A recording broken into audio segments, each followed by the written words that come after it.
Aga efendim.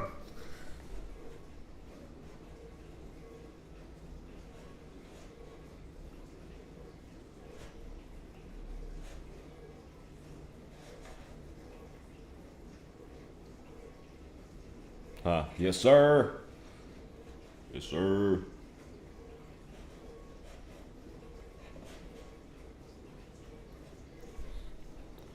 Aga efendim.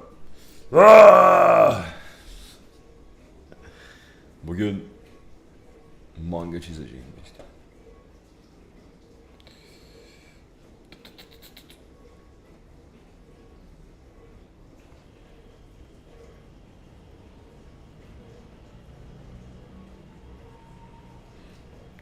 Limon TB SA. AS dostum hoş geldin sen pislik. Bugün manga çizeceğiz. Manga çizeceğim daha doğrusu. Çok durmanıza gerek yok açıkçası. Ama uzun bir yayın yapacağız efendim. İnşallah kesintisiz hayırlısıyla. Arkadan MMA Guru'yu dinliyorum. Umarım yayın banlanmaz amına. Who knows when they're going to be looking to get back in there? If one of those guys gets injured, is he going to wait around for Ilya Topuria to come back after all of his injuries? I don't think you do that either. Does Arman just go back to fighting in a regular? Kenarda duruyor tel. İşteyim. Kolay gelsin Kemal efendim. Sağ olun, sağ olun. Aga bu arada dövüşlerle ilgili veya direkt herhangi bir şeyle ilgili bir şeyler sorarsanız cevaplarım yap ederim zaten amına koyayım. Bu benim yaptığım şey biliyorsunuz. Ama dostum çizerken bazen ekstra konsantre olmak gerekebiliyor o yüzden. Her an her şey olmayabilir yani. Ayık olun.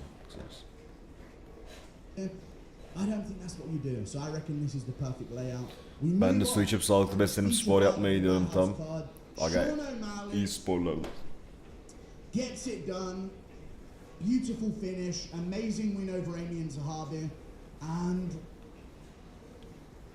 I don't know what's next for Sean O'Malley. Piotr Jan says he's accepted the call out. If they book it immediately, I don't mind it. But I think they're going to book Jan versus Merab because we have pay-per-view events coming up. And we can't let the ball stop rolling here. August is coming up. We still don't have a main event announced for the August pay-per-view card. We need a fight like Jan versus Merab 3. Okay? And I think, and call this a fucking crazy take, I know I'm friends with O'Malley and I would love to see him get the rematch against Jan. And he does have a win against Jan. And he is on bugün I think Merab, the guy who defended the belt however many times in a row, fingers crossed bir şey olmazsa bütün gün buradayız. On Piotr Jan. It was still a very cool fight between him and Jan. I thought Jan won the fight very dominantly. But if the title shot is not next for Sean O'Malley, I could so see the UFC running Sean O'Malley versus Umar Nurmagomedov. It's not a nice style matchup. It's a very tricky fight. It's a fight that you would think, oh, why wouldn't you save that for a title fight? Or why wouldn't you save that for when an undisputed world championship is on the line? Hear me out. Jan defeats Merab in the trilogy, gets rid of him for good, okay? In August, Jan's in, he's torn his leg. Another 5-round scrap between Jan and Merab. Dude, Jan's gonna need some time off. Did somebody say interim belt? Umar, I know, is looking for a replacement for his David Martinez matchup on an Abu Dhabi card coming up soon. And Umar's in a similar position. I know O'Malley was a former champion, but he got his immediate rematch against Merab. How can you not give Merab the rematch against Jan when they're 1-1? You know? And I guess you could maybe leave O'Malley on the sidelines and have him take on the winner of Merab versus Jan, which we were talking about on the Sugary Goo show just yesterday, as what should potentially happen next. But if Umar wins a matchup against a top bantamweight fighter in the meantime, like a Peyton Tabet or someone along those lines, people are going to be demanding that Umar should be back in the mix. He had a very close fight with Merab as well. And him versus Jan would be a fresh matchup. So I could see them doing that. I can see them doing a thing where Jan needs some time off after the trilogy against Merab, or Merab needs some time off after the trilogy against Piotr Jan. Umar wins the fight in a month's time in Abu Dhabi. People are demanding that Umar should be getting this, and Umar has great wins, and he also has a win over Corey Sandhagen that's really underrated, and all of this. Bu sene başka panel çizebilir misin reis? Jan's gonna be out for Yok. 8 months. Baba ne yapıyorsun ya? Fight on a card in December. We're doing Ne an dedin interim işe? title between Sean O'Malley and Umar Saniye, Nurmagomedov. saniye. And if they don't do Bende şu an top chat var, live chat yok. Ne kaçırdık aradan? Kolay gelsin. Hiçbir şey kaçırmamışız ki. Bu sene başka panel çizebilir misin? Aga çizeceğim. Bunlar birazdan bitince yepyeni bir sayfaya geçeceğiz. Baba ne yapıyorsun? Manga çiziyoruz ya da Zoom yokluğumuzda, yani yeni kemer adayları gelmiş chat'e. Chat'teki kemer adayları. Hakkı FM chat şampiyonusu ha.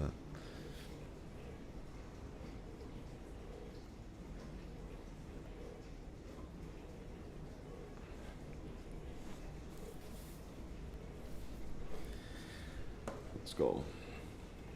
Size MMA grubunun sesi geliyor mu? I Hakkı can FM. also see them booking Sean O'Malley versus the winner of like a Peyton Tabit versus Corey Sandhagen in the meantime. I know he wants the Yan fight. I know Yan wants that fight as well to get that loss off of his record. Maybe they do just hold up Umar because he's so young and they can afford to. So let me know what you guys think about the matchmaking in the bantamweight division. But I just think it's going to be a thing where somebody gets done dirty out of O'Malley or Umar. And the way to fix that is to put them both in a title fight for an interim belt. So that way they both get at least an increase in pay to take on each other. And we get a proper #1 contender. And Yan comes back or Marab comes back against either one of them.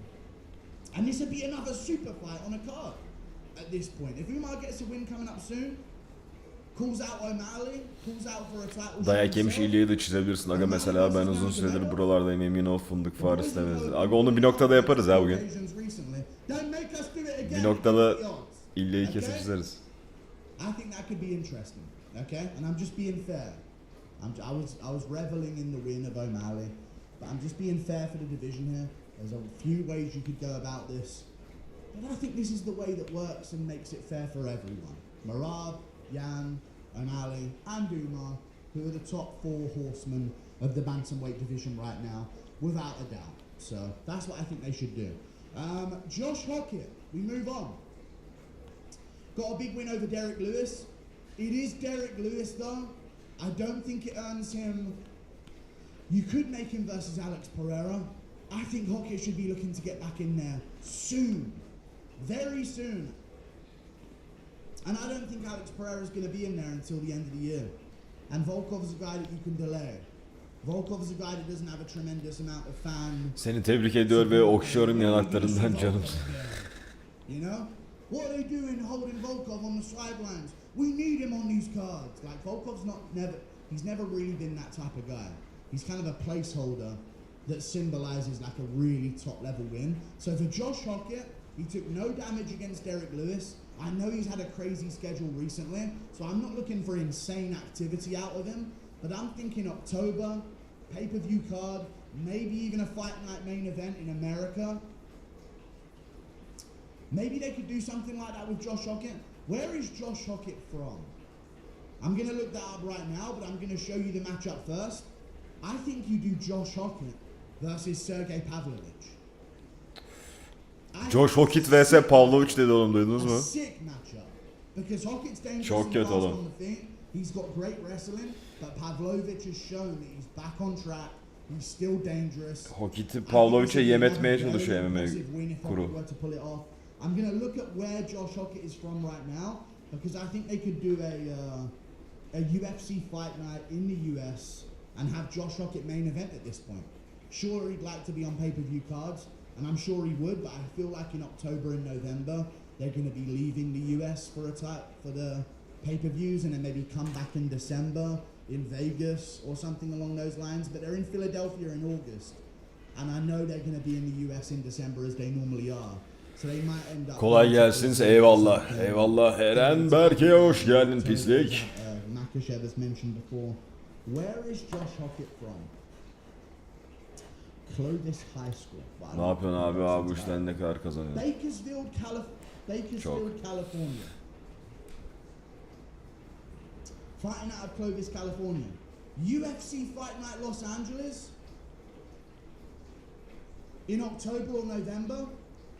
UFC Fight Night somewhere in California, San Diego, Sacramento, San Francisco, any other fucking Spanish sounding town name that they have out there. Any of those spots, I reckon they could do Josh Hockett versus Sergey Pavlovich in a 5-round main event of a fight night. Stack the card underneath with some up-and-coming talent, and maybe a strong co-main event as well. That, you know, maybe Diego Lopez could be on that card. We'll talk about his matchup in a second, because I've got a good one for him. But Hockett versus Pavlovich, I think is good.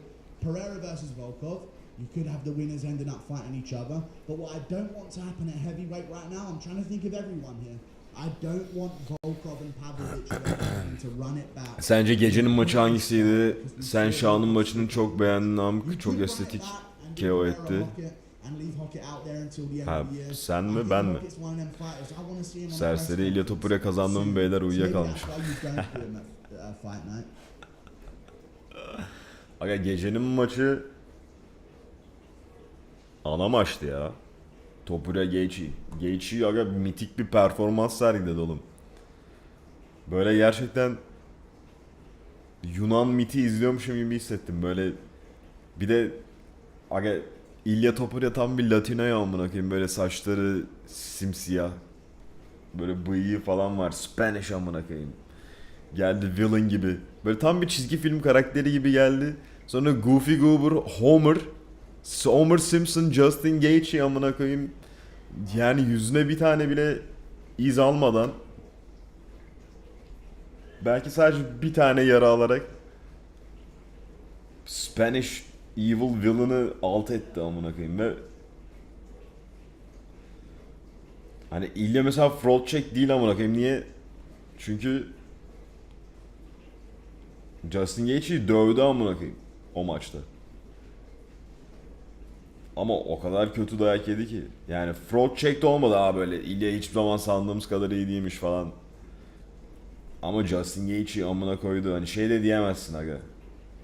Yani İlya için biraz bahane bulmak zor amına koyayım. Ama dün Lucas Tracy şey dedi. Aga İlya böyle zamanda yeri gitse. Aga zamanda yeri gidip İllya'ya şey diyebilme hakkımız olsaydı. Aga bak. Justin Gaethje seni köpeğe benzetebilir bak. O kadar pis dövebilir ki haberin olsun deseydik. Bunu bilerek girseydi, böyle bir sonucun olabileceğini bilerek girseydi bu maça, yine aynı maçı mı izlerdik?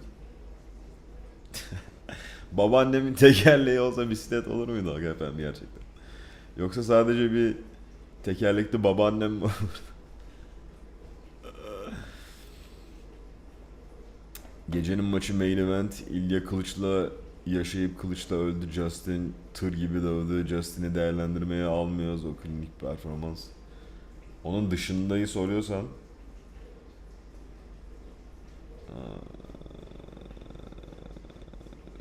Josh Pitt maçı gecenin maçı değildi ya.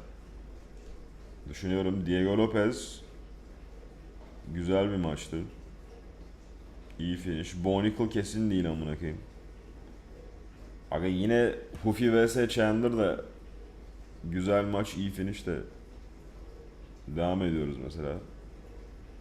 Sugar Sean O'Malley de tıpkısının aynısı amına koyayım. Güzel, iyi maç, iyi finish. Ama finish işte amına koyayım. Alex Pereira Silgan'dan bahsetmeyeceğim. Crash out.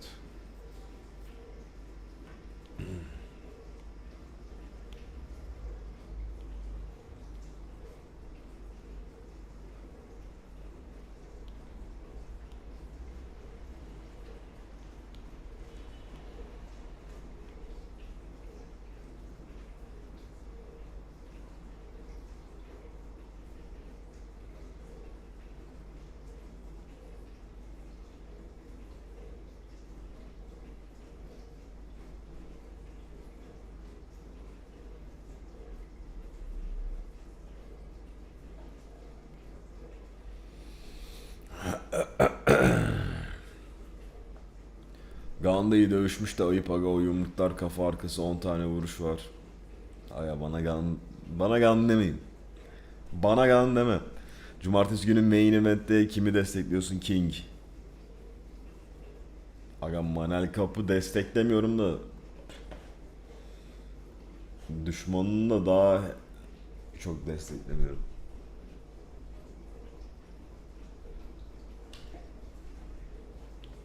UFC. Cup vs Horiguchi. Aga ya, ikisi de o kadar umurumda değil ki. Kutelaba vs Sterling'de Sterling'i destekliyorum. Oliveira Fili. Haydır Amil vs Christian Rodriguez dostum. Andre Lima ile Kevin Boreas.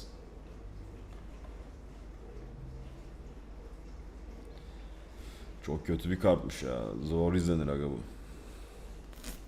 Çok zor.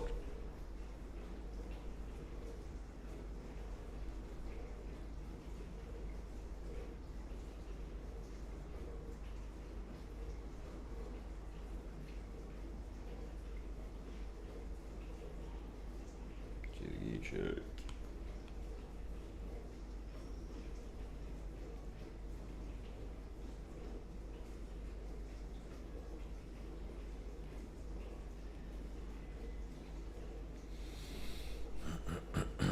Hövdi'nin bir videosu var, kafa arkasına nasıl vurulmaz diye kuralları açıklıyor, adam gözünün önünde kural.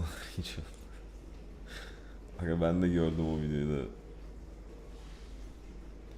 Kuralları açık. Aga ben şeyi merak. Madem kuralları açıklıyorsun amına koyayım, niye takip etmiyorsun amına kodum Hövdi'ni? Madem o kuralları açıklayıp böyle artistliğini yapacak kadar bir bilgin var, o zaman kuralları implement etsene amına koyayım. Bitch ass dude Hövdi'nin.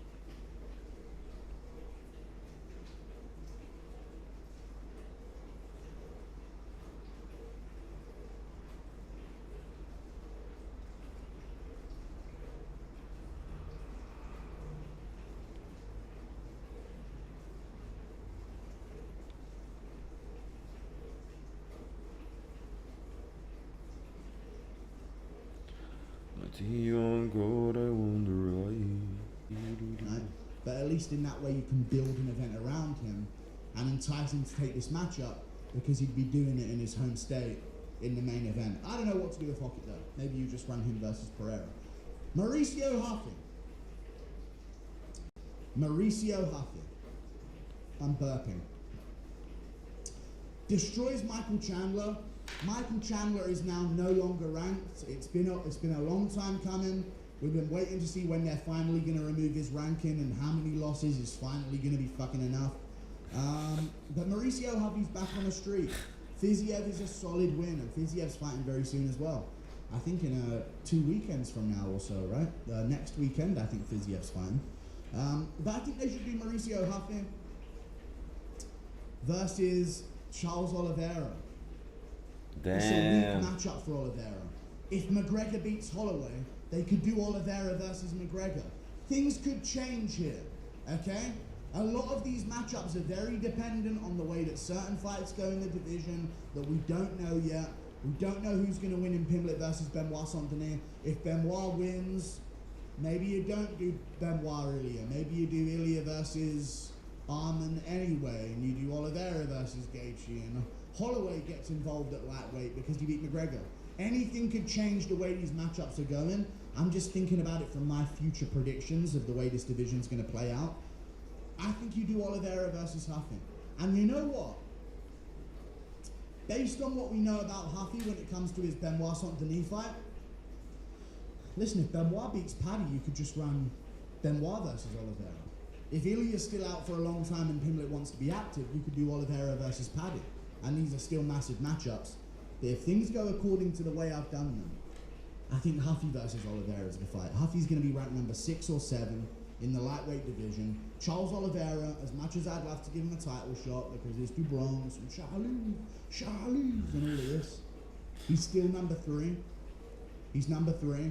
We saw him KO'd against Ilya in Ilya's last fight before the Gaethje one. I know he's put himself back on track with some big wins, But I think him versus Huffy's a good matchup, and I think for Oliveira, this is a very winnable matchup based on the Benoit Saint-Denis fight for Huffy. Oliveira can most likely take down Huffy and get him down and submit him within the first 2 rounds. He can, and it's within rankings that make sense. Number 6 or 7 versus number 3. I think that makes sense ranking-wise, big time. And I think for Huffy, he does need to jump up.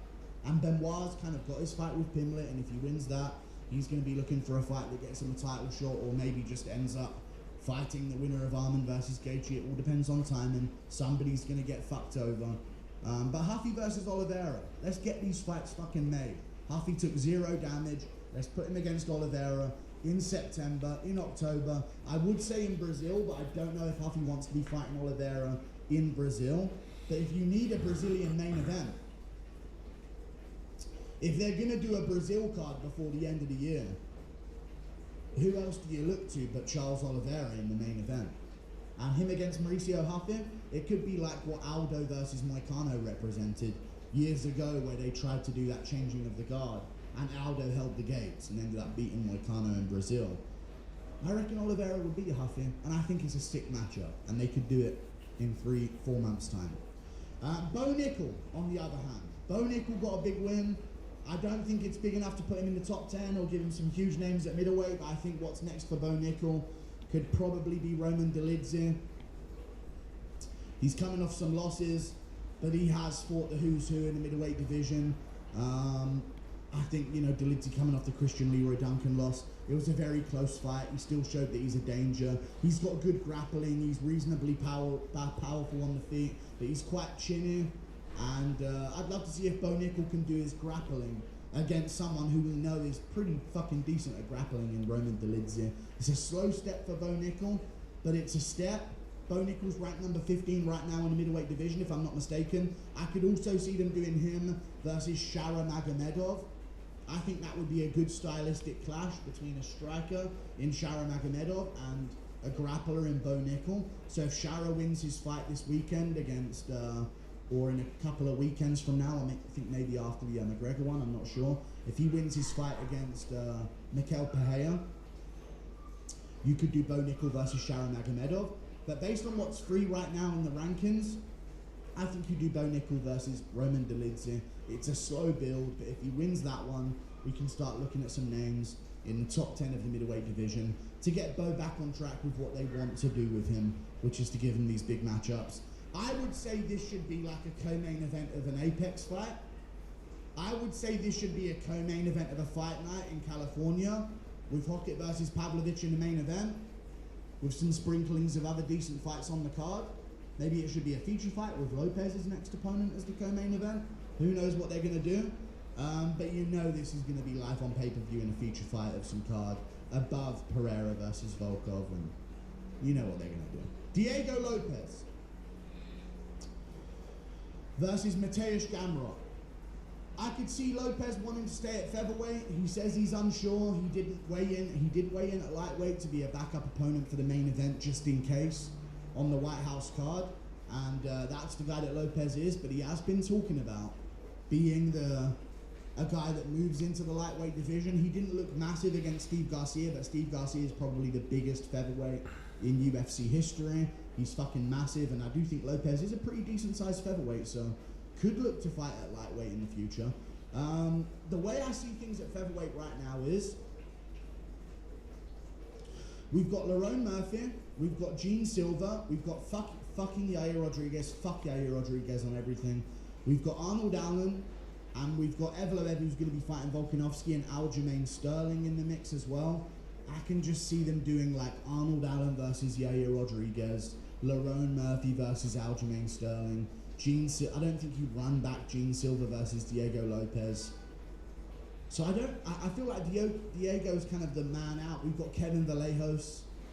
So what they could actually end up doing, Aljamain Sterling versus Yair, but then that would mean that we have to do Arnold Allen, Gene Silva again. It's a weird thing. I think they've got to do Aljo versus Gene Silva. Winner gets a title shot in the featherweight division. You end up doing Arnold Allen versus Yair Rodriguez, and then you end up doing Lerone Murphy versus Kevin Vallejos. That's the way I would fix those 6 fights that need someone, those 6 fighters that need someone next in the featherweight division.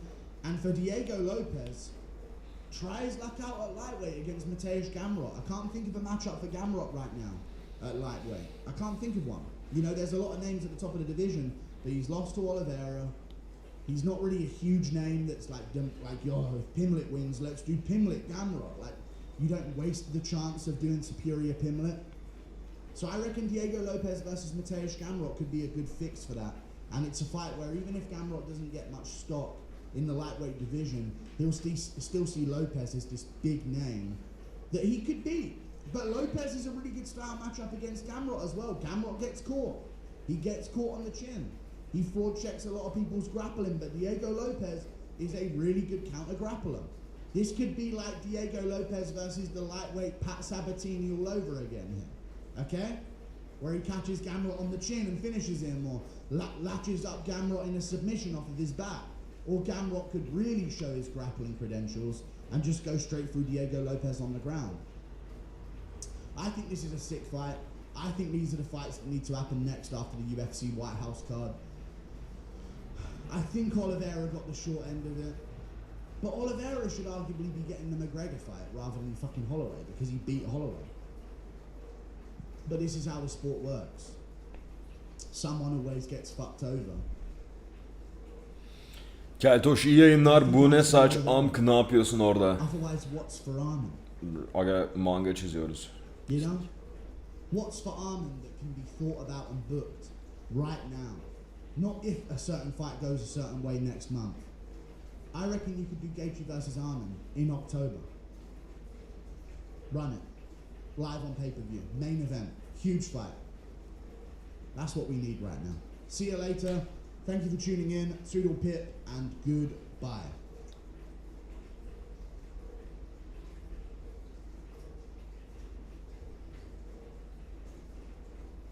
And the megastructures were not all the same. Some were relatively modest buildings, larger than the largest houses, but positioned within the ring corridors of settlement.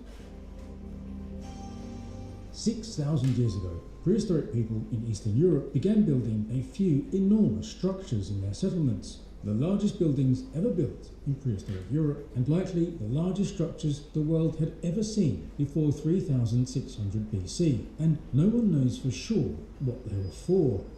On the forest steppe of modern Ukraine, Romania and Moldova, archaeologists discovered the remains of the largest settlements on Earth in the early 4th millennium BC. Some of these sites may have been home to 10,000 people or more.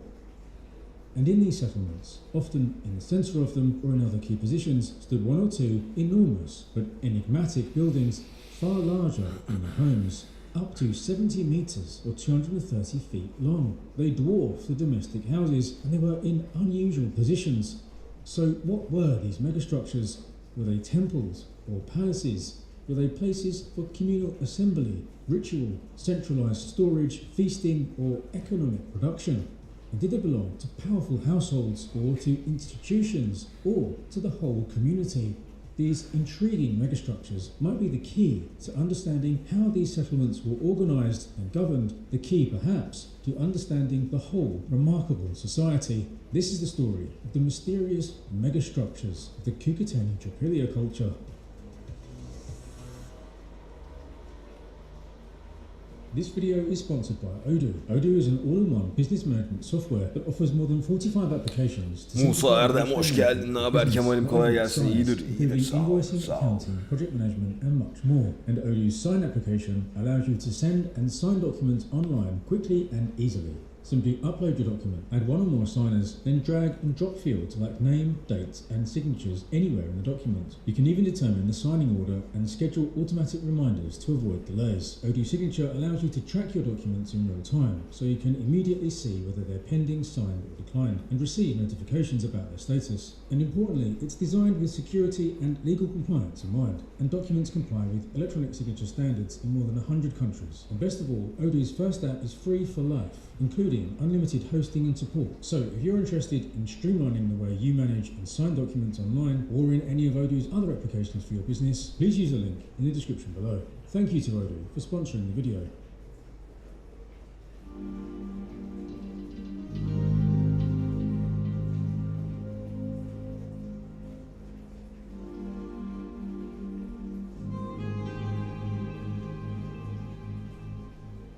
The Cucuteni Tripilia culture emerged around 5000 BC and spread across parts of modern Romania, Moldova and Ukraine. They were a Chalcolithic society, but as well as copper, they used stone and bone tools. They were farmers and herders, but this was a pretty sophisticated society too. They took part in long-distance trade and created beautiful pottery with incised or painted decorations. Early on, they invented a special kind of two-part kiln to expertly control firing temperatures. This society developed out of earlier linear pottery culture groups in the eastern Carpathian foothills, along with influence from the Chalcolithic societies of the Balkans. By the early 4th millennium, Connor İslam'la ya da proteste dövüşürüm fark etmez demiş. some of its settlements had grown to astonishing Aga ona sizes. tabii fark etmez ama. Mega sites like Nebelivka, Bana da Norilski and UFC Tbilisi title shot had hediye thousands of etsinler, bana da hectares. fark etmez. These were the largest settlements the world had ever seen. Aerial photography and magnetic surveys of these sites have revealed settlement plans containing hundreds or even thousands of buildings, arranged in concentric circuits and rows. For a long time, it seemed like the only structures in these settlements were houses, all the same sort of size as each other. The houses were about 10 to 15 metres long and 5 to 6 metres wide, or 40 to 50 feet by 16 to 20 feet, making them 50 to 100 metres squared in area, and these houses could have 2 stories, 2 levels. Although I'll explain later how the house size question isn't as simple as was once thought. Probably each house was for a nuclear family, but we don't actually know for sure how big those families were. Looking at real examples in traditional cultures around the world, there are some general trends for living space per person, so averages here might be between 5 to 10 people per house, but as we shall see, some houses were bigger than others. For decades, these settlements of the Cucuteni Tripilia culture were thought to be evidence of something extraordinary. Giant cities without rulers. There were no palaces or temples, there were no royal tombs or ruling dynasty, and no bureaucracy. Even today, they are often described as egalitarian settlements made up of near-identical homes where power remained dispersed among ordinary households. In the best-selling 2021 book, The Dawn of Everything, for example, the authors wrote that this society, quote, presents no evidence of central administration or communal storage facilities, nor have any government buildings, fortifications, or monumental architecture been found. There is no Acropolis or civic centre, no equivalent to Uruk's raised public district or Iana or the Great Bath of Mohenjo-Daro, end quote. However, we now know that there were in fact special buildings as well as public spaces. Researchers began discovering that most settlements also included one or more buildings that were far larger than even the biggest houses.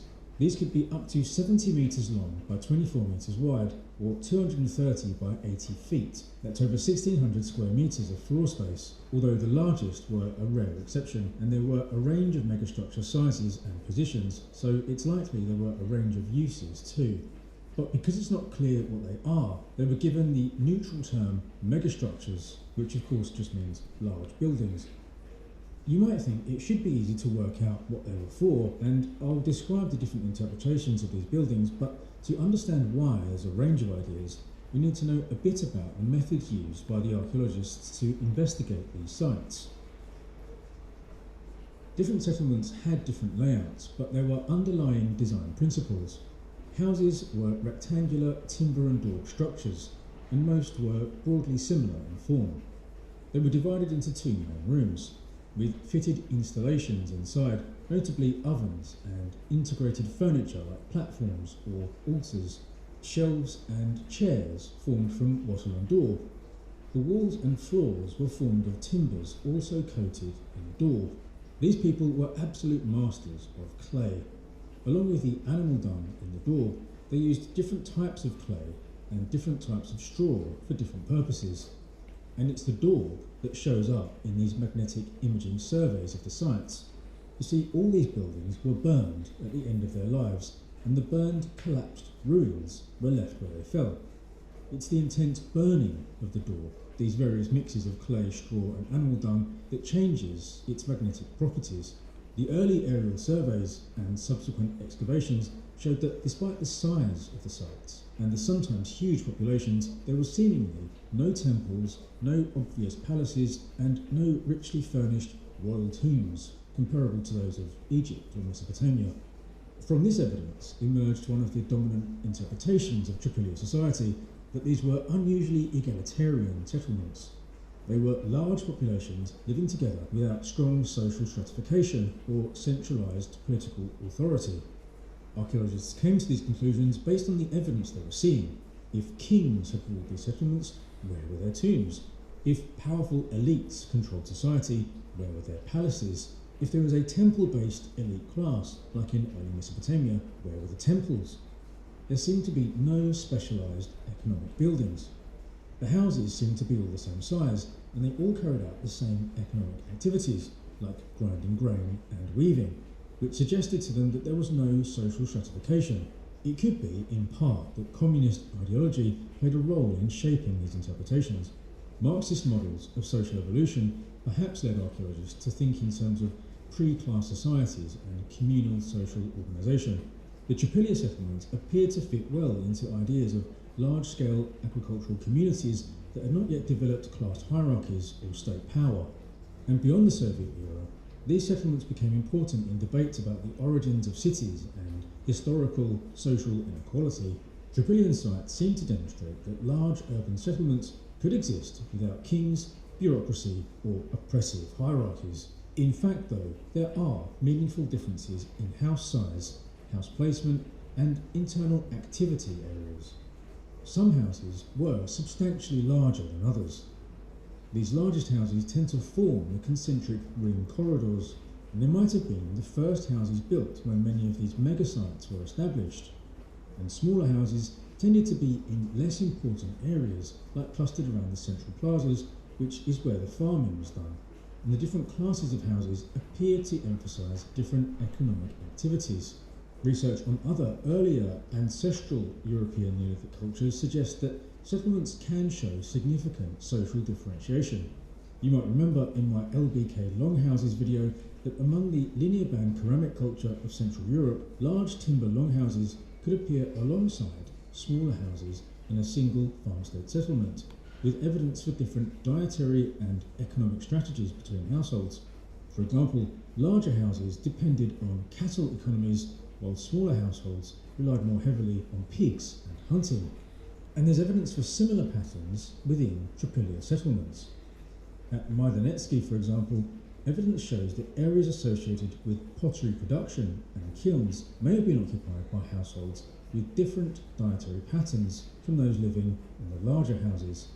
It looks like the pottery-making households kept and ate mostly sheep and goats and pigs, while cattle consumption was associated with the larger and more prominent households.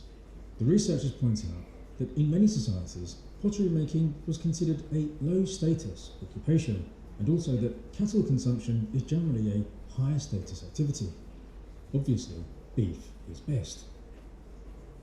So the evidence now suggests there were differentiated economic roles, unequal access to resources, and distinct social positions. Presumably, these were hereditary. Perhaps wealthier families were also larger ones, hence the larger houses. All this might have lent them greater inherent weight in the political life of the settlement, whatever that was.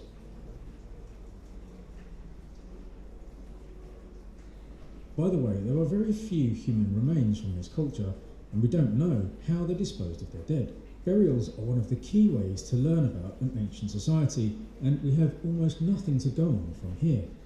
It's often said that there are no elite burials in this culture, which is meant to imply that therefore there were no elites either, but there are no burials of anyone, so we can't use that as evidence for egalitarianism necessarily. Anyway, almost all of the archaeology has been focused on the houses, but beginning in the late 2000s, large-scale magnetic surveys started revealing monumental buildings.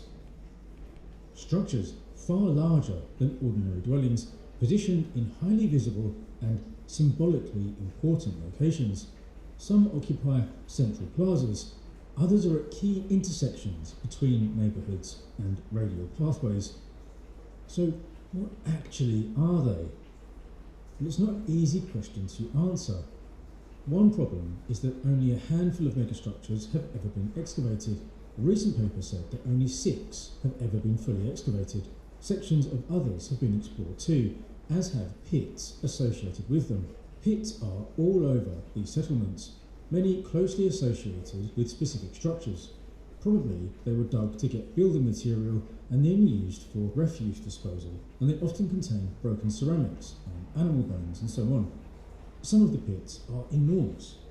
Anyway, the excavated megastructures themselves are rather different from one another, and different experts have come to different conclusions about what they were.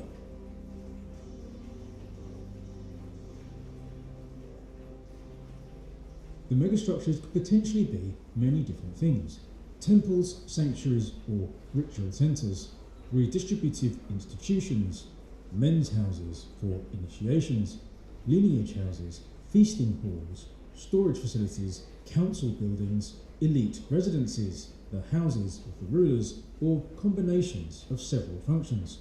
And the megastructures were not all the same. Some were relatively modest buildings, larger than the largest houses, but positioned within the ring corridors of settlements. Their size and position, in what might be thought of as public space, marks them as separate from houses, and the largest examples occupied highly central positions within the overall settlement plan, so their placement appears systematic. The megasites themselves may have been organised as nested social units, households grouped into neighbourhoods, neighbourhoods grouped into larger sectors, and sectors integrated into the settlement as a whole. These neighbourhoods might have started out as separate settlements in their own right, before coming together to form megasites. It's possible that examples of small double and triple settlements situated very close to one another were an intermediate stage of this merging process. As for why they would concentrate like this and eventually establish huge megasites, no one knows for sure. One idea is that it was for protection. Most Cucuteni Tripolia sites had some form of perimeter defences. Often this was from their location in the landscape on elevated positions, and many were sited on promontories, with slopes in the river on one or more sides. Many also had defensive ditches, and likely palisades too, sometimes in layers. Clearly, military defence was a priority. Presumably they were raiding one another periodically. It's also possible that as these groups colonised eastwards, they encountered foreign peoples of the steppe and forest steppe zones who raided them. It might be that clustering together in ever greater numbers was a defensive strategy. However, many smaller settlements from even before 4000 BC, before the megasites, also have one or more megastructures. So clearly the megastructures were important for these settlements even before the innovation of coming together to form huge megasites was developed in some eastern regions. So the megastructures themselves appear to have formed hierarchies. The settlements therefore contained not merely houses and one special building, but entire systems of differentiated architecture. The interpretation then is that the megastructures may have been physical representations of the institutions that held this entire social, political, organisational system together. This is why you see the megastructures called communal buildings. The idea is that this is where people came together to make decisions for the community, like a tribal council, or a democratic assembly, or a communist committee. An excellent paper on this suggests the community megastructures each sent representatives to the largest central primary megastructure which ruled over the whole site. They suggest that the community level ones were ultimately made redundant as this upper hierarchy was established, but then this ruling elite structure was rejected by the masses, causing the megasites and ultimately the society as a whole to collapse in about 3600 BC. I'll come back to this idea in a bit, so hold that thought. But what did these buildings actually look like, inside and out? The largest known excavated structure, often referred to as the Nebulivka Temple, measured about 60 by 20 metres and may have stood 2 stories high. Archaeologists can tell sometimes how many stories a building has by things like the thickness of the walls and the depth of the post holes. But in Cucuteni Tripolia, it's also because you have these scatters of burned, collapsed wall daub. The volume and distribution of daub shows where and how the walls fell. After decades of excavating these sites, comparing the surveys with physical excavations, researchers have gotten so good at reading the magnetic data that they can often tell just by looking at the scans. Houses in this culture were divided into 2 unequal rooms, and the megastructures seem also to have internal divisions. and yet in other ways they were architecturally distinct from ordinary houses. Some seem to have large open areas or partially unroofed sections. Some of these have less daub on the walls than did the houses, so it's likely the timber walls were left bare in some places, or they had a light coating of plaster rather than thick daub. Probably houses and the megastructures had painted designs on the walls inside and out, at least on some parts. Some megastructures contained benches, internal partitions, hearths and ovens. They also contained wattle and clay platforms or raised structures, traditionally called altars in the literature, but their actual function is debated. These structures are also found in houses. Again similar to the houses, they could also contain inbuilt clay storage bins. These are usually thought to be for storing grain. Also, there are concentrations of finds that suggest specific activities took place in certain areas. At the Nebelivka megastructure I'll talk about in a minute, they had at least one large bin, suggesting the structure also provided resource concentration and storage. At Majdanetsky, one excavated megastructure appears to have included an open courtyard associated with grinding grain and processing alongside enclosed spaces perhaps used for meetings and communal consumption. Researchers came to these conclusions based on the structure itself and the nature and distribution of the finds in the structure, ceramics, tools and food waste. But remember, these buildings and the houses were all intentionally destroyed by fire, so researchers must attempt to determine which of the final distributions of finds represent long-term activities or the final special activities before or during its decommissioning process. There are methods for trying to address this that include looking at how ceramics were broken, at different distributions of flint scatters for example, and by getting many radiocarbon dates. There are also waste pits associated with all buildings, and they can look at how the contents of these are distributed and layered and radiocarbon dated. They can then see if animal bones from food waste were built up over a long time or if they were deposited after a single huge feasting event. And evidence from the few megastructures and their pits excavated so far has shown that both ongoing consumption and feasting events took place. But what about this idea that at least some of the megastructures were elite residences or proto-palaces? This idea remains controversial and unlikely, I think, but it's not impossible. The building size and privileged positions required an authority of some kind to organise the major labour and resource investment. In many early societies, architecture itself is one of the clearest expressions of power. However, most researchers argue against interpreting the megastructures as palaces or elite houses. Many megastructures lack clear evidence for ordinary domestic life, on the scale one might expect from elite residences. They don't seem to be just huge houses. There are no obvious concentrations of prestige assemblages directly associated with the Maida. At the Nebelivka megastructure, though, they did find a tiny gold hair ornament from one of the smaller rooms in the east end. One of the very few gold ornaments from the entire Kukuteni-Tripilia society. Probably gold finds are rare because they were precious and people didn't want to leave them behind in the buildings that they burned. Perhaps this gold hair ornament fell off unnoticed rather than it being an intentional deposit. Either way, it does suggest that someone rather posh was here at some point. Megastructures often seem to contain unusually large, empty, presumably communal spaces, and also evidence for activities involving many people. This seems to be evidence against them being elite residences or palaces. Again though, you could argue that this was where a leader could address an assembly of their people or distribute wealth in the form of food. They also say that if there are no ovens, then they can't be houses, but for one thing, some megastructures do seem to have ovens. And if they were elite residences, perhaps the rulers were supplied food by other households as part of the privileges of rank.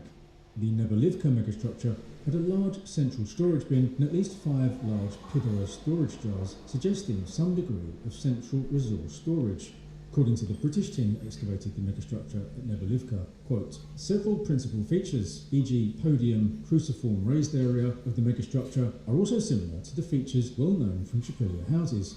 The Nebelivka examples are much larger, the podium, the raised areas, and more numerous, the raised areas. Preliminary research suggests that the fired clay bin, the largest raised area and podium are the largest examples of their type so far known in the Tripilia culture, end quote. It looks like they took some of the design principles from the houses and blew them up to megastructure sizes. They call them mega features, which is rather amusing. But still, this team don't believe the structure was an elite residence or even a temple. Some archaeologists argue that the actual elite residences were the small number of very large but otherwise apparently conventional houses scattered throughout the settlements. If we go by house size and variation in economic function, then certainly we see social inequality expressed that way. The difference between the largest and smallest houses is very apparent. But perhaps the most famous interpretation of the megastructures is that they were temples.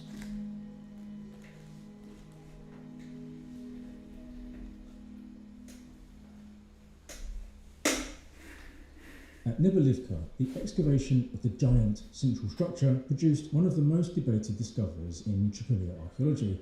The building contained painted walls and platforms interpreted by some archaeologists as ritual altars. It also revealed a large central storage bin, likely for grain, although they couldn't find any traces of it to confirm what the contents were. Presumably, it was emptied before the building was burned down. There was also the 5 large pithoi storage jars, so there was the central storage of resources here. The distribution of fine ceramics also suggests to the researchers that there was consumption taking place as well. But who controlled this storage? Did representatives from various communities bring contributions to storing the bin in preparation for specific community events? Or did this temple and those who controlled it accept tribute from people and land it controlled and then distribute it? They also found broken ceramic figurines here. These ritual items are common in domestic houses too, so that doesn't tell us too much about the nature of the building.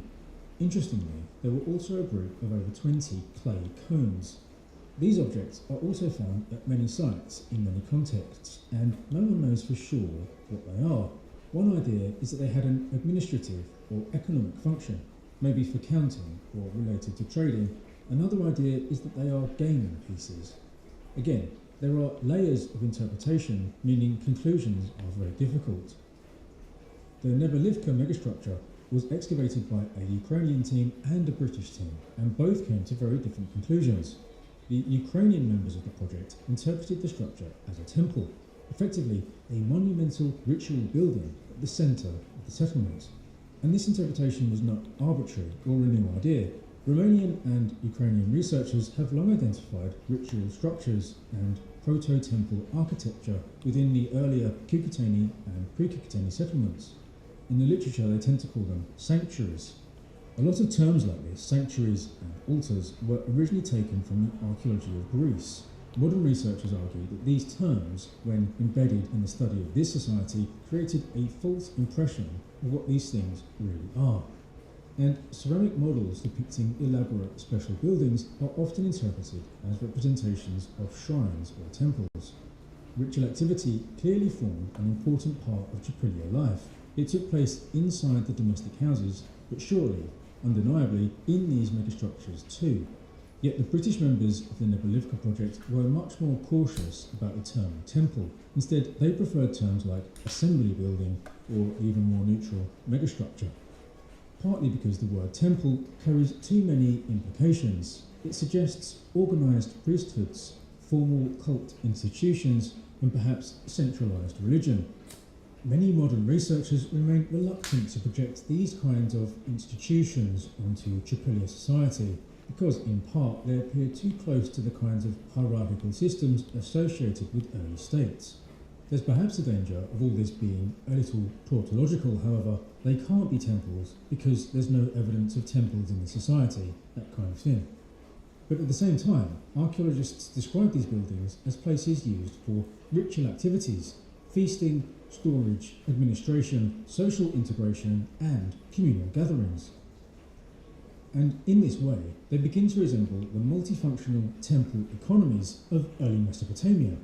Early Sumerian temples were not merely places of worship, they were centres of redistribution, production, administration, ritual and social organisation.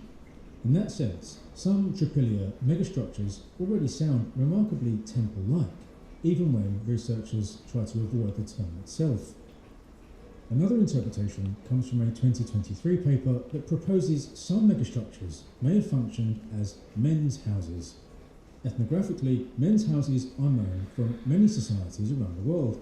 They are often exclusive spaces associated with initiation rituals, hunting, warfare, craft production, and male social organisation. This interpretation is fascinating because it completely reverses the image of the megastructures as open, democratic assembly halls.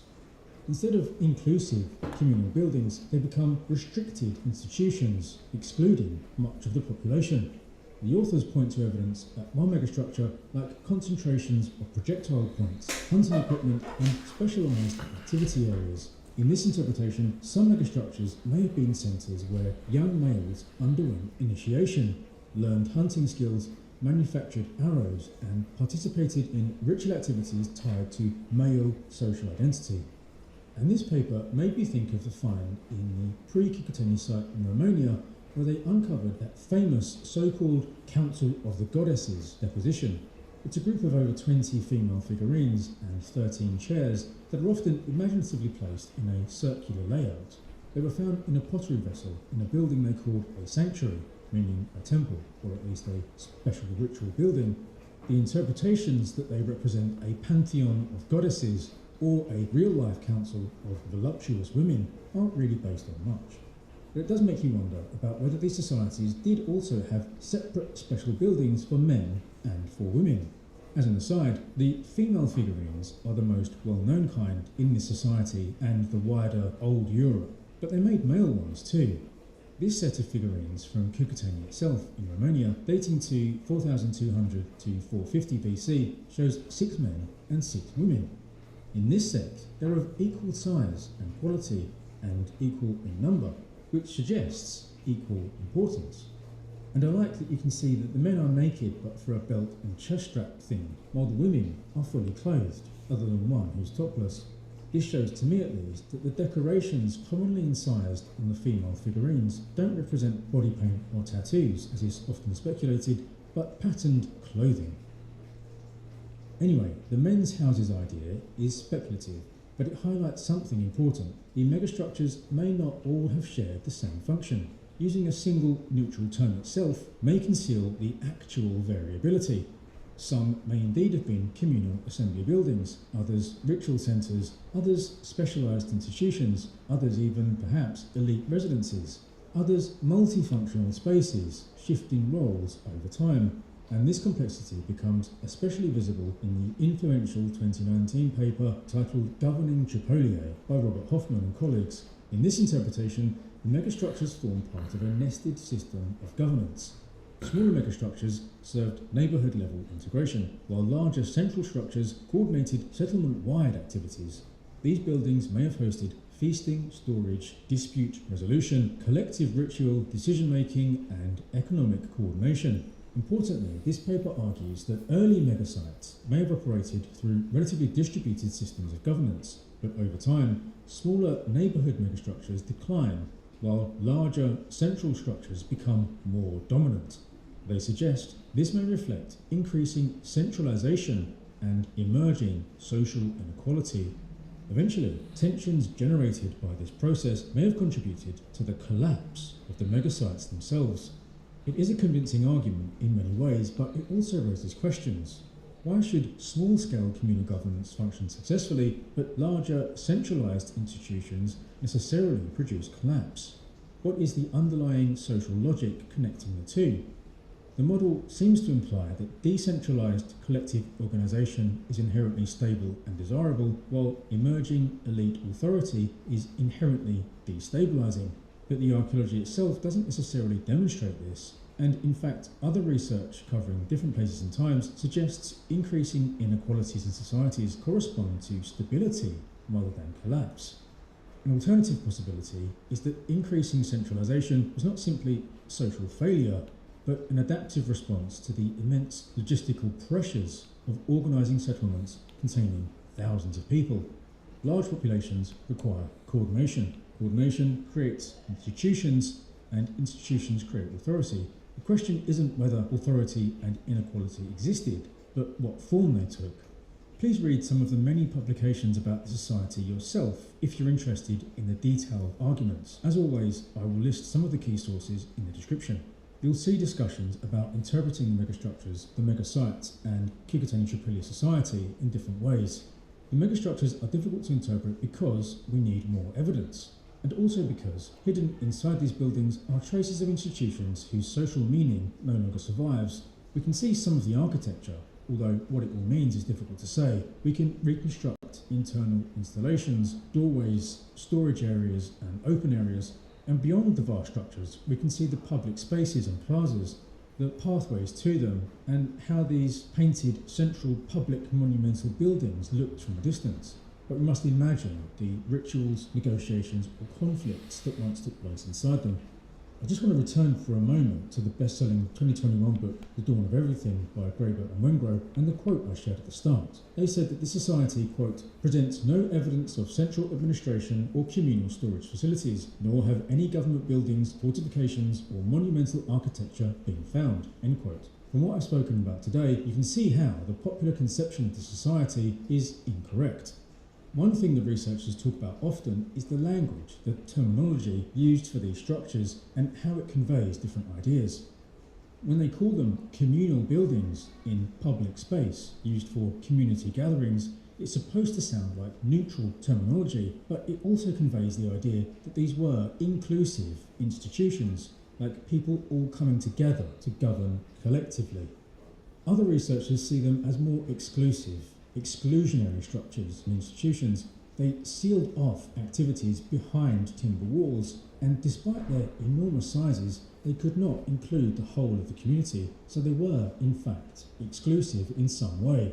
Perhaps they were for the socially elevated households associated with emerging or established elites. And certainly not everyone could fit inside these structures. These special, highly visible, prominent structures were only for some people, not everyone. Imagine yourself as an ordinary member of the society, not one of the prominent lineages of one of the large houses, but a sheep herder in a house a quarter of the size. You would perhaps only ever see these buildings from the outside, never knowing for sure what went on inside the walls, but still being subject to the decisions made within. I suppose, in a way, we are like those ordinary people too, standing on the outside, not knowing exactly what's going on in there. They weren't just visible from within the settlement either. For example, the Nebolivka megastructure, according to the excavators, would have been a monumental building, visible for several kilometres. We have to think of them then, whatever else they were, as monumental statements to the world beyond. Whether traders and visitors, or potential enemies, or travellers returning home, they would have seen the towering roofs and painted upper floors in the distance. They were the biggest buildings ever erected in prehistoric Europe, probably the biggest buildings the world had ever seen before 3600 BC. Perhaps the different settlements tried to outdo one another with ever larger, more magnificent monuments. Whatever else there may have been, they were declarations, surely, of the wealth and glory of these remarkable people.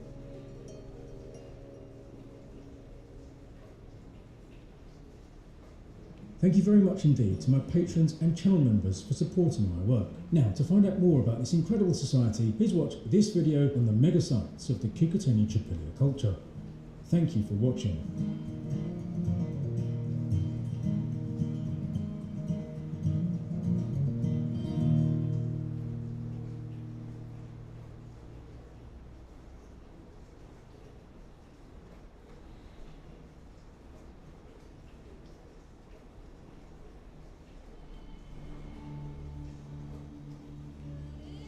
In 1800 BC, in what's Germany today, the greatest chief ever to have ruled in Europe was buried in the most magnificent splendour.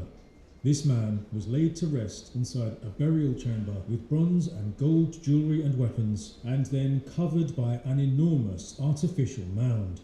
He was the ruler of one of the grand chiefdoms of Central Europe. These rulers controlled fertile plains and valleys, with large populations living in villages, growing crops and raising animals.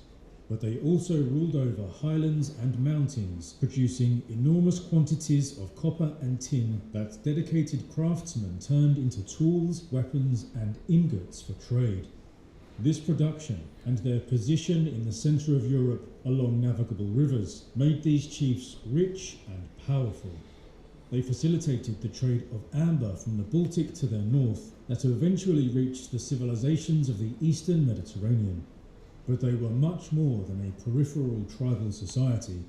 In fact, these rulers exerted such control over their populations that they became state-like societies with standardized ritual expressions and institutions like standing armies and centralized grain production. And they grew so wealthy and sophisticated that they were able to create wonders like the world-famous Nebra sky disk, which has been called the oldest depiction of astronomical phenomena in the world and one of the most important archaeological finds of the 20th century. So how did this society develop and grow into such complexity? What social hierarchies are detectable through archaeology?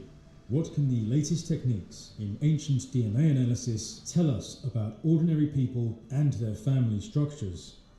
How were the rulers' axe-wielding armies organised, ruled, housed and fed? Where did this society fit into the wider Bronze Age world, and how was their influence felt far from their borders?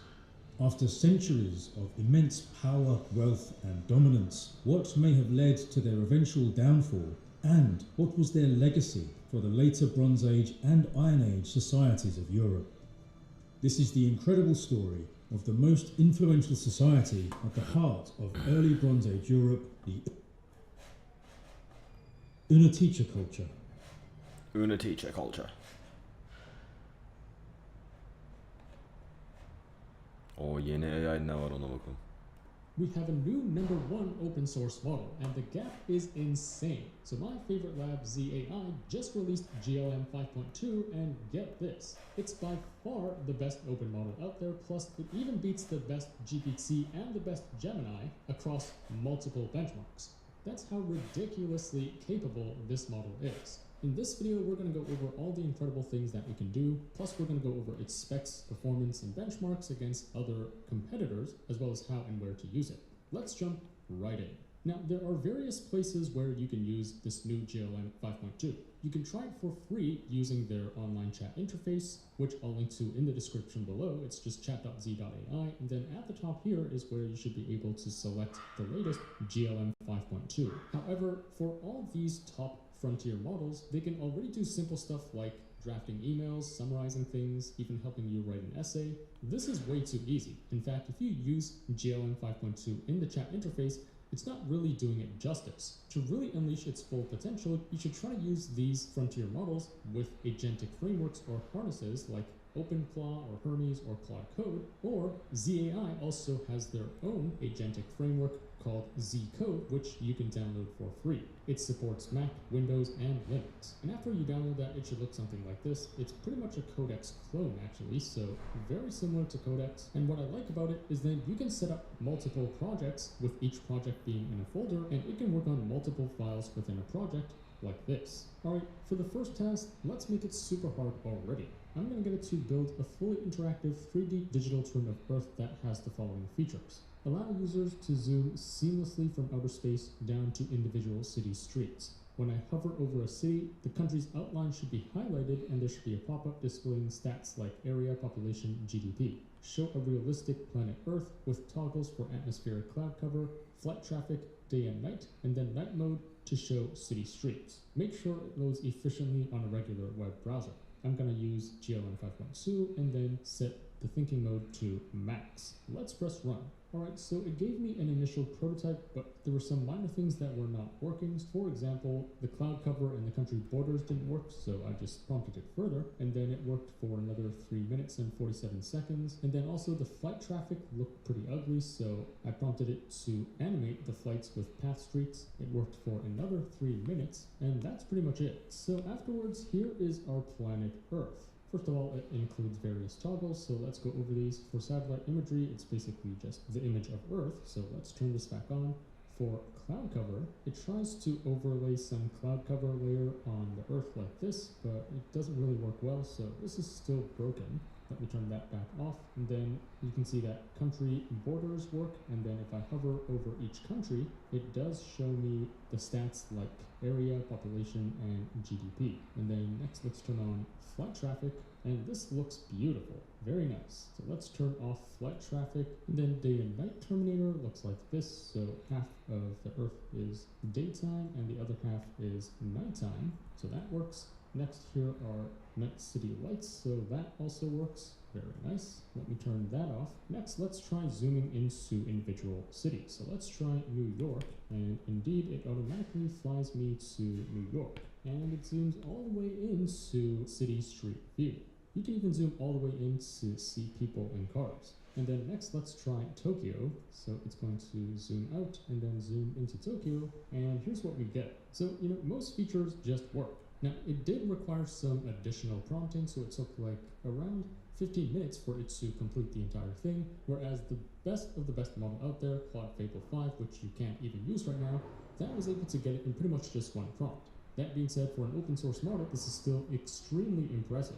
Next, let's try something even trickier and probably more relevant to everyday workflows. I'm going to get it to work with a ton of tools at once to create a promo video. So the prompt is from this product page, which I just put the Wise landing page, which looks like this. And just scroll down a bit so you can see what this looks like. Create a promo video about this product. But also, you need to include a voiceover using Gemini TTS. And then you also need to use this Hyperframes framework to create the animation. And I just simply linked to the GitHub repo of Hyperframes. This is an open source package that allows you to create animations using code. So here's what the GitHub repo looks like. It needs to go to this web page and figure out how to install this itself. I didn't give it any explicit instructions on how to do so. You can also feed it another tool like Remotion if you prefer. And then it should be 16 to 9, around a minute long. Use this track as the background audio. It's just some random background music. Reduce the volume so the voiceover can be heard clearly. And then here's an example of how to use Gemini TTS. So what I did was I just went to AI Studio from Google and then clicked on Speech and Music, and then Gemini Flash TTS. And then I just clicked on the Add Voiceover. I selected a voice down here, so let's go with this voice. What's a skill you'd like to develop? And then afterwards, I just put enter transcript here. And then at the top, I clicked on get code, I copied the code, and then just pasted it into ZAI. And then I also gave it my API key at the bottom here. And that's pretty much it. And afterwards, it gave me the final deliverable. That's it. I didn't need to prompt it any further. So here's the video. Sending money across borders shouldn't cost you a fortune. Meet Wise, the international account built for a world without borders. Hold and convert over 40 currencies at the real mid-market exchange rate. No hidden markups, no surprise fees. Just money that moves the way it should. Send a family, pay suppliers, or get paid like a local with your own account details for up to 9 currencies for up to 9 currencies. Spend anywhere with the Wise debit card and keep every cent you save. From the everyday to the enterprise, over 16 million people and businesses already trust Wise with their money. One account, 40 plus currencies, zero nonsense. Join them at wise.com and start sending money the smarter way. Yours for less. So you can see how capable this model is. The thing I like about GLM is it requires very minimal handholding. It just works right out of the box most of the time, and it has very few errors. By the way, let me also hover over the stats so you can see the tokens used and the cache hit rate for just this one prompt. So it used roughly 100k tokens, and it took around 20 minutes to complete. Alright, next let's test how good it is at generating 3D models. So I'm going to input this. Create a beautiful 3D animated model of a V8 engine. Include a slider to show a smooth transition from the fully assembled engine into an exploded view which shows the inner workings such as pistons, spark plugs, valves, connecting rods, and central crankshaft in motion. Use a single HTML file. Alright, so it worked for 13 minutes, and in just one prompt, here's what we got. Let's open this index.html file, and here is our V8 engine. Very nice. Let's explode this, and as you can see, the explosion works. It's very nicely animated. We can even increase the engine speed to make this even faster or decrease it. Really cool. So it's very capable at creating 3D models. Let me also show you the tokens used. So this was really quick and lightweight. It only used like 28,000 tokens, plus the average cache hit rate is 96%. Or here's an even trickier example which Claude Fable could not even get correct. Create a beautiful 3D animated model of a traditional mechanical watch, including inner workings such as the dials, hands, hour markers, etc. Show the watch mechanism in motion with the gears turning, balance wheel oscillating, etc, etc. Let's see if it can handle this. Alright, so it proceeded to code this up. Now, creating a watch is a lot trickier, so it did hit an error. I just pasted the error back into here, and then it fixed the error. And then I just wanted to make it even more appealing, so I wrote explode it further and allow me to turn on or off layers, make it even more visually impressive. And here is our result. Let's explode this so you can see the individual components separated. Everything looks decent and the clock is moving. The minute, hour, and second hands are all correct, plus the timescale also looks correct. Now let's turn on or off certain layers. So we have the sapphire crystal. Let's turn that off.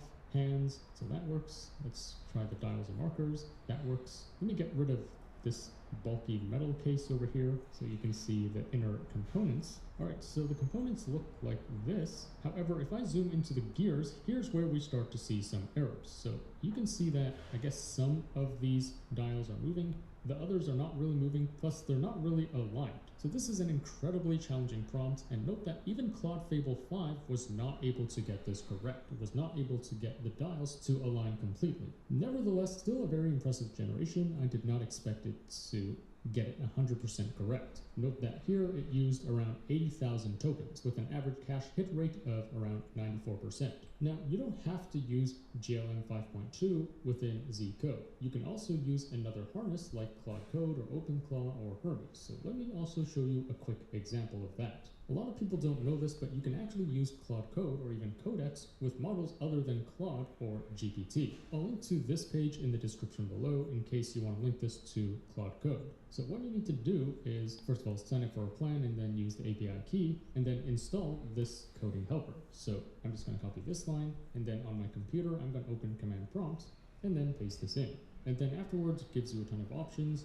For example, for API key, you'll need to input an API key if this is your first time using it. So let me paste this in here and then press enter. Then afterwards, you would select the agentic platform you want to configure. So yes, let's go with Claude Code. And then you just need to select the first option to update Claude Code to use GLM instead. So let's press enter. And that's pretty much it. So you can either start Claude Code, or I would recommend exiting the terminal and starting from scratch. Now there's one more step you need to do, which is if you click on how to switch models, down here you also need to explicitly state like which GLM model to use to replace Haiku, Sonnet, or Opus. And you would enter this in your Claude settings.json file, which is usually located in your user folder. So for example, for me, it's located over here. So let me open this in VS Code, or you can also open this in Notepad or whatever. And then we just need to copy and paste in these 4 lines into this environment field. So let me just paste it over here and fix the formatting, and then press Ctrl S to save this. That's pretty much it. So afterwards, if I open up a terminal and then use Claude Code, you can see that now I'm using GLM 5.2 as the model. Or if I type in /model, you can see that these GLM models have now replaced the default Claude models. So that's how you can use GLM in Claude Code, if you prefer Claude Code instead of Z code or some other agentic framework. Let's try a quick example with Claude Code. So I'm going to write develop a ray tracing simulation featuring 1 sphere, 1 cube, and 1 pyramid. It should be a blue sky with a checkered ground. Add adjustable parameters like position, reflectivity, roughness, transparency, and other material properties for each shape. The key here is do not use 3JS or other external libraries. It needs to code this up completely from scratch, so this tests its understanding of physics and lighting. AI agents can help you do a ton of work, but did you know with the right tools, you can even use them for content creation? That's where Higgsfield, the sponsor of this video, comes in. With Higgsfield MCP, you can turn Claude, Codex, OpenClaw, Hermes, or other agent systems into a full creative production studio.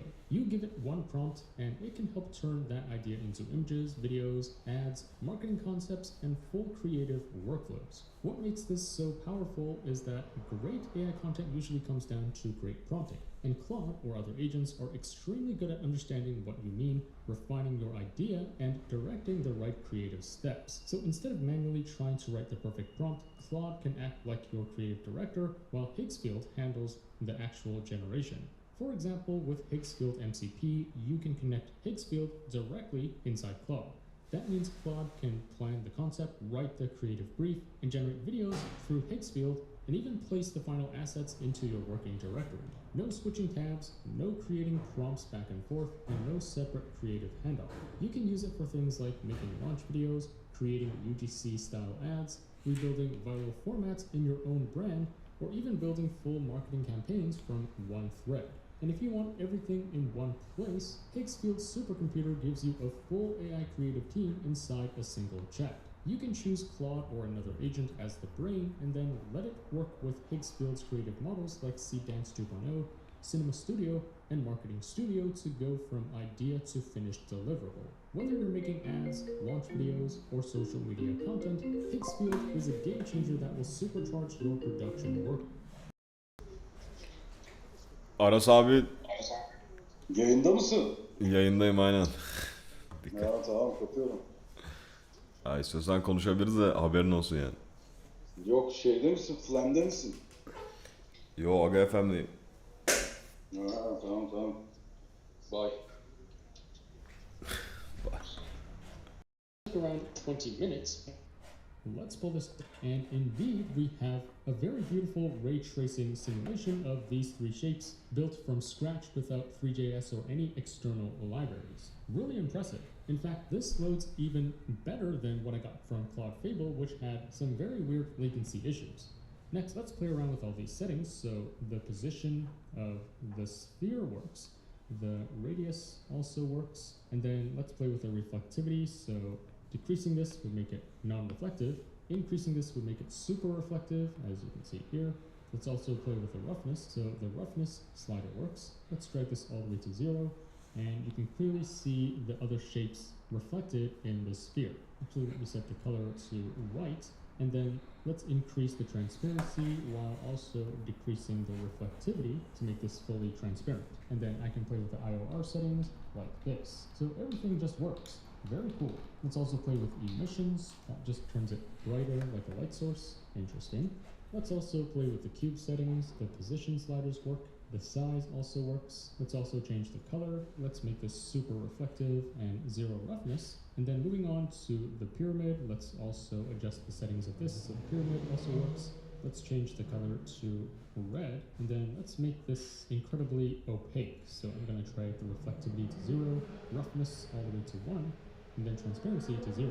And then we drag this closer to the cube. So if I view it like over here, you can see all the physical properties of these three shapes are accurate. So the sphere is completely transparent, so I should not see any reflections in the sphere. The pyramid is completely opaque. The cube is completely reflective, so I should see the reflection of the sphere and the pyramid within the cube.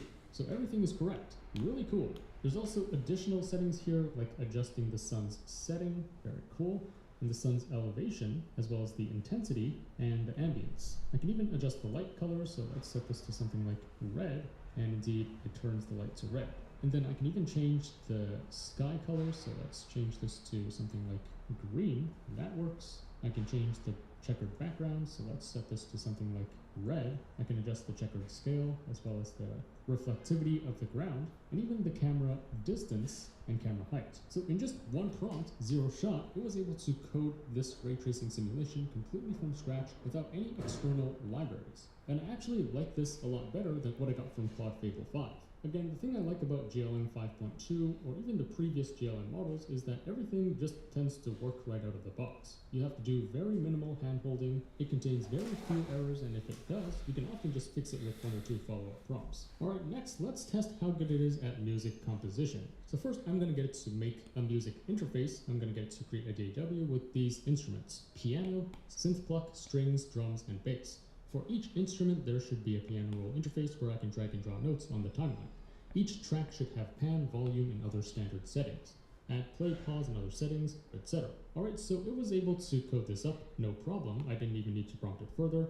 The previous model could also do this, so it's nothing impressive. What I really wanted to test is how good it is at composing music. So next I put, by default, show a powerful, expressive 32-bar song rich in complexity that would win a Grammy. Include effects, automation, proper panning for each track. Make sure everything is mastered well. So it worked for 8 minutes and 23 seconds. It composed a song with the full arc, including intro, verse, pre-chorus, chorus. And then afterwards, there were some alignment issues, so I wrote some notes on the piano roll or above the view, add vertical scrolls so I can scroll higher, and that's pretty much it. So it worked for an additional 34 seconds. So let's open this up and play it. Alright, here's our 32-bar Grammy Award winning song.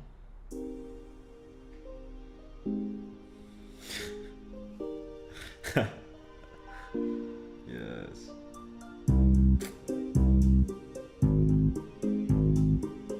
Bam.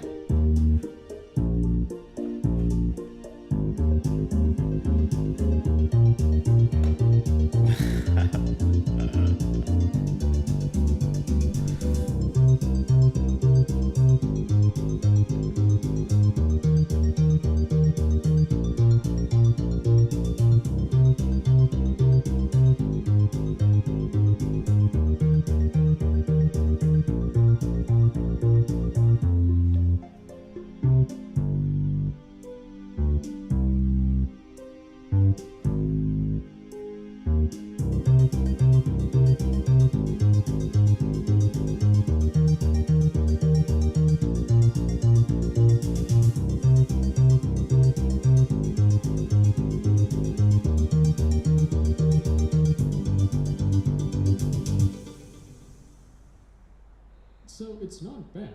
It definitely won't win a Grammy. It's still lacking in complexity. It did add some cool effects like reverb and delay. However, it didn't really auto-pan the tracks like I prompted it to. It also did not add automation across the tracks. So quite basic, but nevertheless still very impressive. This actually sounds very similar to the generation I got from Claude Fable 5. In fact, if you want to hear the generation from Fable, see this video. Alright, next let's also see if it can create some complex mathematical animations using a package called Manum. So my prompt is create a beautiful Manum animation where for your circles draw a butterfly.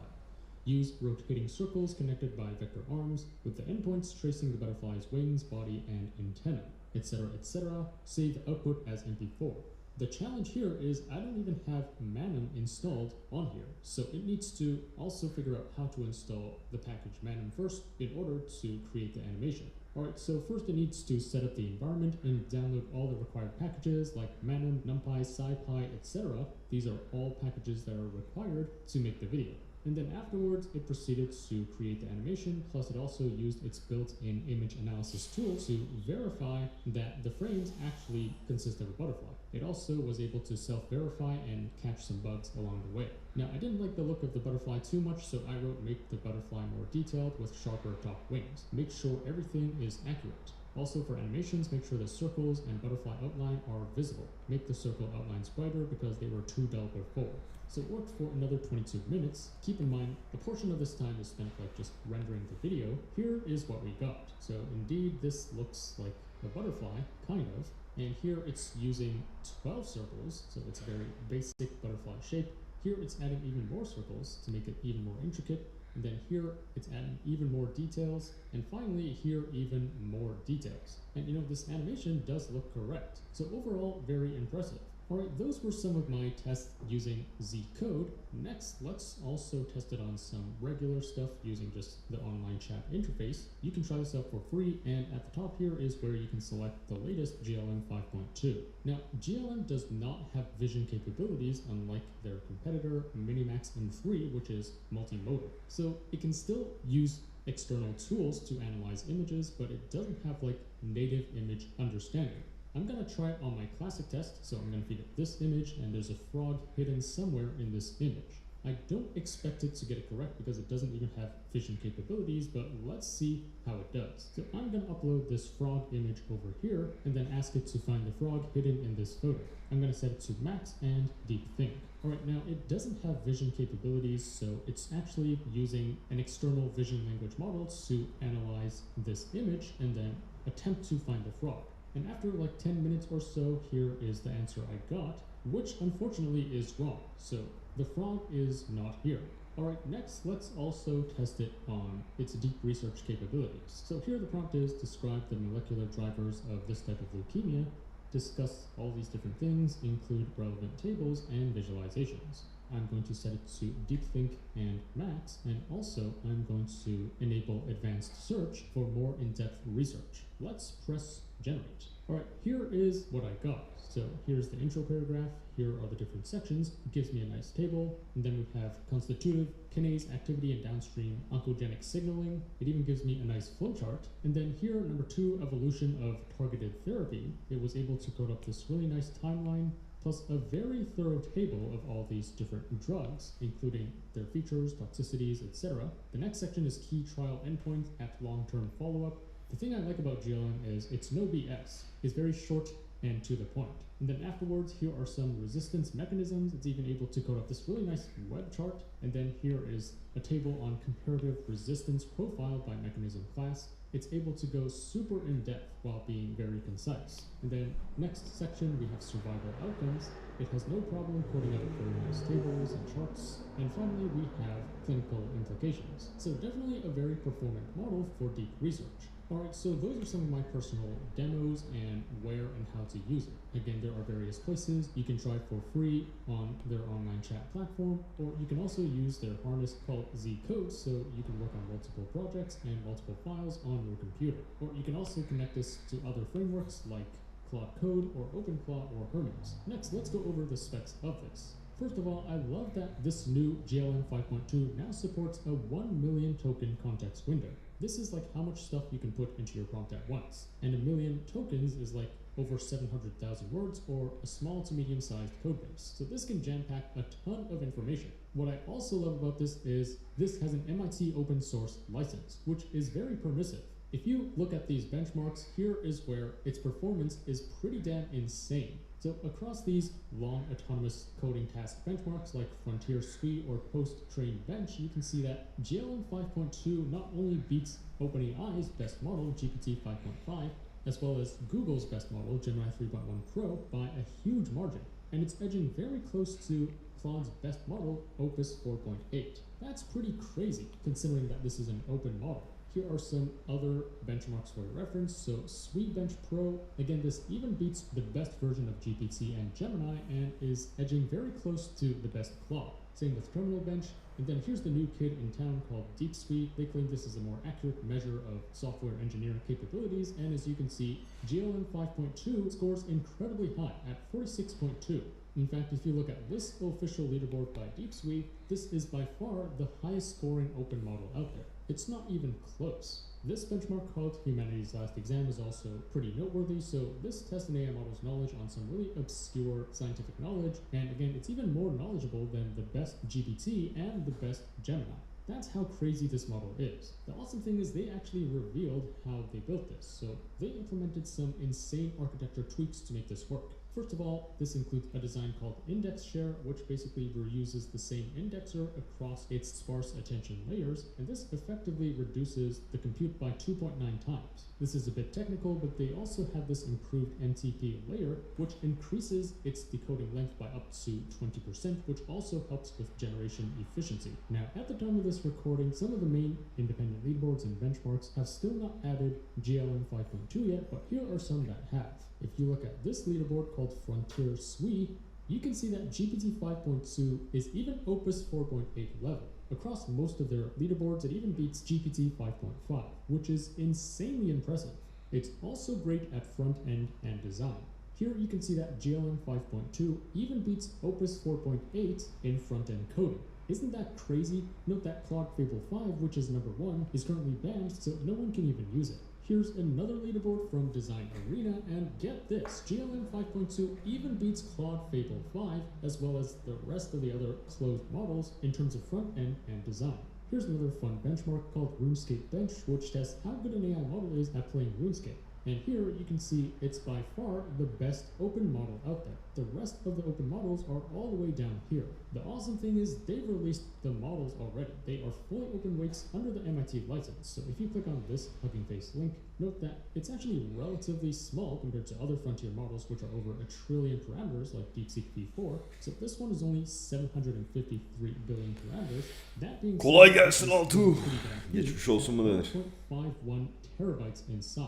So, I mean, good luck running this at home unless you have a freaking data center in your basement. So it's not really meant for consumer devices, but here's the value of open source AI models. If you've been following my channel, you should know that the other closed labs like Anthropic constantly gatekeep their models. They intentionally make it dumber for certain use cases. Plus also the US government just outright banned the latest Claude model, so people can't even use it. But with open models like GLM or DeepSeek or Quen, you don't need to be dependent on these other closed source labs. The importance of open source is that it brings the power of intelligence back to the people.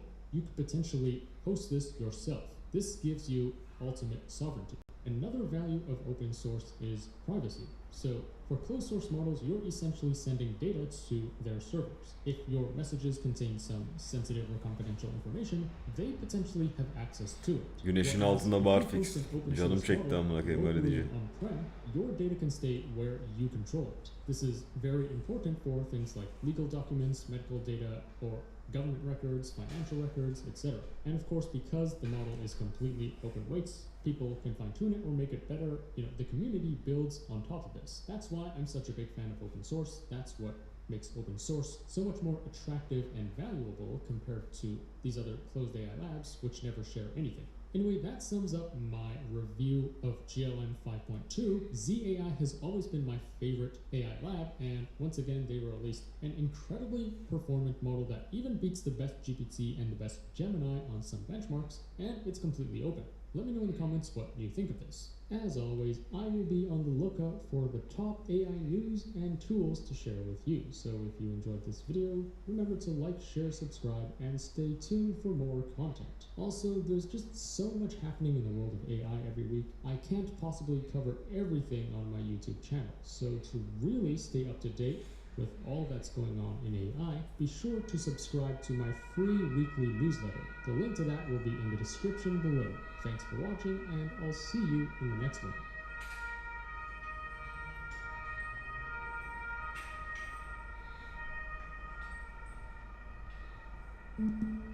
Nature, it seems, is the popular name for milliards and milliards and milliards of particles playing their infinite game of billiards and billiards and billiards.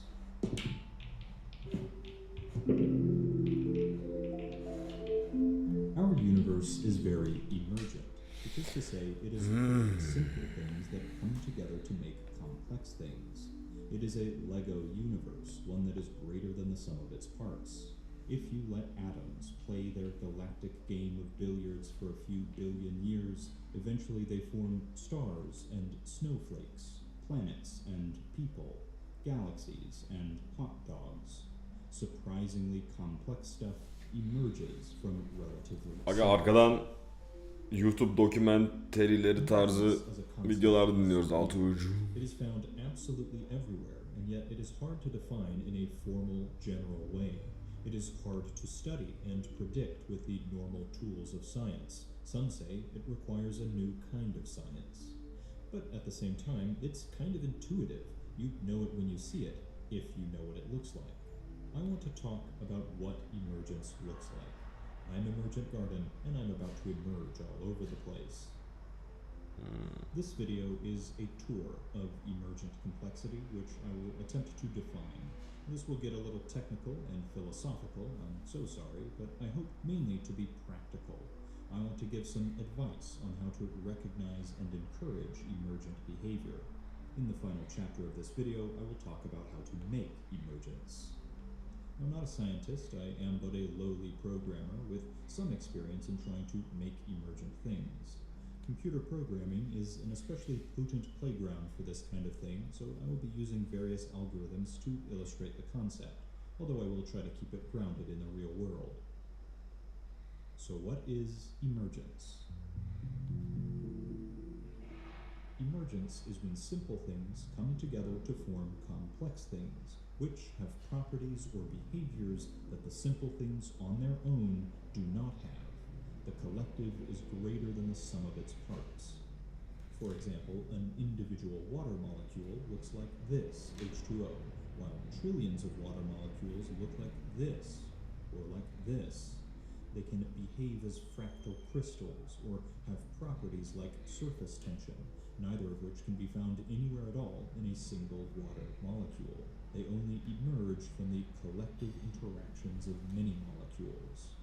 Ant colonies do things that individual ants don't do. Brains do things that individual neurons don't do. And come up with the next example yourself. There's a million to choose from. It's easy to get bogged down listing endless examples, so let's dig a little deeper. What do all of these things have in common? I see two main building blocks that make up emergent systems. The first building block is building blocks, or things that can be combined with other things. They can be arranged or put together. These could be literal Lego building blocks, or bricks, or billiard balls, or atoms, or ants, or even abstract stuff like words, numbers, or bits. The second building block is the rules.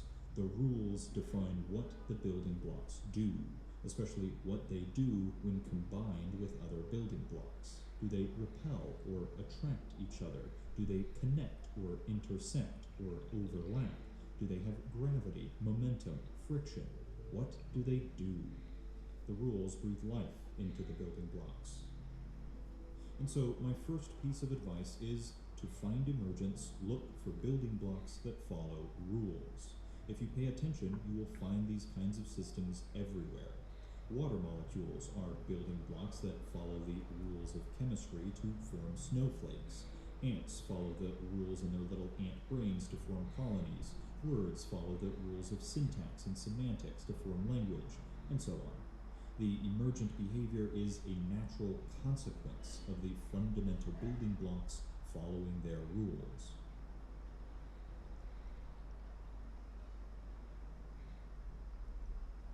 The essence of life is not so much the atoms and small molecules that go into us as the way, the ordering, the way those molecules are put together.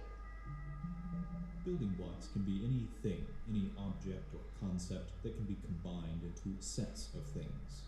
This is an informal definition, but there are many formal examples of building blocks like numbers or bits. Let's focus on bits, binary code. Each bit can be 1 or 0, on or off, black or white. We can combine many bits into an ordered list called a bit string. With 2 bits, there are 4 possible unique bit strings. With 3 bits, there are 8 unique bit strings. With 10, there are 1024, and with 100 bits, there are over 1 million bit strings. The number of bit strings grows exponentially faster than the number of bits. This is a combinatorial explosion, and it is Alihan Korkmaz. Hoş geldin pislik. there are far more combinations of things than there are things themselves. This is almost magical. It is literally greater than the sum of its parts. You get exponentially more out than you put in. Combinatorial explosions enable the vast creative power of any system of combinable building blocks. When you buy a Lego set, you don't just get the thing the set is supposed to build, but also anything else that you can build with those same Legos. That's why Legos are such a good deal. $200. Well, let's get a few of them just to be safe. Join my Patreon, guys. I really need it. Language is another classic example. Words are linguistic building blocks. Almost every sentence that you speak that's longer than a few words is very likely the first time that exact sentence has ever been spoken in history. This is not just because you're so smart, even though you are, but because there is a combinatorial explosion in unique sequences of words. And so here SA UFC posteri tarzı bir şey çizmeyi düşündüm mü? Aga bugün şey çizeceğiz işte. You have not Dayak seen yemiş topur ya. a combination of words, or of bits, or of pixels, or sounds, or flavors, Aga sende toyluk var. ideas. Ya There kaç is yaşında always gelmişsin something manga ne an akü. arrangement that you have never Aga sen seen şey mi or sanıyorsun? could not imagine Mangayı until çizen you put insanlar together 5 the yaşında mı sanıyor? and some of them will surprise you. Now, it's true that most unique combinations will not be very interesting or useful. It's easy to make a unique sentence that makes no sense. But some unique combinations will be interesting. 20 vs round 3 çizimi vardı bir tane mesela manga tarzı çizmişti UFC paylaştı onu çizen falan diyor. There is some combination of Biliyorum o ingredients herifi ya, that takip makes a ediyorum bayağı. delicious dish that no one has ever tried before. It is possible that a system could be too small and too simple for there to be countless unique combinations. With 2 bits, you really have seen every unique bit string.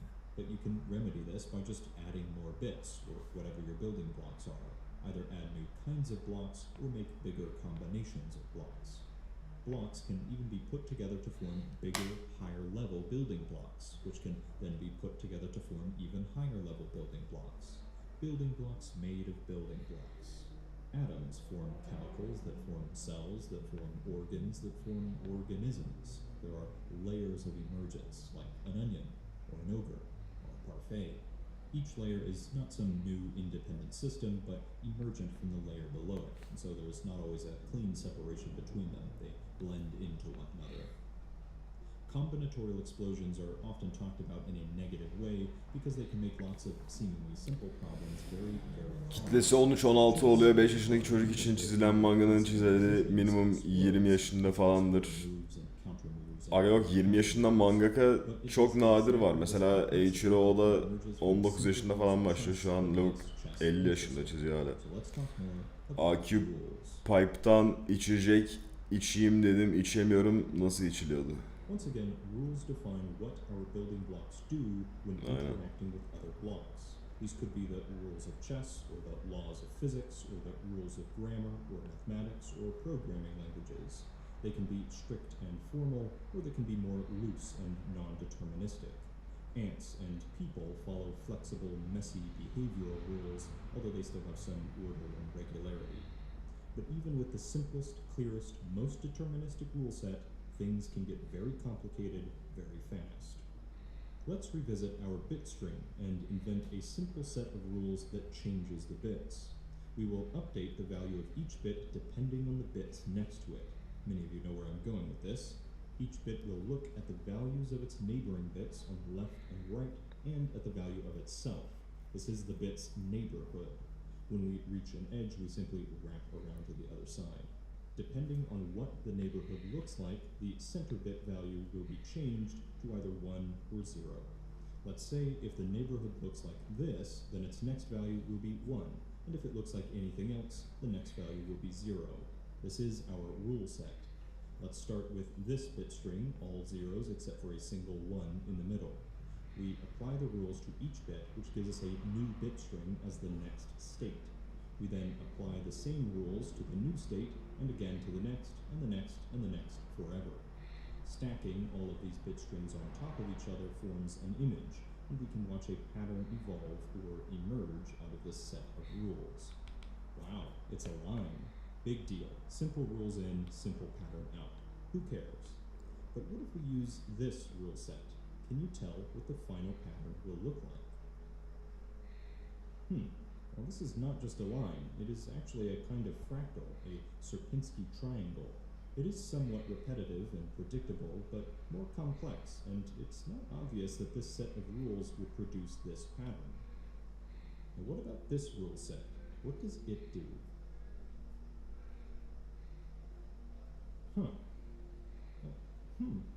Weird. This is weird, right? These rules don't look anything like this final pattern of triangle soup. It's a mess, but it has some kind of order and structure. Why does it look like this? Here are many other patterns produced by other rule sets. Some are boring, some are chaotic, and some are structured. These programs are called one-dimensional cellular automata, and they were invented by a fellow named Stephen Wolfram, who's also the guy behind Wolfram Alpha. Stephen Wolfram is an interesting guy, so to speak. So to speak, so to speak, so to speak, so to speak, so to speak, so to speak, so to speak. We will talk more about him later. His programs are related to the most famous cellular automaton, Conway's Game of Life. This one is two-dimensional, and it also follows a simple set of local rules that produce unexpectedly complex patterns, like gliders, or glider guns. You can even simulate the game of life in the game of life.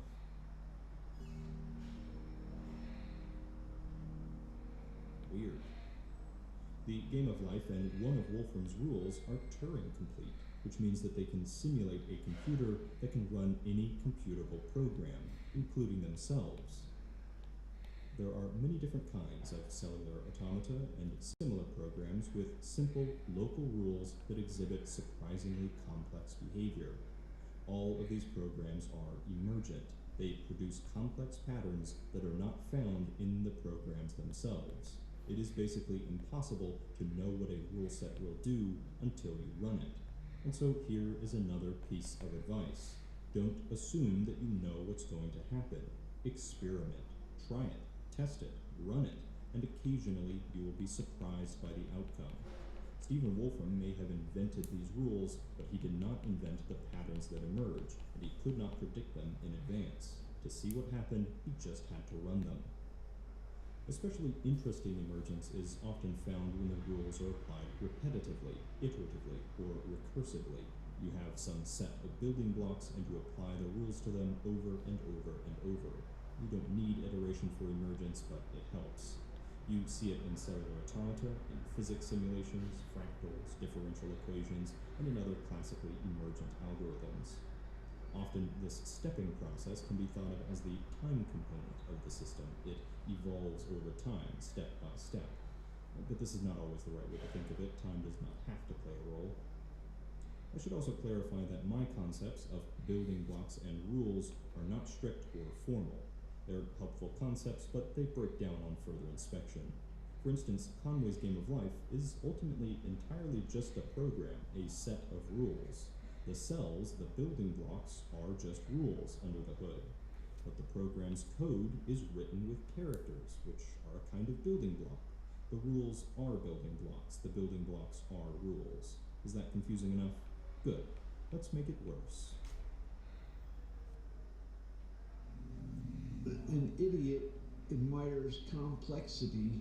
A genius admires simplicity. Anyway, In his study of his little computer programs, Stephen Wolfram exhaustively searched every possible rule for one-dimensional cellular automata with 3 neighbors and 2-bit states, among others.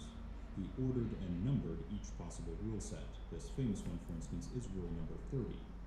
He then classified each rule set into 4 different categories of complexity. Kanka bir şey istiyor mu? Different kinds of emergent patterns that he observed. Canının sağlığı These altı will be üstü. applied to other systems, including ones in the real world. Let's go through these categories. I will give each one a name and provide some real physical examples. The first category is flat and boring. Everything is the same. It is homogeneous and never changes. Terry Davis. This would be a sheet of graphene. Yok, Emergent Steel, Garden. ice cubes. These are maybe a little messy, but they're Herifin mostly gerçek adını unchanging bilmiyorum ama. and all the same throughout. The second category is repetitive and predictable. These are straightforward, repeating patterns that can be reliably predicted.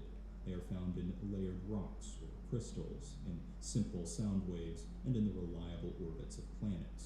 There is repetition, oscillation, a back and forth that can be predicted and depended on. The third category is chaotic and random, or pseudo-random, might as well be random. These are very noisy, messy, complex patterns with little to no structure or organization. They are not easily predictable and generally not very interesting. In the real world, this would be the air in a room or water vapor in a cloud. It's just a mess of particles randomly bumping around. The fourth and final category is complex and organized, or as Wolfram puts it, a mix of order and randomness. Not fully predictable, but not fully random. There are some chaotic parts and some structured parts. These self-organizing patterns tend to be the most interesting and surprising. Examples are found in the complex crystals of ice or bismuth, or in spiraling galaxies, or in the many strange patterns of life and mind. An especially striking example is found on the shells of cone snails. This is eerily similar to the pattern of Rule 30, which implies that our universe may really look something like Wolfram's little computer programs on a fundamental level. Wolfram's 4 categories can be neatly applied to his own rules, but they are, like many concepts in this video, not strict or universal. In the real world, any boundaries you try to draw are going to be somewhat arbitrary, although they can still be useful. For instance, water has shown up in several categories in different forms and can freely transition between them, from a cloud to a snowflake to a liquid. These phase transitions are a common feature of emergent systems, where they can suddenly transition into a different form of complexity once they reach some sort of tipping point, like the boiling point of water. The water remains mostly the same from 1 to 99 degrees Celsius, but as soon as you hit 100 degrees, it very suddenly begins to bubble and boil, and a new kind of complexity emerges. It's tempting to think that complexity is equivalent to information or entropy, but that is wrong. Maximum entropy is achieved with maximum randomness, which is not quite what we're after. We are looking for complexity that is organized, and organization implies some simplification. This leads us to the weird, seemingly paradoxical concept of emergent simplicity. This is the idea that the emergent thing is simpler than the fundamental stuff that it's made out of. A baseball, for instance, is made up of countless atoms. It is a super complex soup of particles. And yet, it's just a sphere with a diameter, a center of mass, and a few forces and values that describe it well and can be used to predict its future behavior. The ball is arguably simpler than a single atom inside of it. But it is also definitely more complex than a single atom because it's actually made up of lots and lots and lots of atoms. The higher level simplification is only possible because the atoms are organized. Organized, stable, local structures like baseballs emerge in many Category 4 systems. Gliders are another great example. These structures can form the higher level building blocks that we talked about earlier. And one final footnote on complexity. It is not necessary for the fundamental rules and building blocks to be especially simple for emergence to happen. It's impressive when very simple rules give rise to very complex patterns, but it can also be that very complex rules give rise to even more complex patterns. In our own universe, the most fundamental stuff we're aware of, quantum gobbledygook, is some of the most complex stuff that we've ever discovered, and it gives rise to everything else.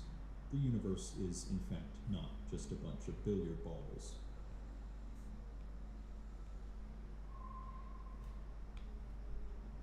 Consider again Rule 30.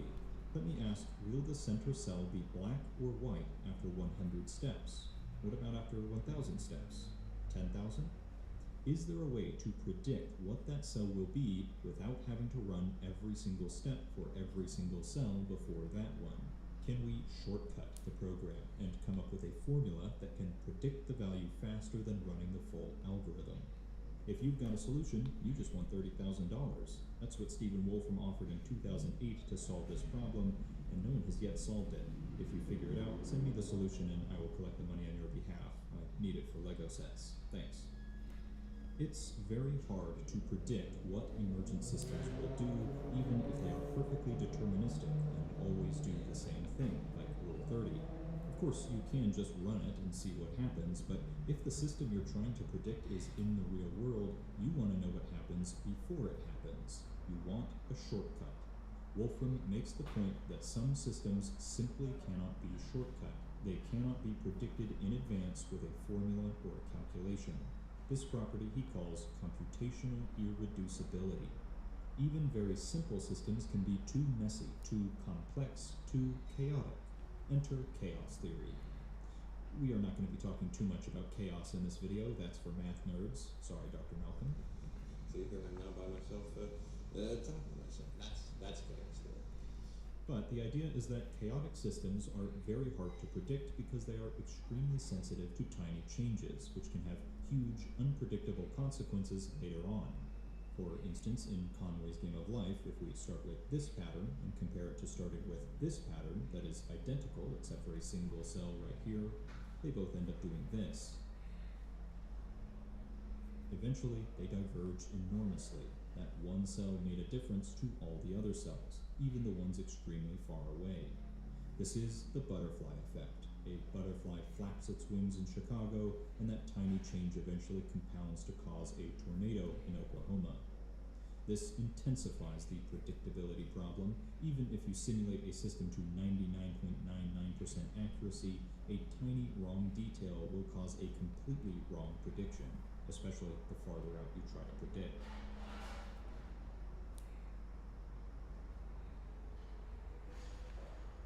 It is exactly this unpredictability that causes Wolfram to announce the need for a new kind of science. That's the title of his book, which is over 1,000 pages and almost 5 pounds.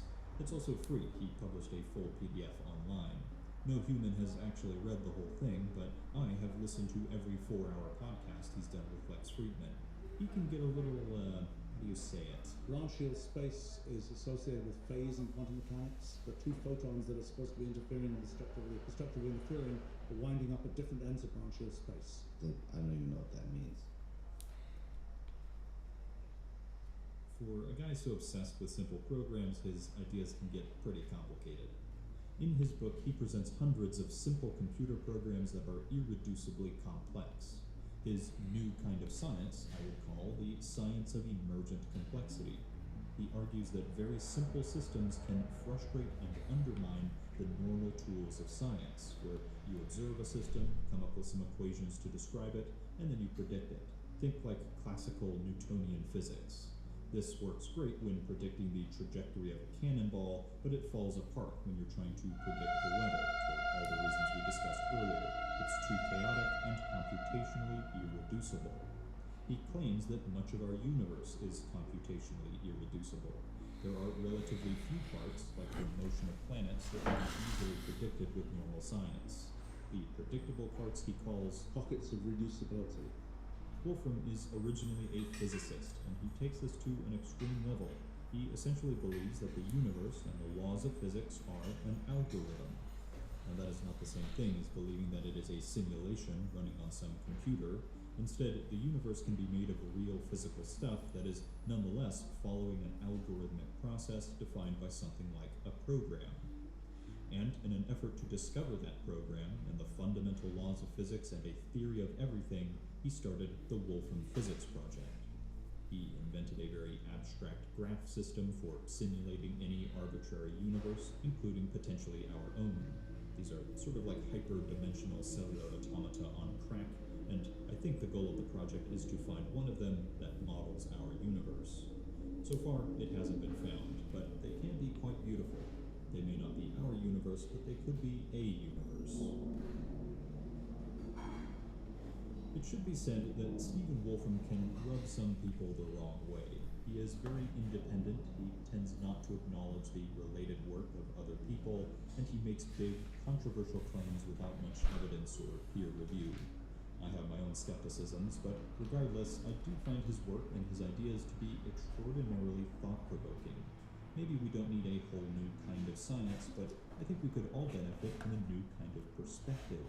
We ought to appreciate the complexity of simple systems and learn to expect the unexpected.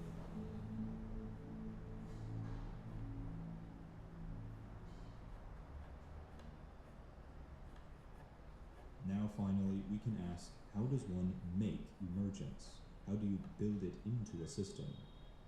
If you wish to make an apple pie from scratch, you must first invent the universe. Designing emergence may seem kind of paradoxical because emergent phenomena are not intentionally designed by anyone. They just naturally emerge. But this is not a true paradox. In our own little human projects, we can play God, so to speak. We invent the rules, we can change the rules, and we can mess with the system as it runs. This is especially obvious in the realm of computer programs like simulations and video games. Programming is a form of universe inventing. What kind of universe would you like to make? You can directly build complex stuff by hand, and it would be emergent if it's made up of simpler stuff. But to get the really interesting self-organizing complexity that we've been seeing throughout this video, you need to have a more hands-off approach. Here, you design the building blocks and rules, but you don't design the consequences of those rules. You build the Lego blocks, not the Lego set. This style of indirect design I will call design by emergence. It is a mix of invention and discovery. You invent the rules and discover the consequences. In practice, it can look like designing games that have very open-ended emergent gameplay, or building tools that can be used in very arbitrary general ways, or planting and nurturing something that grows on its own. We interact with these kinds of systems all the time without realizing it. Now, we've seen that most systems or rules may not be very interesting, so how do you build the interesting ones? Well, remember advice number 3. Experiment. Try and try and try again.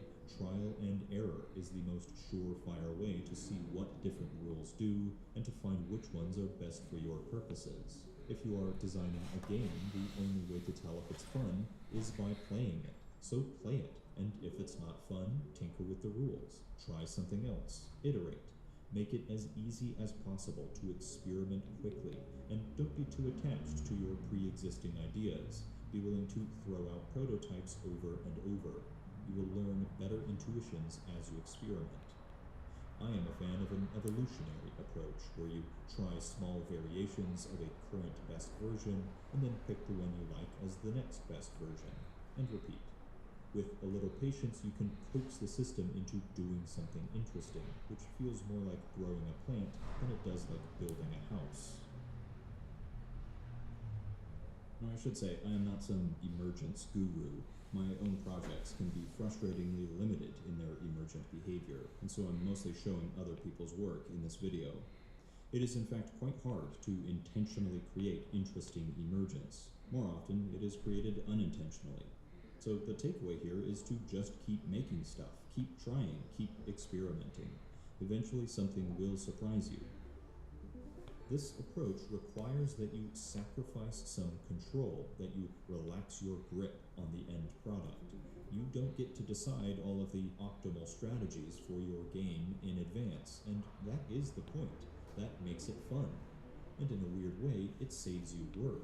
The inventors of chess did not have to simultaneously invent all the possible strategies and counter-strategies. These emerged from the finely tuned rules of the game. And this is the promise of design by emergence. You get more out than you put in. It's not magic, it still requires work, but it can be very surprising and powerful. You design a little bit, and emergence designs the rest.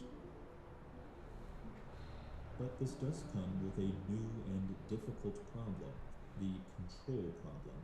It is hard to control emergent behavior without killing it. If you want to allow unexpected, unplanned, unpredictable outcomes, then you don't get to decide what those outcomes are. You ought to expect some emergent misbehavior in the form of unintended consequences and nasty side effects. We humans are constantly struggling to control our own complex systems that we build, our economies, our governments, our social media algorithms. And don't get me started on artificial intelligence. Even very simple programs can explode in complexity in ways that we did not intend and do not want. This is the drawback of design by emergence. Not all surprises are good. If you pray for rain, you gotta deal with the mud. When designing a game, you may discover unexpected strategies that exploit the rules and break the game. You can only really deal with these problems after they've emerged, but you can deal with them. You can adjust the rules, nerfing some mechanics and buffing others to mitigate broken strategies. Again, you just have to iterate. So it's not hopeless. Emergence can be tweaked and tuned and tamed to avoid undesirable outcomes. Despite its unwieldy and unruly nature, emergent complexity is very much worth the trouble. If you are a maker of things, try to incorporate it into your own work. If you are willing to be patient and playful with the system, to make and break the rules, and to nurture strange and surprising behavior, you too can grow your own emergent garden. Alright, that concludes our tour of emergent complexity. I hope you found something interesting or useful here. These thoughts have been bubbling up inside my brain for years now, and I needed to spew them out. Please like, comment, and subscribe, and send this video to your nerdiest friend. I'd appreciate any support. These long documentary-style videos can be kind of risky for me. You can also donate to my Patreon, or Ko-fi, or use this link from the channel sponsor Scrimba to learn how to code and get a 20% discount on a pro subscription. Go make some emergent things, and then let them make themselves. Goodbye. These are some of the things that hydrogen atoms do, given 15 billion years of cosmic evolution.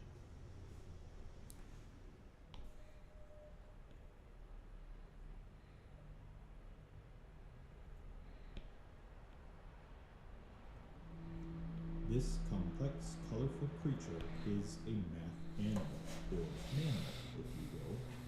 I have made many of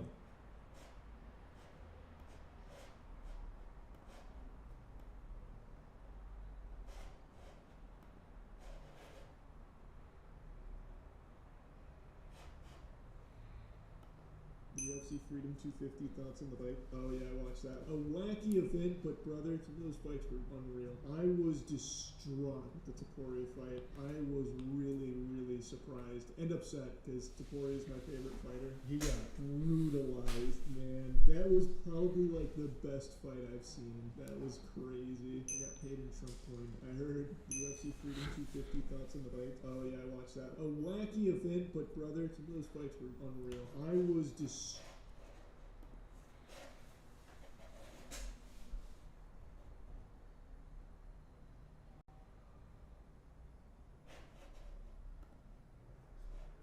It's also okay to be a... It's 2026. You can be a friggin' pussycat for all I care. Just don't pressure it down other people's throats. This is a brain rot special. Tiamat's cooking in the basement. Coach Greg, in today's video, Clavicular, he tries to save face, quite literally, by getting a nose job on stream. I mean, guys, did I not say approximately a year ago that Clav was lying, that he had no intentions of getting that double jaw surgery? You know what he was talking about, what made him go famous, made him go viral. And so he bamboozled all of you that he needed every surgery in book in order to look smacks. And so when push came to shove, he had to get something. He had to show the people that, yes, I actually am this insecure. I hate my body, I hate my face, and I'm getting surgery to prove it. And so he meets up with guy I know actually quite well, Dr. Miami. Bro is one of the most famous surgeons out there, collabing with everyone. I'm certain he would want to collab with Coach Greg. But here's the thing. Clav doesn't need a nose job. What he needs is to get a life. Rather than spending all of this time getting a nose surgery and then spending multiple weeks in rehab, being unable to train, he could have spent all of that time going to the gym. If Clav truly wanted to look smacks, this is what's missing with his physique. He lost all his muscle. When he was younger, 14 and so on, he was abusing performance-enhancing drugs, steroids, but at least he was going to the gym. If you just take steroids and you do not work out, you're not going to maintain all your muscle, as evidenced by Clav, who's lost 20 pounds of muscle in the last year. And so perhaps he's frail maxing, retard maxing, as this is exactly what's going on. Tell me your top 3 things you like about Tiamat.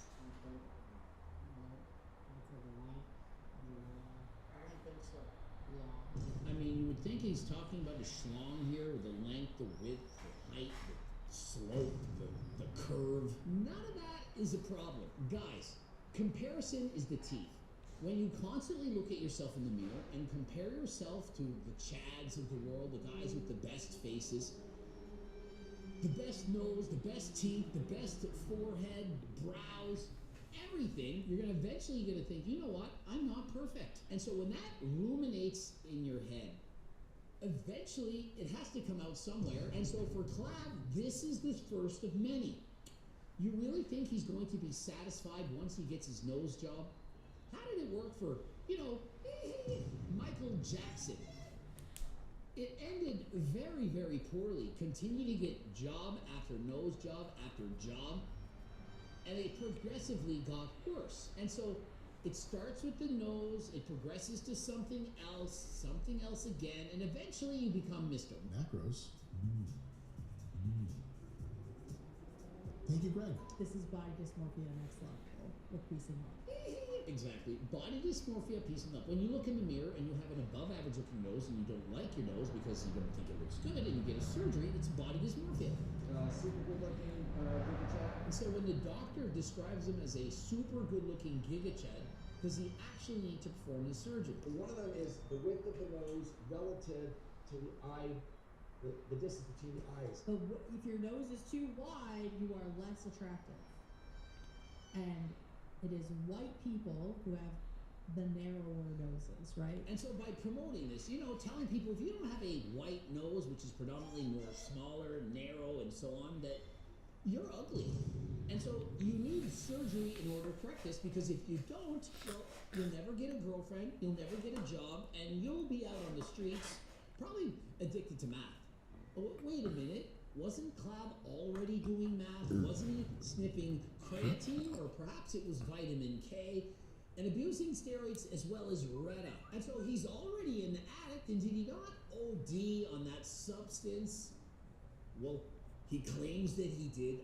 I personally believe it was staged, but hey, I didn't just get a letter from his manager to try and force me to take down that video, of which I said I will not. And so, is Coach Greg actually onto something? That is slightly wide. So, what are you gonna do, Doc? Gonna fucking chop it off. And so it's slightly wide, we need to chop it off. I mean, how can we live another day in this world if our nasal folds were not within the width of our eyebrows? I just don't know. So the tip of the nose, it's like too bulbous according to this guy. Then the third thing is if you look at the angle. And so the tip, clearly too wide, protrudes too far, and of course it's pointing too far up. It needs to hang lower than last time.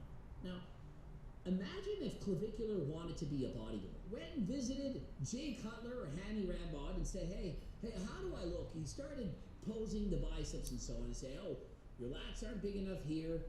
Your conditioning is decent, but you need to put on more size. And your quads, they don't bulb out as far as they should. And so what would Clav then do? Would he get plastic surgery, putting implants all throughout his body, inserting muscles here, muscles there, injecting synthol and other cosmetic oils? Where would it ever end? And so I believe it would never end.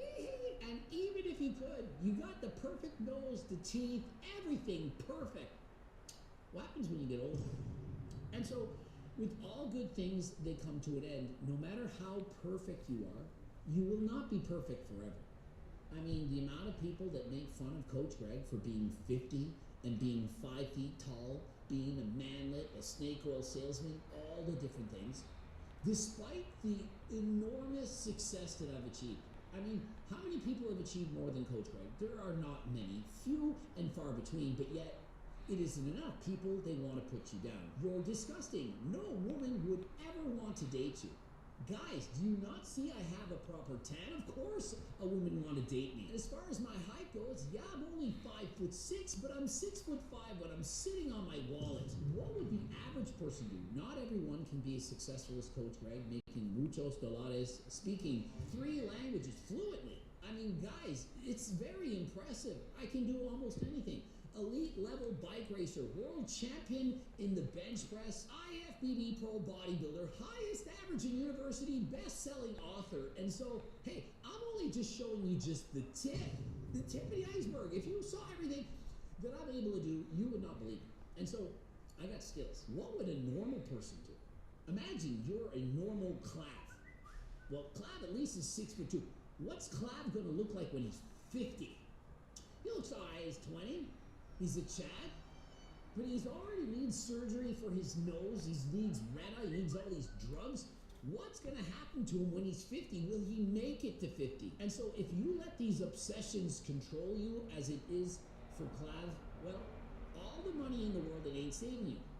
Clad perhaps one day, perhaps he has more money, more fame than even a Coach Greg. Perhaps he has hundreds of millions of dollars. Is that money going to buy him his looks, a personality? At 50, what will he be doing? No matter how much money you have, no matter how much fame, it will not last forever. That perfect nose, that amazing physique, even if you're a Mr. Olympia champion, it doesn't last forever. Eventually, you get old and somebody will quickly be there to replace you. And so, if all your self-worth, if all your self-esteem relies on how you look, that's temporary. It's fleeting. And so, you're far better to not be a Chad, but feel good on the inside than to succumb to a life of clavicular. The tip of his nose makes his upper lip, it's slightly obtuse. It's a little bit more feminized than you like it to be. And so his nose is feminized. I mean, in 2026, I feel like that is what people want. I mean, half the people out there are pretending to be gay or dressing gay, acting gay, looking gay. Look at the models of the world. Models essentially are gay. If you're a male model, the first thing I'm thinking is, well, he's gay. Not that there's anything wrong with that, but you're clearly not masculine. You're a model. Your male models are not masculine, and that's okay. It doesn't matter. But I say this to point out that just because he has a feminine nose right now, isn't that what you want? Isn't that a positive? Are people not going to get surgeries to be feminized? At least in K-pop, that is what I understand it to be. K-pop, you can't have too much muscle. You can't have too much size. You need a smaller face, smaller nose, smaller everything. Perhaps even the Johnson needs to be smaller than last time. And so he's going to shrink down his nose. Well, what happens when the cycle of fashion and beauty, it changes? We saw how many years ago was it about women having the look of the tooth? You've seen it. Women got surgeries. Perhaps it was Kim Kardashian. She got surgeries to look like a tooth, a molar. The molar surgery it was. And today, well, things are getting smaller. Gone are the days where women are getting the most massive breast and ass implants in the world, where everything is fake. The hot dog lips, everything. People have had enough. And so people are now trying to shrink down their breast implants. They're taking them out. They're downsizing. They're trying to look more natty. And so how many years from now before Clav has his regrets? And so how did it work out for Zac Efron? Remember him? He had feminine features, a smaller nose and so on, and he wanted to be more masculine. And how did that turn out for him?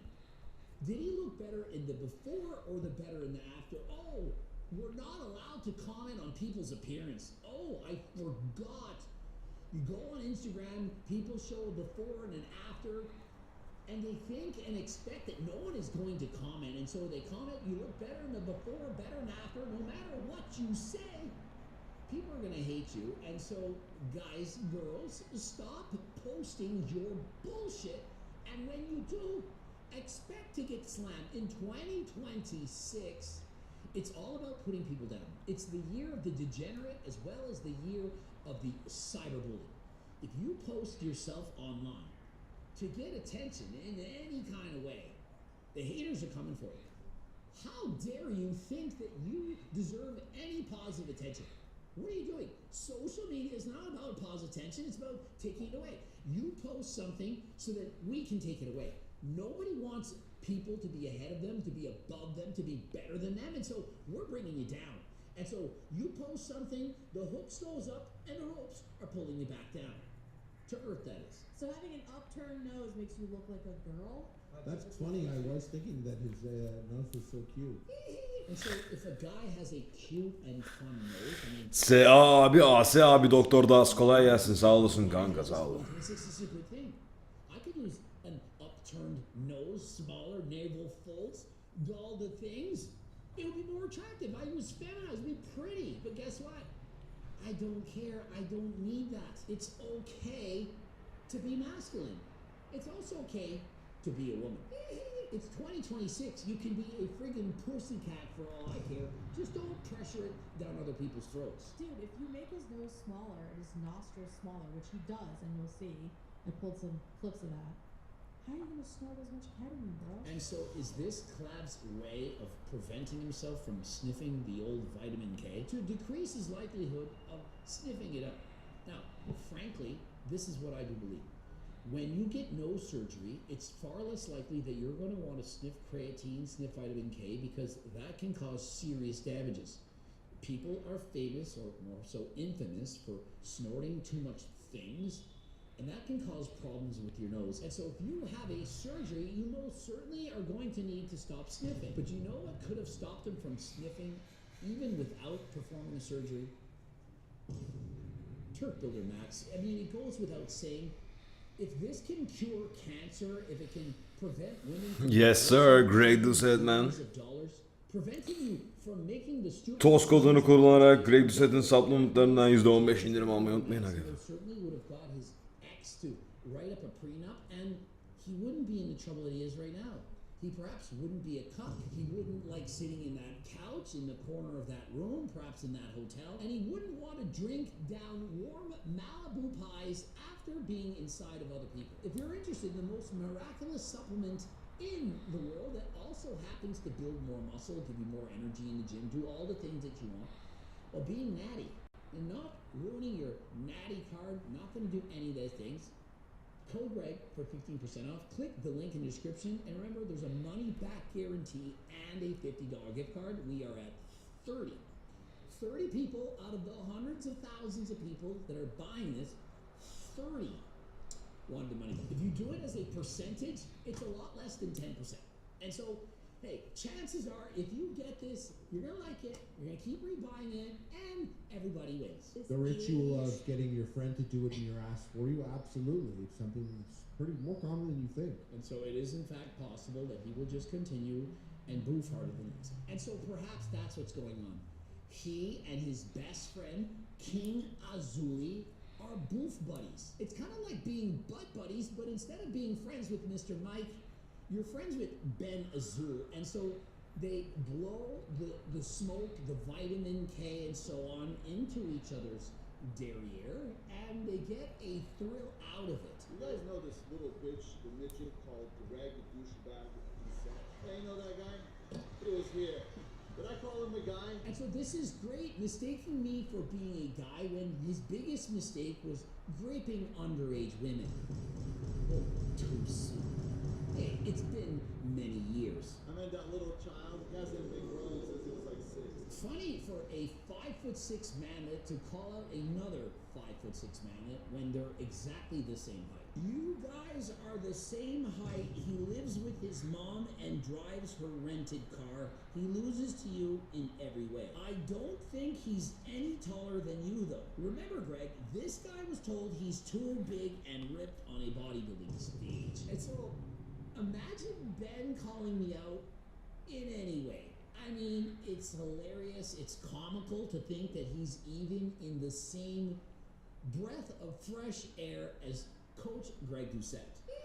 Artie Lang, he had done all these jokes, and he snorted something that was cut with glass, and his nose, if you look at the picture, if you look it up, it's like, his nose was exploded. Man, Artie Lang's stories, though, I'm not sure you can believe all of them. He was a little extreme. Freaking funny, though, man, that takes me back. All the drives from Halifax to Yarmouth to go visit girls I met online, listening to Howard Stern 3 hours each way, man. And he is trying to quit drugs to get his fertility back. But then I also saw that he's opening an OnlyFans. Clav is starting an OF and trying to become fertile. This is not good. I mean, it reminds me of when Togi pretended that he wanted to have kids with 30 females, that he wanted to have more kids than last time.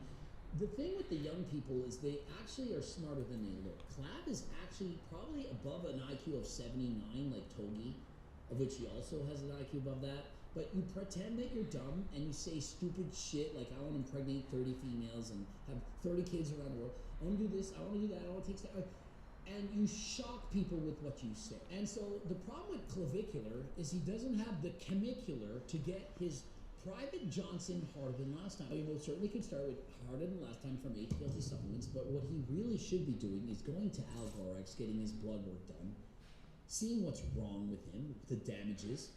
I think he could go off of his HRT, which is not at HRT doses. I think it's 250 milligrams. This is way more than he needs. I just had my blood work done. My testosterone levels were at 660. I can make a video on that.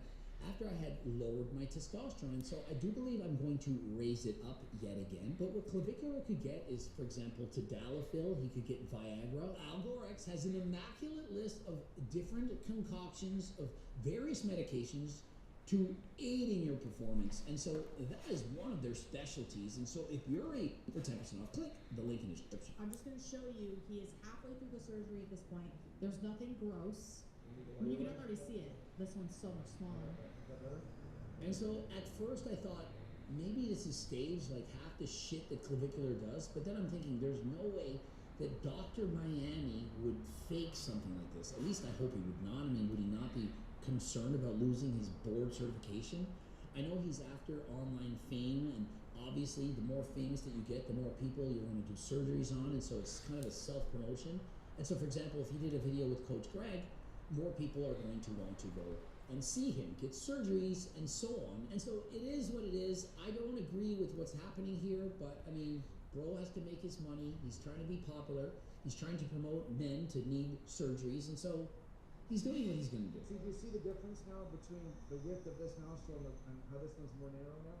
Yes. But what's weird is, why is it now bigger? One side is bigger than it was. I mean, one is smaller than the other side, but more so it looks like one got bigger. Like, honestly, look at his nostril. Like, look at my nostril. My nostrils are pretty big. Why are clavicular's nostrils suddenly bigger than Coach Greg? And so, does it kind of look like he made one nostril bigger, hold it down, and then release, and it'll go back? I just don't know. That's so You can sad. see it's straighter. Okay, this Don't angle touch it. here is more acute. It's less obtuse. And so he's got a smaller nose with less nostril flare, and he also has scars on his nose, which he's now going to have to wear makeup to cover up. I'm just telling you, if he doesn't put makeup on, when you look at clavicular, when you're talking, you're going to see a scar. What do you think? You can surgically remove skin and not see a scar. And so if you're a woman, hey, you wear makeup already, but if you're a man, you get these surgeries, then you got to put some makeup on and cover it up. Listen, I don't want to be rude. The wheelchair picture of him, it's just fucking, it's just hurting ass picture. I just thought he was a mogger. I mean, the wheelchair picture is not giving him any compliments. And so, what do you think was more important, or what would increase his SMV more? A smaller nose or bigger quads? For the ladies and or the men, if you had Clav's physique and you wanted to improve it, do you think it's more beneficial to looks max through hard maxing, as in getting a nose job or some form of a jaw surgery, or going to the gym and working out and being healthy? You know, eating good, getting in your cardio training, doing the things that Coach Greg says, or is what Clav's doing more beneficial? How many people think that Clav's advice is better than Coach Greg? That if you listen to Clav, you will mog more than if you listen to Coach Greg? And so, who's the better mogger? Who mogs with information? Is it Coach Greg or Clav? Clav wants you to get a nose job, even if you already have a great nose. He wants you to lose all of your muscles, perhaps 20 pounds, and avoid going to the gym, because who has time for that? Just put on makeup, get a nose job, perhaps use some lip filler, and that way you'll be a proper man. No, he came off steroids. Crazy thing is, he lowered the dose of steroids. He didn't come completely off. He was, last I checked, still on 250 milligrams. I haven't been on a dose that high since I was in a bodybuilding competition. That's it for that. Hopefully you listen to Coach Greg, you don't listen to Clav, you can listen to Clav, but then your life is over and you're doomed. And don't forget, this will save your life. Click the link in the description. Subscribe, click the bell button, comment to boost the algo, go to AlgoRx, code Greg. Watch one of those two groups. Don't forget, if you want to get sponsored, or if you want to have me coach you, or if you want to have my supplements in your stores, gym, the link, that's what it's for. You can pick up the cookbook. You can get the Kaiko bars. Don't forget code Kaiko, CICO, for 50% off. And until next time, I am out.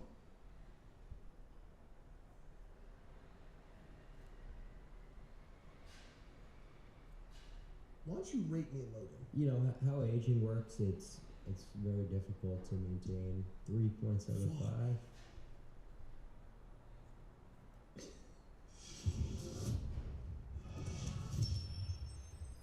Coach Coach Greg, in today's video, Clavicular says that Mike and Logan Paul are essentially ugly.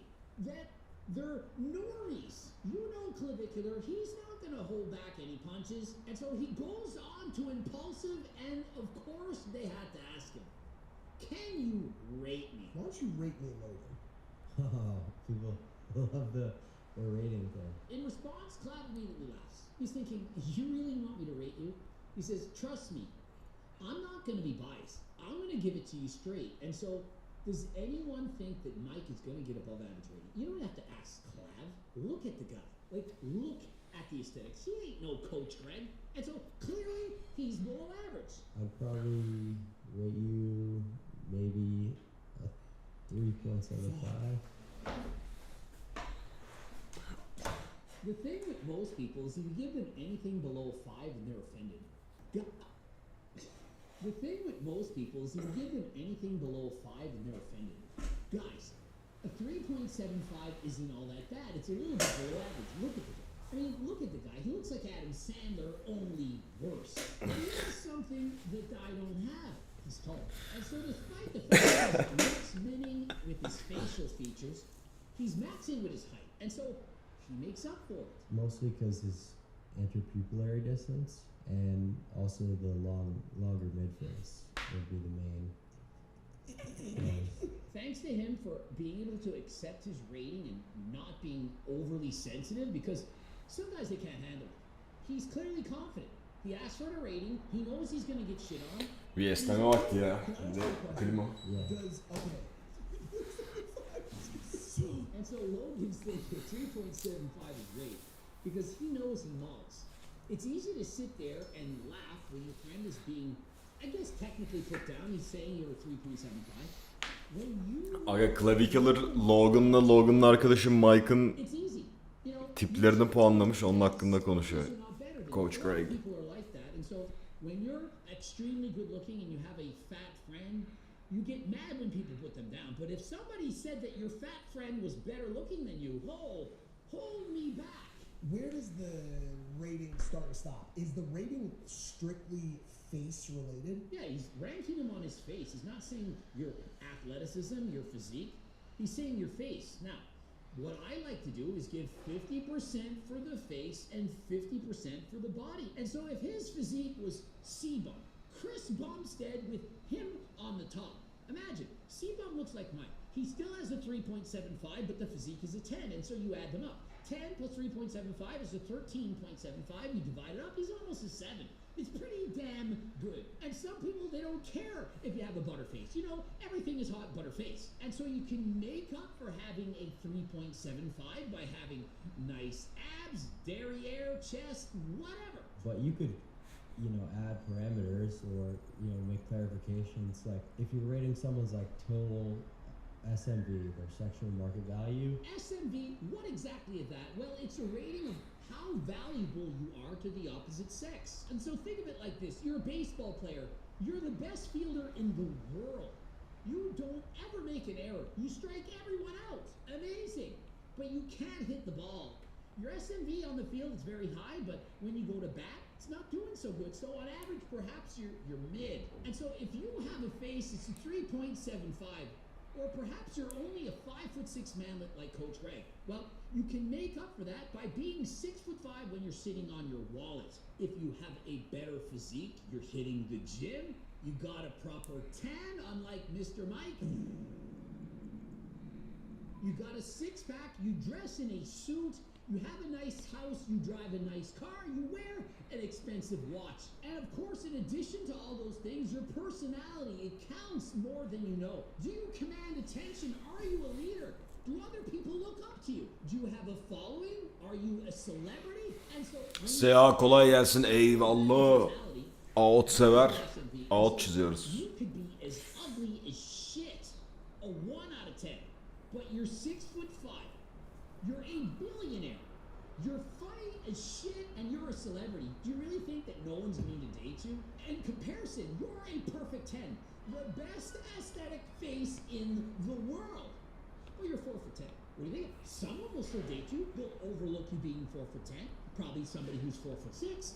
But you're not getting as many points. You're as handsome as shit, you're a 10 out of 10, but you're 4'10", and you're poor. What are you gonna do? You're cooked. Height is just as important as looks. Personality, also just as important as looks. And so, as long as you have something, do you have money? Do you have looks? Do you have a personality? If you have at least 1 out of 3, well, you have a very good chance. 2 out of 3, it's easy. All 3, hey, you're a gift from God. That would include a lot of other metrics like. Okay, what's my SMV? It's probably a 9. 3.75 in the face. 6'3", that gives him perhaps a 10 out of 10 from height. Any taller than that, is it really going to be any more beneficial? I don't think so. 6'2" to 6.4, it's probably the ideal. Taller than that, kind of become a freak. Not everyone wants to have to jump up into the air in order to kiss their boyfriend. And add to that the fact he's making millions of dollars, the fact that he's got millions of followers. It doesn't get much better than that. And to add to this, he says he's really funny and he's hilarious in anyone. Commands attention. Bro is at least a 9. And so he doesn't need a nose job or to smash his bones to increase the size of his mandibles. He doesn't need to do any of that. Now, would it hurt for him to lose some weight? I mean, look at Bro. Goatis izliyor mu? Went to the gym. Yok. Çiğ etmiyor. Like a slob, like Adam Sandler. Hiç duymadım. His SMV could be higher. What do you think Mike's sexual market value is? Extremely high percentile.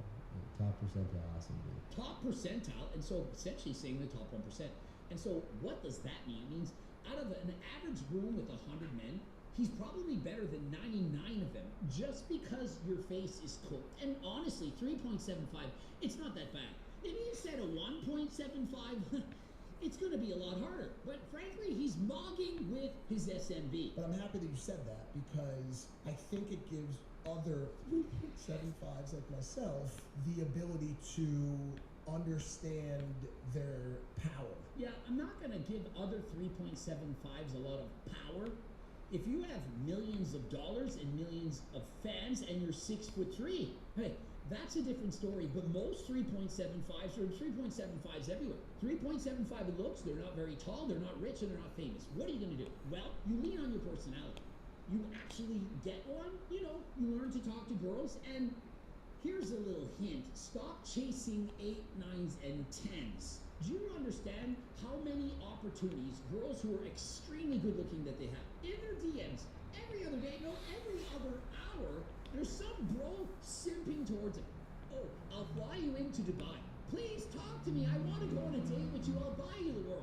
These girls are so used to people throwing money at them, throwing everything at them, that they kind of have too many options. And so, for example, you could be dating them and they're thinking, well, who else is out there? I'm with you, but he just wrote me that he wants to fly me to Dubai. He's going to take me on a yacht. He'll buy me a Bugatti. The face and your looks are going to be the most important thing. Great. Getting super high Coach SMV. great. I disagree. It's not just the face. UFC 6 PC'ye çıkınca turnuva yapar mıyız, canlı yayında çıkacak diyorlardı sanırsam. Aga Mac'e gelirse olur. It's 50% the looks, 50% your body. And so just because you weren't blessed with the God-given aesthetics of a coach ring, not everyone can be as facially attractive as myself. Big Labati, ideal gonal angle, solid rays, deep set eyes, slightly positive content, felt strong orbital ring with complementary zygomatic support. God could not bless me with everything. He wanted to make it fair. And so he said, you know, I'm going to give you everything, your height. You're going to be a 5'6" manlet. I'm saying, well, yeah, I'm down with that. This'll do. I'll work on my physique. I'll study. I'll learn to have the gift of gab. And so it ascended me through hard work. Just because you're not facially attractive doesn't mean you can't work on the rest of you. And FYI, if you're not as visually appealing as you would like to be, most of you could go up at least 1 or 2 points just by losing some weight. Most people who do not look good, they're trying to bone smash, they're trying to hit themselves with hammers. All you have to do is lose some weight. The fat is covering your cheekbones. And so if you remove the fat, guess what's going to be underneath? Bones. And so everyone seems to be trying to look like Skeletor, but unlike clavicular, you don't have to abuse torque. You don't have to take abusive doses of Reta in order to lose some weight. You of course can get my friggin' cookbook.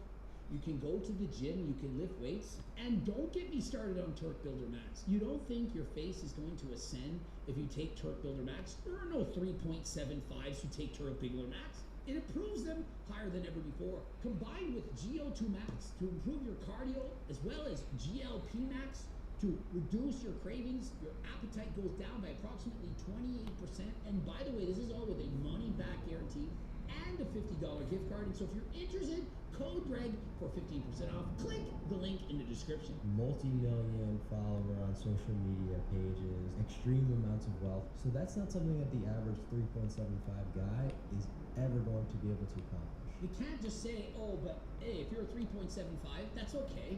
Just make millions of dollars, get millions of fans, and be 6'3". These are very difficult things to accomplish. But as a 3.75, you can purchase HDLT supplements and you can go to the gym and you can get my cookbook. That is a Çok bozuk bir şey dedin. 2 points. You go to a Mac'te 5.75. UFC oyna bak. You ascend from a 3.75 to a 5.75 and you date a 5. 5's great. She's average. But she's gonna be there with you through thick and thin. And if she's not, you know the answer.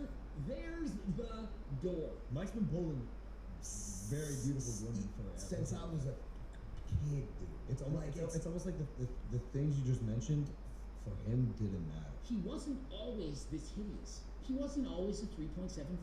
He's sitting back. He's relying on his height. He's 6'3". He's wealthy and he's famous. Do you think this guy lives in the gym? Does he look like somebody on Turk Builder Max? Of course he isn't. He's not even going to Al Gore-X to get his blood work taken, where he could, for example, be taking enclomiphene. He could be given a GLP to help him lose the weight. You all have heard of GLPs. You've heard of Ozempic or tirzepatide. If you're obese and you're a 1.5, let's say, you gotta lose the weight. You do. Or you can continue to date ones. This is fine. You don't need to lose weight. But if you want to date the 5s, you gotta become a 5 yourself. Does that make sense? You know, I'm just speaking facts. He was pulling baddies since he was a teenager. Bro was 6'3". I always get a kick out of these guys saying, oh, I was ugly. I couldn't get anyone. Clad. He's 6'2" himself. Oh, I wasn't attractive, but yet I still got girls. Yeah. From up there, you were able to get some baddies. Try being a 5'6" man like Coach Greg, but yet even I could do it. And I know that facially I'm on. This is true. And I had the physique, winning bodybuilding competitions as a teenager, but I also had a personality. I dared to speak out, to say what I was feeling. And so, if you are struggling with girls, I suggest that you practice. Remember the saying when you were a kid, your parents used to tell you, practice makes perfect. If you sit at home all day long playing your video games and you never talk to people in the real world, how are you ever going to get one? The first time you talk to a girl, you're going to sound like when Clavicular was talking to that bro that gave that OF girl over $3 million. Remember that 19-year-old? That girl who, and the first time he meets her is like, you're much fatter in Boston. What? And so if you haven't essentially talked to people once, you're a hermit. You're not going to know how to talk to the ladies. You're not going to know how to pull them. In the priority factor in an SMV, I think might be humor, dude. It was able to help me overcome that issue. They don't get the best poontang. Yeah, they get some, but it's not the best. And so, picture this. You're really funny and you're 6'3" and you're saying you get the best poontang in the world. What if you look like The Rock? You're just as funny, just as tall, and now you're actually attractive. Do you not think you get better poontang? There are levels to this shit. You go from the 8s and 9s to the actual 10s. Why do ugly funny guys get the best pussy? I wouldn't really say ugly, funny guys. Let me answer the question why. You asked why, I'm going to answer. Bro, let the Clav answer first. When you are funny, humorous, comical, it shows how intelligent you are, and we've actually evolved to be this way. Guys, I did a deep dive on this just last night. This is what I do. Ask Mepsigram. I studied this. For example, this dog. Jackie, mate. Who did this? Did you do that? The dog, he knows he did bad. But the dog, it closes the eyes and you can't see me because my eyes are closed. But let me just peek a little bit to see, is my master still looking? And so we watched it several times. It's gotten perhaps 10 million views because it's funny. it scratches an itch in your brain, it releases dopamine. And so when you say things that are funny, it makes you feel safe, it releases dopamine, and you feel good. And people like to feel good. And when there are other people who make you feel good, well, you're going to want to spend more time with them. And the more time you spend with someone, the more they're going to get to know you, the real you, and not just the 3.75 that's in front of them. And they will eventually fall for you. Oftentimes, this is how life works. And so we've evolved so that comedy makes us feel safe. You can let your guard down. Because throughout history, we've had to defend ourselves. We've had to be careful. You never know what's going to happen. But when you can sit down and have a laugh, you don't have to worry. So long as you have a minimal amount of attractiveness, 3.75, for some, it's not enough. But if you can be at that minimum, and for me, I always say, you can get somebody perhaps 5 points ahead of you. And so if your face is a 3.75, you can probably pull girls as high as 8.75. Any higher than that, the 9s and 10s, you might pretend that that girl's in love with you, that she wants you, but she's using you for your money. Now, she can get away with it for a few years, but trust me, it's not gonna work. If you can make a girl laugh, that is special. It's almost equivalent to how they feel when they're petting an animal. They're relaxed, they're feeling good, their guard is down, and so they're no longer scared of you. If you can't tell a joke, if you're not comical, and you have the 9.9, yeah, they want to look, but if you're a creep, a weirdo, it's not gonna work. Don't think that life Geliyorum aga efendim. your look. This is not You're over. not just the 1 foot dimensions above your neck. You're everything else. About a 6. Like, as he is right here, he's not showing off his physique. We're showing this. He's essentially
message though that stood out. There was a guy with a weird sounding name that told me to check out the company he works for. He said, quote, "We look like we're too big for you, but we're not," which I was pretty intrigued by. The company that he works for was called IME Construction, and they did look too big for me because I looked into them, and they do like $100 million a year in revenue. They're based just outside of Portland, but I'd never heard of them before. And much of the projects they do are these massive, huge scale projects. But they also do some smaller ones. So I kept talking to him, and I met with him, I met with his coworkers. I even talked with the owner and the owner's kids who also work at this company. And after talking to them for, I don't know, maybe a week or two, it just felt like a small family-owned shop that would actually care about my little project, could also handle a project like this and things that come up. Also, their bid was less than other bids I got, which didn't hurt. So I decided to go with them. And before any of you say that this is sponsored, first of all, oh my God, I wish this was sponsored. I wish this was sponsored so bad. This building's gonna cost me around $900,000, and I assure you, I would do or say anything for $900,000. Anything. So just to be clear, I'm not getting a free building, but there are a few fringe benefits of working with IME. So they just like let you have one of these. I think they were impressed by the last time I used it. But no, I told them I had some things I needed to do, and they're like, "Oh, just take ours." And I thought they were kidding, and they're like, "No, you should use it." And I was like, "I can't do that." And then he kept just saying, it finally threatened me and said his 12-year-old son was going to come do it for me. And I was like, I don't know. I don't know if I feel comfortable. And finally he came back and gave me this, which apparently will operate any caterpillar in the world. So they told me just to take one, and it will operate any caterpillar in the world.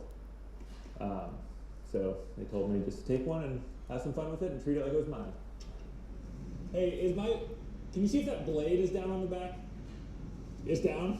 Can you see if this brings it up?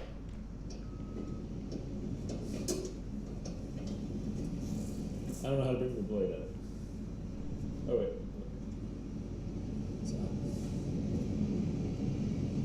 Okay. I think I'm ready to start moving.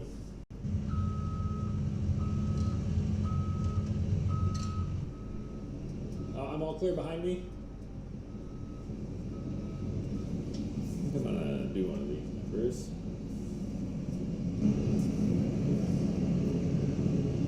Just gotta screw the whole thing. There we go. Now I can see where I'm going.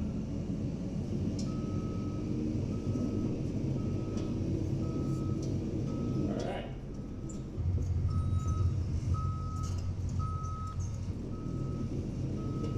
Oh wait, shit. Look at that.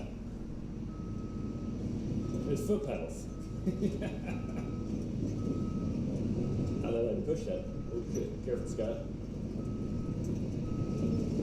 Oh, okay, foot pedals are a little trickier. Oh shit. Alright, we're okay. Ooh, sorry. Oh, that's the opposite way I wanted to go. Power line there. Whew, stressful. Alright, for such a fun machine, this is not that fun. These are not ideal commuters. I'm not overly impressed with the suspension on these either. The alignment leaves something to be desired. I might run out of gas before I even get there.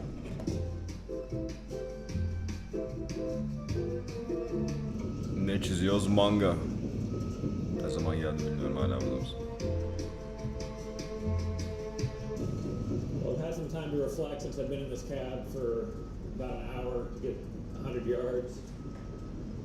And I was thinking about it. Right now, I'm trying to move my shop, I'm trying to move my house, I'm trying to finish remodeling that smaller shop. As you can see, we broke ground on the bigger shop, and we're also starting to remodel the house here at the farm. And I was being a little overwhelmed, but then I remembered a conversation I had when I was offshore, when I used to fly in the Gulf of Mexico. You're in the cab with these guys for hours, and you just talk about anything. And I was talking with a guy once, and he was telling me how he had 6 kids. And I was was like, man, I don't know how I could even afford one kid, let alone 6. And he just casually looked at me and he said, well, 6 costs the same as 3. And I was kind of like, how do you figure? And he goes, it costs everything. And I kind of paused and I was like, I think he's right. And that's how I look at remodeling everything I'm doing now, building the shop, because I have all the stress. I can't have any more stress.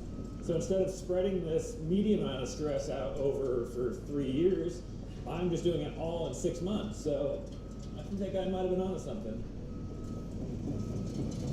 All right, speaking of stress, I'm gonna try to take this on the grass. So I'll go that way. All right.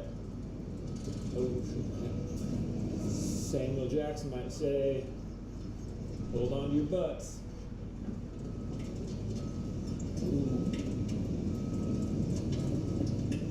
Piece of piss. I'm half expecting to just like fall into a sinkhole like those guys on Everest. It's also really hot here and I don't know how to control the heat. There's a small maple tree that I don't have a ton of faith will be here when this is all said and done. Alright, so I got a little treat planned for Scott. I was talking to Randy, one of the I&E guys, and I was talking to him about this loafing shed here. And I was like, hey, should I rebuild that? Should I fix it up? What should I do with that? And he looked at me and he goes, I know the look you're going for at this place, and that ain't it. Tear it down. So what I'm going to do is I'm going to tear this down with the excavator, but Scott doesn't know that. So I'm going to reposition and just accidentally hit it and see what Scott says.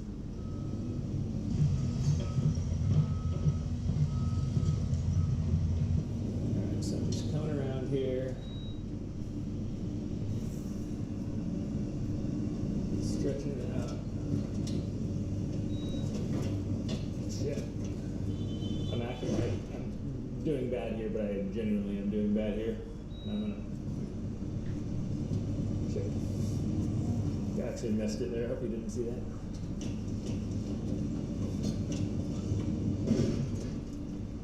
There we go. I'm acting very erratic. And I'm gonna be going around here. Shit. Hank hits the turn down right there. I'm gonna pause here so it makes me think that I did that on purpose. Or did on accident. Did I hit it? Alright, I don't know if that worked or not, so we're just gonna keep tearing it down. Ooh, shit, there we go. Who built this fucking thing?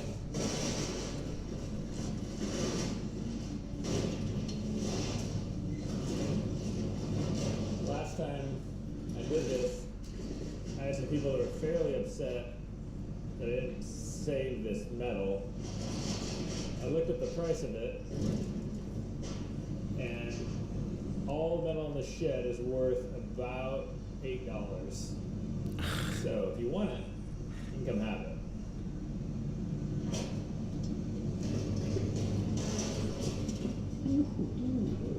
Who's gonna clean this shit up?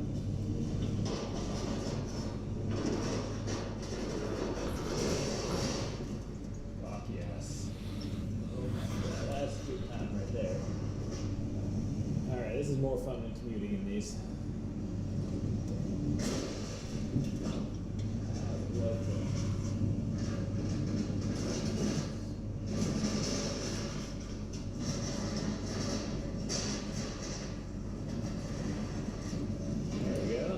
Separate my metal.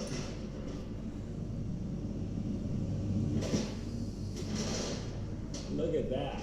Look at that. That is finesse right there.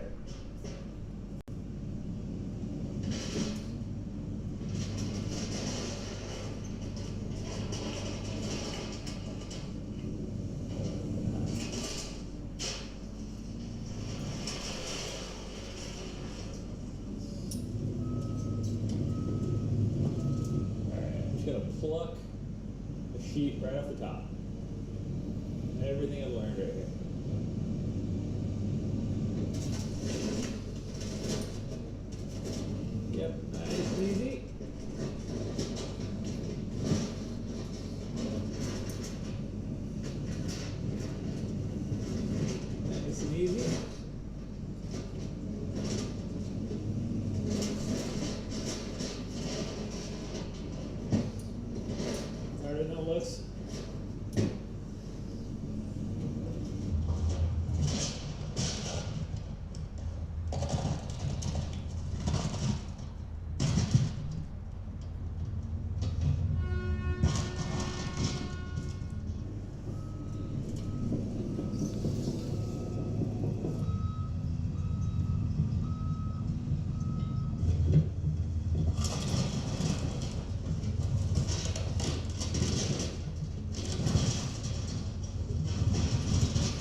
that I'm ready for my certification ride here. I just bought a zero-turn mower yesterday. I hope it's easier to drive than this, and faster.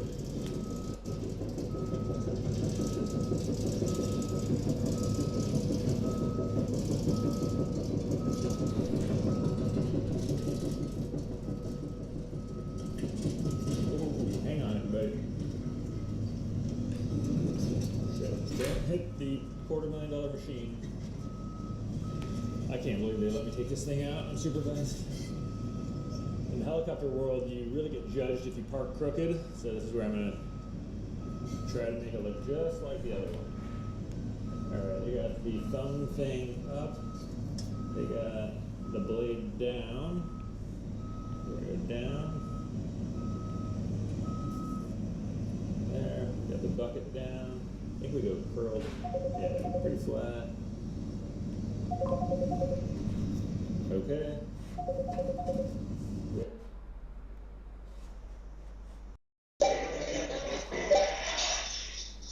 Kayselbestik. Ben yayında Herkes geldi. ben yayındayım ha. Ayıp bir şey söyleyecekseniz çıkayım beyler. Selam söyleme. Kanala girsin. Kimse yok ki zaten. Evet.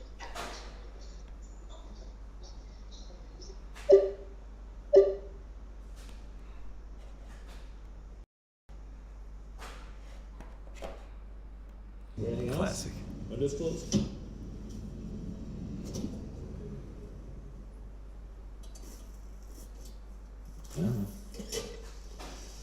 Don't tell me. I swear this is actually a shop update video. I just got a little sidetracked with the free excavator. But as you can see, they are still working on the shop, but I want to give a little context to the interview I'm about to show, because at the point of this interview, I had spent about $100,000 of the $900,000 total cost. $900,000 estimated total cost. But if I want to actually see the shop finished, I'm going to need to generate some income. So that is why I'm announcing the Blacktail Bundle, where I'm going to do limited runs of my favorite products, but at huge discounts if you buy in a bundle. The first run will be for this Father's Day, and there'll be a few different bundles based around my Damascus marking knife, Towboat Epoxy, my Epoxy Workshop, and M3 Nano. There will be more bundles active after this one expires, so click the link in the description or hit the code on the screen to see which ones are active right now. We're about 2 months into building my 7,000 square foot forever shop, and my first build just came in at a little over $100,000 for what appears to be just moving some dirt around. To help explain why and what else is coming up next, I met with the superintendent Gavin, who is basically the mayor of the job site. The dictator of the job site. Correction, the emperor for life of the job site.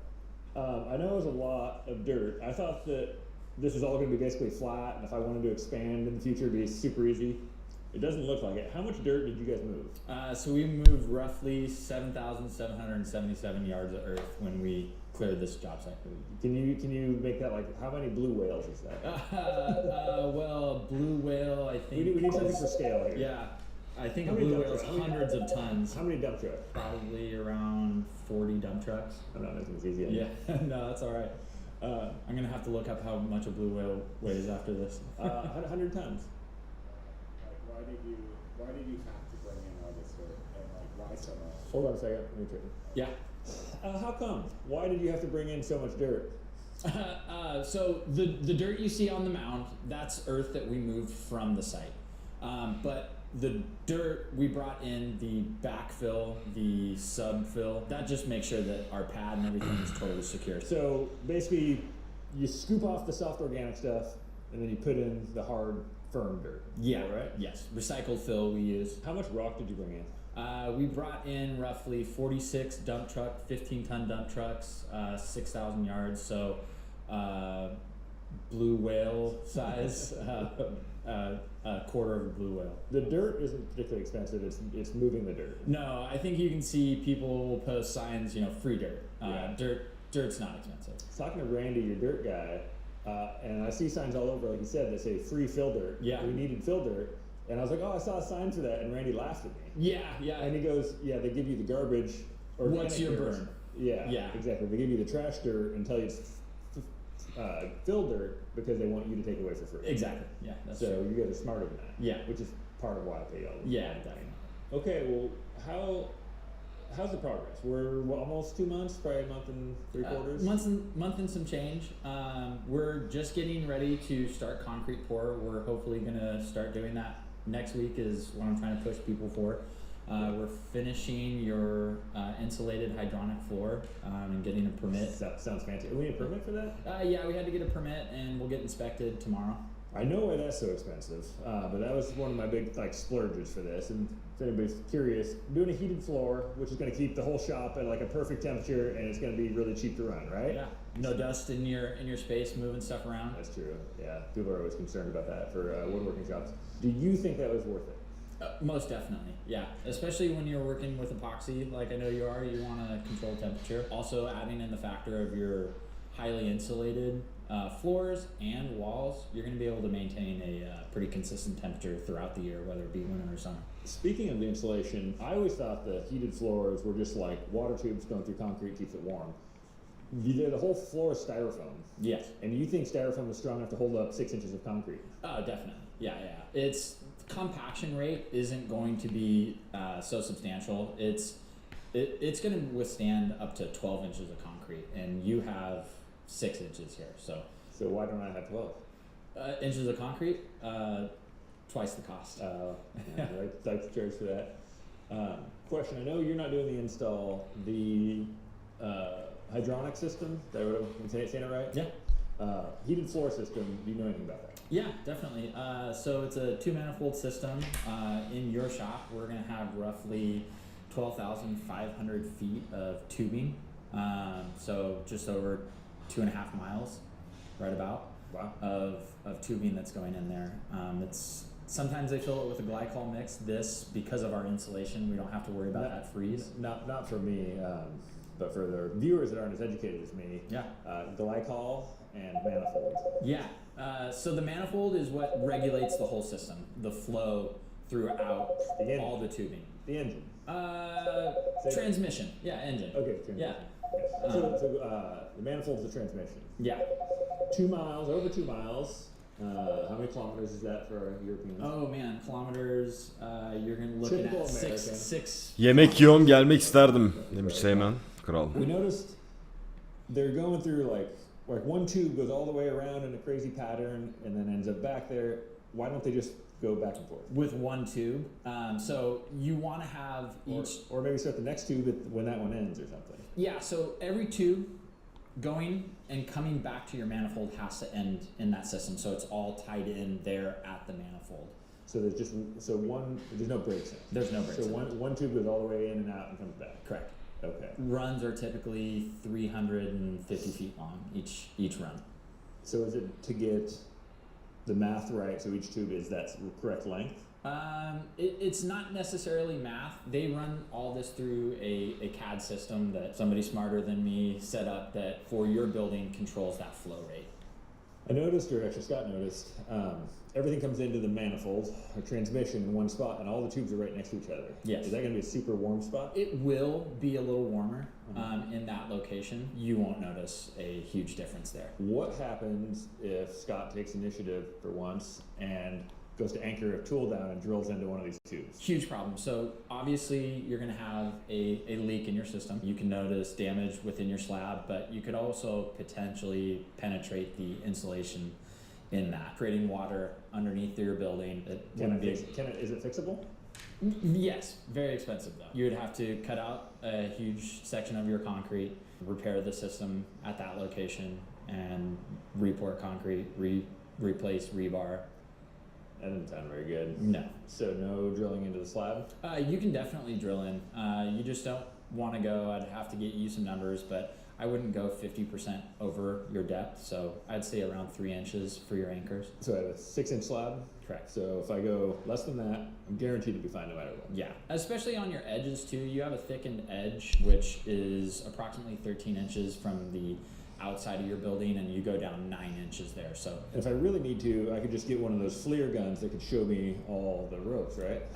No, you'd have too much heat displacement heating up your pad, where a I've seen the internet. They do the gun and it shows the things. Yeah, less thick surface. My pad's too good. Yes, your pad's way too thick. Okay. So Scott, you can't. No drilling. Any other concerns of things that I might not know to even think about on the heated floor, or does it just kind of take care of itself? It takes care of itself. Because you have a high insulated building too, it's going to run really efficiently. You know, if you were open walled, no insulation, that system's going to constantly be working, which would incur energy costs for you. I guess how warm in, let's say, 30, 40 degree weather could I maintain it? You're going to be able to maintain a 70-degree temperature in there all year round. Really? Yeah, even with high heat, because your building's so well insulated, unless you have your bay doors open, you're going to be in a consistent heat in there. Do you think if it's 90 degrees outside, I can maintain 70-ish? Yeah. Really? Yeah. You have R60 insulation going inside the building. So 60? That seems like a lot. Yeah. I feel like my house is like 12 or 20 or something. Yeah, really insulated homes can be up to 15, 20, depending on where the insulation is, whether it's in your roof or in your walls, but you have 12-inch rigid insulation going in here, so. Okay, I'm learning a lot about my own building that I signed a contract for. Yeah, that's good. Knowledge is power. As far as the concrete slab, we got like a super nice day, but it's been terrible here the last, 2 weeks? Yeah. Do people just not build or at least pour concrete in the winter, or how's that normally work? You just gotta like cross your fingers and hope you get a stretch? Yeah, people have workarounds. You can build temporary containment systems. Like put an awning over this thing? Yeah, Have you done that? No, I haven't done that with this size. Small projects, but it is doable. Or if the building's already erected, they can do the pour undercover. Oh, interesting. But yeah, we're beholden to the weather, and we do have some nice weather coming up. So that's why I'm really trying to push them to get out here and start this pour rebar. There's a big hole, or there was a big hole that now is 7/8 filled. You're all taped off. What's that for? So that's our power that we're bringing in from across the street. So I don't want to embarrass you.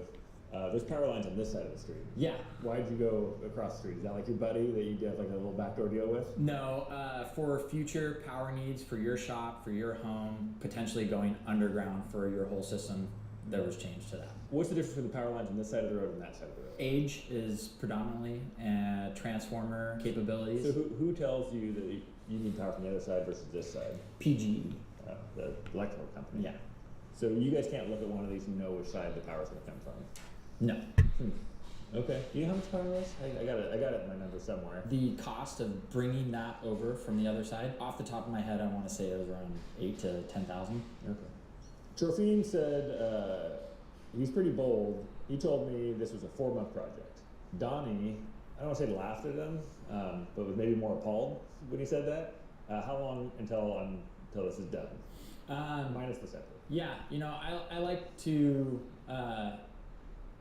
give a lot of lead time and deliver rather than give you a number that is promising and not deliver on that number. Sure. We're really beholden to the weather here. So concrete is going to be a major factor. Beautiful. Yeah. When we're erecting the building, we will be able to erect in the rain and everything like that. So we're still looking at a April-May time frame for finish. That'd be fast. Yeah. What are the hang-ups that could happen after concrete? Hang-ups are just human error. Scheduling, conflict, working with other subcontractors, which fortunately we only have one with the erection company. What if erector? Can't help himself. The audience is already laughing anyway. You might as well laugh. But the homeowner or the building owner, they never slow the project down by changing ideas, right? Oh, they do all the time. You've been great to work with. You surprised me with some 3-inch conduit that's going to probably be powering your home the other day. But beyond that, you've been really great to work with. So Sean told you about that? Yeah, definitely.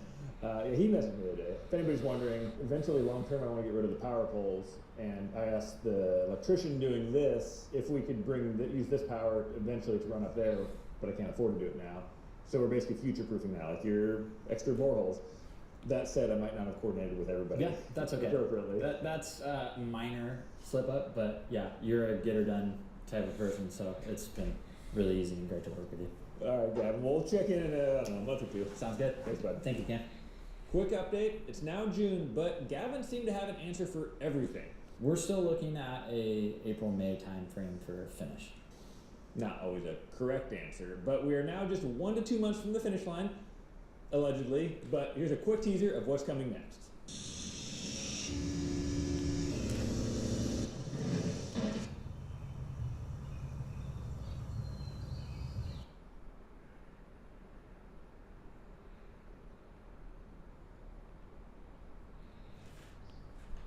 Gentlemen, it's great to see you again. And you guys met 13 years ago as young, exciting prospects. And now, on July 11th, you face each other again as legends. First of all, Connor, I'd like to talk to you first. What has it been like having these 5 years off, having the horrible injury, and now finally having an opportunity to get back into the octagon? Joe, it's great to be back. It's refreshing to be back. The body is invigorated. The mind. Shut the fuck up, bro.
On July 16, 1969, at 13:32 hours UTC, the Apollo 11 space mission took off from Cape Kennedy.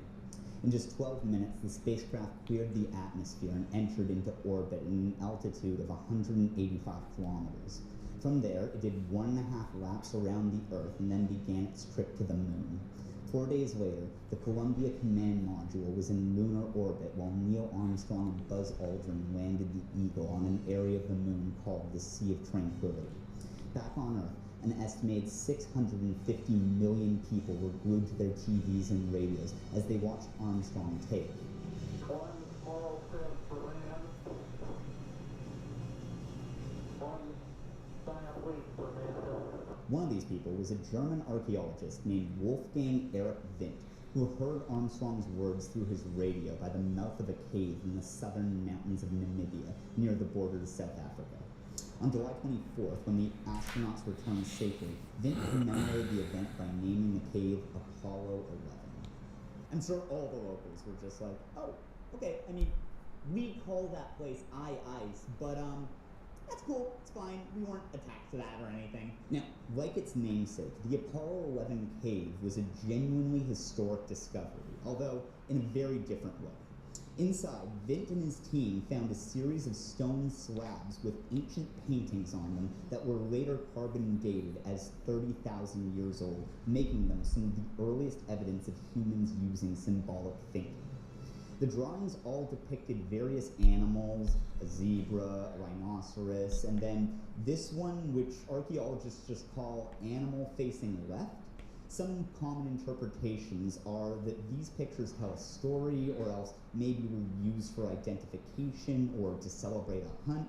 They might also be part of a spiritual ritual. Archaeologists point to how weird the unidentified left-facing animal's hind legs look as evidence that it's meant to be half human, half animal. Personally, I think that they just look like legs that were drawn by someone with roughly the same artistic skill as I have. And honestly, that's the thing that I always find kind of weird about interpretations of cave paintings. Like, I pretty much draw like that, and the thought of someone going through my notebook and assuming that the lack of perspective is evidence of a religious ritual just feels creepy somehow. It's not an animal-human hybrid, it's just that horses are really hard to draw. It's kind of ironic that while the Apollo mission in Namibia was uncovering artifacts, its namesake on the moon was creating some instead. Tranquility Base, the location of the Apollo landing, has been designated as a heritage site to be preserved. Not that that's particularly difficult for the foreseeable future.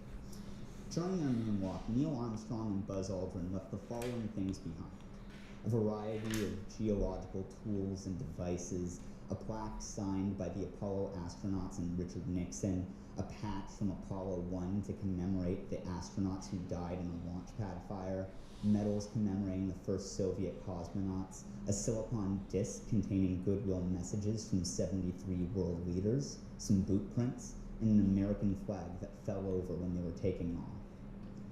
What will these mean 30,000 years from now?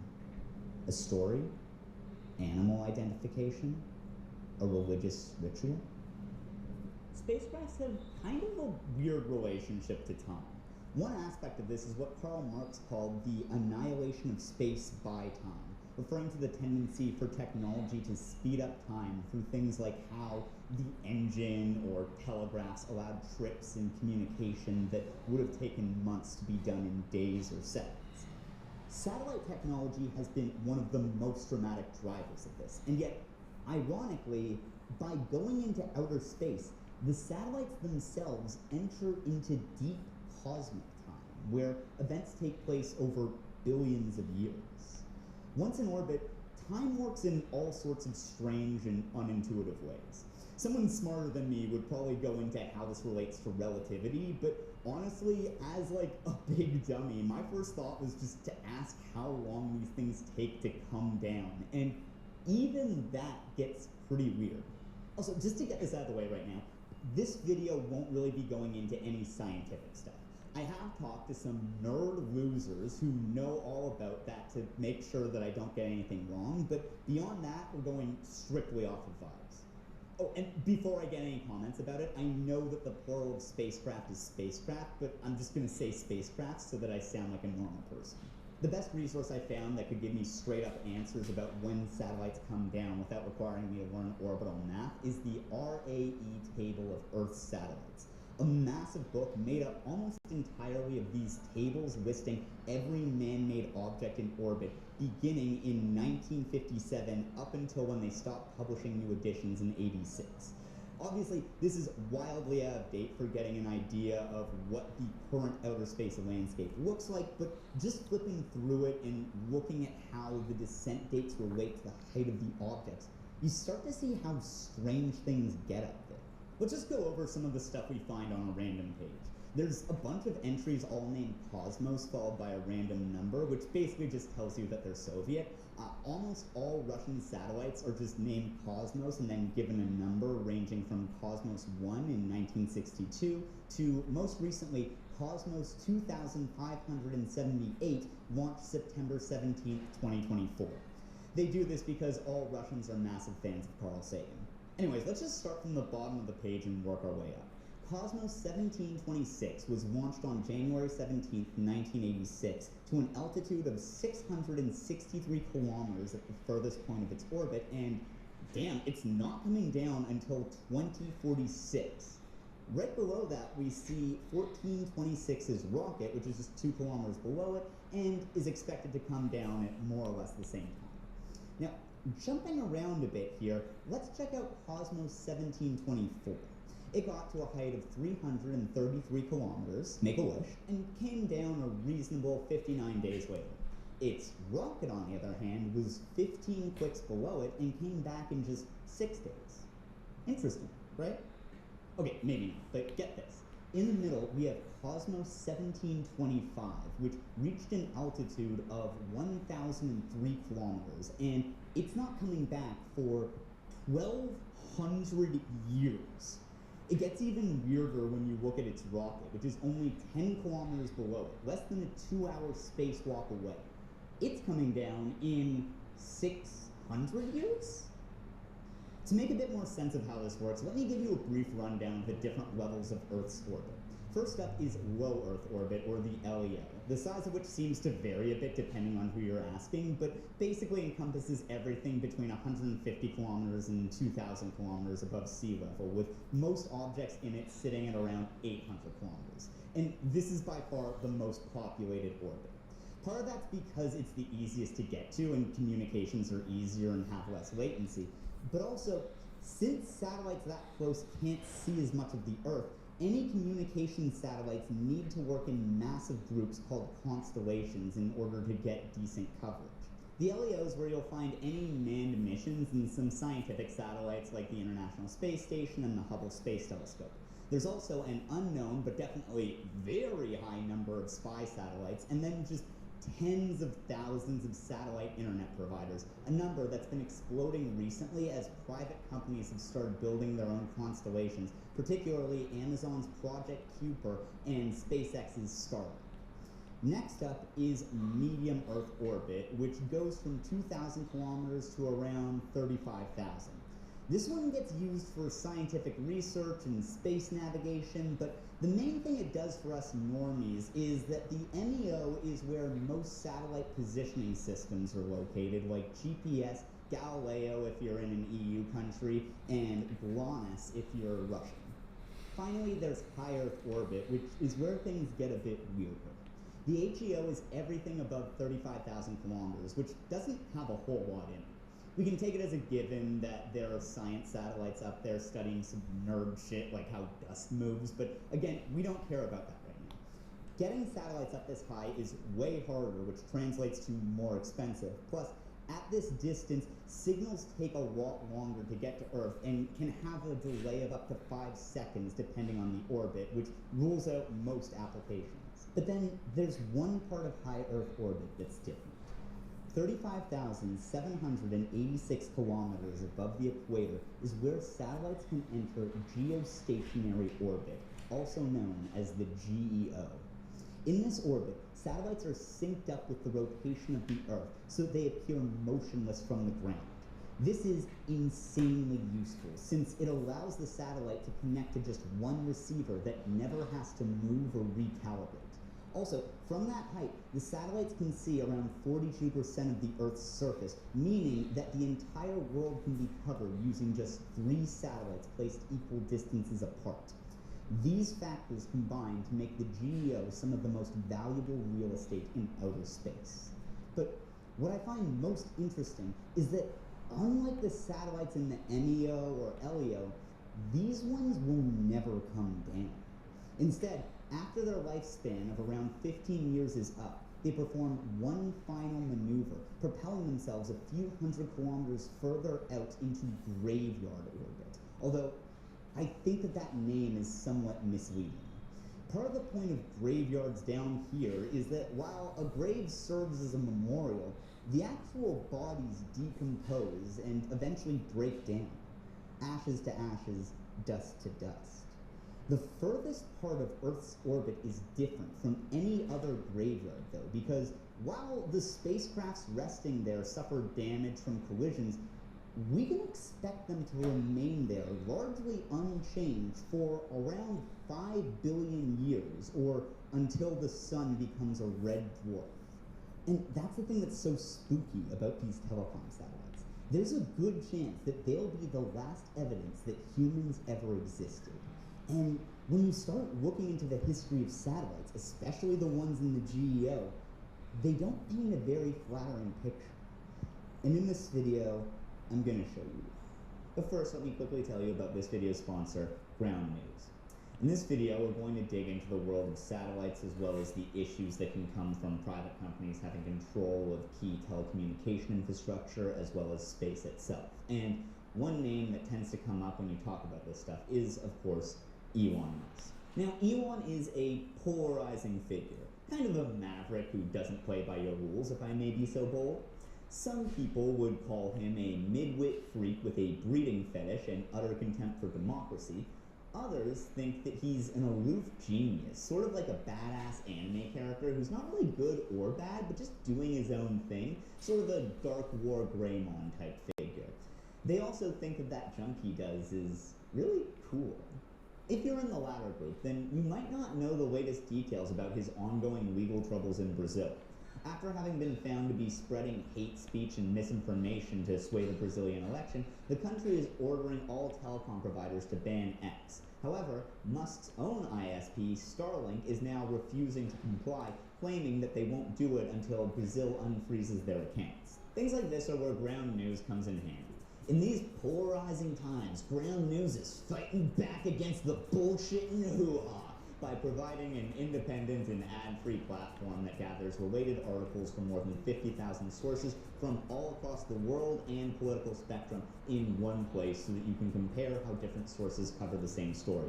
Plus, their blind spot feature allows you to see stories that you might not have otherwise come across because the sources reporting on them are outside of your digital echo chamber. In the case of Starlink v. Brazil, we can see how left-wing sources seem to be a lot more focused on the legal specifics as well as how many people rely on Starlink, particularly in remote parts of the Amazon rainforest, whereas right-wing outlets are focused more on how Elon's fighting for free speech and corporate freedom. Personally, I do think that we should probably be somewhat critical of Brazil's government outright banning a platform as ubiquitous as Twitter. Now, how are Brazilians supposed to reply to every post by any musician asking when they're coming to Brazil?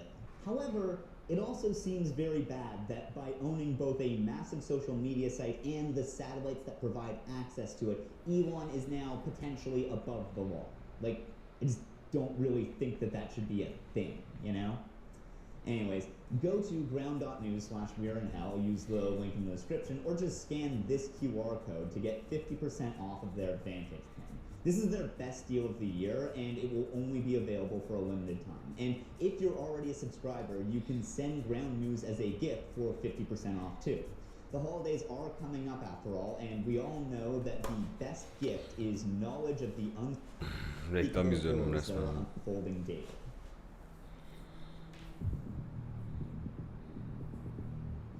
Now, as weird as a bunch of telecom satellites being a representation for all of humanity may sound, they are kind of fitting. The satellites in the GEO are kind of an oddly fitting artifact of humanity since they're a massive part of the global economy, a key part of cultural production, and have been at the center of a lot of very interesting debates about international law. And in order to tell you that story, I'm going to zoom in on that last one first. All this begins with Sputnik. Launched into low Earth orbit by the Soviet Union, on October 4th, 1957, Sputnik became Earth's first artificial moon. The mission's success was a complete surprise to the US, who thought that they had an insurmountable lead in the space race. But one of the strangest things about this, though, was that during the 3 weeks it was operational for, no one considered this as the Soviets trespassing into enemy airspace. Before Sputnik, the borders of a country's territory continued up indefinitely, but the people of the world, including America, all seemed to agree that space was different. The UN agreed and made it official by passing a resolution stating that A, anything in space needed to follow international laws, and B, space wasn't a part of any country's territory and couldn't belong to anyone. And you know the UN doesn't mess around when it comes to violating international laws. Now, some of you may have noticed that those two rules contradicted each other since borders are a part of international law. However, don't worry about it. It's fine. It's good. It's not going to be an issue. It's fine. It's good. Some of you might have also noticed that it's a bit weird that the US was okay with this. What you failed to consider, though, was that they couldn't wait to just put so many spy satellites up there. And they managed to follow through on that with the next big milestone in the space race coming in 1964 when the first satellite entered the GEO, Synchron 3 from the good old US of A. The satellite proved the usefulness of the GEO, which until then had mostly just been a theory. That same year, Synchron 3 was used to broadcast the 1964 Tokyo Olympics across continents, a breakthrough that demonstrated the tremendous value of the GEO and caused a boom in globalization and TV manufacturing. That's completely real. Lyndon B. Johnson gave a speech when Synchron 3 went into orbit, saying that the technology would help bring, quote, lasting peace among the peoples of the world.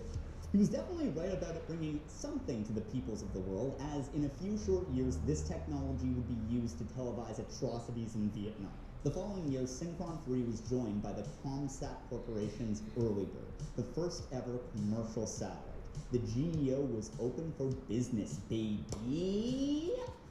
This would soon become extremely common when, in '72, the US started their Open Skies policy, which allowed anyone to apply for orbital slots through the FCC. But there was an issue brewing here.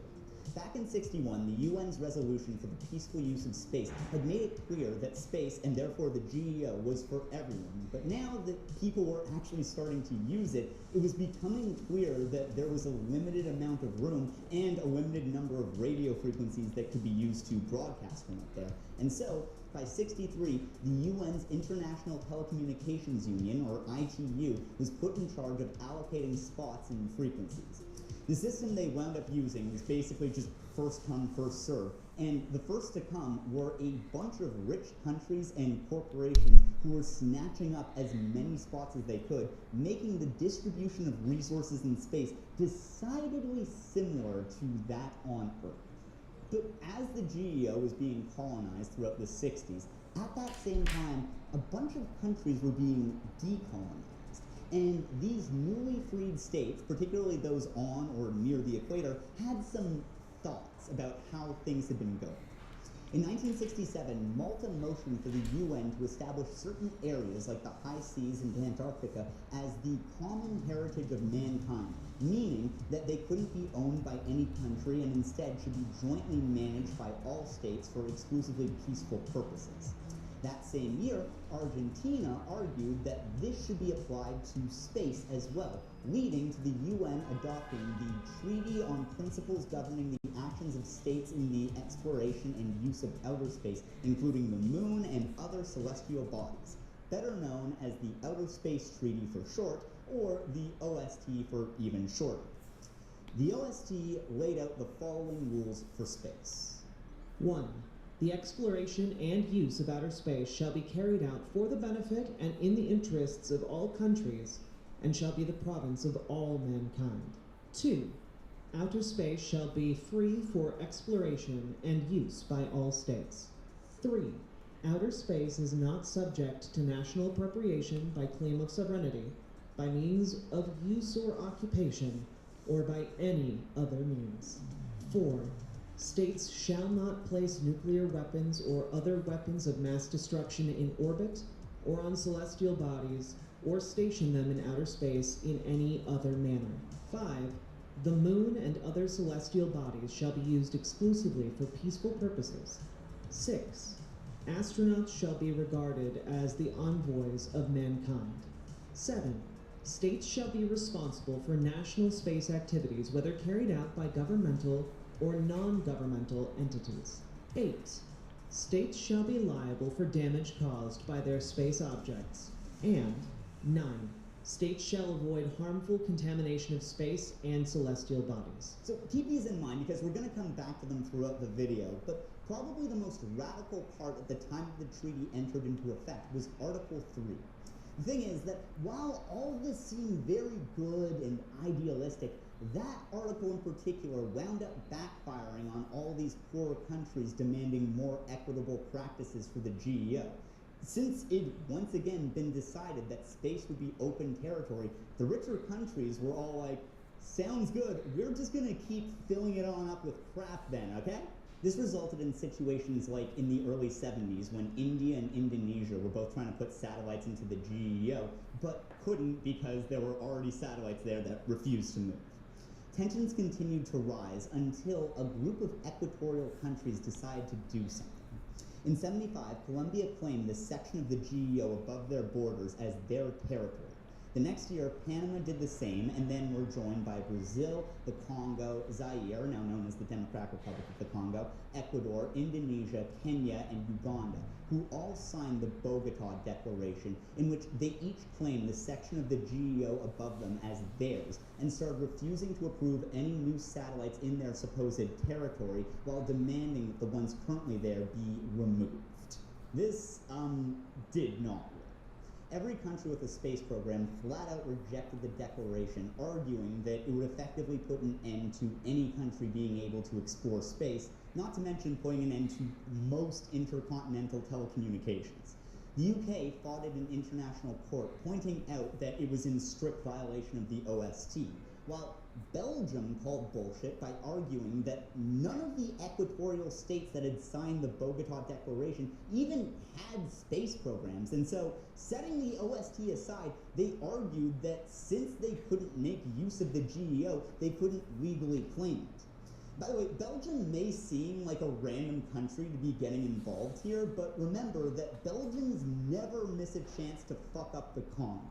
In my personal opinion, while I am extremely sympathetic to all of these equatorial states and the intentions behind the Bogota Declaration, those other countries did make some good points. Like, something that it's important to keep in mind here is that as much as I'm criticizing how satellites get up there, it's a very good thing that we're able to make use of the GEO, and we want it to be fully utilized.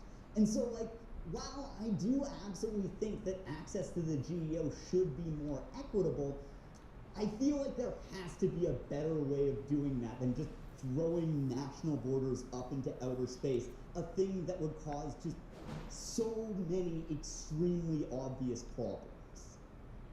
By the way, so far, I've been explaining the history of the GEO through a theoretical perspective called critical legal geography. So this isn't the thing where we teach white kindergartners to hate themselves, although I do support that, although for completely unrelated reasons.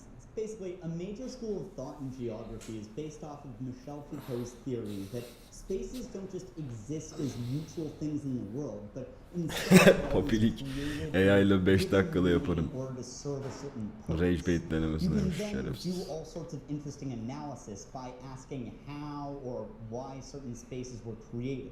For instance, critical legal geographers take this and apply it to the legal system. For them, the function of the law can be understood as fundamentally being a way for the state to create spaces. By the way, the primary source for this whole section, and a really good way to learn more about this, is the fantastic paper, The Geostationary Orbit, A Critical Legal Geography of Space's Most Valuable Real Estate by Christy Collins. But now, if you found my explanation of that theory kind of like abstract and confusing, then I am right there with you, brother. But for me personally, the Bogota Declaration was a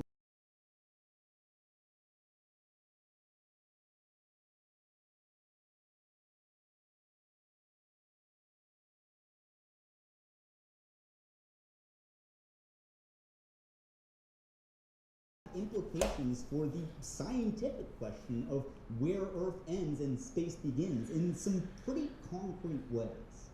Anyways, while the Bogota Declaration obviously didn't succeed in any of its stated goals, it wasn't necessarily a failure either.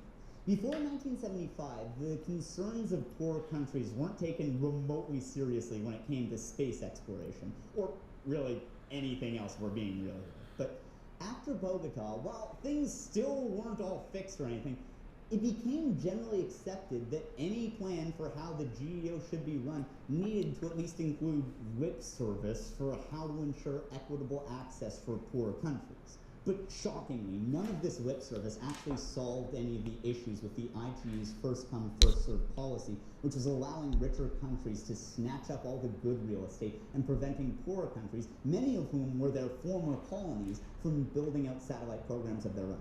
And so, in 1979, another, much more radical attempt was made to change things when the UN passed the agreement governing the activities of states on the moon and other celestial bodies, better known as the Moon Treaty. As the full name suggests, the treaty was meant to regulate what happens on the moon and other celestial objects enforced by an international regime. Most of the regulations are pretty straightforward things that you more or less expect, creating rules to prevent anyone from making huge changes to any celestial objects, and requiring the sharing of any scientific discoveries made in outer space, also no running with scissors on the moon, that sort of thing. Where this gets radical, though, is in Article 11, Clause 7D, which states that one of the main purposes of the international regime would be to ensure, quote, an equitable sharing by all states parties in the benefits derived from those resources, whereby the interests and needs of the developing countries, as well as the efforts of those countries which have contributed either directly or indirectly to the exploration of the moon, shall be given special consideration. What this means is that the Moon Treaty would require any economic value derived in outer space to be shared equitably between all countries, with most of it going to the poorer ones. Unsurprisingly, no spacefaring country has signed. Instead, in 1988, a more reasonable compromise was finally made. Basically, all countries are guaranteed a number of spots in the GEO in a location that's as close as possible to the country of origin, plus all private satellites in the GEO are required to provide free service to any country that they're directly over top of. Honestly, surprisingly reasonable, right? Well, guess again, motherfuckers. This is rearing hell. Not we've reached a reasonable compromise. Shit's about to get fucked. One of the craziest issues with this arrangement involves Tonga, a tiny Polynesian island nation with a population of around 100,000. From 1965 to 2006, it was ruled by the hilariously corrupt king Tefua Tupo IV, who, when he wasn't aggressively persecuting pro-democracy activists and journalists, was losing massive chunks of the country's public funds to bad investments that were suggested in by an American businessman named Jesse Bogdanoff, whose official title in the Tongan government was court jester. But Tupo IV had some pretty creative ways to bring money in, too. These included planning to make Tonga a nuclear waste disposal site, selling diplomatic passports, which explained why there was a sudden influx of Chinese citizens in the 80s, and selling the right to register under the Tonga flag to ships that were moving weapons for Al-Qaeda. And so, when an American businessman named Matt Nilsson approached the king with an offer to buy Tonga's GEO spots, Tefua jumped at the opportunity and then had Nilsson make the checks out to the Tongan princess so that the government never saw a dime.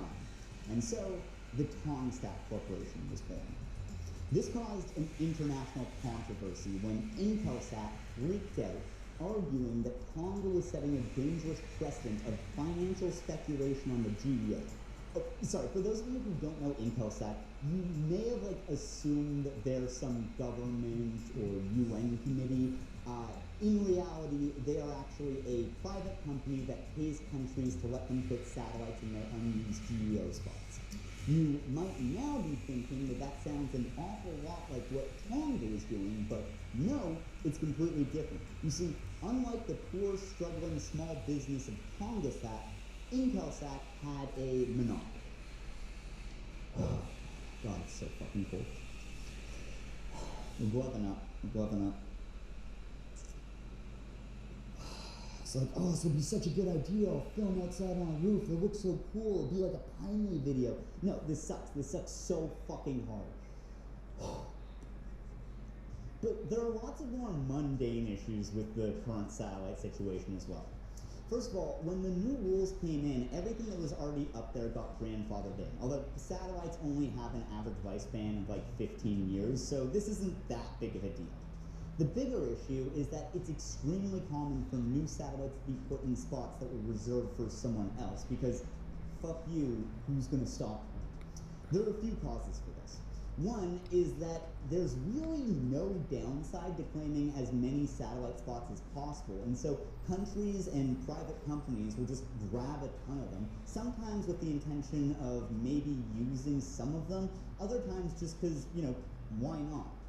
This has resulted in millions of what are called paper satellites, i.e. satellites that only exist on paper, that the ITU has no real way of distinguishing from real satellite planes. One proposed solution to this would be charging when spots aren't filled, but if they do that, then, oops, Now, the only countries with access to space are the ones that are rich enough to pay those fees forever, and now we're just right back where we started. This is made worse because, like I said, we want the GEO to be used, and so the ITU will encourage people to just take spots. Plus, even if they didn't, it's a UN organization. They don't have enforcement power. Watch out, rich countries. If you step out of line, then an army of annoying Twitter leftists will share a map where only the US, Israel, and Ukraine are colored in. This is even worse when it comes to corporate satellites, where there's not really even the pretense of accountability. One notable example of this came in 2019 when a spacecraft called Bereshit crashed into the moon. What made Bereshit special was that it hadn't been launched by any government, but instead an Israeli company called Space.il, making it the first privately funded lunar mission, which was, appropriately, a massive shit show. And I'm not just talking about how the mission was underfunded, poorly designed, and lacked redundancy, all things that led to the crash. All that's bad enough, but more or less what you might expect from a company whose name is one letter off from SpaceX. The bigger issue was Bereshit's payload, which included a time capsule that was put together by an American nonprofit called Arc Mission Foundation. The plan was for the capsule to contain a full English copy of Wikipedia, 2 global language translation tools, memoirs of Holocaust survivors, the Torah and Israel's flag, national anthem, and Declaration of Independence. But at the very last minute, and without telling anyone, one of Arc Mission's founders decided to also add human DNA and a few thousand tardigrades, those little microscopic bears that are famous for being able to survive in any environment, and have now been let loose on the moon. So, that's good. No, I mean, we definitely don't have to worry about tardigrades taking over the moon. There is a very small chance that they survive the crash, and even if they did, they would have immediately gone into like a weird sort of hibernation where they can basically turn their cells into crystals. If that happens, it's definitely possible that they could be revived, but definitely not on the moon. The bigger issue, though, which I haven't seen many publications address very much, is the question of if the decision to put tardigrades or anything else on the moon should be left to one random person or even a single company. The problem is that Article 9 of the OST only says that states shall avoid harmful contamination of space and celestial bodies. It doesn't say anything about tech startups. I guess that there's always Article 7 that says that states are responsible for the actions of non-state government entities, but if there's anything that the last year has shown, it's that the UN isn't particularly good at holding Israel accountable for breaking international laws. And speaking of Israel,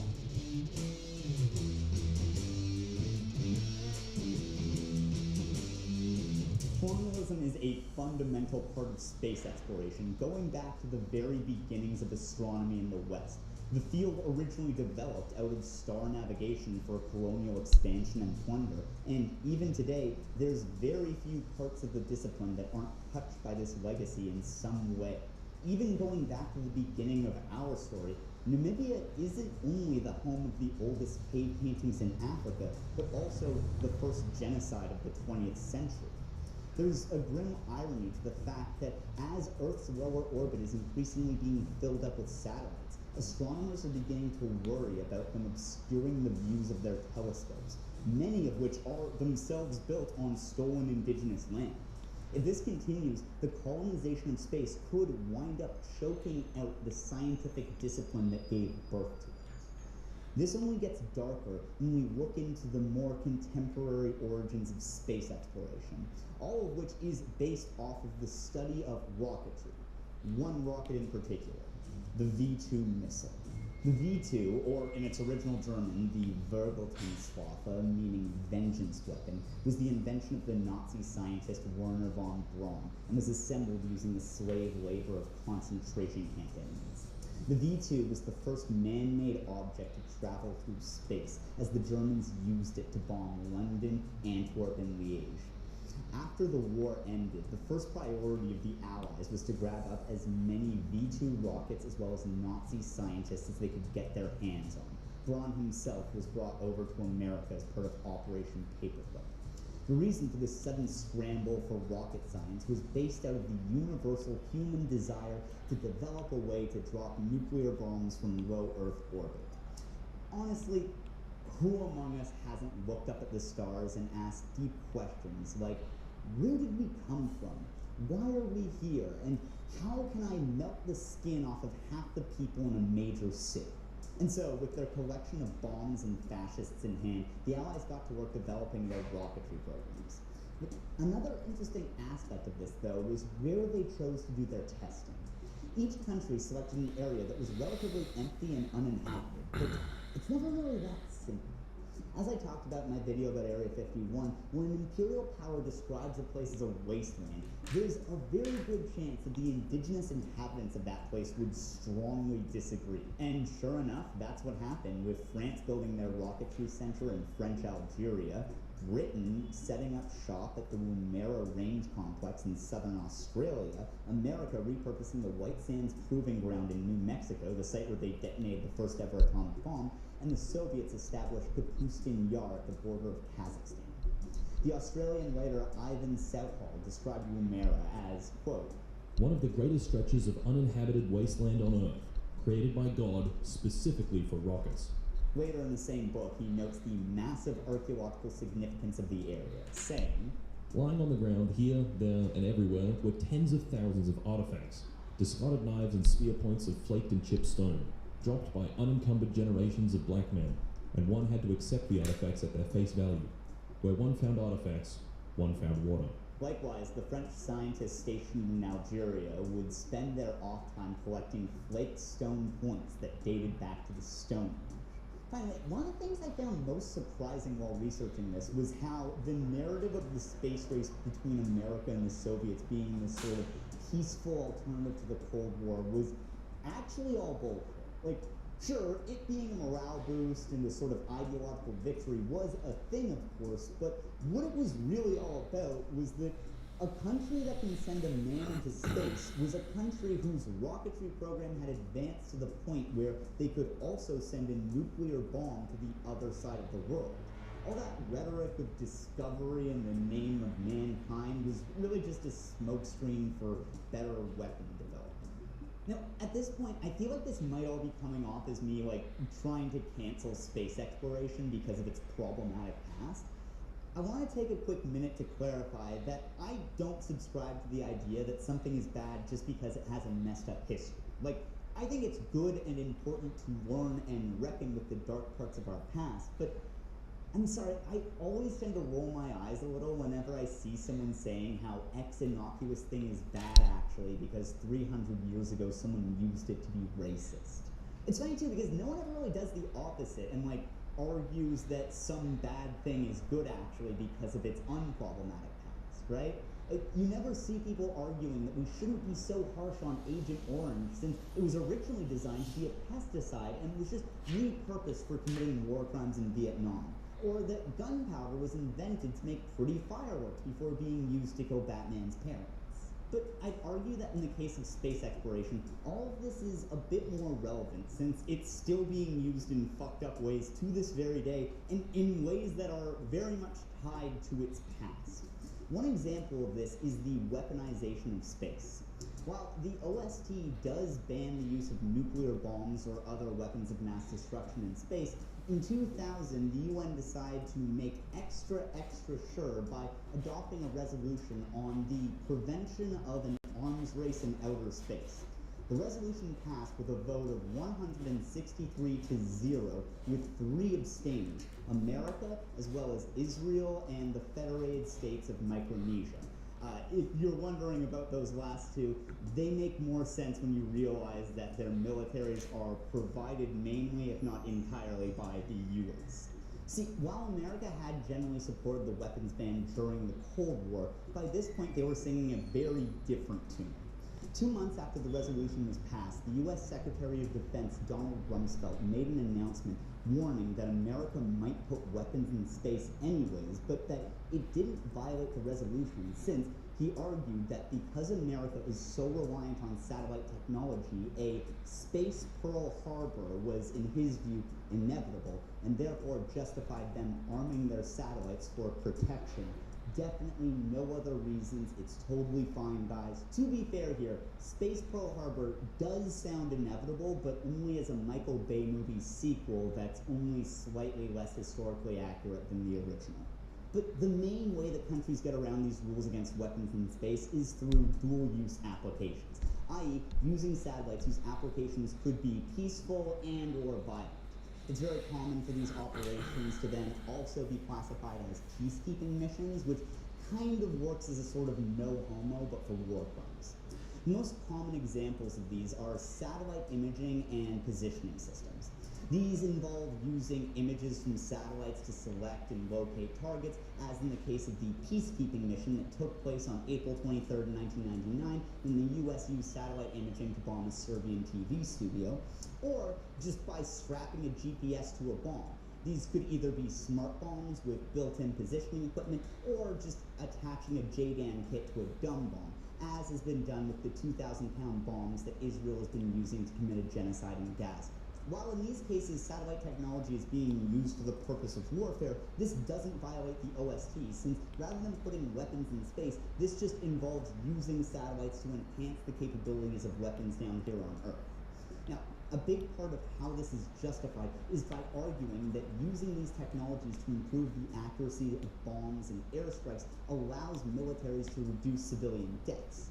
The problem with that argument is that while satellite imaging is very effective for making sure that a target gets hit, it's not actually very good at identifying if said target is military or civilian. But also, this might be a feature, not a bug. In a paper titled Mobility and War, The Cosmic View of U.S. Air Power, Karen Kaplan argues that part of the reason for the mass reliance on satellite images in combat isn't their accuracy, but their usefulness in political rhetoric. On the one hand, showing satellite images of a conflict lends an air of legitimacy to a military operation, since they seem so scientific and objective, but at the same time, their imprecision hides and abstracts the actual degree of violence and bloodshed on the ground. At a certain distance from the action, even the most brutal war becomes a game of StarCraft. It's also worth noting that it really shouldn't come as any surprise that GPS is being used by the military, since that's very much where it came from long before it was ever used by civilians. What would become GPS was originally developed to track Sputnik, and then later used by the US to keep tabs on the exact locations of nuclear submarines, the same way you might put an AirTag on your keychain or in your backpack, except in this case, rather than trying to not lose your water bottle and some library books, the thing that the US government was worried about misplacing were Polaris ballistic nuclear missiles. I'm always forgetting those things at the bar. In fact, when Reagan first made GPS available for civilians in 1983, they intentionally nerfed it by adding interference to the signal, reducing its accuracy to 100 meters of its target. It wasn't until 2000 that Clinton lifted the restriction and allowed civilians to get 10 to 20 meters of accuracy, which he did because other countries had by then developed their own satellite positioning systems, while the US had gotten real good at GPS blockers. Finally, this isn't just a matter of the past of space exploration, but also its future. As Fraser McDonald points out in the paper Anti-Astropolitics, Outer Space in the Orbit of Geography, the colonization of space uses the same justifications as colonialism on Earth, the same rhetoric, and it's being done by the same people. You get the clearest idea of this by looking into who's advocating for the colonization of space today. Now, as far as academic and policy fields go, practical political theory on the colonization of space is pretty niche, but one person with a relatively huge impact here is Everett Dolman, an ex-CIA analyst and current academic. Dolman's work has won him a lot of fans in neocon think tanks in Washington, particularly for his book Astropolitique, Classical Geopolitics in the Space Age. In this book, Dolman makes a militaristic and free market case for space colonization based on the geopolitical theory of geopolitique, which the title is a reference to. For anyone who doesn't know, heads up, I'm about to use a bunch of words that sound the same and only have slightly differing meanings. So, Realpolitik is a geopolitical theory that focuses on nations acting out of self-interest without considering morals or ideology, and tends to advocate for diplomacy and maintaining of a balance of power to keep order. Geopolitik is a German version of that, but focuses its analysis more on geographical details and also places a lot of emphasis on social Darwinism and the belief that nations should achieve self-sufficiency through expansion, like as opposed to trade. It was most famously used by the Nazis for the planning of World War II. Basically, geopolitik is a way for fascists to intellectually justify what they already wanted to do while claiming that they're just being logical. Totally different from realpolitik, which has historically been a way for neoliberals and neocons to justify doing what they already want to do while claiming they're just being logical. Dolman is extremely upfront about this and regularly brings up the connection to the Nazis, claiming that this is a cautionary warning about how dangerous his ideas are. The term astropolitik is chosen as a constant reminder to those who would read this book and carefully weigh many of its claims of the horrible depths to which other geopolitical-based realpolitik strategies of dominance ultimately degenerated. The German school of geopolitik, despite the equivocal intentions of its founders, became a racist and utterly unscientific invective about the superiority of the Aryan race and its inevitable domination of the world. Geopolitik, too, was a grand strategy, an action plan for conquest. The good intentions of the author of the current work aside, the potential for misuse and abuse of astropolitik is plain. So to me, this kind of just reads the same way as when the CEO of like an AI startup claims that their technology is just so powerful that it could end humanity as like a very transparent way to build hype. Like, oh, be careful, the things I'm going to say in this book are so powerful that whoever reads it will definitely be able to dominate space and create an interplanetary fascist dictatorship. I sure hope my forbidden wisdom doesn't wind up in the wrong hands. But this all becomes a lot less believable as you read more of the book, and it becomes very clear that the thing Dolman wants is an interplanetary fascist dictatorship. For example, he's against the OST because he believes that preventing countries from claiming territory in space is stifling innovation, adding that while it is morally desirable to explore space in common with all peoples, even the thought of doing so makes weary those who have the means. Or regarding the Moon Treaty, he writes The harsh reality is that following the hypothetical scramble for the moon or any other land grab scenario, Bangladesh, Burkina Faso, and Uruguay would own no less of the moon than they do now. Cool, very cool. So, who does he think should be in charge in outer space then? Well, obviously, America. This is mostly because of their military supremacy, but also their values. The U.S. form of liberal democracy is conducted within the rule of law. It is admirable and socially encompassing. If any one state should dominate space, it ought to be one with a constitutive political principle that government should be responsible and responsive to its people, tolerant and accepting of their views, and willing to extend legal and political equality to all. But that respect for democratic values is, again, a bit hard to take seriously when literally 2 paragraphs earlier he wrote that such is the case today that in space, at the very least, the United States can adopt any policy it wishes, and the attitudes and reactions of the domestic public and other states can do little to challenge it. What I like about America is that they have such a beautiful democracy with acceptance and equality for all. But what I love about America is that its military is powerful enough that they can ignore that democracy whenever they want to. There's also a chapter where he talks in great detail about how genetically superior he imagines the first colonists will be, but I'll spare you those quotes. Again, while space travel having roots in colonialism isn't, in my opinion, enough to write the whole endeavor off as problematic, it should be very concerning that the people who might have the best chance of making this a reality are reading this guy and fantasizing about bringing the field back to the good old days. But for now, though, these are mostly just fascistic fantasies, and honestly, I don't really believe that there's much reason to think that humans terraforming other planets will be more than that in any reasonable amount of time, if ever at all. And so, let's move now to discussing what mankind's legacy will probably look like. Roof got too cold, so we're in my backyard now.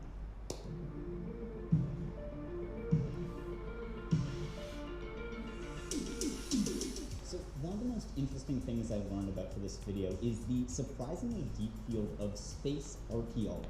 So as space junk becomes more and more of a problem, we're working on potential solutions like building cleanup satellites to just shovel up all the trash, or just blasting it out of the sky with high-powered lasers. Both real things that supposedly very smart people are seriously considering. But one of the questions that arises from this is whether or not there are some things that should be left up there because of their historical value. There are, after all, a lot of pretty cool things up in space. The archaeology of space junk also poses an interesting question, though, about what actually constitutes trash. As the foremost and probably only space archaeologist Alice Gorman points out in her book, Dr. Space Junk versus the Universe, part of what makes something trash generally isn't just that it's abandoned or without value, but also that it's not part of nature. This is part of why litter is seen as bad and becomes worse the more remote it is. Last year, they found a plastic bag at the bottom of the Mariana Trench. This strikes such a chord because of how remote and seemingly untouchable the deepest part of the ocean is. Does space junk fit this though? On the one hand, it kinda does, since space junk is so far out. And so from that point of view, space junk should be viscerally upsetting. But on the other hand, where else could be a more appropriate location for decommissioned satellites than in space? But if these decommissioned satellites are going to be the last traces of humanity, let's talk about time capsules and, first of all, what they even really are. In an essay titled Cultural Heritage as a Futuristic Field, Cornelius Holdsworth and Anders Erberg argue that one of the biggest things that we tend to get nostalgic for is past visions of the future. These tend to be so appealing to look back on since they show us such a sharp contrast between the hopeful fantasies of the past compared to the boring mundanity of reality. A great example of this is actually satellites. As Alice Gorman points out in her book, the very earliest satellites were gorgeous. I mean, just look at this. A big part of the reason for this was because these were built at a time when space exploration was still a utopian fantasy that was just beginning to be realized, and that hopefulness is clearly presented in the aesthetic of the design. Compare that to modern satellites, which are generally just various cubes with solar panels. This is actually an extension of the latest developments in satellites, picosats or cubesats, small cubes that are extremely cheap to make and use. This has genuinely been a massive boon to scientists who now face way less of a cost barrier to study space as the process for making satellites has become much cheaper and practical. But that's the thing, right? Satellites aren't some exciting new possibility anymore. They're ordinary, practical, affordable, everyday things that we interact with on a regular basis. And so they look like it too. But the thing about time capsules is that these past visions of the future are exactly what they're best at capturing. This is an inherent aspect of any time capsule that comes through not just in what the people making it decide to preserve, but also in the preservation method itself.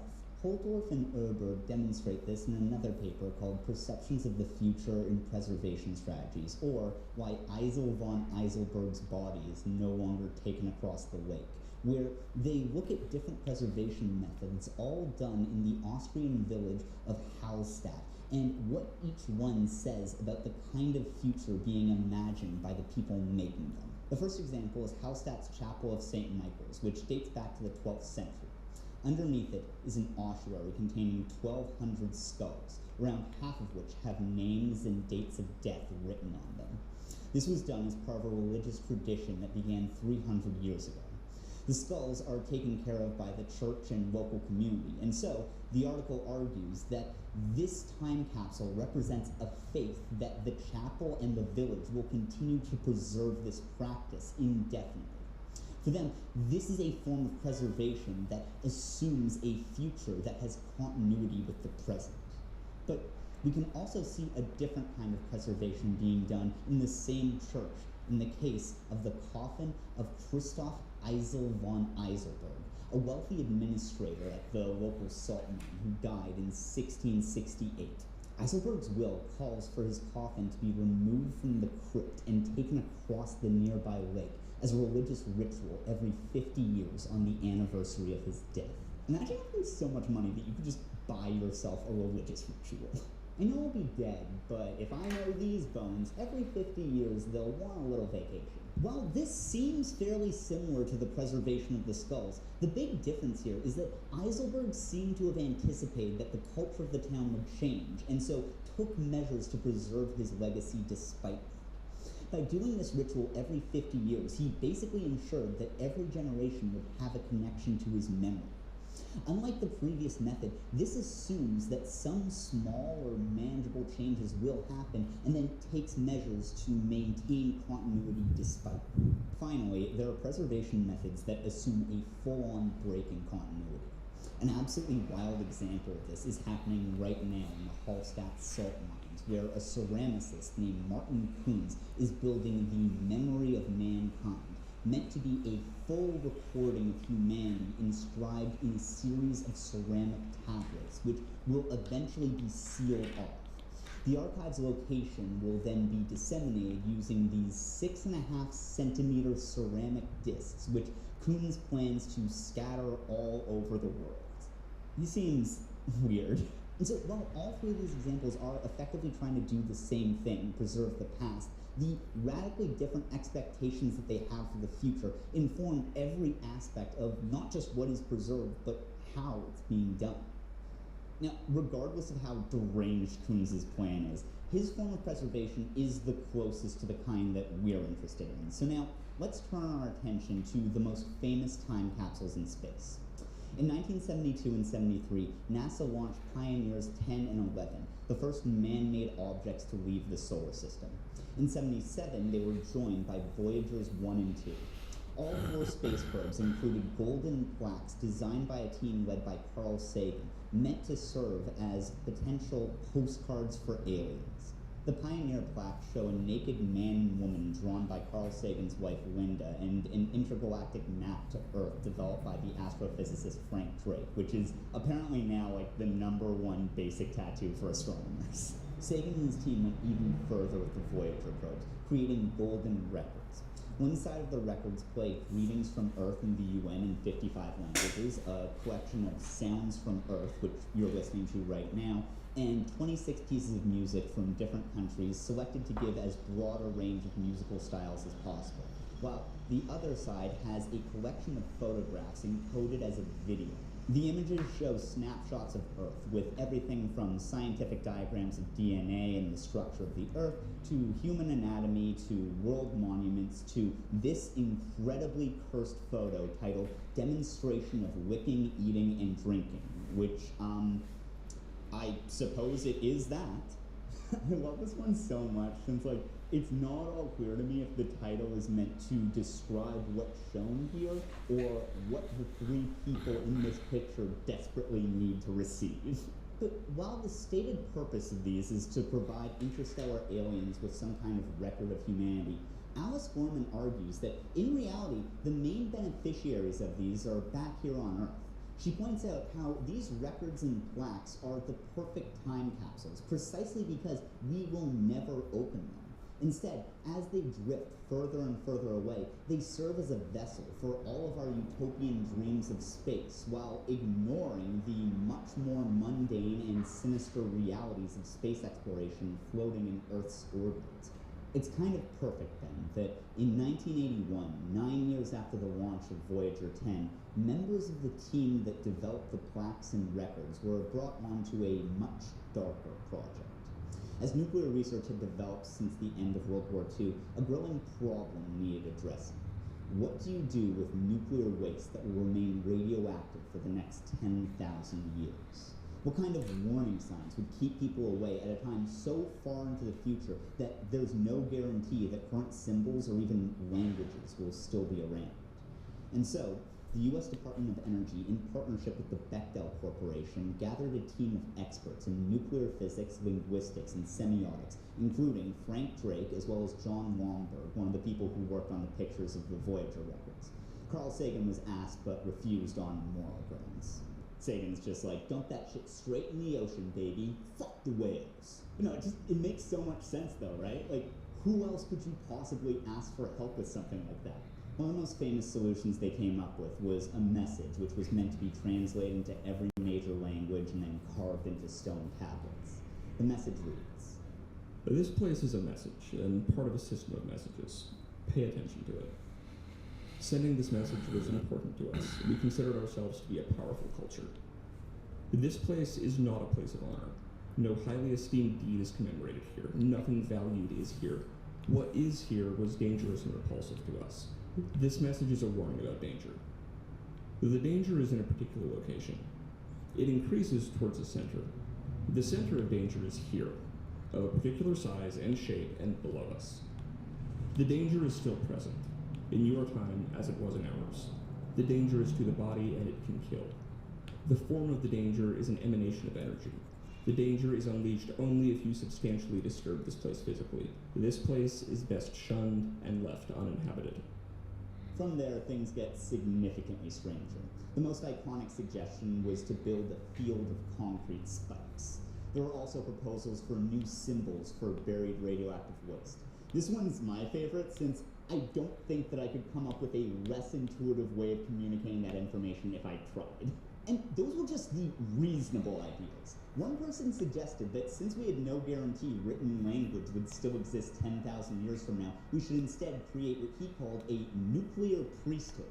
Essentially, the idea was for the government to create a cult based around the idea of never digging up what was buried and entrusting them to carry that message on into the future through religion and myths.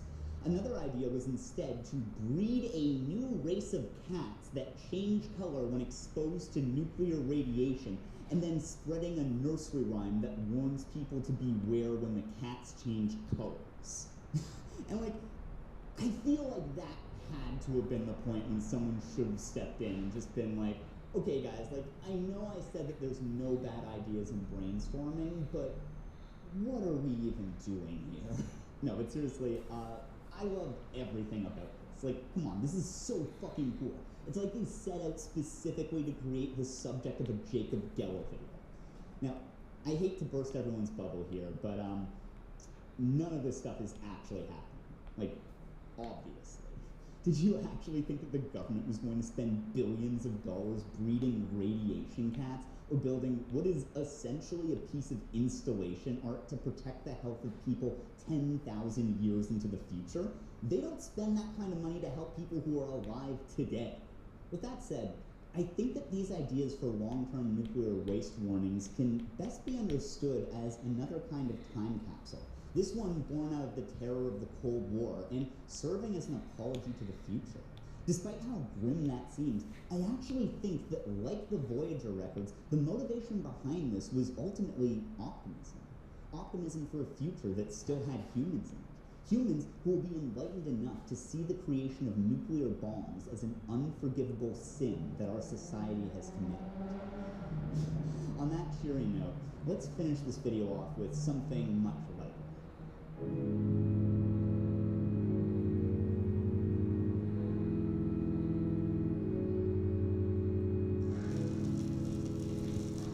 Good evening, my fellow Americans.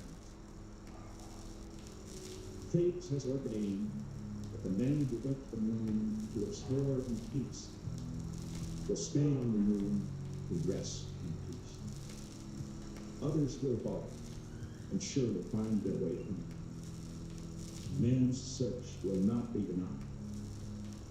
But these men were the first, and they will remain the foremost in our hearts. For every human being who looks up at the moon in the nights to come will know that there is some corner of another world that is forever mankind. So, what you just heard was a speech Richard Nixon had prepared in case the Apollo astronauts died during their mission. For all this talk about graveyards and legacies, it's interesting that there's almost almost no human remains in outer space. At time of recording. You may have heard of those companies that people can pay to shoot their remains into space, but all those actually do is just shoot ashes into the atmosphere to burn up there. Fucking rip-off, am I right, people? This video is apologetic. There are actually just a couple of exceptions. One is the man who discovered Pluto, Clyde Tombaugh, who died in 1997 at the age of 90. In 2006, some of his ashes were put into the New Horizons space probe. In 2015, New Horizons flew by the dwarf planet Tombaugh discovered before moving on to become the fifth and currently final spacecraft to leave our solar system. The vial containing his ashes is inscribed with the following words. Interned herein are remains of American Clyde W. Tombaugh, discoverer of Pluto in the solar system's third zone. Adele and Lauren's boy, Patricia's husband, Annette and Alden's father, astronomer, teacher, punster, and friend. Clyde W. Tombaugh, 1906 to 1997. The other exception is Eugene Shoemaker, who was an extremely accomplished scientist. He worked on the Apollo missions, helped discover the Shoemaker. Selamlar, iyi yayınlar Aga FM, iyi yayınlar Murat FM. Famous for his work in geology, studying impact craters. In 1997, when he and his wife Carolyn, herself an extremely accomplished astronomer, were in a head-on collision while researching craters in the Northern Territory of Australia. In 1998, to honor him, a portion of his ashes were placed on the Lunar Prospector space probe. The probe successfully studied the properties of the lunar pole, and then, once the mission had ended, it was intentionally crashed into a crater, making Eugene Shoemaker the only person to ever be buried outside of Earth. Inscribed around the vial containing his ashes was a quote from Romeo and Juliet. And when he shall die, take him and cut him out in little stars, and he will make the face of heaven so fine that all the world will be in love with night and pay no worship to the garish sun. As we continue to explore the stars, it's inevitable that there will be human remains outside of Earth. Life in space necessarily means death in space. I wonder, how will our view of space change once there are dead bodies out there? Will we see it as a more frightening thing when there's actual skeletons floating through the void? Or could it maybe lead to a more human view of things? If not for us, then maybe some alien archaeologists billions of years from now.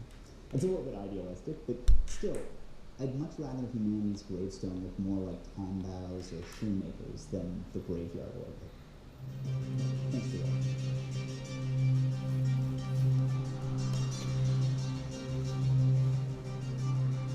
Vay canına.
Aras abi büyüktür, Volkanovski adam. True that. Fact olan.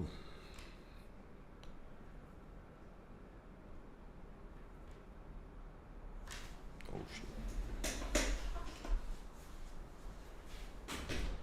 Oh.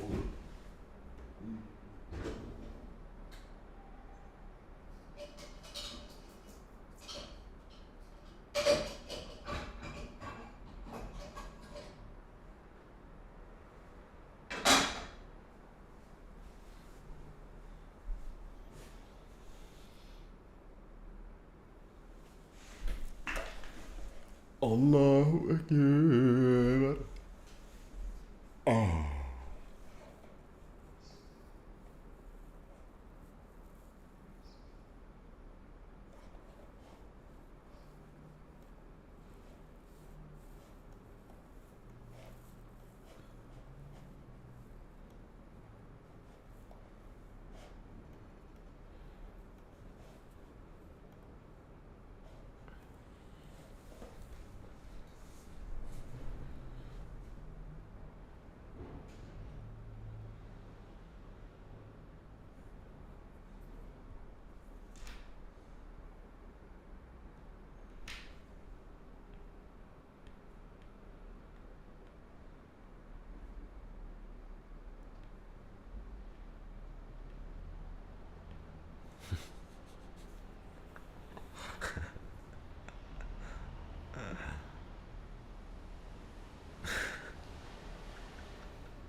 Aras bak.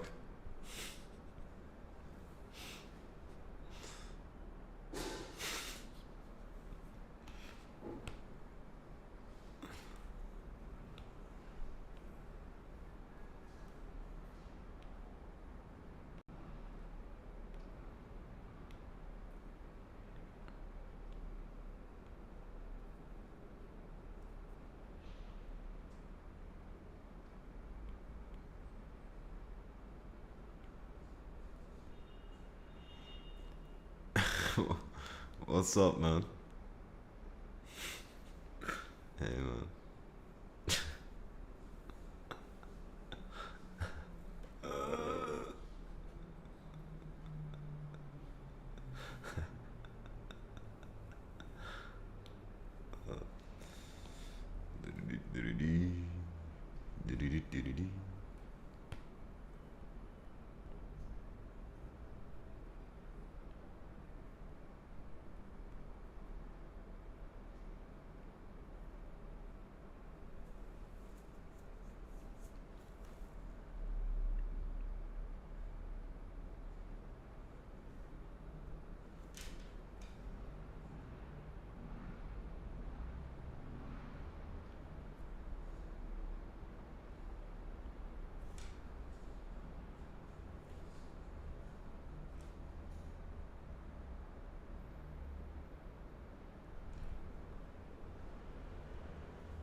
Dididit dididi.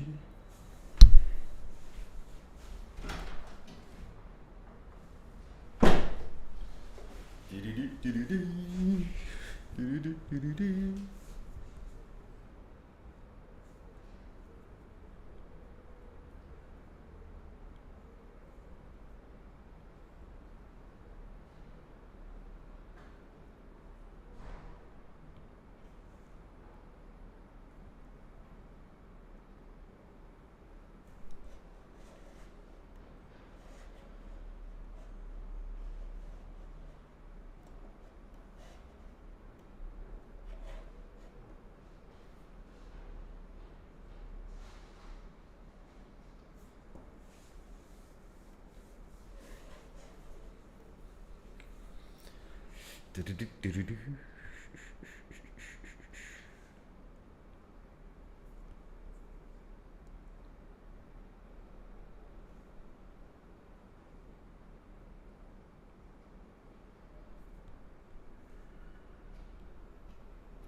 Dididit dididi.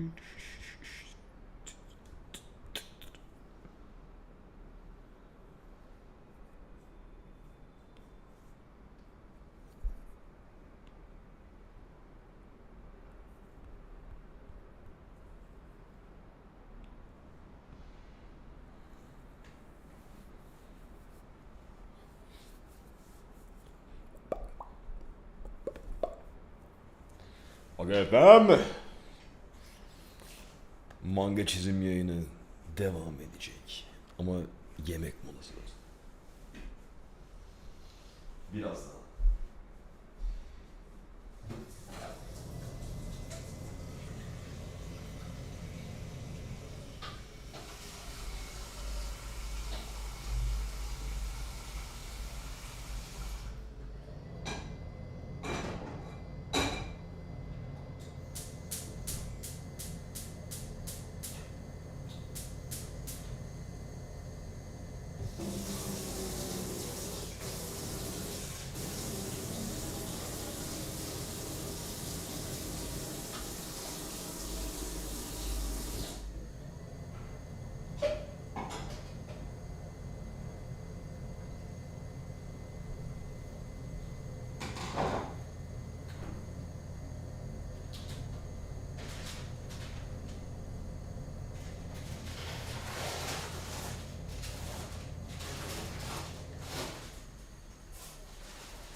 It's finally come true.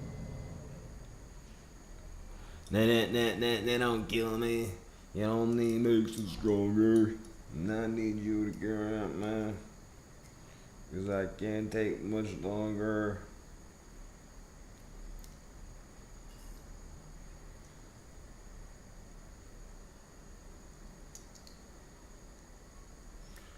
Harder, better, faster, stronger.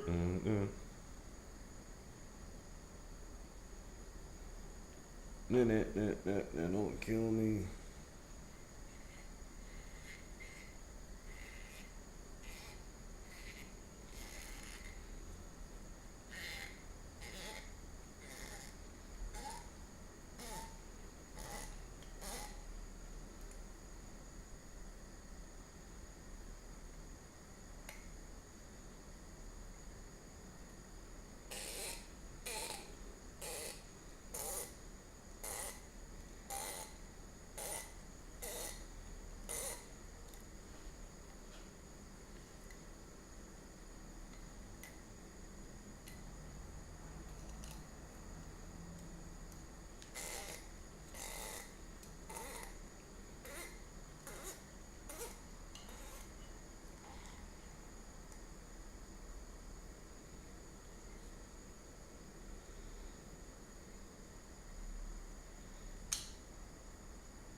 Yuck, yuck, yuck, yuck.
Pardon.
Come through.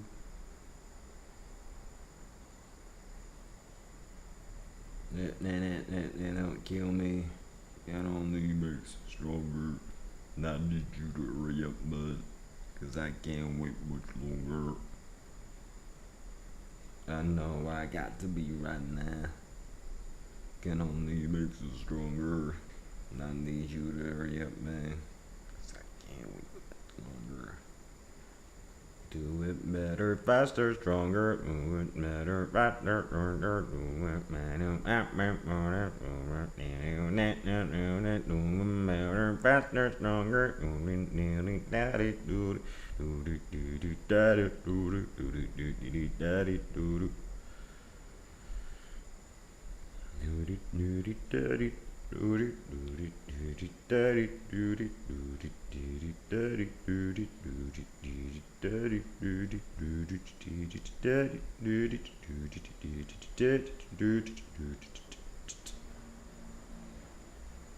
Huh.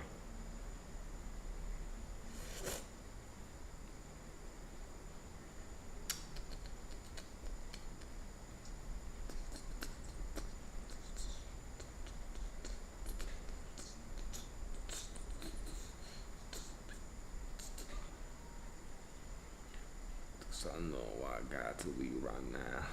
Can only makes it stronger. And I need you to hurry up, man. Cause I can't wait much longer.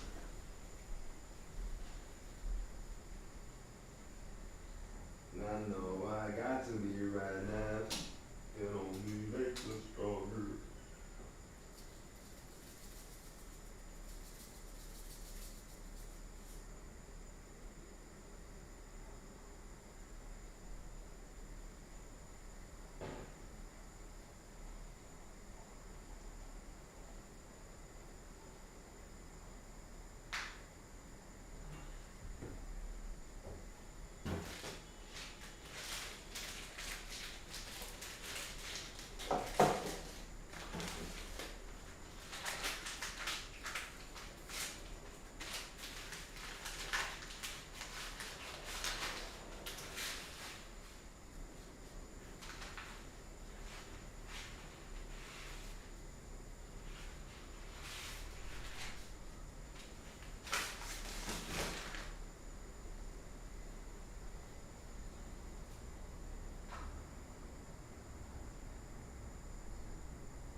Oo, yayına geri mi geçtin lan?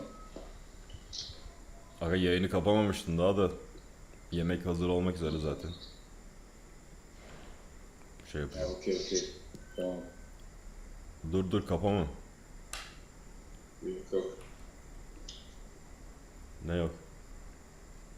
Yok, kapıyorum. Kapama oğlum.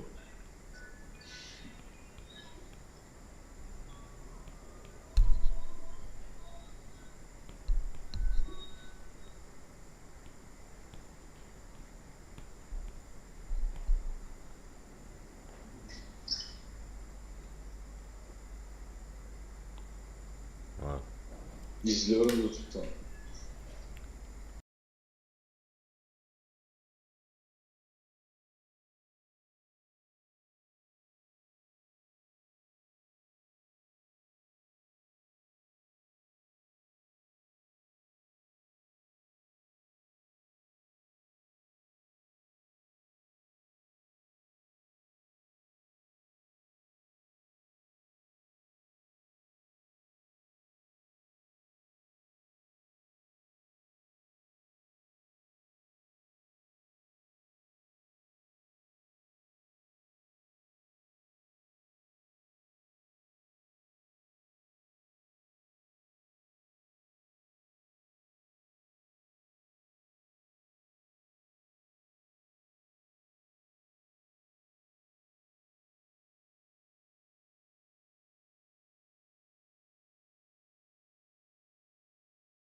efendim. Bir süredir çizimdedik zaten. Telefondaydık aga efendim. Şimdi geri geldik.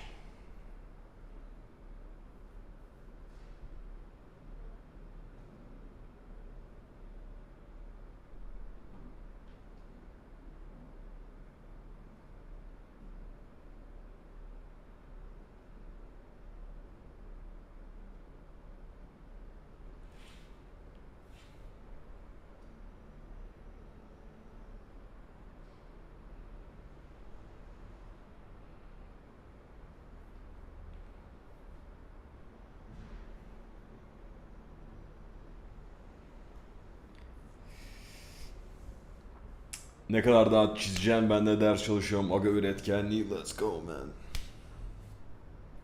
Aga şu an kaç? 6 saat oldu.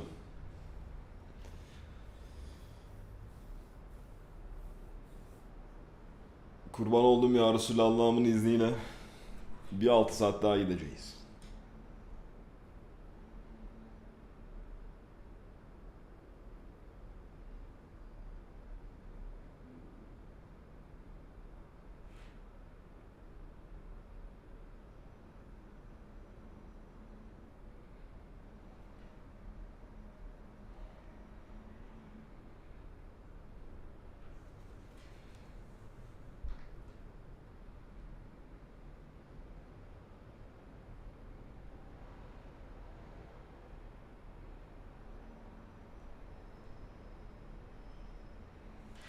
Let's go.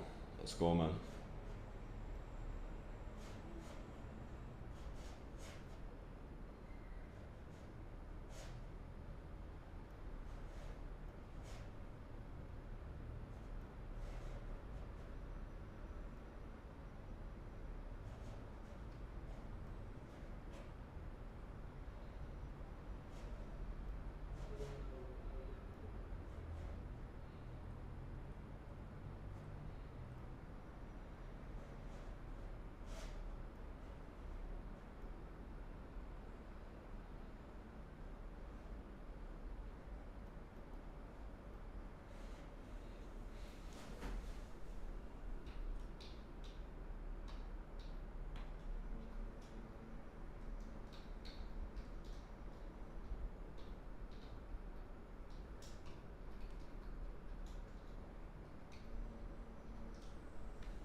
Aklıma şöyle bir fikir geldi.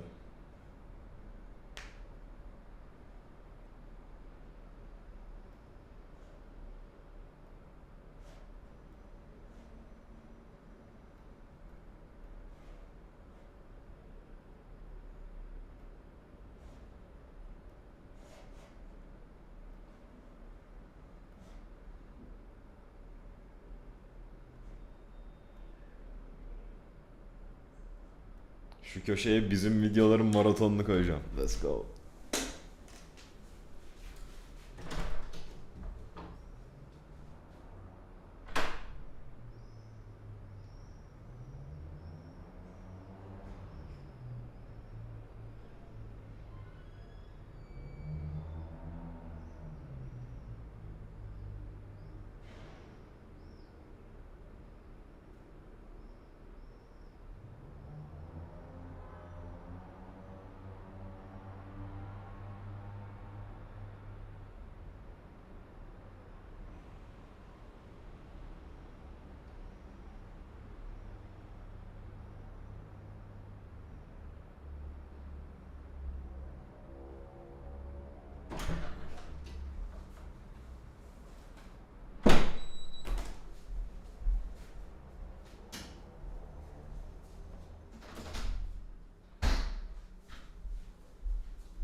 Bobby Green'in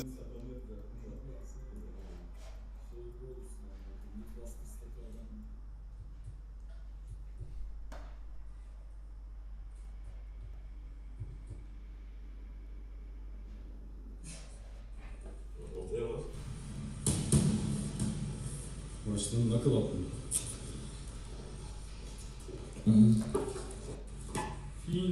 Fin.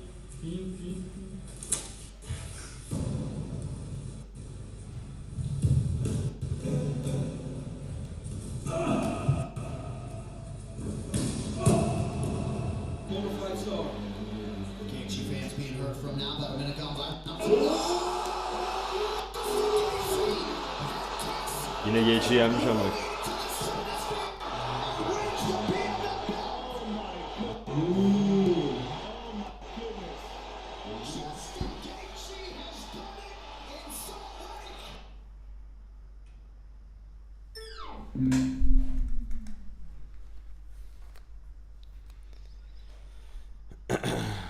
Altı güzel soru.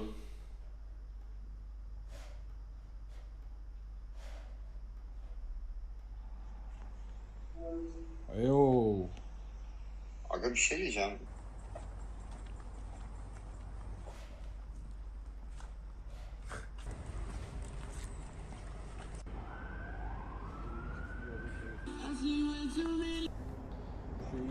IKXK'nin açılımı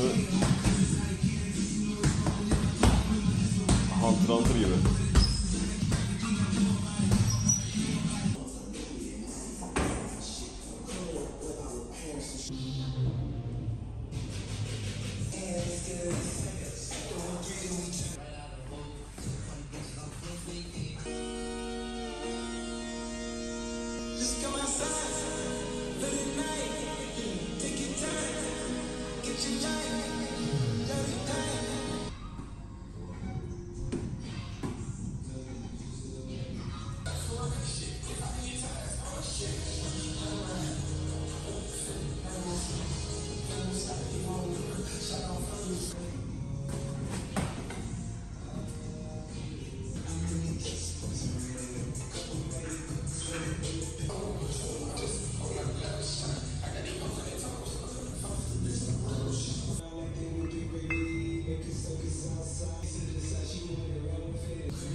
Let's go Altuna.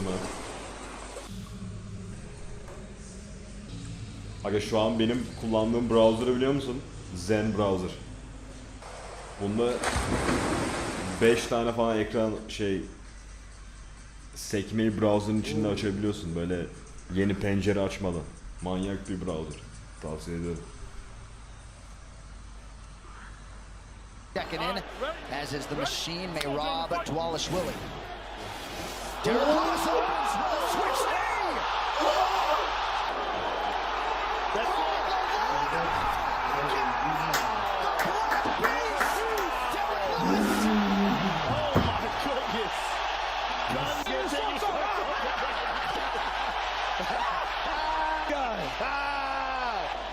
Oh my God. Oh, look at him go.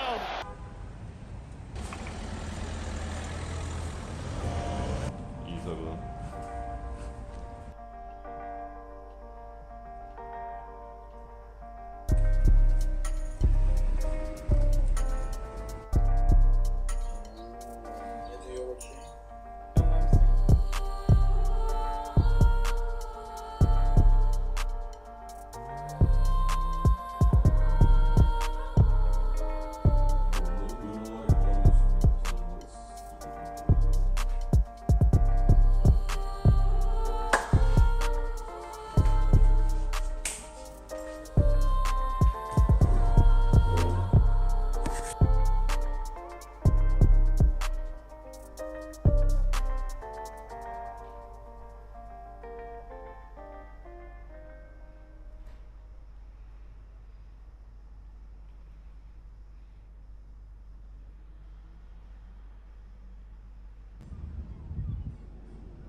Doğa buradan geliyor.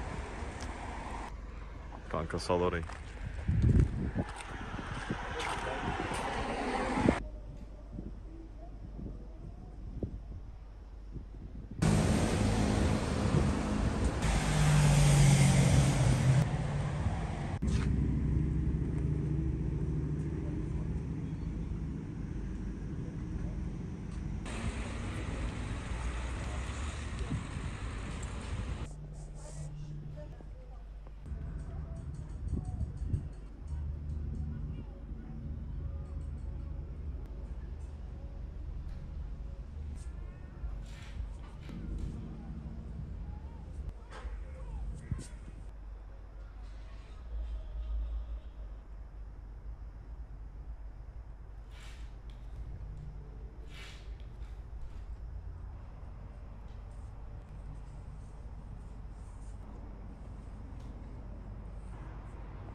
For real, I live in hell.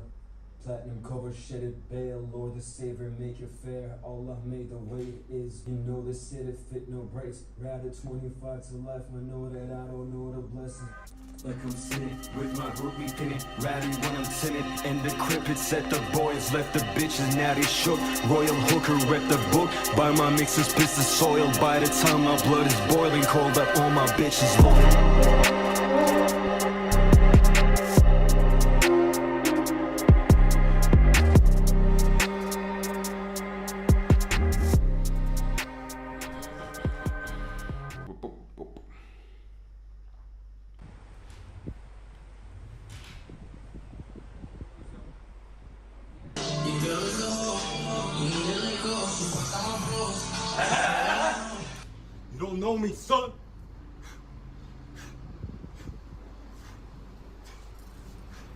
You don't know me, son!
Özendim.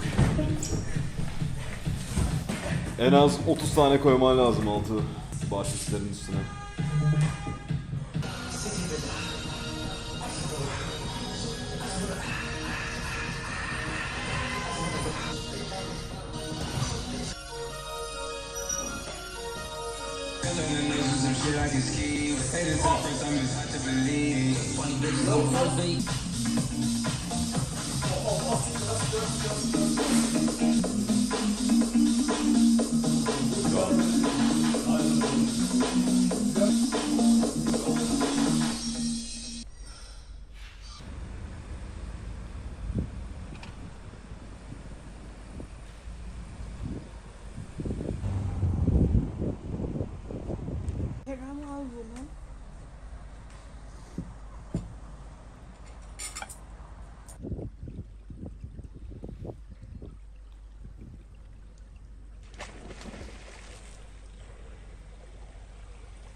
Yılan 30.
Oğlum Sinan'a bak lan. Sinan kocaman oldu lan. Burada küçücükmüş hala.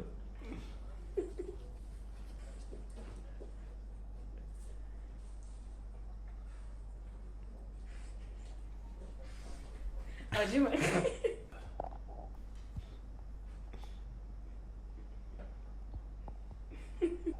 Ama daha iyi bir şey yapman lazımdı ya. Yapman gerekiyordu.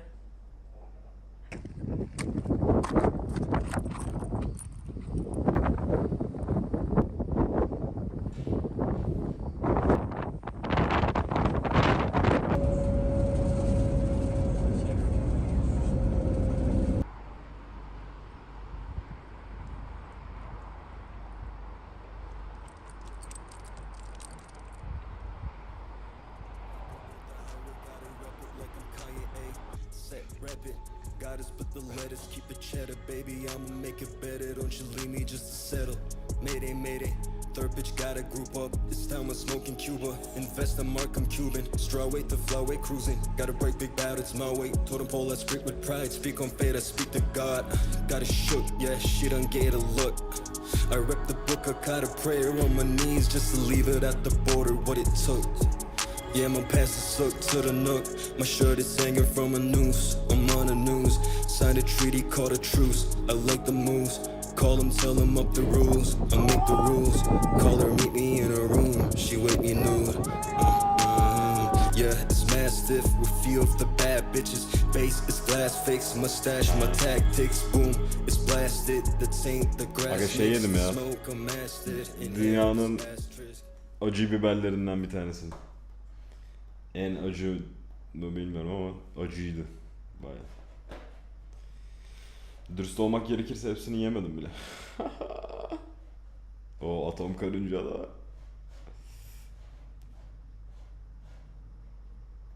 Let's go. Bir şey diyeceğim. Ön eleme maçından mı başlayacağız? Kemal bir başlat bir hop. Ses sadece soldan geliyor lan. Bir tahminlerine hoş geldiniz. Antonio vs. Rezillik amına koyayım. Aga prelimlerden başlıyoruz. Dövüşün Aga ekran olması gerekiyor böyle. Oğlum editte koyacağız. Oğlum editte koyacağız lan yana zaten.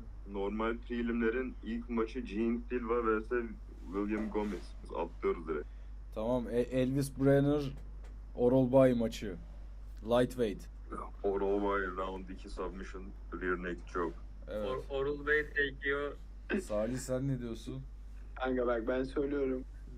Bence 3. roundda... Bu nasıl bir video oğlum niye? Hem burada ekran hem de.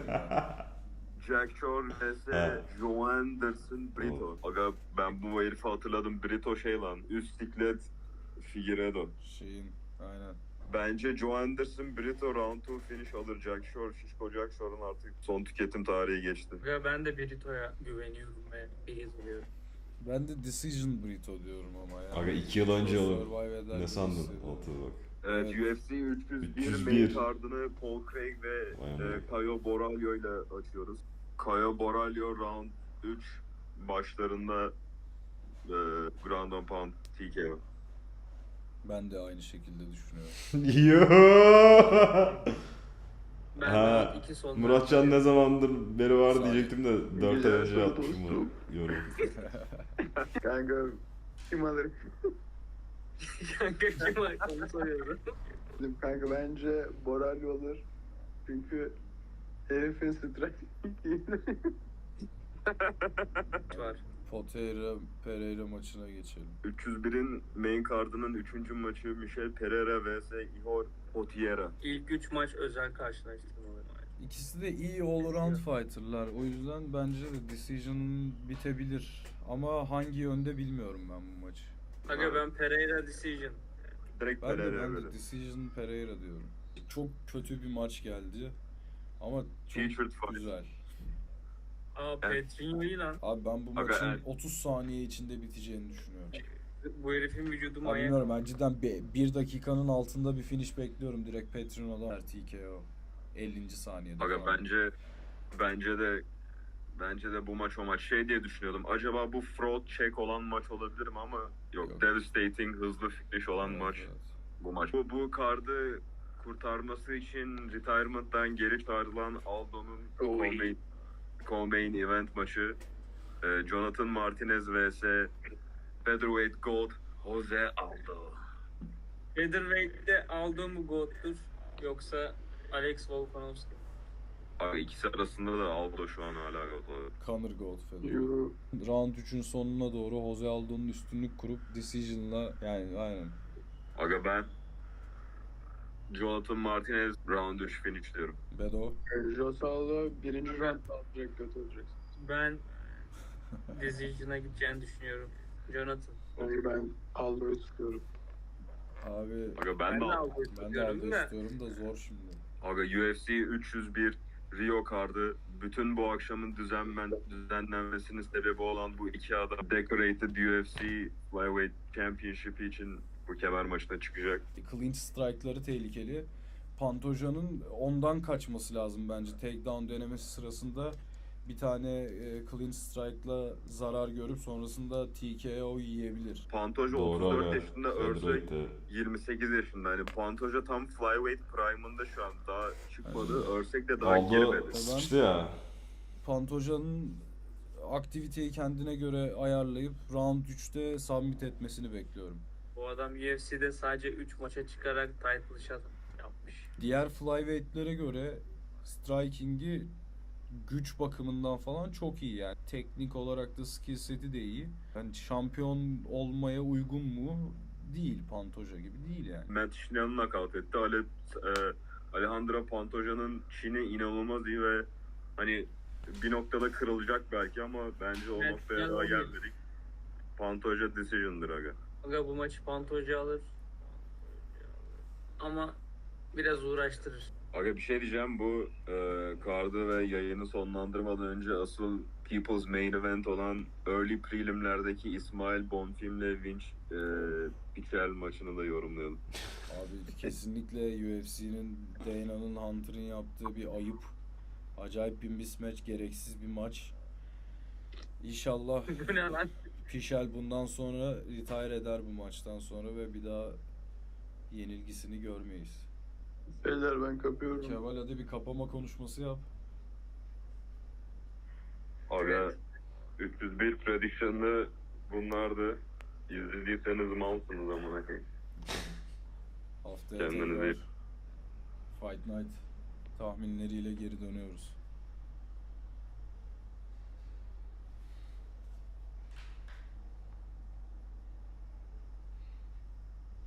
Aga FM UFC 328 tahminlerine hoş geldiniz. Bugün sizlerle beraber UFC 328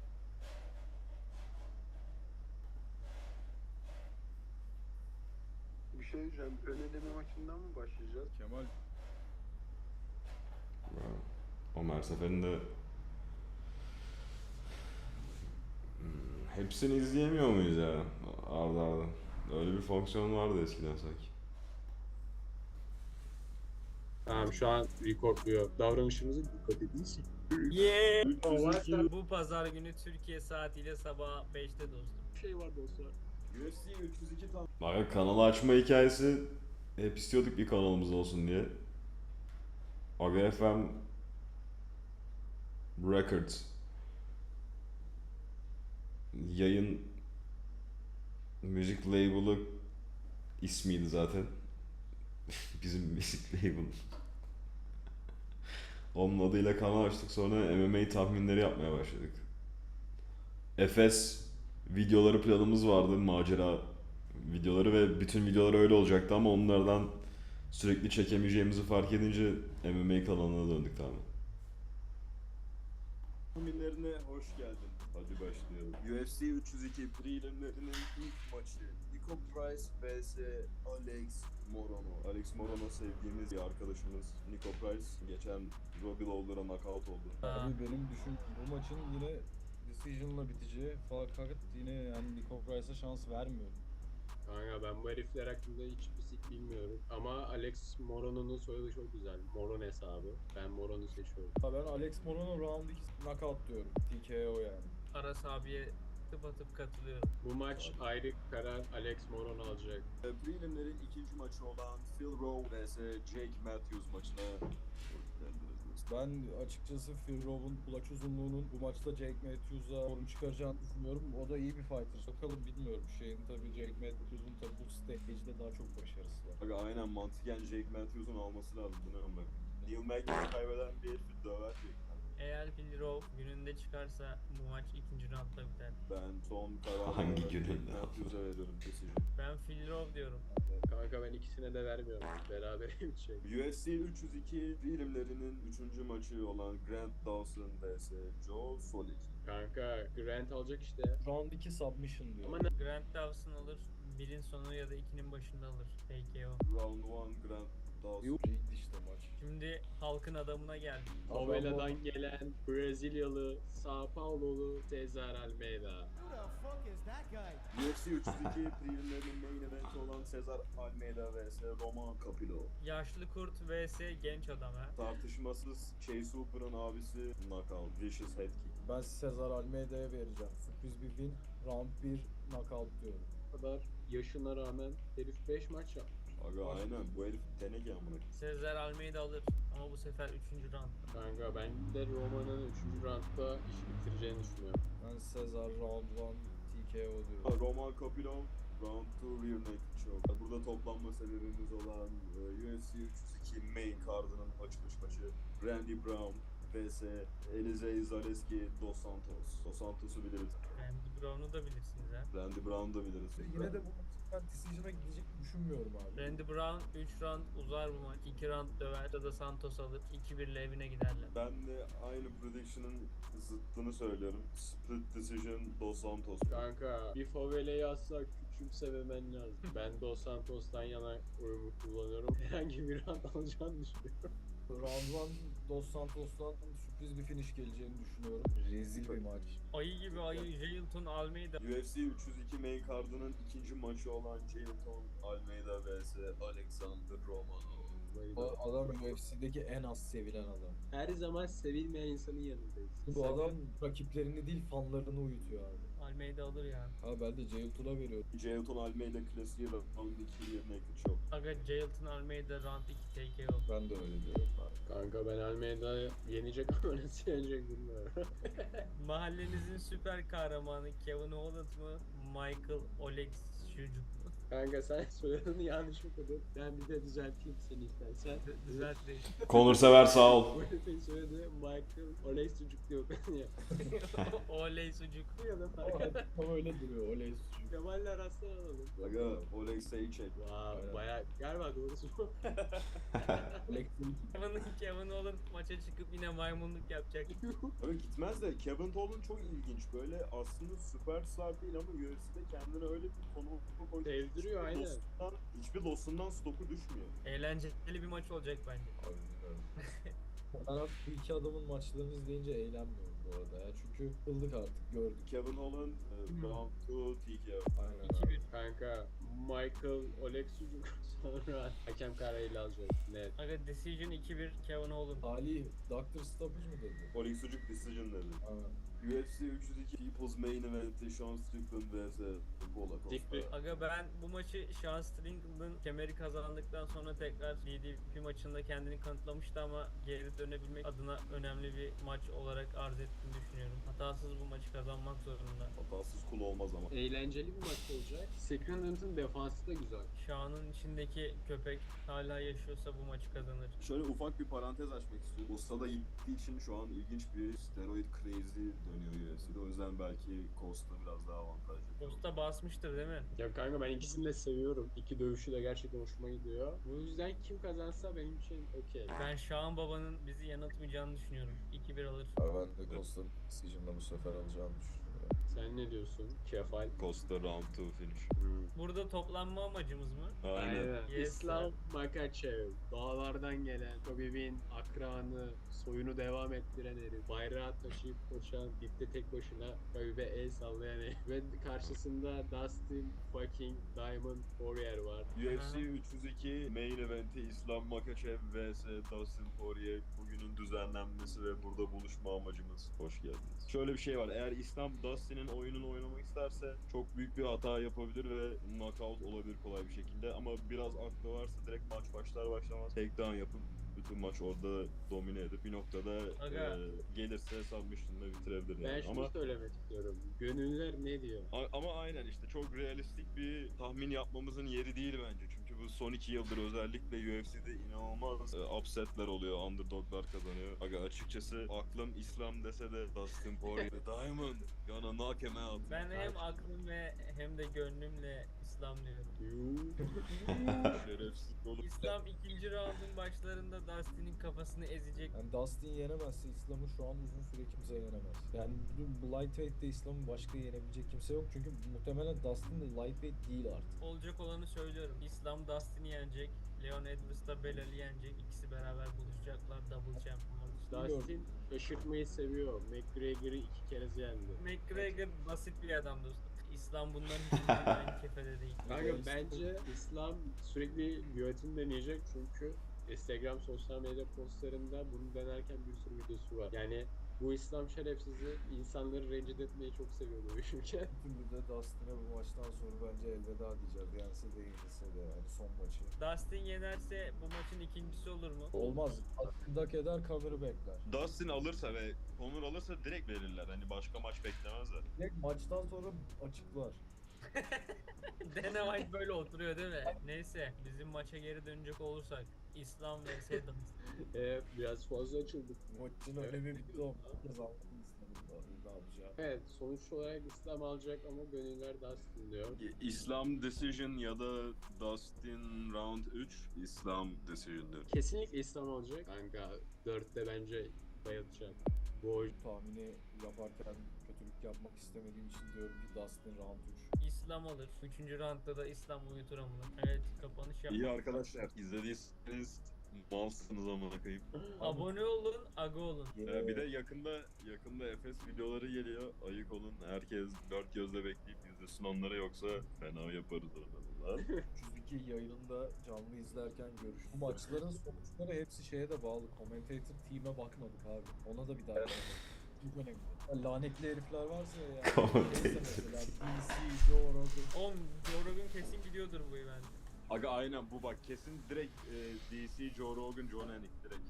Net. Öyleyse abi çok kötü ya. Yarrağı yedik değil mi? Öyleyse bu maçların hepsi farklı sonuçlarla bitecek. Biased commentary çünkü duyuyor adamlar dövüşürken.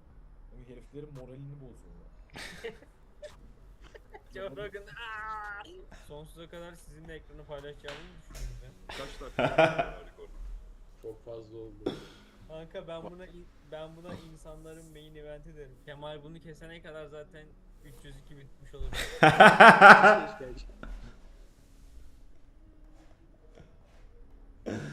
Göte bak ya nasıl taşak geçiyorlar ben orada zorlana edit yapıyorum amına koyayım. Fucking hell.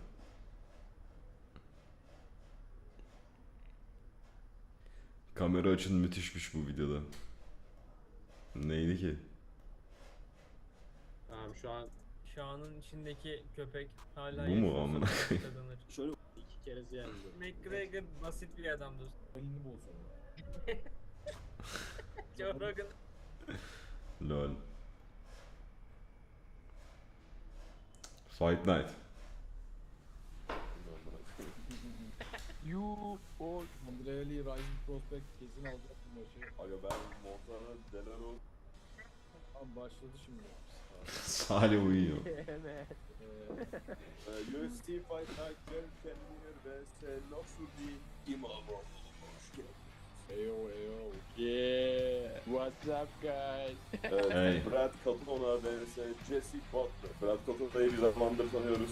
Kendisi UFC'ye girdi. UFC'den cut edildi. Sonra tekrar TAF'a girdi. TAF'ı kazandı. Şimdi de 2 dövüştü. UFC'de tekrar ama bu maçını kaybedecek. Kayıp mı edecek diyorsun? Kaybedecek. Çünkü Jesse Butler üstesi daha büyük. Direkt sıkacak. Ha ben bu maçta Brad Katona'nın alacağını düşünüyorum. Bir geri dönüş gelecek. Hype'ı Azerbaycan tahmin videosu gelebilir. Değil gibi hissediyorum. Jesse Butler decision. Ben Brad Katona decision diyorum abi. Kanka Butler soyadı olanlar genelde hep kazanıyor. Ben o yüzden Butler'ı seçiyorum. Andrea Lee vs Montana de la Rosa.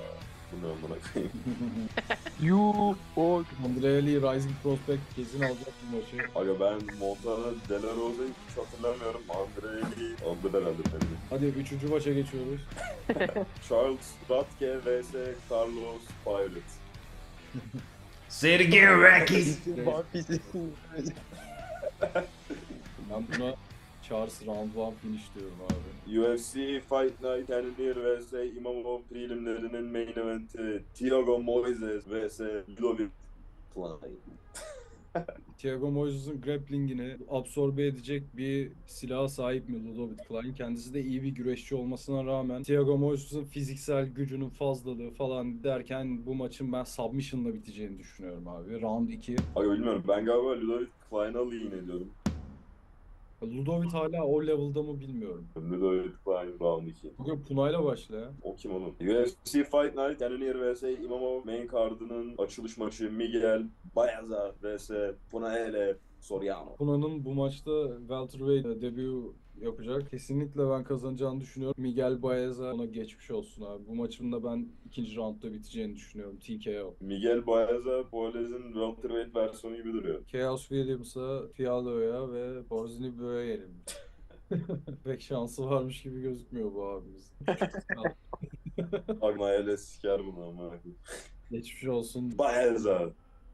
Baeza. Punaele round 1 TKO. Ben de Puna round 2 TKO diyorum Salih. Ben de Main card'ın ikinci maçı Julian Cuban, Mr. Crisis Marquez vs. Zachary Lees. Bence bu artık Julian Marquez'in rebound olabilmesi için çok güzel ayarlanmış bir maç. Kesinlikle Zachary Rees'in bir şansı yok. Aga bence Julian Marquez'in retire etmesi için düzenlenmiş güzel bir maç.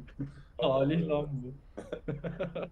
Aga Salih alır ya. benim White Bak Dur bak. bakıyorum. Son karar. Benim white halim. Tur yemek çok. Salih Ben de White Zachary lan. Rees round 1 diyorum abi. Salih yenecek diyorum kanka. Bruno Ferreira vs. Dustin Stoltz. Kanka izin ver seni düzelteyim ha lanet olası pislik. Bunun adı Stolfus. Anne yok istemiyorum. Arkadaşlar annem tatlı teklif etti de. Ben şu an tokum. Dustin'in pek tehlike yaratacağını düşünmüyorum. Yine ilk roundda bitebilir bu maç. Ha, ben Bruno'nun direkt decision'a gidebilen bir fighter olduğunu düşünmüyorum. Kevin Gastelum yeni jenerasyon. No guess. Bruno Ferreira round 1.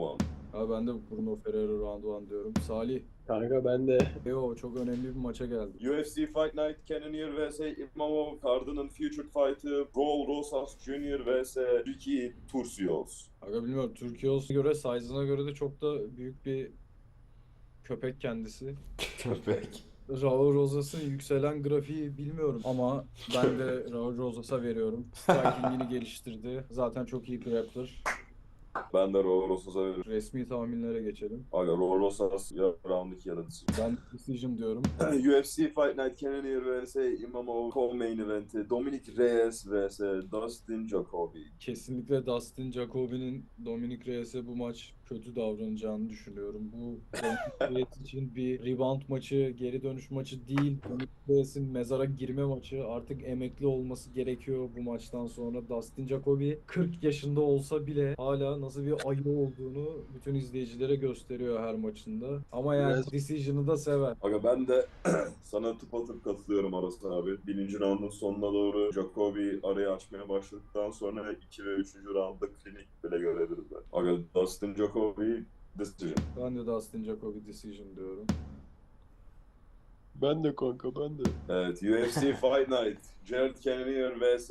Nasruddin Imamov card'ının main event'i Jared Cannonier vs. Nasruddin Imamov. Erken roundlarda Jared'dan biraz aktivite bekliyorum. Fakat sonrasında Nasurdin'in maç içinde oyuna karşı gelişerek 4. 5. roundda üstünlüğü alacağını, decision'la kazanacağını düşünüyorum. Bence Nasurdin şu an prime'ına giriyor. Jared da bence son maçlardan sonra artık yaşlanmış olabilir. Aga doğru dedin, Cannonier literally 40 yaşında ama ben şöyle düşünüyorum. Imamov gerçekten ki çok kötü. 3 round olsaydı katılırdım ama Jared Cannonier böyle maç devam ettikçe snowball edip pressure'ı artan, volümü artan bir fight. O zaman official tahminleri yapalım abi. Aga benim official tahminim Cannonier decision. Ben de İmamov'un decision'la kazanacağını düşünüyorum. Salih? Kanka ben de İmamoğlu'nun decision'ını alacağını düşünüyorum. İmamoğlu'nun bir sonraki Decision. Neydi lan? Bu arada- Oylamaları ne deniyordu lan? Oylama ne lan? Cumhuriyet oylaması. Başkan seçimi amına koyayım. Ha seçim aynen. İmamoğlu bir sonraki seçimlerde kazanacak. Cumhuriyet oylamasıydı amına koyayım. Adam Kazakistanlı amına. Azerbaycan. Kemal hadi bir kapama konuşması yap. Aga izlediyseniz malsınız amına koyayım. There's something very weird about Netflix reality. Bunu amına koyayım. You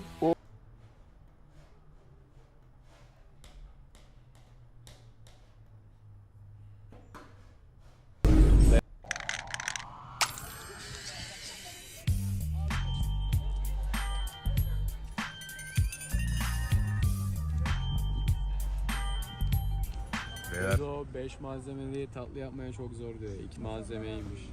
Efes tayfası ne hissediyorsunuz? Efes tayfası gayet iyi hissediyor. İskender bekliyor.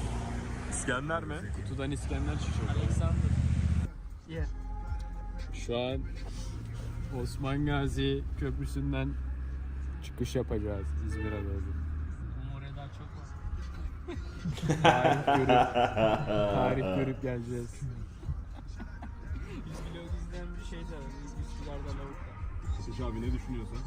Evet. Şimdi güzel olacak. Olacak. Olacak. Güzel olacak. Nasıl abi? Bilmiyorum şu an. Bakalım yolun uzunluğuna bağlı. Kararsız. Alkolü getirmedik.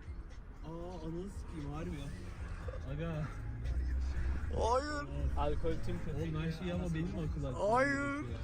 Her şeyi benim bu akıl etmem gerek. O ateş nasıl bir ibnesin amına koyayım ya.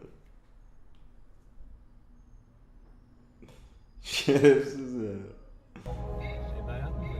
Amanıza koyayım ya. Sözde bir vlog çekeceğiz. Efes'e gideceğiz. Aga FM'i baştan kuracağız. Manyak bir kanal yapacağız. Siz hala Vlog challenge. Abi uyandır. Aras uyuyor lan. Aras uyan lan geldik. İlerideymiş yani. Burası sır park alanı. Ateş Heyecan yok. Abi çık soldan ileride. Oğlum sinematik bir şeyler yapalım. Aga şuradan oksijen var ya tamam burası. Biz ne diyoruz? Biz ne diyoruz? Towards Yalova and Bursa. Terrible. Bak. Tanrı sana bir sürpriz yaptı. Boş. Hediyeyi beğenmedi ama. Aynı yer zaten. Çok seçenek bu yüzden iyi değil. Bir tane seçeneğimiz olsa hemen giderdik. Let's go boys.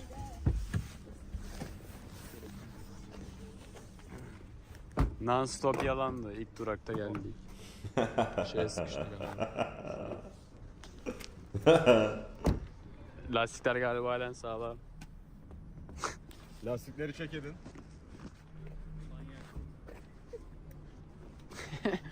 İyi pis eliyle elledi. Vursam bunu şöyle gavura vurur gibi. Değil mi lan Patex? Peki. Tatilin daha en başlarında. Fenomen amına diyeyim. Efes'e gidiyoruz. Neydi lan bu köprünün adı? Osman Gazi. Osman Gazi Köprüsü'nü açıyor. İlk etabı tamamlıyoruz. Next stop İskender.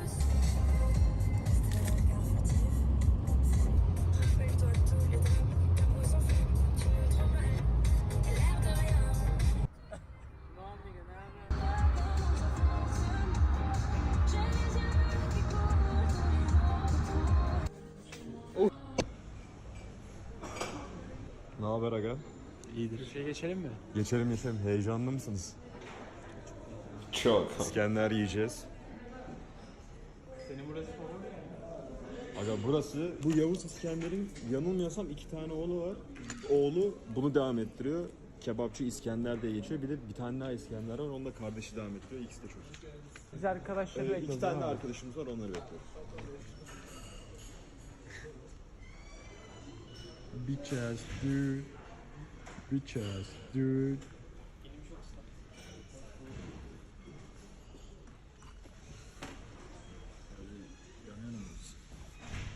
Merhaba Salih.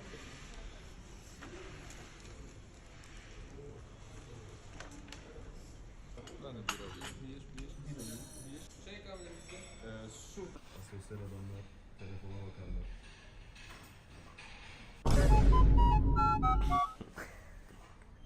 Bedo 4K yakalandı. Man, give me for kick. Fuck Jay-Z. Oha. Ateş abinin ikonik baş sallaması hemen geldi. Hiç es bırakmadı anladım direkt. Bizi çeken adamları çeksene sen. Ne hissediyorsun? Amazing. İskender hakkında ne düşünüyorsun? Çok iyi kokuyor. Şikayetin var mı? Ortada oturmak. Ortada oturmak. Kısa cevaplar veriyor sanki bir şeyden. Yani saatin geçişi hakkında değil, saatin geçliği hakkında. Oğlum çok bağırıyorum ben. Saat 8'de açılıyor şey. Efesus 8'de açılıyor. Yol 1,5 saatse kahvaltı eder miyiz? Sizin öyle bir ihtiyacınız oluyor mu sabah? Yok benim olmuyor ya. Bir poğaça alacağız herkes. 8-7 gibi bir uyanırız. İlk uyanan diğerlerini tekmeleyerek uyandırsın. Herkes alarm kuracak. Kemal alarmları duymuyor zaten.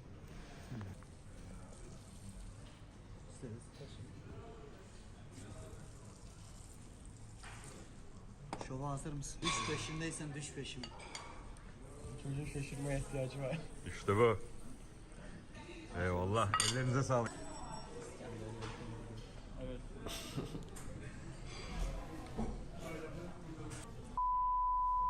Herkes yemek yiyor. Salih çay içiyor. Neden? Nedenini açıklar mısın? Ben 2 menü KFC yedim. Dayanamadım. Şu an çayın keyfine varıyorum. Bütün arkadaşların İskender yiyor. Ateş abi onayladı, beğendi İskender'i. Ateş bugün Beyler bir oruçluydu, puanlama için alabilir miyiz çıkarmadım. lütfen teker teker? Etin kalitesi çok iyi. Tereyağının kalitesi iyi. Tereyağı iyi değil mi? Güzel. Kolay kolay beğenmez. 8 veririm çünkü daha iyisini yedim. Burger King mi bu? O ne Burger King'i? Ben onu sevmiyorum. Burger King ne? Yani 10 tane Burger King menüye bunu değişebilirim. Eyvallah. Reklam Peki parasına değiyor mu? Şurada parayı çekelim mi amına koyayım fiyatını? Ben 1,5 aldım. Ama tam olsa da fiyatı bilmiyordum. Evet. Bana ekle. Bedo, sendeyiz. Puanla kral. Son kaç? Legit. Et 10, sunum 10, tereyağı 10. Pideye 9 verelim. Bazı yerleri çok sert. Patates hiç yemedim. Ne bileyim. Ortalama 9.7. Mükemmel. Gayet yüksek bir puan. Yarışmamızı sen kazandın. Evet. Evet reis. Hacı Cavro. Bence pide 8, et 8, patates kızartması da 7. Bir domatesi deneyebilir miyim? Şu domatese tek atayım mı?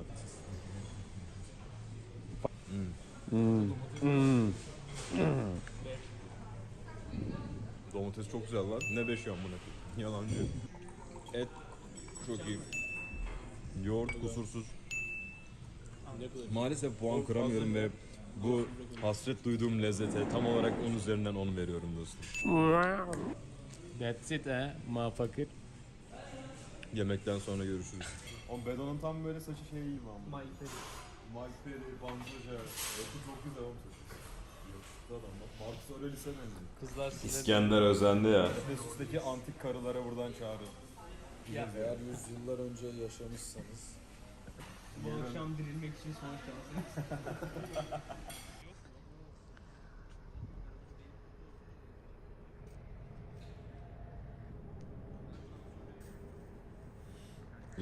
Ama bu eski aga şu an İskender o fiyatta olmayabilir abi. Video mu çekiyorsun? Toyota Backseat. Toyota Backseat Cult. ¿Qué pasa, my nigga? ¿Qué pasa, nigga? Çok altından arabanı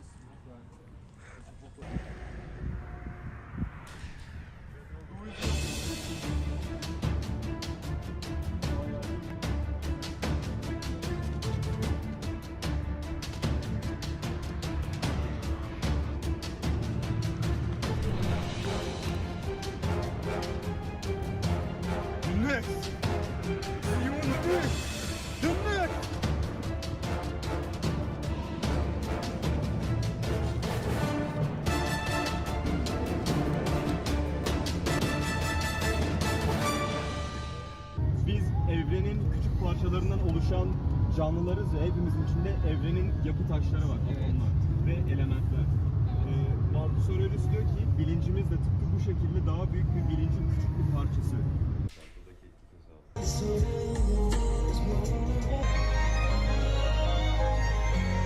Aga efendim. Ona çatıya girin. Yes sir.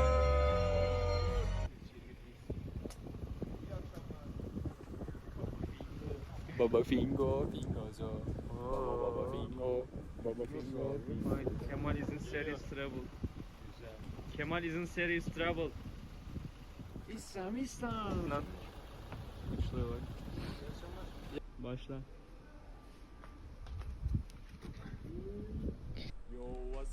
Guys, let's go. Arkadan sahi. İyiymiş.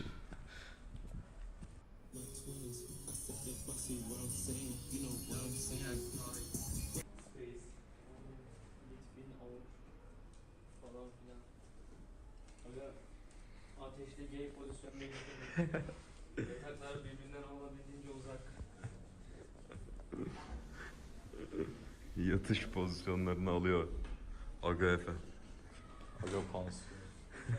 Ayırmışlar da taş şaşırdım onu. Saniye bakalım. Kral son yarışını tamamlayabilecek mi? Kanka ne haber? İyi sahip senden de var. Memnun musun yatağından? Evet. Odandan. Diğer iki top nerede? Yukarıdaki dağılıma baksana, çok komik. Aras demin Minecraft oynuyordu ama. Kim yatacak ki? Ateşli bedo bir odada. Aras ayrı bir odada. Evet. Yarın Efesus'a gidiyoruz. Saat kaç? 4:07. 3 saatlik uykuyla yarın bizi bekleyin.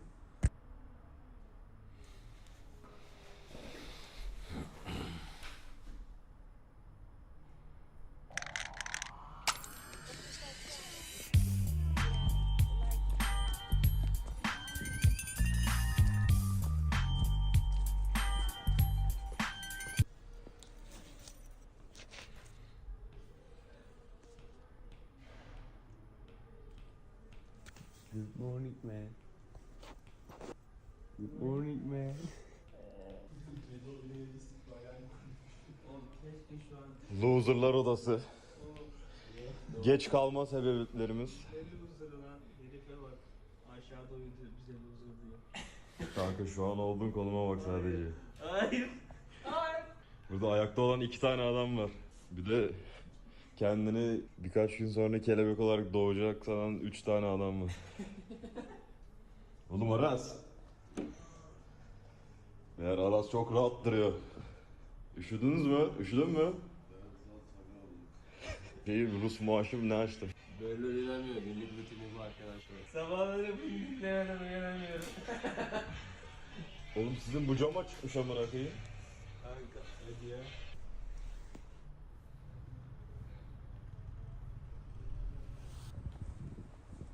Something in my ass. Yeah. Böyle bak, çok saçına baksana. Ciddi bir adam. Var.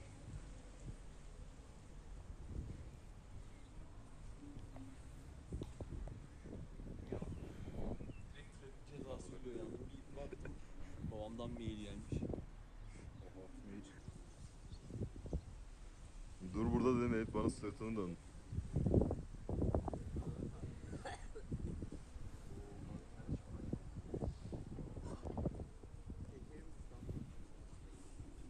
Ee, 27 Mart 27 Mart 2024 saat 9:25. Her şey için çok geç. Efesus'a gidecektik. Geç kaldık. Burada sinematik çekim yapmaya çalışıyorum. Herkesin inanılmaz iyi gözüktü. Dans ediyor. Man, bu sabah ilk ben uyandım. Diğerleri biraz pusuydu. Ama ben böyle şeylere alışkınım dostum. Ben görev adamım. Yorucu bir günün ardından ben güne güzel ve mutlu uyandığımı düşünüyorum. Arkadaşlarımla aksine. Ben uyanamadım bir türlü. Sahil şartları çok kötü olduğu için uyanmaktan başka çaresi yok. Tarih bizi bekler. Biz kaçar acı. Bugün Marcus Aurelius'un gitti, çalıştı, kasiyerlik yaptı, markete gideceğiz. Kemal de kütüphaneden kerhaneye girecekmiş. Ben çok inanmıyorum. Ateş abi ne yapıyorsun? Su depoluyorum gezi için. Kişi başı kaç su aldın? 2.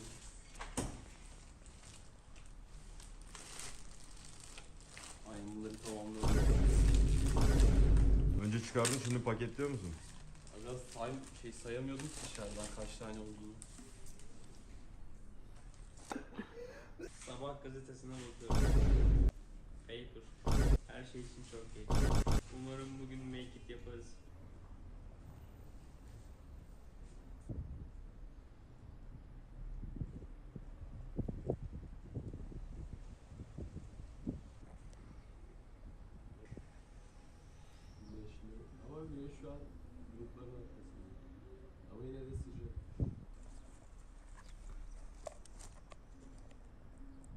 Nasıl bir trafik cezası dostum? Ne kadar hızlı gidiyordun?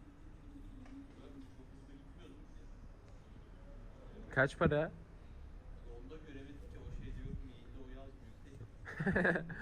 Bayağı sinir bozucu duruyor. Git bir döner al gel madem kral. 6. O yüzden senin dışarıda göstermen bence önemli şu noktada. Çünkü insanlar da hani senin geldiğin yolu görebilir. Eve mi bağlandın? Hani şeyde bağlı duruyordu zaten. Şu an bilgisayar mı giriyor? Kendi evine gidiyor şu an. Amına kodumlu hacker ya. Mike Dean Idol'da nasıl? Çok iyi. Manyak oynamış. Vallahi. Harbi mi? Bir bölüm mü var? Yo, her bölüm var. Bir yerden sonra geliyor şey yapmaya başlıyor. Oynamaya başlıyor full time. Ama manyak. Salih niye sustu kameralar açılınca? Konuşmuyordu ki o herif son yarım saattir Çok kadın. üzgün duruyor baksana. Kadın düşünüyor ama sinirlendiği karıyı düşünüyor. Çok sinirlendim. İnşallah kocasını Başında kapitalizmin suçlusu sendeyiz. Buradan 2013 kadını izliyor. Bir de antika Mercedes'e biniyordu. Kaşmer. Böyle kötü diye sinirli. Ama burayı değiştireceğim. Yeni Mercedes olsaydı Yağmur mu? Yok, sen Topraktan bunları niye geldik, bir şey toprağa gideceğiz. bir yerlere paylaşmıyorsun? Çok çekilecek de bir şey. Cem Yılmaz'ın Oğlum Japonya'ya geldik. Sakura-chan. Burası Efes mi? Götünden uydurdum oğlum. Efes'e geldik. Yavaş yavaş gezeceğiz. Burada harbi pazar var bu arada. Aras abimiz ekstra heyecanlı gezmek için. Dünden bütün belgeselleri, Efes'le ilgili her şeyi öğrendi. Şimdi teker teker gezecek. Burada agalar. Hayırlı olsun King. Adamı affeder. Poseidon mu? Zeus. Kral. Ne içeceksin kral? Su. Bira yok mu? Bira alacağım abi şimdi. Su için sağlıklı kalın. Efes'i gezerken alkol kafaları. Sen ne olacaksın Salih?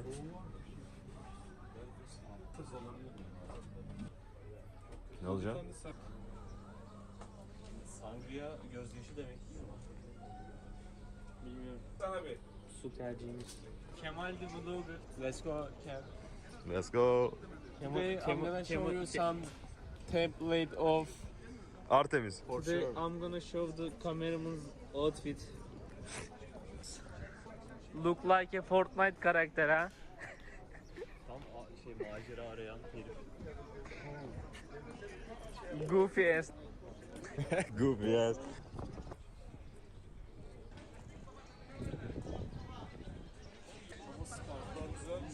Wow.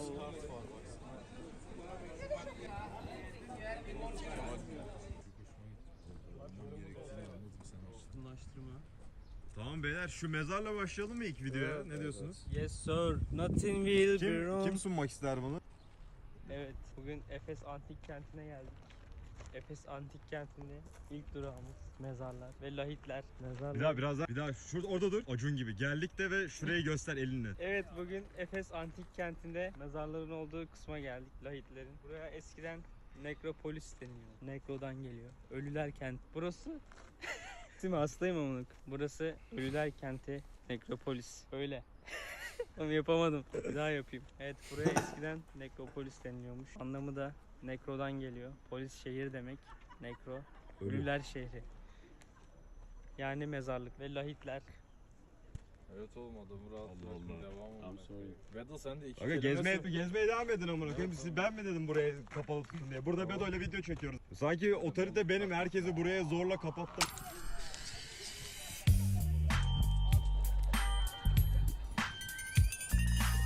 görkemli bir yapı gördüğünüz. en yukarı çıkalım. Orada bir büyücü bize görev verecek. Amfiteyatroyu sunmak isteyen var mı? Yok.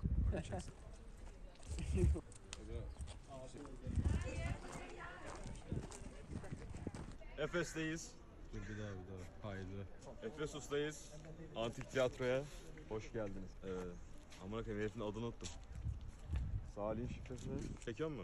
Bildiğiniz üzere amfiteyatro Efes kenti için küçük bir koloseum gibi. Burada da tiyatrolar ve gladyatör savaşlarının hepsi gerçekleşiyordu zamanında. Efes Antik Tiyatrosu milattan önce 3 ile 1. yüzyıl arasında önce tek katlı sonra da çift katlı olarak inşa edildi. Şu anda da gördüğünüz gibi görkemli ve heybetli bir yapıt. Herifler oraya gitmiş oturmuş amına koyayım. Hani geziyordunuz? O kadar artistik yaptılar amına koyayım, gidip oturmuşlar yine. Aga şu delireceğim birazdan. Kayıtta mısın? Evet. Şunları roastlayalım biraz. Demin çekim yapıyoruz diye. Bize o kadar gezecek yer var, burada 20 dakikadır oturacağız dediler. Adamlar gelmiş ilk fırsatta amfiteyatroya seyirci olmaya. Gelmişler, sohbet ediyorlar. Aga ben bu işten bir iş anlamadım. Burada bir arkadaşımız var. Kendisi passed out. Burada spar atmak için çok ideal ha. Hiçbir şey çekemiyorum şu an. Ya bu adamların yanına gidelim. Eldivenleri alalım. Tamam. Efes antik kentinde bir zamanlar prime'ındayken 200.000 kişi yaşarmış. Burası da antik dünyanın en büyük amfiteyatrolarından bir tanesi. 25.000 kişiyi, ne dedim? 25.000 kişiyi barındırabiliyor. Bugün koltuklarında yürüdüğümüz bu amfiteyatro tıpkı yüzyıllar önce gladyatörlerin yaptığı gibi birazdan bizim de savaş alanımız olacak. O kadar laf yaptınız. Kanka bütün yeri nasıl gezeceğiz? Gelip oturmuşsunuz ama bakayım. Ateş abi şeyi. Çağır olsun. Niye? Abi kafasına göre. Nasıl bir çekim yapayım? Amfiteyatro. Dur bekle. Amfiteyatro 1. ve 3. Amfiteyatro milattan önce 1. ve 3. yüzyılları arasında İmparator Domitianus ve Trajanus tarafından önce 2 katlı sonra 3 katlı olarak inşa edilmiş. Arkasını boş yan çek. Ortada face off.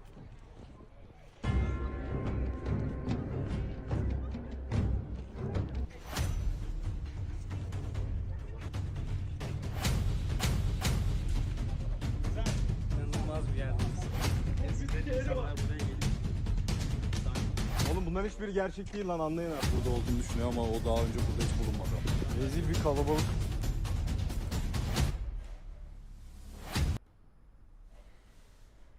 Taşımışlar. Net kesin bilgi bak ben söyleyeyim.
Birbirimizi de çekelim ha. Diyeceğim de herkes zaten çekiyor.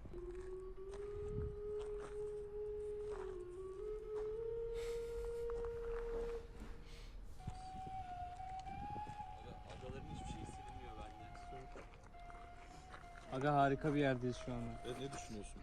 Milattan önce böyle bir şehir kurup bunun içinde yaşadılar yıllarca. Bize de büyük bir miras bıraktılar. Yapabileceklerinin en iyisini yaptılar ve bize bu büyük mirası bıraktılar. Şurası kütüphane, onu ayıktınız mı?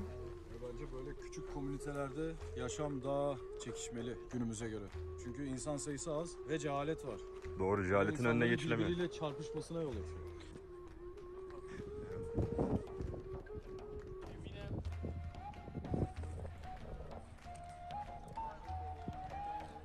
Tamam, bunu geçmişten birinin yazdığına inanmıyorum bu arada. Bu stage biri buraya yazdı. Yo, ne kadar derine gidiyor oğlum işte. Abi çılgın bir tünel acayip ileri kadar gidiyor ve acayip bir soğuk geliyor. Oğlum abi çok ferah bir his. Belki bu genel mahzenlere açılan çıkış O noktalarından bir de çok biridir. red. Işıklandırma var sanırım. Doğal ışık. Yo, ne kadar net yapmışlar ya. Garip duruyor. Şu maskelere bak. Boş bırakmışlar.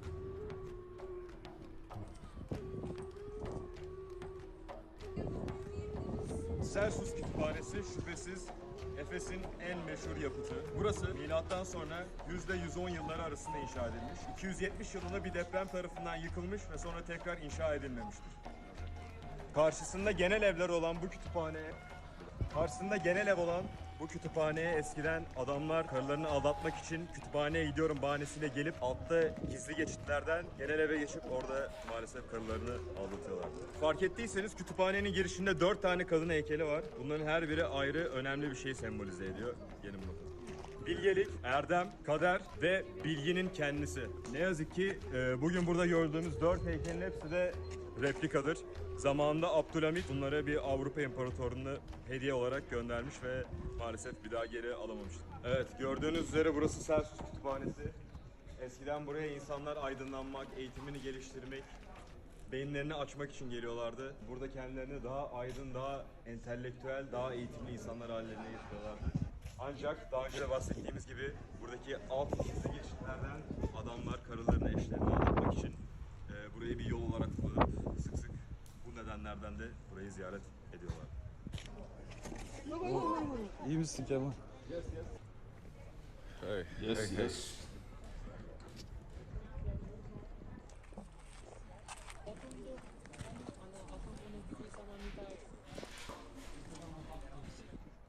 Beyler burası neymiş? Bilen var mı? Tabii ki yok, amına koyayım. Burası 2 gündür bahsettiğim gibi arkadaşlarıma. Efes'te Kleopatra'nın kardeşi zamanında üvey kardeşi öldürülmüş. Burası onun mezarı. Oktagon diye bir bina gibi bir şey yapmışlar. Biz orada keşke ısmarlasak, şu an ısmarlayamıyoruz ama dediğim gibi Kleopatra'nın yarı zenci olan kardeşi burada Kleopatra tarafından öldürülmüştür. Taht kavgası tarzı bir şey. Bilmiyorum, bence bir bakın derim.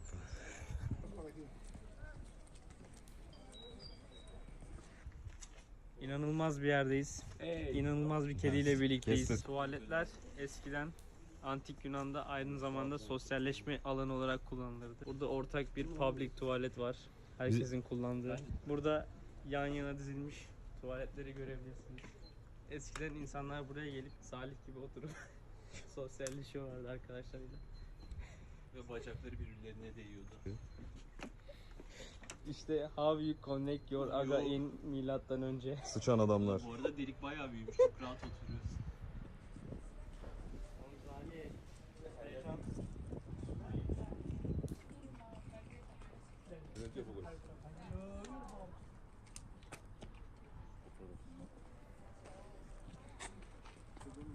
Burası harika bir yer, inanılmaz bir yerdeyiz.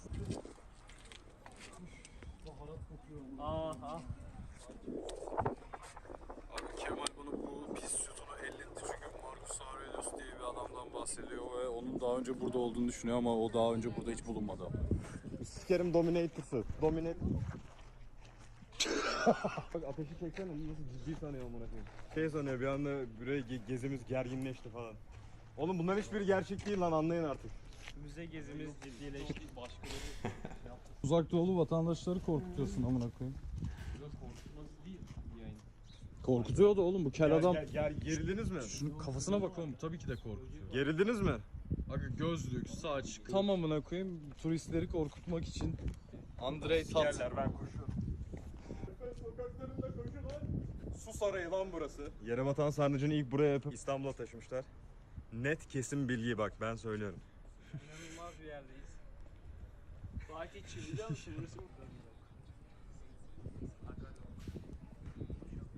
Aga burada mahzene girmeye çalışıyorsunuz. Kitabelere bak. Ne var içeride? Kitabe. Kitabe mi? Hapishane. Bu arkamızda gördüğümüz o zamanlar için yapılan bir galeri bizim bildiklerimize göre biraz daha farklı bir yapıda. O ne lan? Bir tiyatro daha var. Evet. Evet şimdi tiyatro fark ettik. Kamera nasıl dönüyor amına koyayım? Uzakta gördüğümüz diğer amfiteyatro bu. Öyle mi deniyor lan? Amfiteyatro, antik tiyatro, kolosyum, Kolosseum. böyle çeyrek hipodrom. Bunların hepsi olur. Aga su kemeri falan değilmiş. Liman Caddesi şu an. Hatta kırık olan yol var ya. Kim su kemeri diyor ki? Hey hey hey hey hey. Adventure Time. Burada bir 3D model var. Amına koyayım büyük, ona bakmaya geldik. Ama çok ilgimi çekmedi benim. Salih hala bakıyormuş. Hayır ama bak bunun çok büyük bir hatası var. Hatırlıyor musun bilmiyorum Ne da. hatası? Her yeri. Şu amfiteyatrodan limana giden yol var ya, onun yanlarında bir sürü evler vardı. O evleri koymamış. Gördüğümüz gibi zaten çok az yapı koyup buradaki modeli ucuz tutmaya çalışmışlar. Evet evet. Bu hoşumuza gitmedi. 23 numarayı dedim, 7 Komik biraz yani. Bu ne abi? Ama değil. Eyo, eyo, Rezil bir kalabalık devam ediyor. Spar yapacaktık Kolezyum'da ya da Antik Tiyatro'da. Birkaç saniyeyle son bulmak zorunda kaldı. Çünkü turist kalabalığının yoğun ilgisine maruz kalmak istemedik. Ateş geziyor şu anda. Ama anlamsız. Ateş abi şu an kadar nasıl buldun nefesi? Gayet güzel. Pek bir şey bazı yerlerde anlayamadım. Çünkü pek iyi korunamamış tabii ki. Tabii. Tarihe olan merakımın artması ve Tuvalet molası. gelişmesi nedeniyle gördüklerim daha farklı şekilde algılıyorum. Daha çok hoşuma gidiyor. İnanılmaz bir yerdeyiz yine. Mükemmel. Hey. Hu. Evet, Temple Run. Ama düşeceğim ben. Çünkü elimde telefonu ters tutamıyorum. Evet, geri döndüm. Bu salak aktiviteyi yapan bu kel herifle beraber. Burada bir turist karı verse amına koyayım şu arada.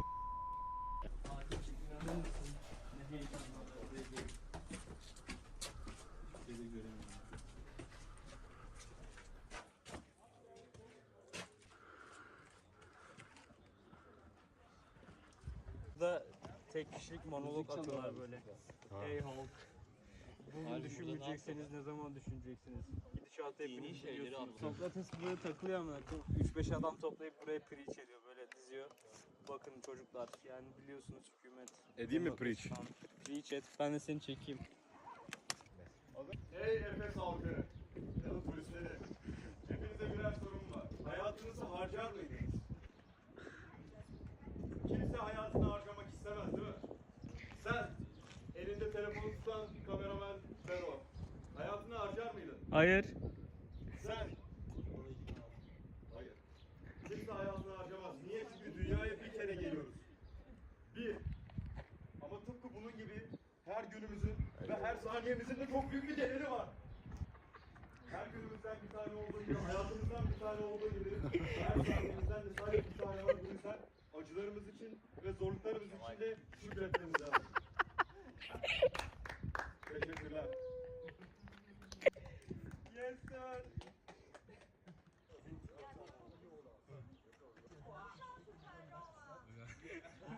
İnanılmaz bir yerdeyiz. Burası yamaç evler. Diyor ki milattan sonra 160 civarında yüksek bir beşik tavanı sözlüğüyle bir absis.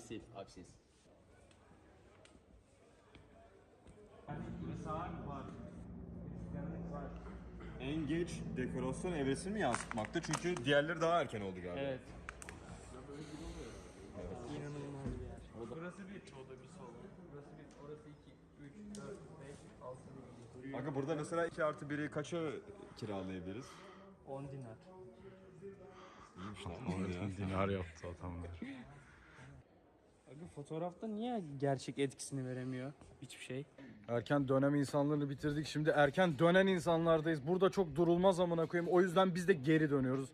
Bunu bizim insanımız sonrasında böyle bir şey yapmış gecekondu'da. Sigara içiliyor herhalde burada. Önümüzdeki pisliklerden anlayabiliyoruz. Yes sir, yes sir, yes sir. Evet. Antik kentin manzarasını bulduk. Bu o zamanki kekoların en sevdiği yer olan manzara. Buraya zamanın kekoları çıkıp amına koyayım cigara içiyordu. Ben eski yaşamımda bütün buralar benimdi kral. İğrenç bir yer bu arada. Gecekondu var önümüzde. Direkt temiz siker misin? Sorgusuz koyar mısın Aras abi? Çok abi, iğrenç bir yer. Beyler! Kapı sarayı. Çekip atmamışız. Çok ilgi çekici bir yer değil. Burası mı? Yoo. Nefesi sikti şu an. Hayal kırıklığı. Doğruyu söyle. İnanılmaz bir yerdeyiz. İnanılmaz bir yerdeyiz. Kemal bizi yemek için getirdi. Sunum yapma. Hesabı type sheet. Efes sonrası kumru Post vaziyetleri. Efes Aga Reactions. Post Efes kumru conference. Kumru konferans. Kumru konferans. Ateş bir canlının yerini başka bir canlı doldurabilir mi? Hayır. Neden? Neden? Çünkü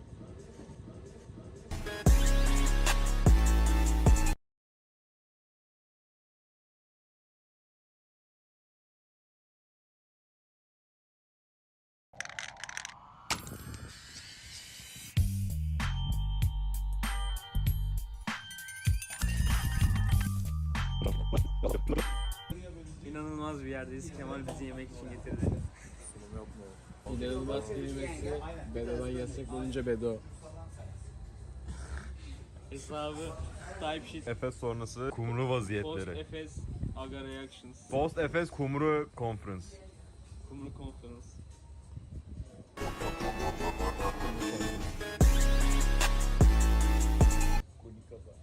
Köpek öldü. Bir canlının yerini başka bir canlı doldurabilir mi? Hayır. Neden? Neden? Çünkü hiçbir canlı aynı değil. Herkesten bir tane var diyebilir miyiz? Evet, ateşe katılmakla beraber ek olarak da şey söyleyebilirim. Type shit. Type shit. Yok şey diyecektim. Adam haklı. Doğru. Chill.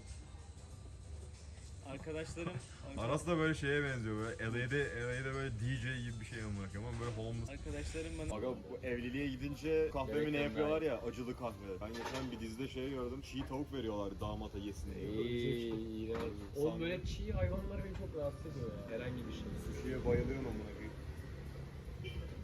Dejenere olması yüzünden. Ya bilmiyorum, rahatsız oluyor. Sushi hariç. Evet. O parantezi koyalım lütfen.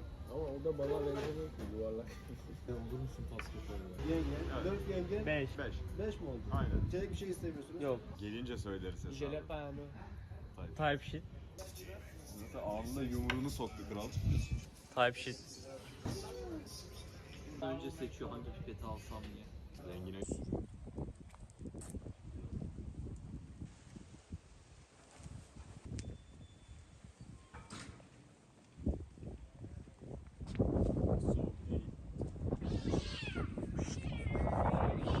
Korktum lan.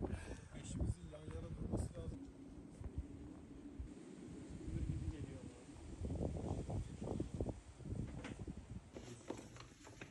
Tecavüz ediyorsun. Yiyecek hiçbir şey yok. Aga FM'e yakışır bir tablo. Ne yapıyorsun ya? Oy oy. Abi şimdi de çok sıcak. Bardak. Bir bardak. Büyük bir su şişesi. Ve büyük bir su ihtiyacı. İnanılmaz zor bir parkur. Tadında bir su koyumu. Afiyet olsun. Ben evde daha iyisini yaparım. Başla. 13-14 yaşından itibaren bu aktivitelere girdiği için herifler bunlara çok alışık. Bu herifler o kadar sosyalleşmiş ki zamanında onlar için böyle second nature. This shit stinks. Everything is good ha. Niye sıçamadı? Bilmiyorum da normalde ben günde en az bir kere sıçıyorum.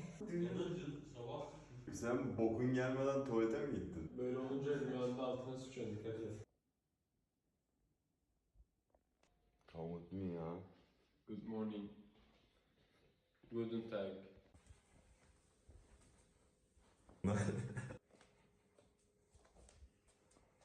Something in my... Ateş onaylamadı kafasını böyle. Duruşu kapalı. Ve de tuvaletten çıkarken 4K yakaladı. Aras King. Ne haber? Uyudun mu?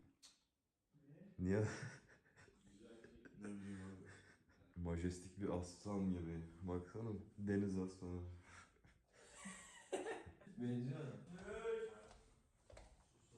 çek oğlum. Oğlum beni çek. 30 dakika dedi çocuk. Oğlum zaten hazırlanman gibi. Her 25-30 dakikada bu nevresimleri katlayıp yatağın üstünde falan bırakmamız lazım.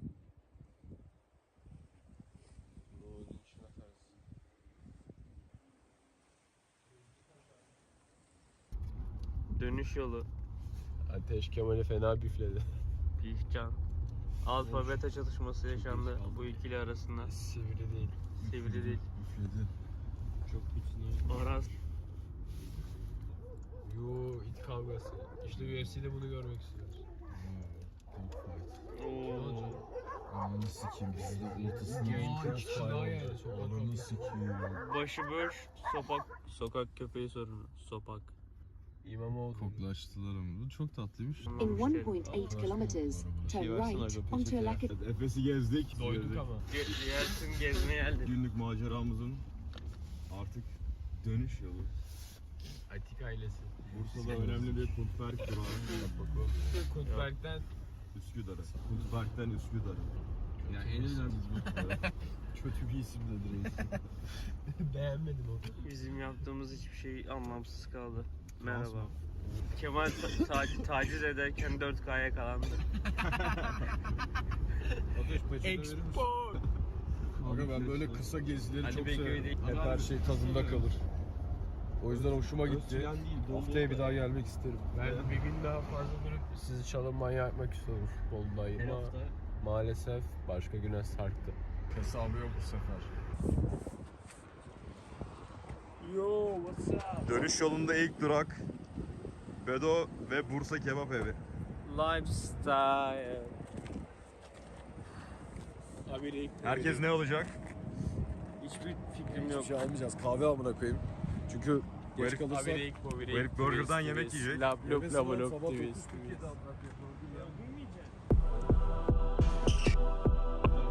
Muazzam.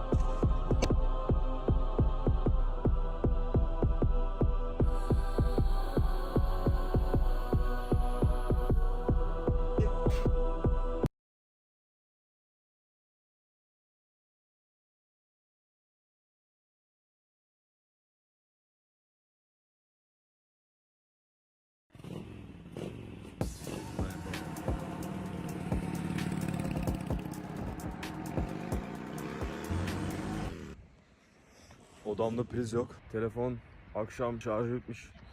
Uyanamadım. Aga FM. Ferrari köyü.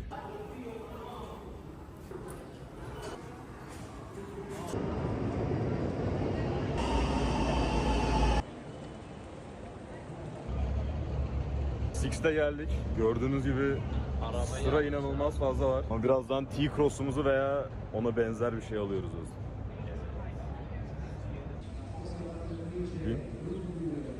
Binsen oğlum. Arabaya binme animasyonu lazım. Bu tarafa binsen oğlum.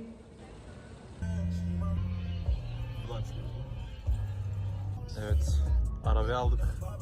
Arabayı aldık. Demiş'i almaya gidiyoruz. Aksiyon var ya, o bayağı iyi oluyor. Kanka şu an çekme ya, harbiden çekme şu an. Demir'i almaya geldik. Ama Demir hazır değil dostum.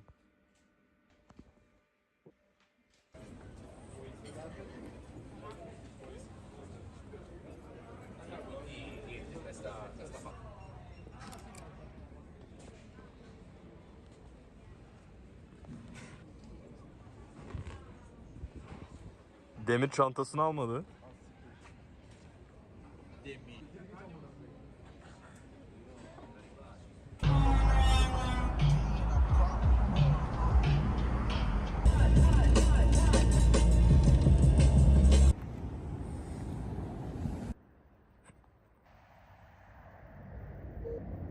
Short değişikliği. Stop.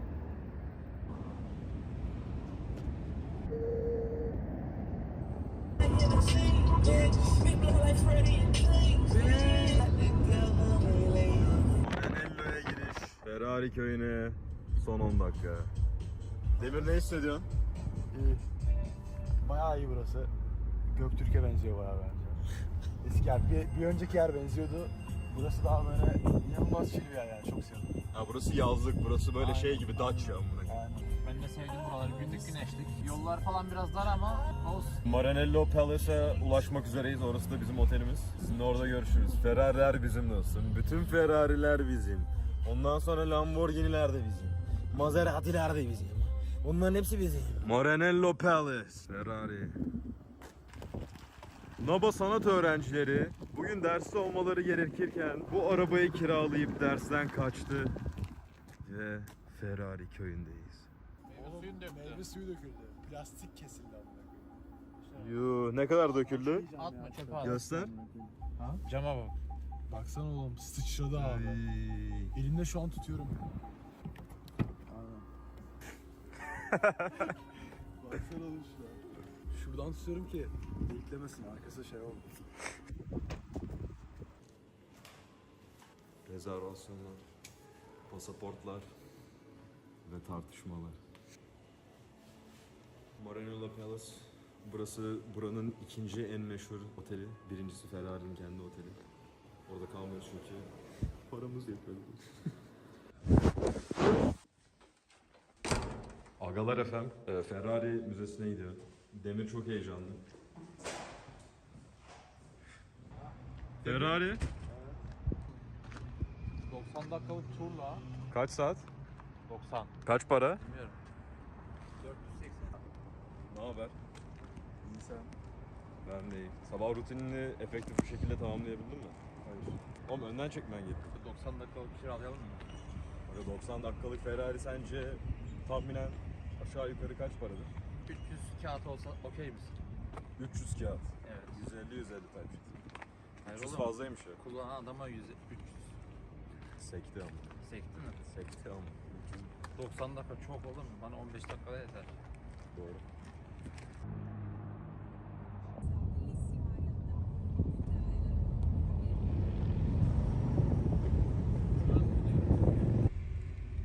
Buraya gireceğiz de park yılmamız lazım. Şuraya gireyim mi? Demir! Nereye? Oturun bir yerde direkt, ben oraya gelirim. Sonra müzeye gireriz. Tamam, seni burada bekliyoruz.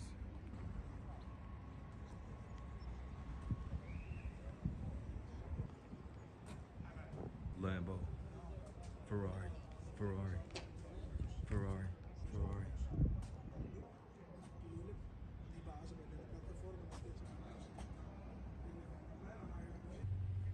Evet, çok ilginç bir şey bulduk. Babanın kıyafeti. Michael Schumacher'in resmi F1 1998. Sakın dokunmayın yazıyorlar.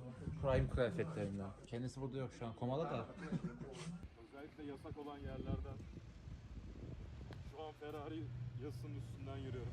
Survivor aga.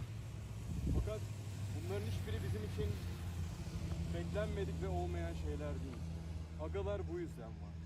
Her zaman beklenmedik olanı yapmak için ve inanılmazı başarmak için. Bu sağdaki nasıl?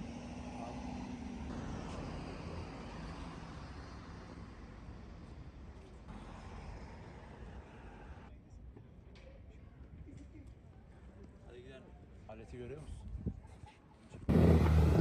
Evet. Ferrari köyüne geldik ve şimdiki durağımız Ferrari'nin müzesi.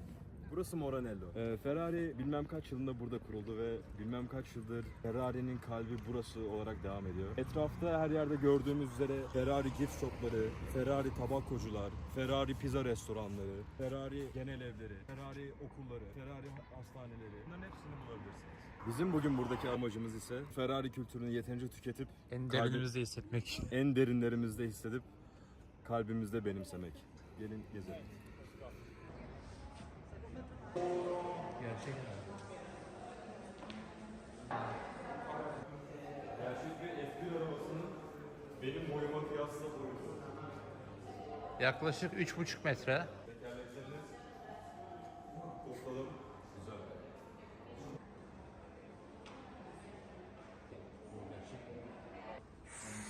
Ferrari 250 LM 1963. Gördüğünüz gibi ilk Ferrari'lerden biri. Bu da onun kasası yine 1963. Kasa değil lan, buna ne denir? Şase. Bu da şasisi. Enzo Ferrari'nin gerçek bürosu. Küllüğü güzelmiş. F40 var ya, aşırı legend. Aşırı.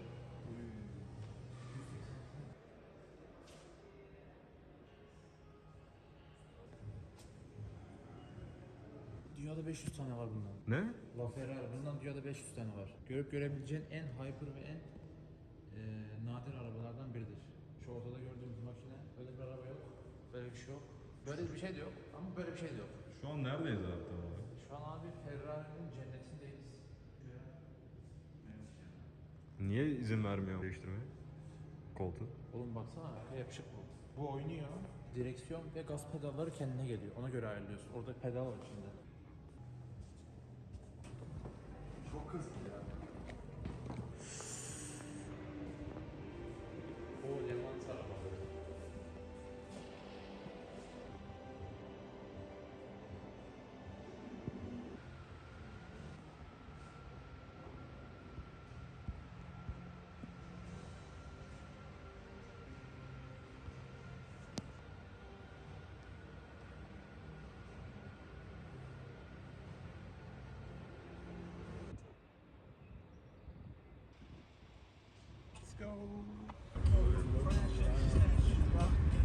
Canlı gözüküyor.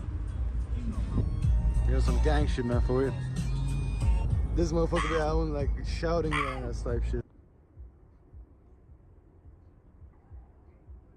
Şu an Kemal'i ezmeye çalışıyoruz arkadaşlar. Şu an Kemal'i ezmeye çalışıyoruz. He's running for his life type shit şu an. GTA. Kemal sıçtı arkadaşlar. Matador, Toro, Toro.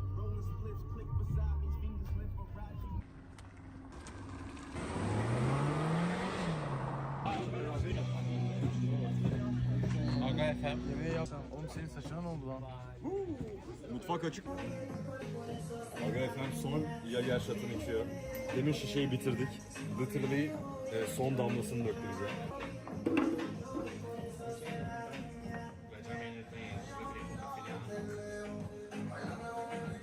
Çok kötü ama yine de favori alkolüm. Çok iyi. Yatış pozisyonlarını alıyor. Fanta. Agalar efendim. Aga pansiyon. Siktir gitti. Can I get a hiya? Mert Bey, günaydın efendim. Günaydın. Bugün ne yapacağız? Bugün piste çıkacağız. Piste mi çıkıyoruz yoksa yolda mı kullanıyoruz? Bence ilk piste gidip onun fiyatını öğrenelim. Evet. Demir, Ha. ne haber? İyi sen. Rahat uyudun mu? Hayır. Niye? Bilmiyorum. Çok sıcaktı ya. Aga 11'den önce lobide ol, kartı almayı unutma. Aga efendim. Alkol içtik. Fazla kaçırdığımda her seferinde olan bir şey. Sabaha karşı midem bulanarak uyandım ve kustum dostum. Önce sıçıyordum, sonra sıçtığım halde tuvalete kustum. Kusacağımın geleceğini anlayınca hemen sifon çektim ki literally bokumun üstünde kusmayayım diye. Beklemezsin olur biter zaten. Sıçış hikayem çok önemli ama. Bir daha bir bok muhabbeti görecektim. La Ferrari mi bu? Bu Le Mans arabaları sanırım. Yarış arabası ya. Painting dediğin böyle...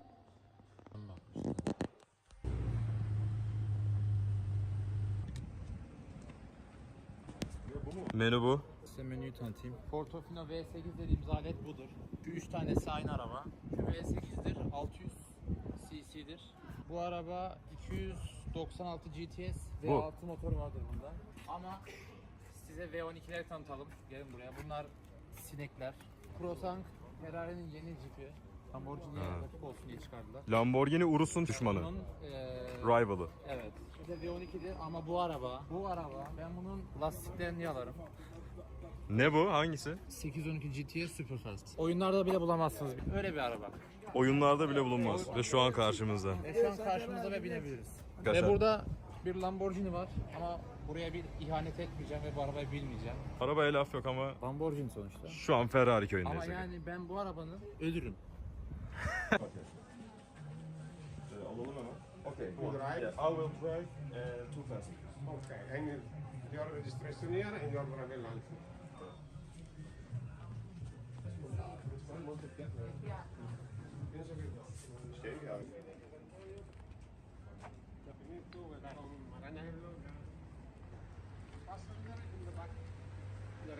Okay. Only one got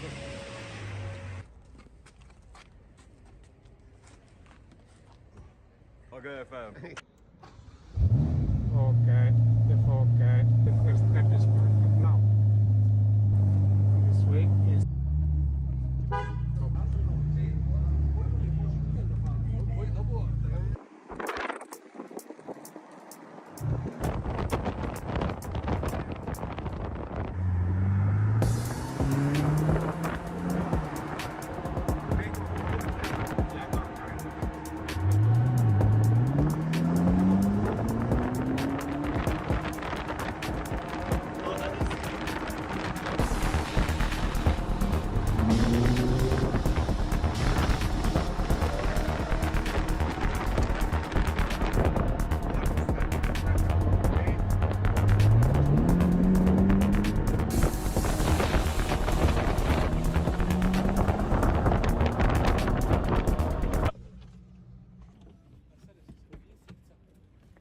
Bakıyoruz adam Ferrari'sine binmiş gidiyor. Bakıyorsun vay be diyorsun falan. Ama içinden ona küfrediyorsun. Önce bir Ferrari'ye bakıyor, sonra gözü sana bakıyor ve diyor ki vay orospu çocuğu senin amına koyayım diyor. Ve sen bu hisle yaşıyorsun. Ve o an o bindiğin aracın anlamı değişiyor senin için. Sen o araca bindiğin anda bir orospu çocuğuna dönüşüyorsun toplumun gözünde. Önce bir Ferrari'ye bakıyor, sonra gözü sana bakıyor ve diyor ki vay orospu çocuğu senin amına koyayım diyor.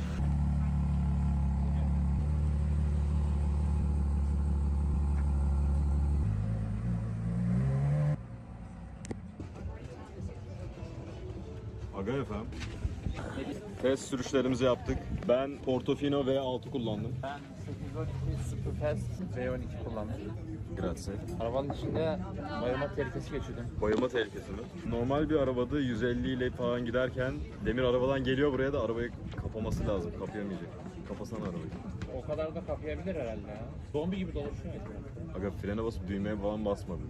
150-160 da eğer otobanında mesela normal bir arabayla o hıza ulaştığımız zaman bu hızlarda gitmek mesela benim için huzurlu olmuyor. Ama burada mesela düzlükler var ve o sırada yanında özellikle test sürüşü için co-pilot gibi bir şey geliyor. O düzlüklerde diyor ki işte burada bas, basabildiğin kadar bas. Ben mesela basabildiğim kadar bastım zannediyorum, bana diyor bas lan daha çok bassana onu. Ve o hızlara ulaşınca normal bir arabada giderken o gelen huzursuzluk bu aralarda. You can push. Go.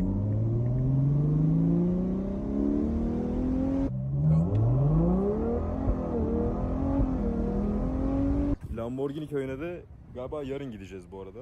Lamborghini köyü yok ama onun müze gibi bir şey var.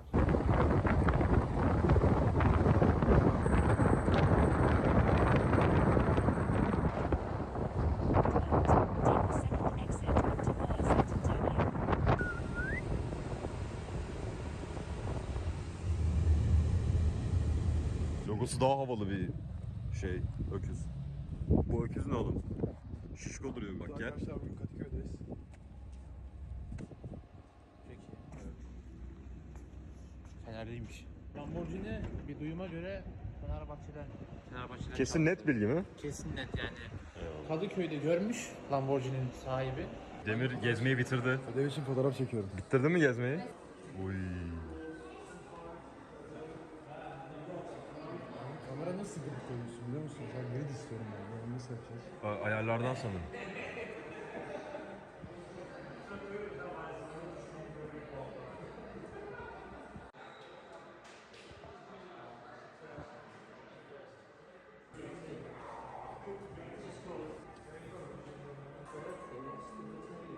Araplara mı yapılmış? Araplara yaptılar bu arabayı. Ferrari'ye gidiyor. Güçlerimizi birleştirip daha güçlü olabiliriz diyor. Ferrari diyor ki sen git traktör yapmaya devam et çiftçi diyor. Sonra bu oluyor.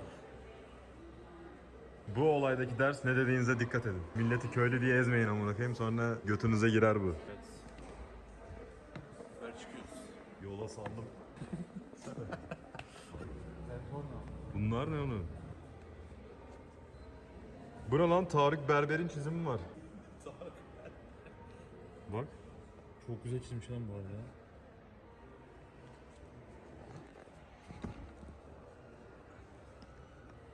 Bak. Yollara çıkması yasak diyebiliyorum. Demir, Lambo daha iyi galiba Ferrari'den. Lambo daha iyi. Estetik olarak en iyisi bence bu ya. Çok iyi. En iyisi bu. Manyak canavar var. Yetiyor mu çünkü Lamborghini'de? Bilmiyorum ki ama. Çok iyi.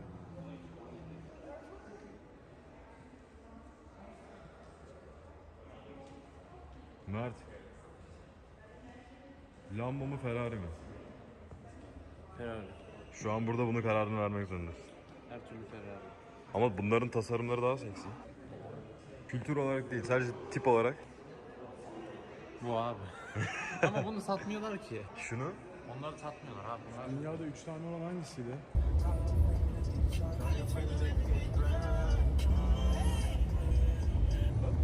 Gerizekalı kaza yapacağız.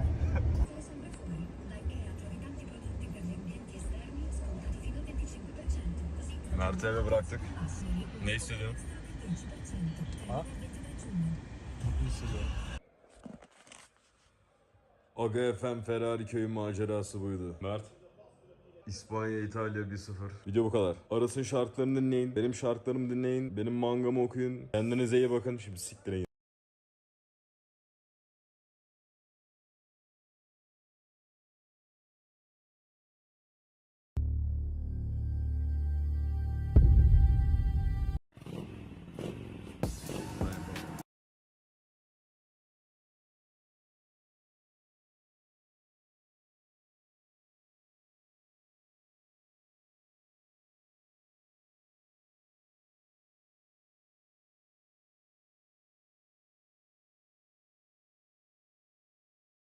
Önemi yok. UFC 303 prelimleri kabul ettim galiba. Tamam şu Ha. an kaydediyor. Evet, başlayalım mı beyler? UFC 303 Conor McGregor vs Michael Chandler olacakken maalesef olamadı. Fakat bu haberden dolayı biraz da mutluyuz. Çünkü yeni main event Alex Pereira vs Yuri Prohaska. Oğlum Salih Oğlum niye bu? Salih kamerası niye böyle? Abi önemli maç varmış. Hayır Kanka çok kötü maç ya geç. Çok İğrenç bir önemli bir maç maç oldu direkt. kadın division'ı için. Hayır hiçbir önemi yok. UFC 303 prelimlerinin ilk maçı Peyton Talbot vs Yanis Gemur. Aga Gavur'un hiçbir şansı yok. Peyton Talbot round 2. Peyton birinci round diyorum ben. Ben de round 3 diyeyim, sırada olsun. Salih Black avatarını burada bıraktı ve eve gitti. Prelimlerin ikinci maçı Charles Jourdain vs Gene Silva. Abi şarjından bitti bence. Bu maçı Jan Silva alacak. Aga ben de sana katılıyorum ve Silva'nın alacağını düşünüyorum. Silva'nın önünü açma maçı. Uy bu maç çok önemli. UFC Bu- 303 prelimlerinin 3. maçı Cub Swanson vs Andre Fili. Bilmiyorum Andre Fili alır herhalde. Bence round 2'de Doctor Stoppage olur. Aga ben de fili diyorum. UFC 303 prelimlerinin kapanış maçı olan Joe Pyfer vs Mark Andre Barrio. Joe Pyfer bir önceki maçında Hermansson'a foul checked oldu ama o maçta yaptığı hataların bazılarını adres edip geliştirip Mark Andre Barrios'a son vereceğini düşünüyorum bu maçta. Adamın UFC'deki son maçı mı olur peki? Yok. Yok. Abi aralarında bayağı güç farkı, hız farkı var. Joe Joe Pyfer. Pyfer decision mi? Hı hı. Ben de Joe Pyfer round 1 diyorum. Ben bu Ben de 12 round diyorum. 3 diyorum. UFC 303 main card'ının açılış maçı Ian Machado Gary vs Michael Venom Page. People's Main Event bence. Aga bence Michael- de kesinlikle. Peki En- gecenin maçı ödülünü alır mı? Yok muhtemelen en sıkıcı maçlardan biri olur eğer decision'a giderse. Niye lan? MVP tamam çok acayip bir seviyede World Class Striker ama 37 yaşında Yingeri çok aç ve MVP çok Bekey. yani aslında saha içinde o kadar aktif değil. Yingeri'nin ben MVP'nin reach'ini iyi hesaplayıp alanına gireceğini, footwork'üyle onu rahatsız edeceğini düşünüyorum. Aga ben katılmıyorum. Ian Gary eğer kazanırsa hani finish yoluyla kazanması lazım. Decision'dan MVP'yi yenebileceğini düşünmüyorum 3 round'dan. Kanka bir de MVP'nin ne yapacağı belli olmuyor. Herhangi bir şekilde knockout etme gücü var bence. Benim iki tahminim var. Sıkıcı maç olursa böyle dediğiniz gibi stratejik bir maç olursa Ian Gary Bence kazanır. imkansız. Ama böyle patlayıcı bir anda birisinin üstüne giderse falan o zaman da MVP kazanır diye düşünüyorum. Abi bence tam tersi eğer Tam Scramble'a tersi. giderse, Ground'a giderse o zaman Ian Gary'nin daha avantajlı olacağını düşünüyorum. Sadece stand-up kalırsa ve böyle decision'e giderse ikisi de böyle sadece kickbox yaparsa o zaman MVP alır bence. Ben sonuç olarak MVP'nin yenebileceğini düşünüyorum. Ve Ingeri'den nefret ediyorum. Şu an bence bu maçta dünyada böyle çok az kişi Yingeri'yi tutuyordur zaten. Ian Gary kaç Bu heriflerin ikisi de biraz böyle decision merchant amına koyayım. sıkıcı maç Ian Gary decision. MVP. Aga ben de MVP decision diyorum. Ben Yingeri decision dedim. Aga direkt Şason alır daha da konuşmaya gerek yok. Olur evet bence de. Direkt Tamam çok iyi hadi bir sonraki. Evet, Aa! 77 kilo değişen People's maç. Main Event işte bu. Anthony Smith Light Heavyweight GOAT on paper vs Middleweight hiçbir şey yapmayan amına koyayım bu sümük gibi olan herif Roman Dolidze. Anthony Smith'in ben ikinci roundda bir submission yapabileceğini düşünüyorum abi. Bir şey diyeceğim. Aga Alex Pereira'nın bu adamla beef'i var mı? yok Çok mimi var. Anthony Smith hiç kötü bir light heavyweight değil işte böyle Rakic'e falan karşı ne bileyim galibiyeti var. Birebir Roman Dolidze zaten middleweight'lere karşı efektif olmayan, etkisiz olan, sadece oktagonun içinde dolaşan işlevsiz bir arkadaşımız ve tek artı yanı grappling'i. Ama Anthony Smith bildiğimiz gibi yıllardır journeyman olsa bile light heavyweight sikletinde inişli çıkışlı olsa da başarısını ve statüsünü korumaya devam ediyor ve grappling'i arguably o division'daki en iyilerden bir tanesi. Ve Roman Dolidze middleweight, Anthony Smith light heavyweight. Bu maç light heavyweight'te olacak. Bence bütün bunlardan çıkarabileceğimiz tek şey Anthony Smith'in kazanacağı. Benim yorumum Anthony Smith'in bu maçı alacağı Gladiator'a benziyor. Anthony Smith round 2 diyorum ben de. Ben de round 2 diyorum ama yani early round 2 böyle. Anthony Smith birinci round. UFC 303 main card'ının co-main eventi Brian Ortega vs Diego Lopez. Abi ben bu maçta bu adamların bu arada UFC'deki en iyi iki grappler olduğunu düşünüyorum. Aynı division'da. O yüzden birbirlerini hani absorbe edecekleri için maç bence kesinlikle ayakta geçecek. Hani maç başlar başlamaz iki fighter'dan bir tanesi direkt finish'e gidecek. Diğeri biraz etrafı tartayım diyecek. Diego Lopez direkt finish'e gideceği için baskıyla alacağını düşünüyorum. İlk round birbirlerini tartarlar, sonra ikinciden sonra açılırlar diye düşünmüştüm. Diego Lopez tartmayı bekleyen bir adam değil. Direkt zil çalar çalmaz Biliyor musun? saldırıyor. Adam köpek he. İkinci round Diego Lopez Brian Ortega'yı KO yapacaktı. Knockout. Bence Brian Ortega yaşar ya. Bu maç decision concussion geçirir. Lopez de kazanır mutlu bir şekilde kafesin tepesine çıkar ama Karan decision. tayfa hesabı.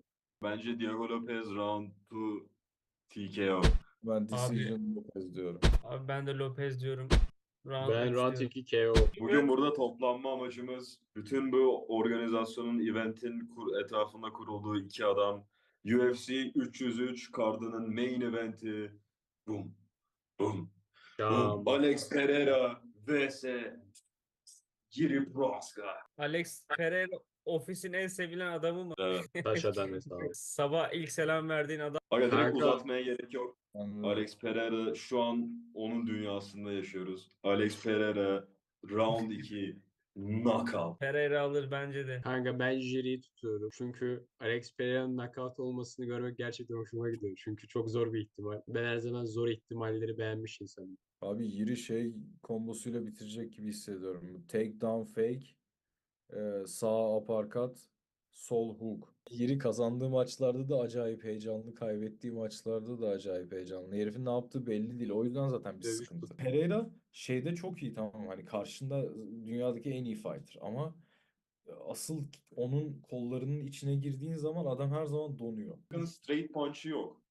Arsenal'inde straight punch olsa eyvallah derdim de straight punch'ı yok. Ama Yiri round 1 sonunda Ben Pereira round 2 diyorum. TKO. Pereira round 2 diyorum ben de. Salih yeri dedi zaten, ona ekleriz. Tahminler bunlardı. İzlediyseniz malsınız ama bakayım. Klasik.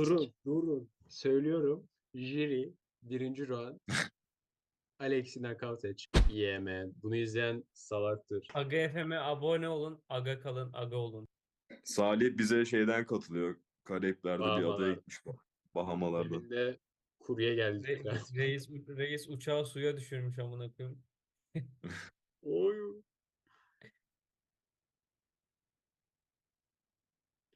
Bence son 2 dakikamız kaldı. Böyle bekleyelim. Bir dakika sonra bütün yayınınız bitiyor arkadaşlar. Aga FM'e abone olmayı unutmayın. Yoksa sizi fena pataklarız. Buraya kadar izlediyseniz harbiden malsınız. Buraları koymayacağım ki oğlum. Size bir şey söyleyeceğim. Üçüncü olarak Köfteci Yusuf'tan köfte burger yedim. Ölebilirmiş. Çok zararlıymış. Şey diyeceğim, tadı nasıldı? tadı yok. Güzel. Ama Aras 50 yaşında öleceğimi söyledi. O yüzden korkarak yedim. 45 de olabilir. Gözlüğün gerçek hayatta var mıydı lan? Filtre sanıyordum ben. Oğlum var lan tabii. Gözlük. Yeah, şut baba. Oğlum bitmedi mi lan hala? Bitecek şimdi. Kanka ben Zoom Pro aldım. O yüzden yarım saat daha buradayız. Vardı.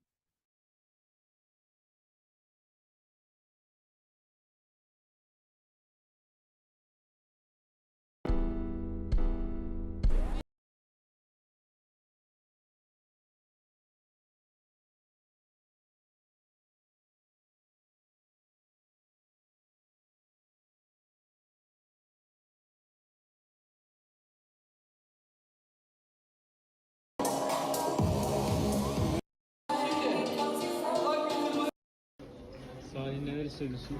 Bedo'nun numarası, benim numaram ve benim numaram. Yarın 10 kilometre zihinsel bir savaş vereceğiz. Bu iş fizikselden daha da zor. Let's go. Heyecanlı mısın? Heyecanlıyım. İlk 10K. Hadi let's go. Yarın Bedo'nun sünnet olduğu gün hayatında ilk defa maraton koşacak. Benim ikinci maratonum. Doğru. Bakalım ne olacak. Yarın Ateş'in de ilk koşusu aynı zamanda. Sol ayağım kesinlikle sakat. Geçen hafta koştuğum için. Ama yine de pes etmiyor. Pes Bizimle etmeyeceğim ve zorlayacağım. savaşmaya devam edecek. Aynen öyle. Ben bir aydır çalışıyorum dostum. %20 indirim kuponu. Kanyon indirimi. Oo indirim çok iyi. Kanyondan alışveriş yapacağım. İndirimlere bayılıyorum. Evet. Bir de resmi görüşünü alalım 10 kilometre için. Abi ilk 10 kilometre olacak. Nasıl tamamlayacağımı bilmiyorum ama tamamlamak zorundayım. 5'e alışkınım. 7'yi yapabilirim. Son 3 kilometre zorla. Güzel. Şimdi Salih'in yanına gidelim. Salih, ilk 10 kilometre. Benim burası ikinci 10 kilometre. Öyle mi? Tamam, görüşlerin ne? Daha önce Edirne'de koşmuştum. Bugün İstanbul Maratonu'nda koşuyorum. Her şey daha güzel olacak çünkü ısındım geldim. Çalıştım dersimi. Önceki gibi olmayacak. O yüzden çok yorulmuştum. Tamam, mikrofonum kapalıymış Aynen. lan. Heyecanlıyım. Let's go. Ateş abi, görüşlerini paylaş bizimle hadi. Zorlanacağımı tahmin ediyorum. Araba geliyor. Arkadaşım da ayağı sakat. Çok zorlanacağım. Ayağın mı sakat? Sakatlık durumu mu var? モカちゃんが教えてくれたいろんな見た目になれるアプリなんだって。どれどれ？ Için buradasın. Koşamazsan da sorun yok. I smell pussy. Vagina just walk in Aynen, bro. bu adam sadece bahane üretiyor. No Evet, görüyoruz takımın sakat oyuncusu. Bacağı gayet güzel yürüyor. Bak topallamaya başladı. Bu adamın maaşını ödeyin de koşsun. Hey Dene, 50 G's baby. Let's go. Hey yo. Ateş zorlanarak Pozunu ver. geldi bugün. Yoo, çok iyi lan. Controversial. İçeri alınmıyormuş. Sporciler alınıyormuş sadece. Sporci olarak gidiyoruz. Spor tanrısı. 3 atış hediyelerim mermilik eşya. Aynen devam et. Aynen. 3 atış mermilerim hediyelik eşya. Tayfam Şener Şen gibi eşkıya. Yukarı tükürürsen ne olur? Yürek yüzüne buluşur adamın. Ay çok heyecanlıyım. Buradaki kalabalığı destekliyorum ama çok out of shape adamlar da var. Bakalım onlar bana karşı nasıl Evet. Her zaman bedava tişörtü giymek daha iyi. Bedo burada ama ben buna büyük lüks davranmış. büyük para verdim ben Beşiktaş buna. Giymek gibi zorundayım. olmuş öyle. Evet. Abu Bakar antrenman outfit'i yaptım. Salih şınav çekelim mi?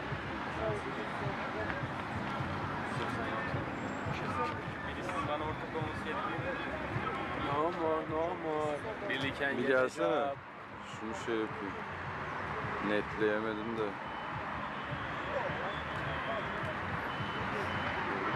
Ne taraf? Esneme gerginliği. Şeytanın bacağını kıracağız ha. Aga ben bu adamların Edirne koşusunu gördükten sonra gaza geldim motivasyon olarak. Eylül ayında 10 gün koştum. 3 günde bir yani. Yani hazırlandım.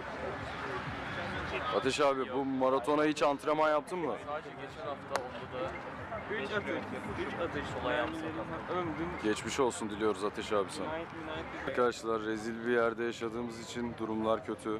Ama bu adamlar yine de koşacak. Yes, Ve siz olun, sakın gang sign yapmayın. Aras abi de keyifli bir şekilde Halil Rantri'yi Şama maçını izleyecek şimdi. Unutmuşum, hemen açıyorum. Hemen ben de açayım. Esport Plus var bende. Başladı değil mi? Belki bitmiştir lan. Bitmiş de olabilir. Şama Şama bitirmiş. bitirmiş. Ama ben kaleli Rantri'yi tutuyorum. Ali Rantri'yi tuttuğumuz için Kemal bu hafta bizi çok fena roastladı. Siz MMA'den anlamıyorsunuz, bok kafalılar dedi. Biz sadece Halil Rantri'yi sevdik.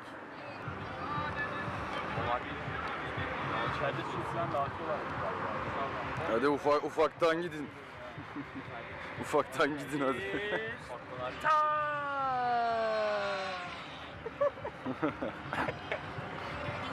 Oğlum 2 saattir böyle bakıyoruz ya. Benim kakam geldi ha. Evet, kakası gelmiş. Salih öyle dedi arkadaşlar.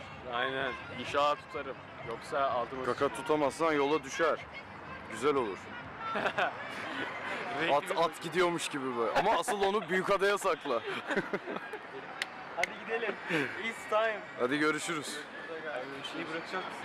Aras abi buraya kadar geldiği için büyük respect kazandı. Bu respect'i ölene kadar unutmayın. Dur, şeyi de gösterelim. Handshake'i de gösterelim. Yeah my bro. Bir de ver, seni gösterelim. Bunu gösterme. Aga, bu adama saygı duyacaksınız. Görüşürüz my nephew. Sabahın köründe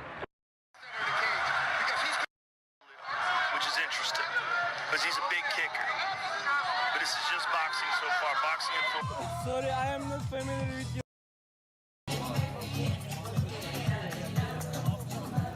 Let's go.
Şu an 1K bitti. İkinci kaya doğru ilerliyoruz. 3. kilometre. Terlemeye başladım. 4 kilometre. 5. Koyayım değerli.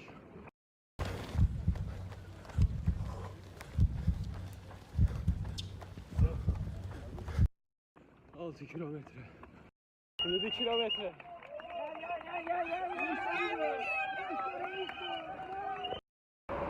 8. kilometre. 9 kilometre.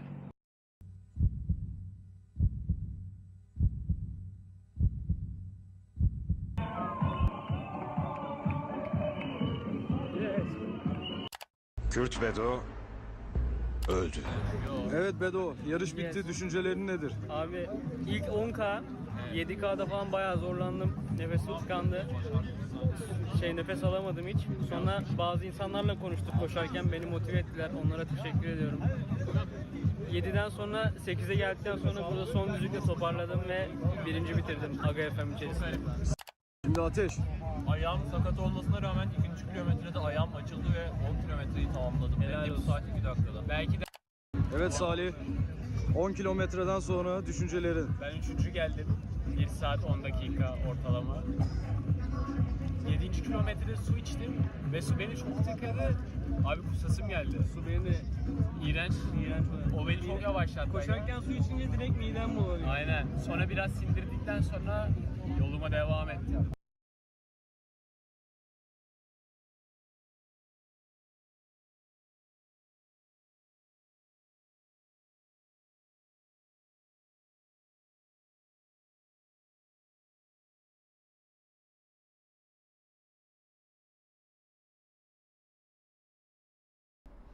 BJK basket maçı izliyorum. Aga FM inş kazanacağız yazmışsın. İnş. Aga şey olursa haber verin bana. Adını. Ne lan adı? FIFA maçı. Önemli FIFA maçlarını izleyelim aga. Önemliyim.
İstanbul Maratonu 2024.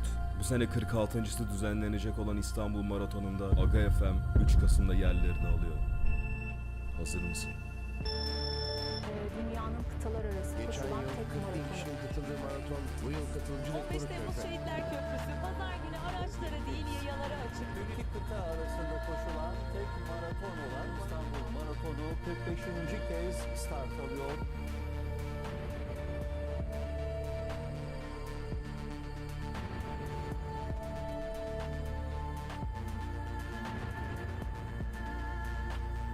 İstanbul Maratona 100 gün kaldı. Yarınki maraton. Aslan selamünaleyküm demişsin. Aleykümselam dostum.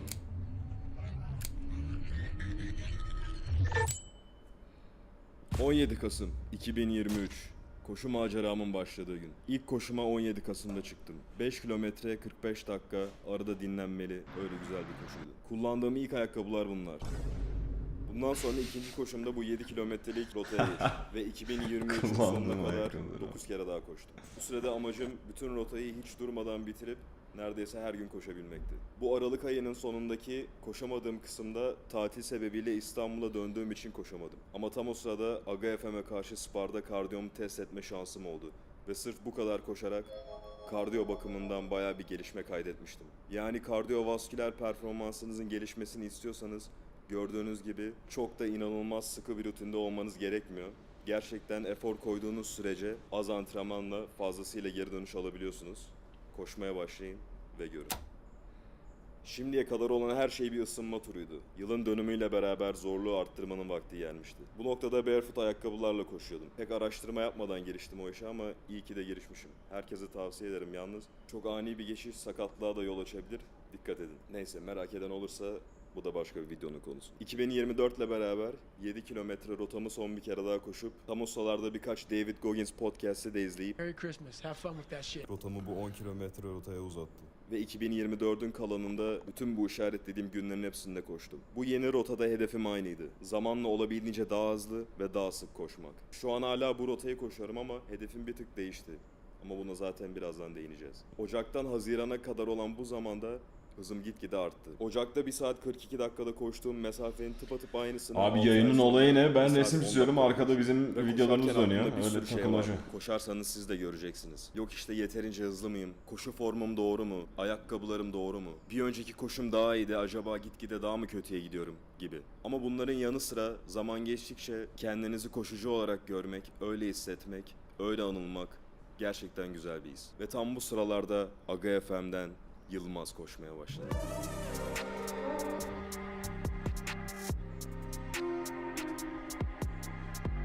Yılmaz nasıl? İyiyim abi, çok teşekkür ederim. Yazın İstanbul'a gelene kadar fiziğim 2023'ün sonbaharından 2024'ün yazına kadar bu şekilde değişti. İstanbul'a geldiğimde tatilimin ilk haftasının keyfini çıkarıyorken YouTube'da bu videolara denk geldim.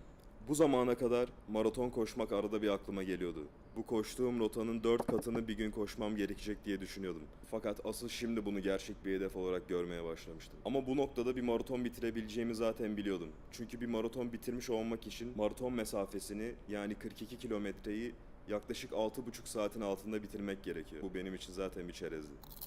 İşte tam bu noktada maratonun gerçek bir hedef olarak ortaya çıktığı bu anda bir de üstüne ilk maratonuna girecek olan birine uygun zorlukta Sub 4 hedefini uygun gördüm. Sub 4 için maratonu 4 saatin altında bitirmek gerekecekti. Başta çok rahat yapabilirim gibi düşündüm ama beynimde bu fikir anca birkaç gün demlendikten sonra dank etti. 1 saatin altında 10 kilometreyi zar zor koşarken, koşamıyorken 4 saatte 42 kilometreyi nasıl koşayım? Bu noktada bir profesyonele başvurmam gerekiyor diye düşündüm. Ama tabii ki bir koç tutmayacaktı. Profesyonele bakalım. Modern dünyamızın en büyük buluşu. Geleceğe bırakacağımız olan bu miras. Yolculuğumun kalanında bana ışık tutacaktı. ChatGPT yanımızda ve ChatGPT'ye maraton programı yazdıracağım. Şimdi öncelikle teker teker bütün istatistiklerimi ChatGPT'ye yükleyeceğim. ChatGPT'yi bana maraton programı yazıp bunu .ikal dosyasına çevirmekle görevlendirdim. Oluşturduğu programı .ikal dosyasına çevirdiği takdirde bir tuşla programı telefon takvimime aktarma rahatlığında bulunacak. Bunu artık yapabiliyor lan. Oluşturduktan sonra günümüzün en güçlü, her türlü kodu yazabilen, her türlü görüntüyü oluşturabilen bu harika data veri motoru şaşırtmadı. Baştan yapabilirim demeseydi üstüne gitmezdi. Ama şerefsiz beni dolandırdı. Önce yapabilirim deyip umutlandırdı, sonra hayallerimi suya düşürdü. Bu şekilde antrenman rutinimi telefona aktarabileceğim başka yollara da birazcık baktım. Maalesef bedavaya ve kolayca yapabileceğim bir yol bulamadım. Ama bu sırada ChatGPT'nin bana oluşturduğu programla haşır neşir olup mantığını kavradıktan sonra böyle katı bir programa sadık kalmak yerine kafamdan gelecek günlerin uygunluğuna göre gelişigüzel, esnek bir spor programında olmaya karar verdim. Çünkü insan beynimizde de gayet becerikliyiz ve her şey için bilgisayarlara, Google'a ve AI'ye başvurmamız gerekmiyor. Bu arada bu deneme Temmuz'daydı. Şu an Ekim. Tekrar denedim güncel ve doğru bilgi vermek için fakat ChatGPT bunu hala tam olarak yapamıyor. Eğer videonun yayımından beri böyle haylice bir zaman geçmişse bir deneyin. Belki güncellenip geliştirildiyse artık yapabiliyordur. Evet, maratona hazırlanma gibi bir fikriniz varsa program basitçe şu şekildedir. Yarım maraton için 12-15 hafta yani 3-4 ay. Tam maraton içinse aşağı yukarı 20 hafta, hiç koşmadıysanız 6-7 aya kadar varan hazırlık programları tavsiye edilir. Haftalar böyle planlanıyor. Haftanın başında dinlenip salı günü yavaş bir toparlanma, iyileşme koşusuna çıkılır. Haftanın içinde genelde 2 kere daha koşup bir tane hız antrenmanı, bir tane de tempolu mesafe antrenmanı yapıp pazar günü sıkı bir koşuya çıkarsınız. Bu koşuların mesafelerinin ve hızlarının birbirine olan oranı sabit kalırken zamanla hem mesafeyi hem de hızı arttırıp bu pazar günü olan koşuyu yavaş yavaş bir maraton koşusuna benzetip maraton simülasyonu olarak koşup son bir ay kala son uzun koşunuza çıkarsınız. Son 1,5-2 hafta kala da tamamen koşmayı bırakırsınız. Bunun mantığını kavradıktan sonra antrenman programımı gün geçtikçe kendim kafadan yazarak takip etmeye hazırdım. Ama olaylar kafamda kurduğum kadar kolay gelişmedi. Çünkü İstanbul Maratonu'na öyle el kol sallanarak girilmiyormuş.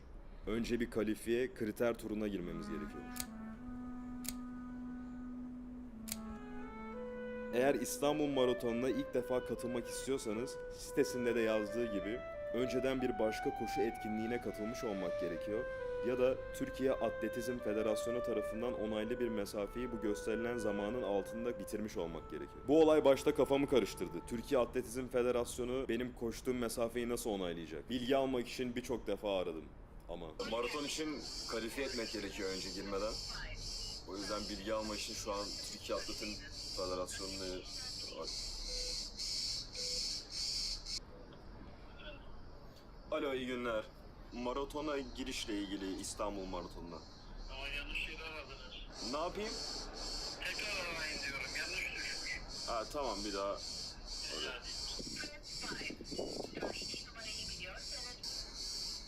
Maratona girmek için önce kalifiye olmamız lazım. Pelin Hanım'ı arayıp konuşacağız.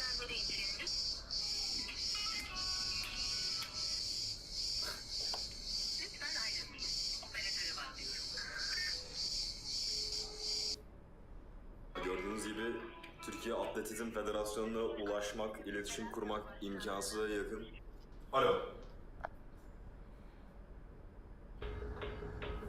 Ama biraz daha detaylı okuyarak olayı çözdük. Bu sıralı etkinlikler arasından hemen bir sonraki koşuyu seçip katılmamız, sertifikamızı Spor İstanbul sitesine yükleyip İstanbul Maratonu'na katılım satın alma hakkına sahip olmamız gerekiyordu. Eğer koşu belgenizi ya da yarış sonuç sitesinin ekran görüntüsünü Spor İstanbul'a yüklemezseniz site katılım almanıza izin vermiyor zaten. Bu sırada Temmuz'dan beri bir agamız daha koşmaya başladı.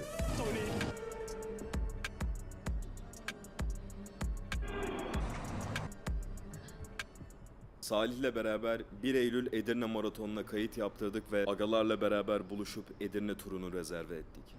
Selam. 30 Ağustos Agalar FM videosu. Hepiniz hoş geldiniz. Ben Kuntberk, Arat, Bedran, Ateş. İçeride de birkaç kişi daha var. Kameranın arkasında Kemal. Çok şey kaçırıyorlar mı? Ben kaçırıyorum. Sizi bilmem ama ben çok şey kaçırıyorum. Çantada bomba. Böyle bir kafa yok. İnanılmaz bir yerdeyiz. İnanılmaz bir Eşimiz kafa. bir kafa. İnanılmaz bir yerdeyiz. Türkiye'nin en iyi bulutları İstanbul mudur, Bursa mıdır? Şuraya bak. Türkiye'nin en iyi bulutları İstanbul'da mı aga, Bursa'da mı? Şimdi film çekimi yapacağım, tamam mı? Sen orada dur. Sen de gel şöyle dur. Parası abi. İstanbul kuşatma altında. Gazilerimiz pişman, bakanlarımızsa acımasız. Ne düşünüyorsun? Beklenen bir son. Türkiye artık başka bir şov. Türkiye gördüğümüz gibi sonu gelmiş bir yer. Ama biz kurtarabiliriz. Türkiye'nin genç nesli olarak el ele verelim arkadaşlar. İstanbul Maratonu'yla başlayan bu misyonumu, bütün Türk gençlerini scholar athlete yapma çabamız, herkesi aydınlatmak ve güçlendirmek adına. Bizi takip edin. Pervasız.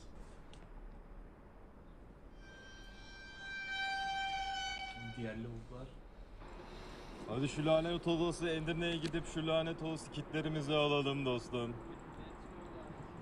Something in my ass. Keşfediyor bak.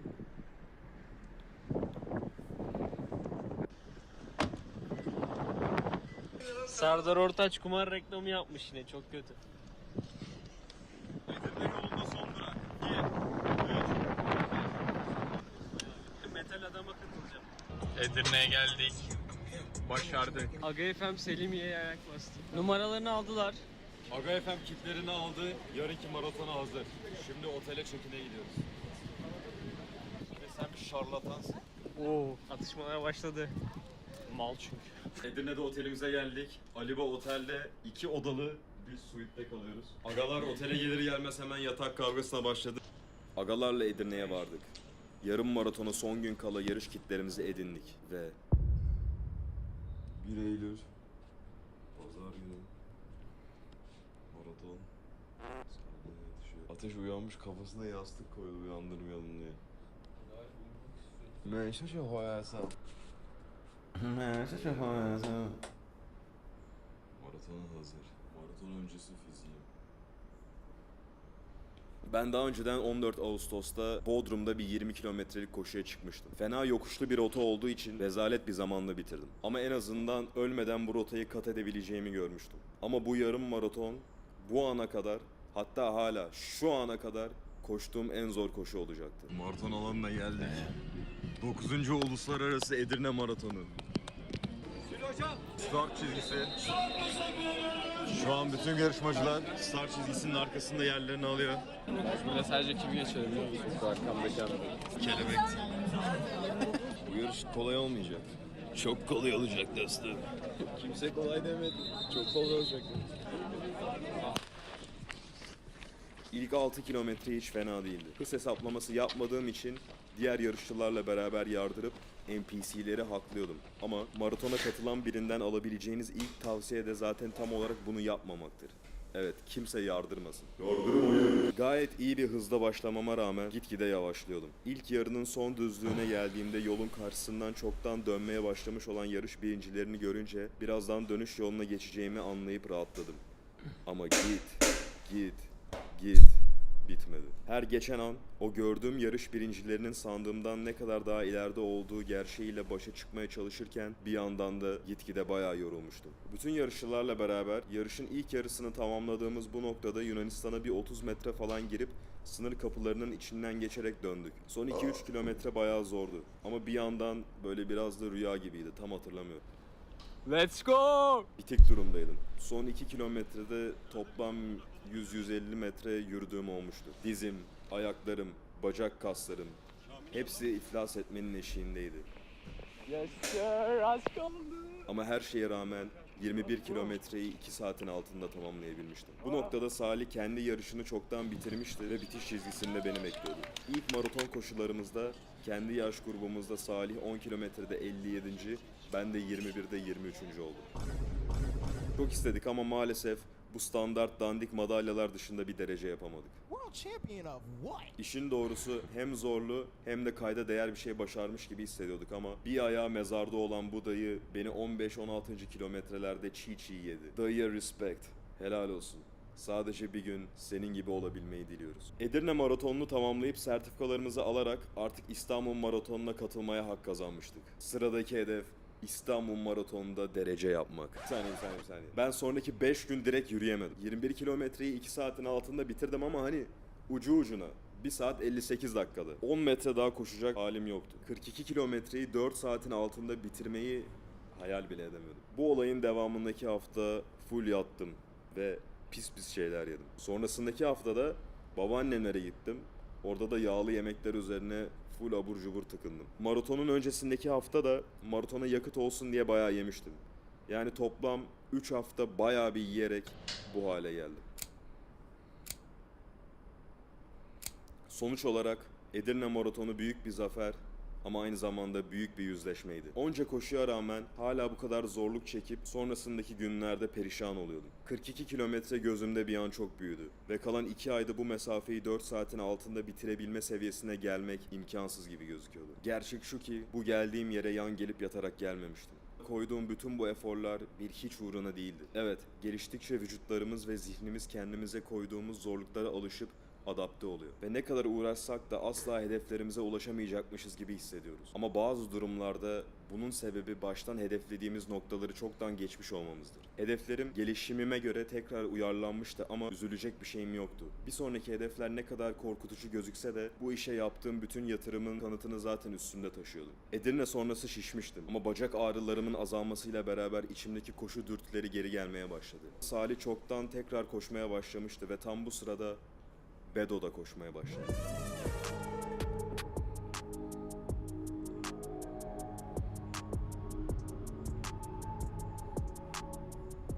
Eylül ayının kalanında agalarla beraber İstanbul'daki koşu pistlerini aleve verdik. Belgrad koşu parkuru, Vadi İstanbul, Haliç, benim koştuğum bu koşu bandı, Salih'in koştuğu bu band, Bedo'nun parkı, Yılmaz'ın da kısa sürede İstanbul'da olduğu bu dönemde Yılmaz'la beraber Belgrad'da bir aga rekoru bıraktık. Bedo ile beraber vadiye rekor bıraktık. Salih'le beraber teknik hatayla ucundan rekoru kırdık. Bedo ile yine ucu ucuna rekoru tekrar kırdık ve son günümde agalarıma kıracak bir rekor bırakmak için tek başıma vadiye gidip bu zamanı dropladım. Bu sırada koşu antrenmanlarımın yanı sıra hafiften yüzme ve bisiklet de yapıyordum.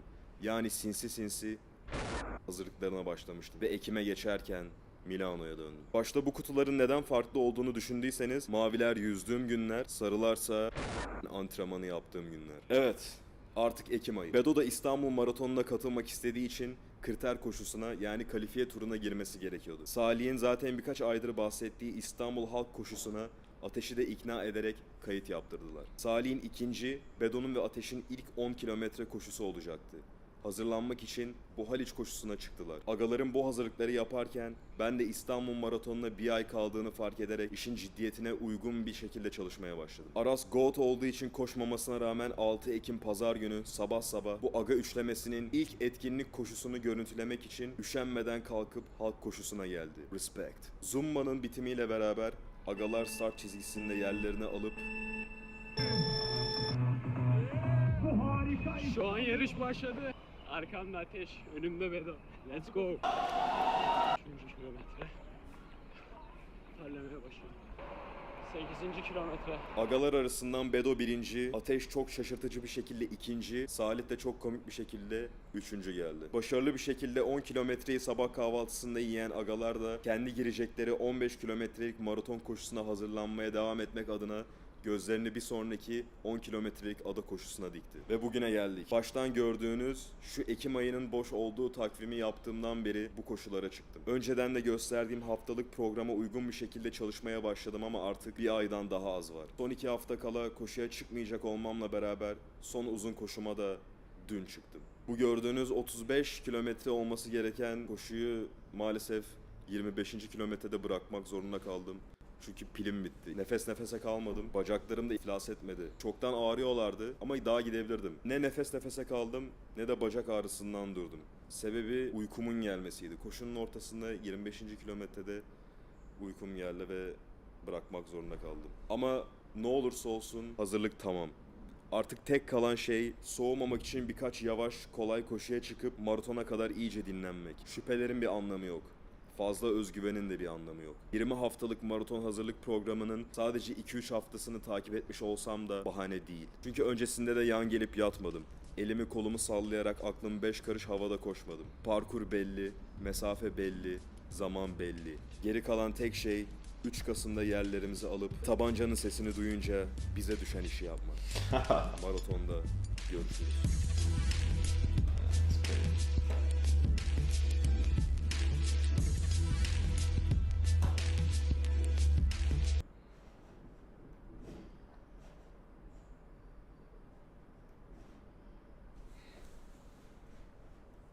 Bir sonraki dövüşümüz Quinton Rampage.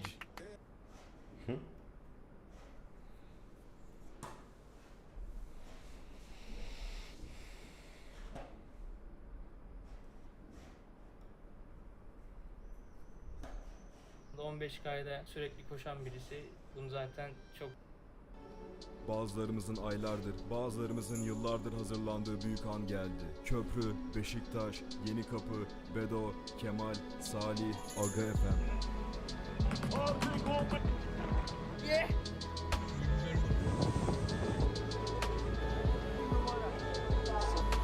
Bu videoda İstanbul Maratonu'na katılıyoruz. 3 Kasım 2024 Pazar günü start çizgisinde yerlerini alacak olan Aga FM üyeleri Bedo, Salih, Kemal, yani ben. Bakalım finişi tadabilecek miyiz? Hedeflerimize ulaşıp bütün destekleyenlerimizi gururlandırabilecek miyiz? Ama bütün bunlardan önce filmi başa saralım.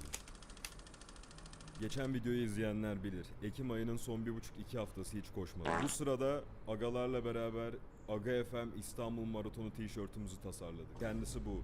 Kolundaki ve yakasındaki o beyaz antik Yunan motiflerini baskıcılar yapmadığı için kendimiz çizmeye karar verdik. Sırf arkadaki logolar ve öndeki göğüs yazısı olacak şekilde baskı siparişini verdik. Tişört siparişini... Bunu niye videoya koymuşum lan?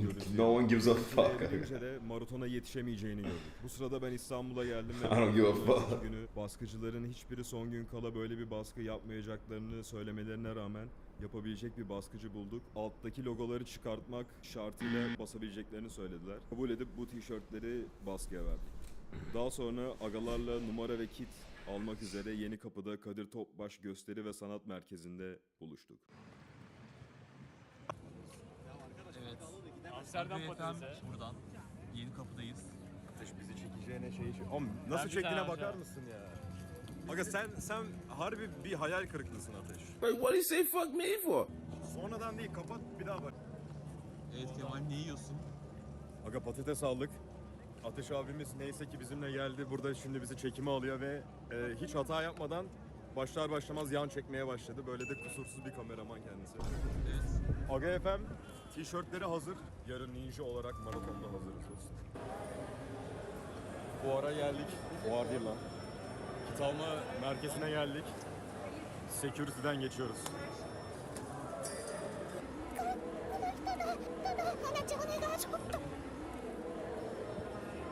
Aga bütün bu olay senin sayende oluyor. çok out of shape adam var.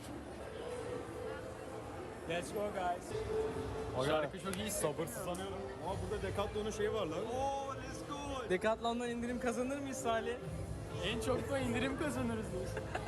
42 kilometreyi tamamlayabileceğime dair hiçbir şüphem yok ama 4 saat zor olacak.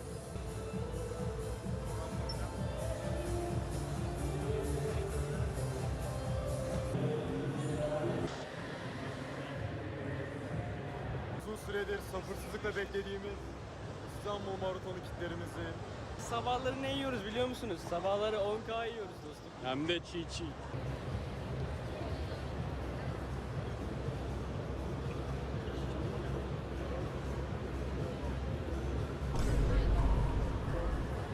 kit almaya hazır mısınız?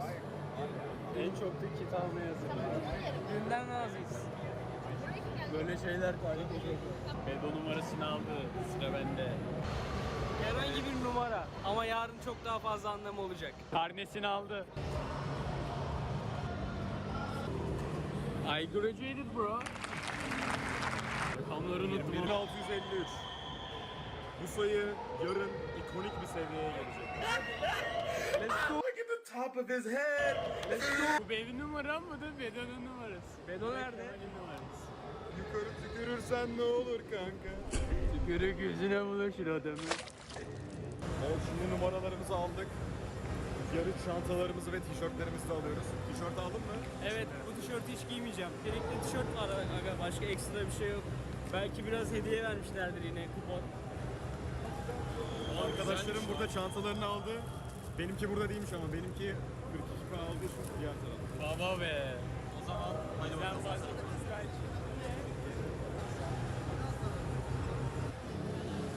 Yine indirim kodu kazandık. Nereden? Thank you Sportif. Sportif. Belki bunu yine kullanmayabiliriz. Yine harika. Benim tişörtüm beyaz.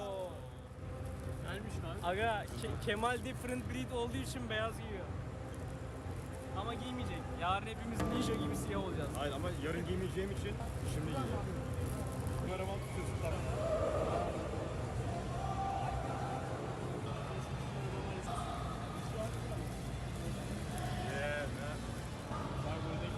Numara ve çantalarımızı aldıktan sonra binada biraz daha dolanıp dalga geçerken isim duvarında kendi isimlerimizi bulduk. Etraftaki pop-up mini mağazalardan jel, bel çantası gibi şeyler alıp ortamı terk ettik.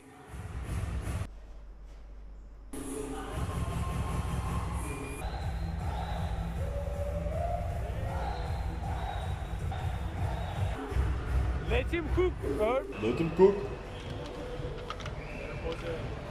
Let's do it man. Yeah man, I agree. Kamerayla birbirini çeken adamlar. Evet arkadaşlar. Neredeyim ismim? Burada. Hayır burada. Evet sağda.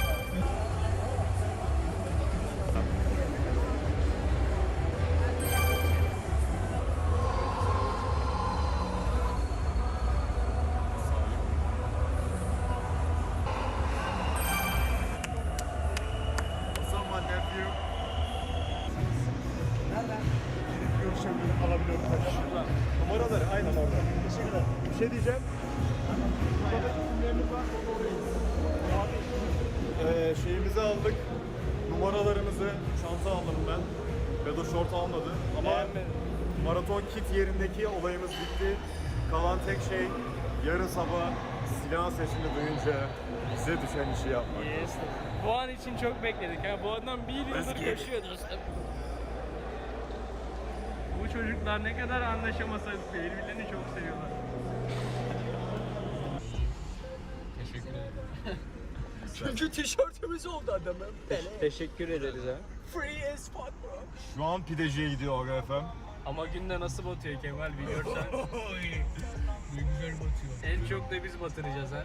Günümüzü gün ediyoruz ha. 13 dakika gösteriyor.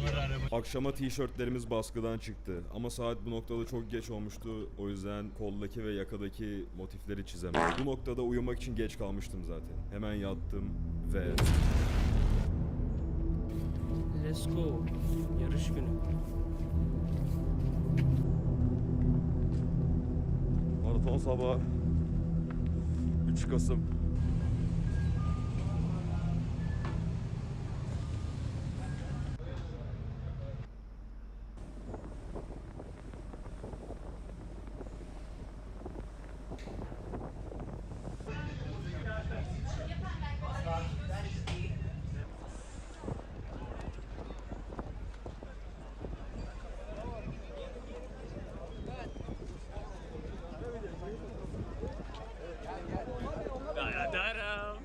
Haber adamı.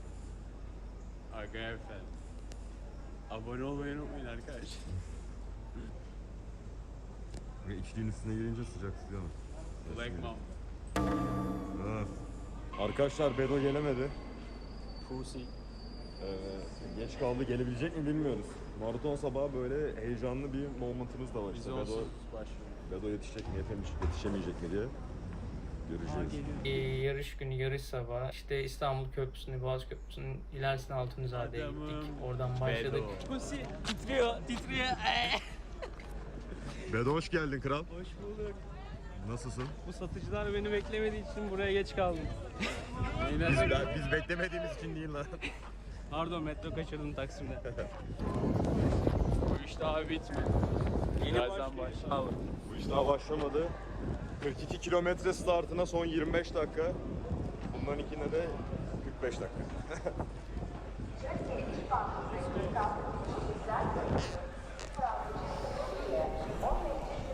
Soğuk dostum. Zorlu İstanbul Maratonu'nda yanımızda kimse yok. Sadece Aga FM. Aynen, Aras FM gelmedi. Biz de tempolu mu koşsak acaba? Salih'le buluşup maraton alanına geçtik. Bedo geç geldi. Startlarımız birbirinden ayrı şu saatlerdeydi. Son 6 dakika. Bedo ve Salih arkada kaldı. Benim yarışımın başlamasına 6 dakika var. En öne doğru gitmeye çalışıyorum. Tüm şimdi bir kez daha. 4 saatin altında bitirmek için elimden geleni yapacağım ama benim tahminim bir 4 saat 45 dakika falan da olabilir ama bahane değil yani.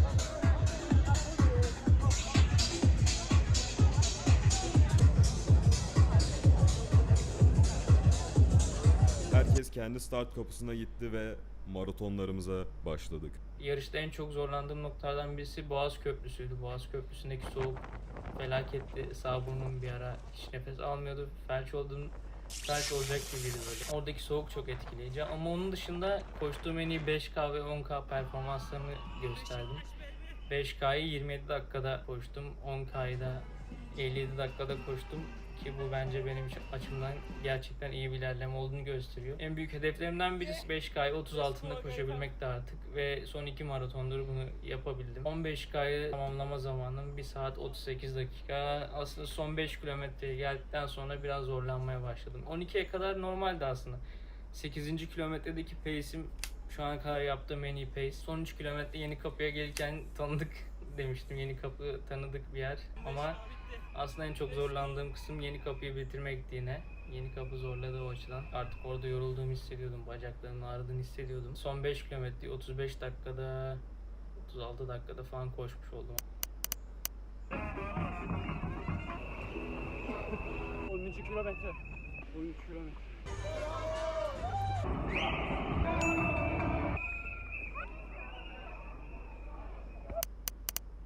Benim için her şey güzel başladı. Ama şöyle komik bir durum var. 3,5 saat, 4 saat, 4,5 saat, 5 saat bu bitiş zamanlarının bayrağını taşıyan maraton pacerları var. Ve İstanbul Maratonu'nda bunların hepsi bir dedeydi. Benim hayalini kurduğum hızların zamanlarında adamlar bayrak taşıyıp diğer yarışçılara önderlik ediyorlar. Sık sık bunu yapıyor olsalar gerek çünkü hiç yılmadan bu mesafeyi kat ediyorlardı. Gerçekten ihtiyarlar şaşırttı. Hepsini tebrik ediyorum. Yarışın başlarında 4,5 saat bayrağının çevresinde koşmaya karar vermiştim. Ama kaptırıp kendimi 10. kilometrede 3,5 bayrağının arkasında bulunca kafamdan diyordum 14 saat hedeflerken 3,5 saatte bitirirsem şov olur. Ve kendim bile çok şaşırırım derken bayağı iyi gidiyordum. World champion of what? Enerjim yerindeydi, yorulma veya ağrım bu tarz hiçbir şey yoktu. Bir ara kilometre 12'den 16'ya kadar bayağı zorlandım. Vücudum artık hadi antrenman bitti eve gidelim diyordu. Ama bu bir antrenman günü değildi dostum.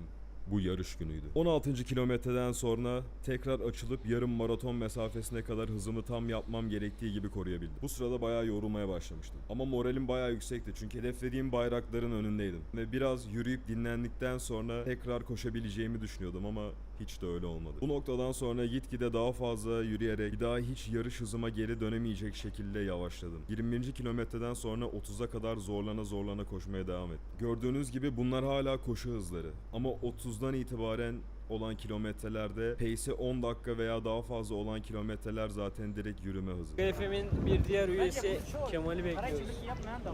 Kemal 42 koşuyor. Let's go. Kilometre 28. Dünyanın en uzun kilometresi. Son 5 kilometredir 28. kilometreyi koşuyorum bitmeden. Burada çökmüşüm. 4 saatin altında maraton. İmkansız aga, yapamam. Say hi bro. Hey. Son 10 kilometredir falan beraber koşuyoruz. Arada hep görüyoruz birbirimizi. Çıkışta sarılmazsak hiçbir anlamı yok. 30'a son 2 kilometre. Bu sıralarda yarış buddy'mle sıra sıra birbirimizi geçip gaza getiriyorduk. Ama sonradan bana fark attı. Buna benzer şekilde bu abi de son kilometrelerde büyük moral destek oldu. Sona kadar beraber yürüyelim bari dedi. Ama 38. kilometreden sonra onun yürüme hızına bile yetişemiyordum. Ve beraber fotoğrafımızı bulamadım ama izlerse buradan Emir'e de çok teşekkürler ve selamlar. Emir de çok büyük moral destek oldu. Bu üçlü sayesinde zar zor, döküle söküle son 200 metreye kadar geldim. Finişte etraftaki herkesin verdiği gazla tekrar koşmaya başladım. Bu sırada agaları da gördüm ve onlardan da yarışı bitirebilmek için gereken son mental desteği aldıktan sonra ilk maratonumu 5 saat 21 dakikada bitirmeyi başardım. Yani çok da başardım sayılmaz. Maraton koşmuş gibi hissetmiyorum. 30 kilometre koşup 12 kilometre yürümüşüm gibi hissediyorum. Çünkü öyle oldu. Aynı zamanda adam aga. Post fight. 15 galibiyeti. 15 galibiyeti. Benim şartlarla ikinci. Hayır, ikiniz de kazan. İkiniz de victorsınız. Aşk özlüyor çocuk ya. Aynen. Paylaş ya. Hayal kırıklığıyla bitirdim. 4 saat planlıyordum biliyorsunuz zaten. Ama 5,5 saatte bitirdim. Üzücü oldu ama geçen de Bedo'ya söylemiştim. Bu yası tutulacak bir yenilgi değil. Bundan yapmam gereken tek şey dersimi alıp ayakkabılarımı bağlayıp bir sonraki maratonda şov yapmak. Şöyle, Bedo'nun grubu ilk startta çıktılar. Ben 3. starttaydım ve aradan 40 dakika geçti. Ve soğuk hava koşullarıyla ısınamamakla birlikte, çünkü insanlarla yan yana omuz omuza çarpıyordu. 40 dakika öyle durdum. Bu beni hem fiziksel hem mental çok yordu. Fakat iyi başardığımı düşünüyorum. 15 kilometreyi 1 saat 40 dakikada bitirdim. İçinden geçtim. 10 kilometre çok temiz bitti. 12'leri idare eder. Son 3 kilometre yine zorladı, klasik. Benim tek şikayetim bir daha insanlarla dalga geçmeyeceğim. Çok out of shape insanlarla dalga geçtim. Ama hepsi bizim önümüzde bitirdi. Ben maraton koşuyorum. Beni tekerlekli sandalyeyle adam geçti. Çok komikti, evet, senden önce geldi. Böyle yaşlılar falan. Ama belki birileri yardım etmiştir. Kollar o kadar kaslı durmuyor. Bir daha insanlarla dalga geçmeyeceğim. Bak, insanlara daha geçmeyeceğim deyip hemen Evet. yargıladı. Özür dilerim. Yine 4K yakalandım. Ben de 1 saat 38 dakika yaptım. Salih'i geçtim. 2-0. Benim haklı sebebim var dedim ama. Hava bana da aynıydı bu arada. Çok Hayır, soğuktu. ama kimin hak vereceğini tabii ki seyirciler karar verecek. Ateş, kime hak veriyorsun? Sana. Hava şartları bana da aynıydı. Ne konuda hak verdin Bedo'ya? Bu işin bahanesi yok. Aynen Yapamadım. öyle. Yarış sonrasında dinlenme fırsatım olmadı. 1-2 gün merdiven çıkma problemleri, işte dizin kırılmıyor, ayakların ağrıyor, klasik problemler. Ama onun dışında yarış bittikten sonra işte 3-4 günde tamamen toparlıyorsun. Bir haftaya tekrar koşabilecek hale geliyorsun. Ama aslında 15K'da sürekli koşan birisi bunu zaten çok fazla ağrı çekmeyecektir. Bizim de hedefimiz oralara çıkabilmek, rutin haline getirmek bu. Koştuğumuz 15K, 20K, işte sıradaki hedef 21K. Aga FM'le bunu başarmayı deneyeceğiz. Tekrardan hedefleri yükselterek gidiyoruz. Let's go Aga FM. Hedeflediğim zaman 4 saatti ve bunun 1 saat 20 dakika gerisindeyim. Ama tabii ki benim yaptığım hatayı siz de yapmayın diye neleri daha iyi yapabilirmişim bunları sizinle paylaşacağım. Öncelikle en önemli olan şey tabii ki kondisyon. Ama tam olarak kardiyovasküler potansiyelinizden bahsetmiyorum. Mental ve fiziksel olarak ortaya koymak istediğiniz performansa vücudunuzun ne kadar hazır olduğundan bahsediyorum. Daha önce koştuğum en uzun mesafe 25 kilometreydi. Ama mesela 35 kilometreyi bitirmiş olsaydım ve rahat bir şekilde bitirebilmiş olsaydım, o zaman muhtemelen 42 kilometrenin tamamını koşabileceğimi zaten görmüş olurdum. Bir diğer noktada tabii ki hızım. Yardırmamam gerektiğini zaten bilmeme rağmen bu ilk 20 kilometrede 4 saat pace ile koşmak yerine eğer 4,5 saat bayrağının yanından hiç ayrılmamış olsaydım belki 30. kilometreden sonra hala koşmaya devam edip 4 saat olmasa bile 4 saat 45 dakika gibi bir zamanla bitirebilirdim. Yani yapmanız gereken şey 1. Benim gibi maraton programını son bir ay kala değil birkaç ay öncesinden takip etmeye başlamak. 2. Hedeflediğiniz zamanı kondisyonunuza realistik olarak belirlemek. Mesela böyle bir site var. Tahmini bitiş zamanınızı gösteriyor. Buraya kendi yarım maraton zamanımı girince tam maraton bitiş zamanımı zaten 4 saat olarak değil 4,5 saat olarak gösteriyor. Tam maraton için mesafenin hepsini koşup koşamayacağınızı görmek için veya kendi belirlediğiniz hızda koşup koşamayacağınızı görmek için başka iyi bir test ise 35 kilometre koşmak. İlk 5 ısınma hızı, sonraki 10 kilometre yarış hızı, 15'ten 25. kilometreye kadar dinlenme hızı, 25'ten 35'e olan son 10 kilometrede tekrar yarış hızı ile koşarsanız bu iyi bir test bence. Çünkü zaten ben kendim de denedim ve gördüğünüz gibi 35 kilometre planlarken 25 kilometre koşabildim. Yani bitiremedim. Bu testin sonucunu maraton performansıma oranlayınca uyuştuğunu görüyoruz. Ve 3. Son olarak bu hataların hepsini zaten yaptıysanız, kendi becerilerinizi kafanızda abartıp yarış günü rezil olduysanız ve aylarca çalışmak yerine sadece bir ay çalıştıysanız, yapmanız gereken şey başınızı eğmeden, üzülmeden, çalışmaya devam edip bir sonraki fırsatta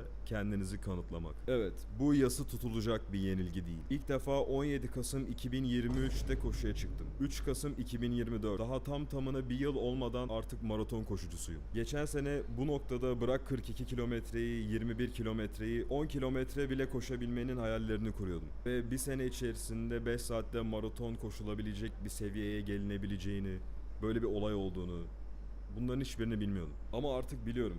Ve şimdi bu noktadan sonra bakalım bundan tam bir yıl sonra hangi seviyeye geleceğim. Hala başlamadıysanız siz de koşmaya başlayın ve hep beraber bakalım bundan bir sene sonra hangi seviyeye gelmişiz. Sonuç olarak şikayet edecek hiçbir şeyim yok. Şükredecek çok şeyim var. Erhan Deniz abi iyi misin demişsin. İyiyiz Maraton kral. merdivenini tırmanmaya devam edeceğim. Siz de bağcıklarınızı bağlayın, beraber tırmanalım. Sen nasıl doldun? O da ne? Bir sonraki maraton sandığınızdan daha yakında.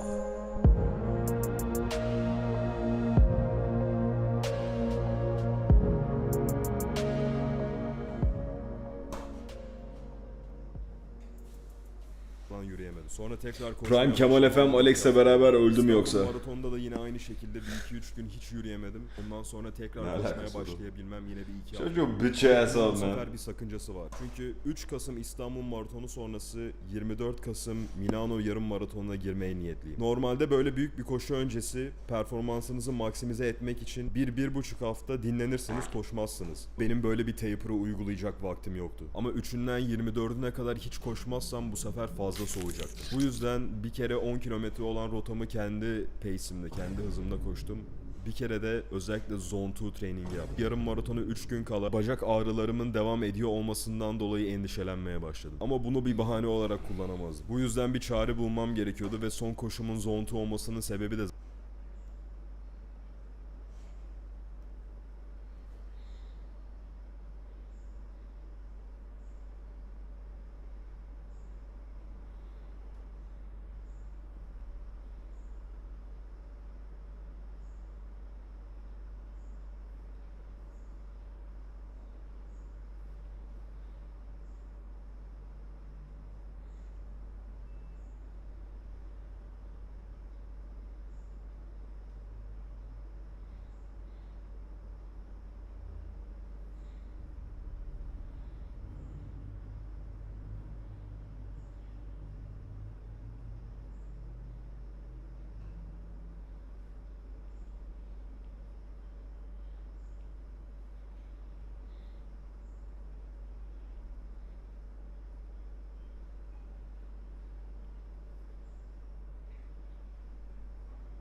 Son senelerde Alzheimer yüzünden bir sürü bir şeyi unutsa bile bazen derin konuları konuşabiliyoruz. Ve tam dedem gibi dışarıdan bakıldığında anında hayatta başarılı olarak adlandırabileceğimiz birine sormak istediğim bir soru vardı. Dedim, dede, hayat her zaman bir kovalamaca. İnsan doğası gereği bir şey istiyor. Elde edebilmek için elinden gelen her şeyi yapıyor ve elde edebilirse bir süre alıştıktan sonra başka bir şeyi kovalamaya başlıyor. Dedim hiç bir gün böyle gerçekten bacaklarımı uzatıp, sırtımı yaslayıp, oh çekip, hak ettiğimi düşünerek dinlenebileceğim bir anım olacak mı? Dedem güldü. Dedi ki, tabii ki ara sıra olur. Ama hayat bitmiyor. Ne olursa olsun bir sonraki gün uyandığın sürece iyi kötü her gün bir derdin olacak. Bu bilmediğim bir şey değildi. Bunu siz de biliyorsunuz. Hayat bir kitap veya bir film gibi değil. Hikayenin sonunda gün tekrar doğuyor. Bunu bilmeme rağmen dedemden bir gün ebedi huzura ulaşabileceğimi duymak istiyordum. Bir çeşit hazır cevap bekliyordum. Her ne kadar kovalamacanın asla bitmeyeceğini bilsem bile beklediğim cevapla kolaya kaçmaya çalışıyordum. Ve bunu hepimiz yapıyoruz. Her gün yapıyoruz. Ucu açık biten hikayeleri sevmiyoruz. Genelleme yapıyoruz. Cennete gitmek istiyoruz. Ama işin gerçeği o kadar kolay değil. Ben de ebedi bir dinlenme hakkı olan bir diyarın sihirli kapılarını arıyordum. Ama işin gerçeği o kadar kolay değildi. Mükemmelin olmadığı bir dünyada herhangi bir şeye siyah veya beyaz diye kesin bir sınıflandırma biçtiğimiz anda kendimizi tuzağa düşürüyoruz. Eğer beklediğim cevabı almış olsaydım, belli bir yaşımdan sonrasını sanki bir bitiş çizgisine gelmişim gibi bir noktadan sonra daima mutlu olacakmışım ve devamlı huzurum için efor koymam gerekmeyecekmiş gibi kendimi tuzağa düşürmeye, kolaya kaçmaya hazırdım. Ama dedem duymak istediğimi değil, duymam gerekeni söyledi. Evet, bu arayışımın içerisinde ebedi bir dinlenme diyarı bulamadım. Ama buna en yakın, gerçekten elde edebileceğimiz bir sonraki en iyi şeyi buldum. Keşfettim ki normal gündelik koşularımın, eforlarımın, çalışmalarımın, derslerimin yanında böyle dövüşe hazırlanır gibi spesifik bir maratona hazırlanıp o gün elinizden gelenin en iyisini ortaya koyduğunuzda sonrasındaki gelen tükenmişlik, bitkinlik ve yorgunluk kendime bunu niye yaptım dedirtirken bir yandan da gerçekten hak ederek sanki bütün dünyadan dinlenme izni almışım gibi hissettiriyor ve dedemin de dediği gibi ara sıra bile olsa aklımda başka bir düşünce bulundurmadan sırtımı yaslayıp bacaklarımı uzatıp oh çekerek gerçekten hak ettiğimi düşünerek dinlenebildiğim anlar olabiliyor. Ama ta ki yeterince dinlenip bir sonraki hedeflerin hayallerini kurmaya başlayana kadar. Ta ki yeniden bağcıklarımı bağlayıp kovalamacaya geri dönüp tekrar hayallerimin peşinden koşmaya başlayana kadar. Beslenmenize dikkat edin, esneyin, su için koşmaya başlayın, kolaya kaçmayın, sağlıklı kalın. Aga efendim.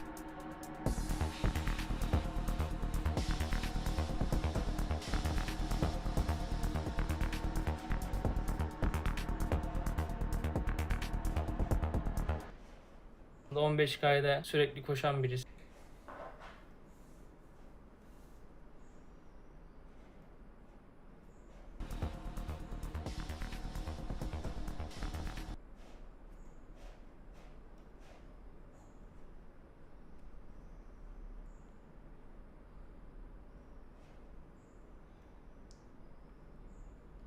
Sideman Show.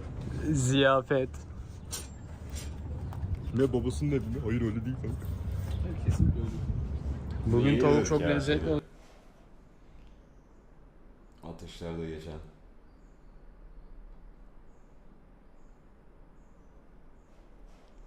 Bu üçü editsiz amına koyayım.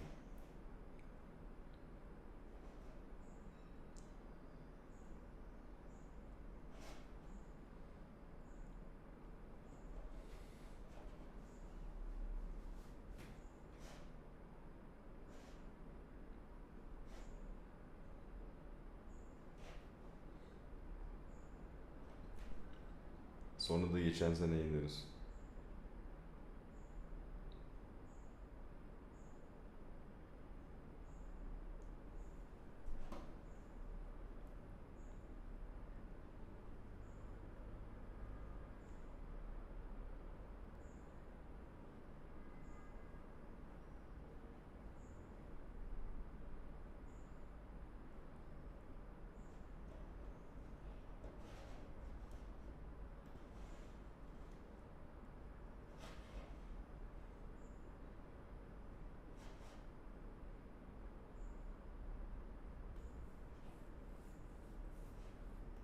New York'taki dairem. New York'taki dairemdeyim şu anda. Oo, Ateş'in odasındayım. Aga FM Bedo. Ve Aga FM Kemal, İlya Topurya'nın bir sonraki maçlarını %100 kesinlikle tahmin edeceğiz. Let's go. Düş peşimizde. 104 abone olmuşuz bu arada. Harika bir şey. Evet arkadaşlar, bizi takip ettiyseniz gerçekten malsınız, madalyalarınızı biraz. Oh man. UFC'nin yeni en güncel double champ İlya Topuria. Yani defense etmeden de bırakacağım.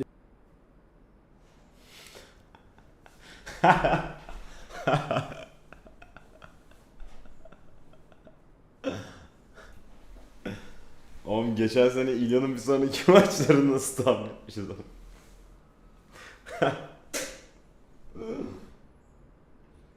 Man, funny as fuck.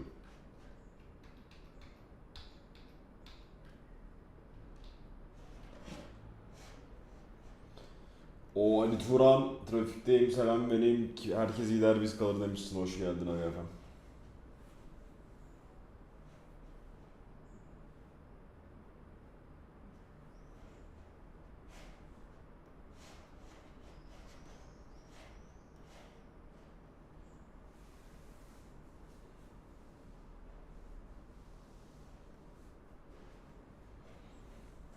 This is how legends are made.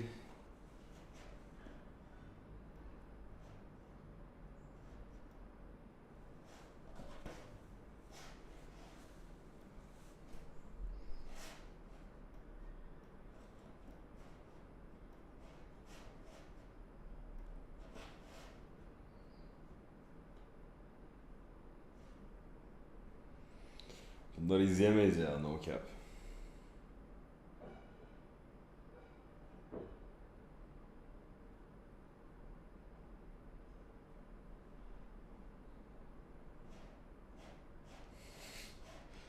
Bunları izleriz. Acaba. Boom!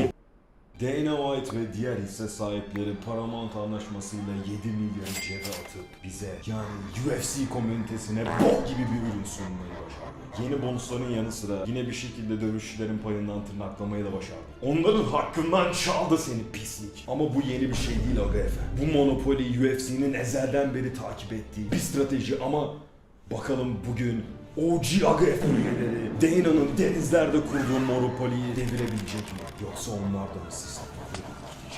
Aga FM'in en yeni oyununu oynayacağız. Yeni oyunumuz ama başlamadan önce durun. Hemen bir şey açmam lazım. Yanlış şeyler açılacak. Dur kapat. Normalde giriş şey nereye bu? Dana White UFC'ye yaptığı gibi bu sulara da monopoliyi kurdu. Ve bu denizlerin amına. Bu yüzden bugün sizinki göreviniz Dana White'ı yok etmek. Ama dur dostum, o da ne?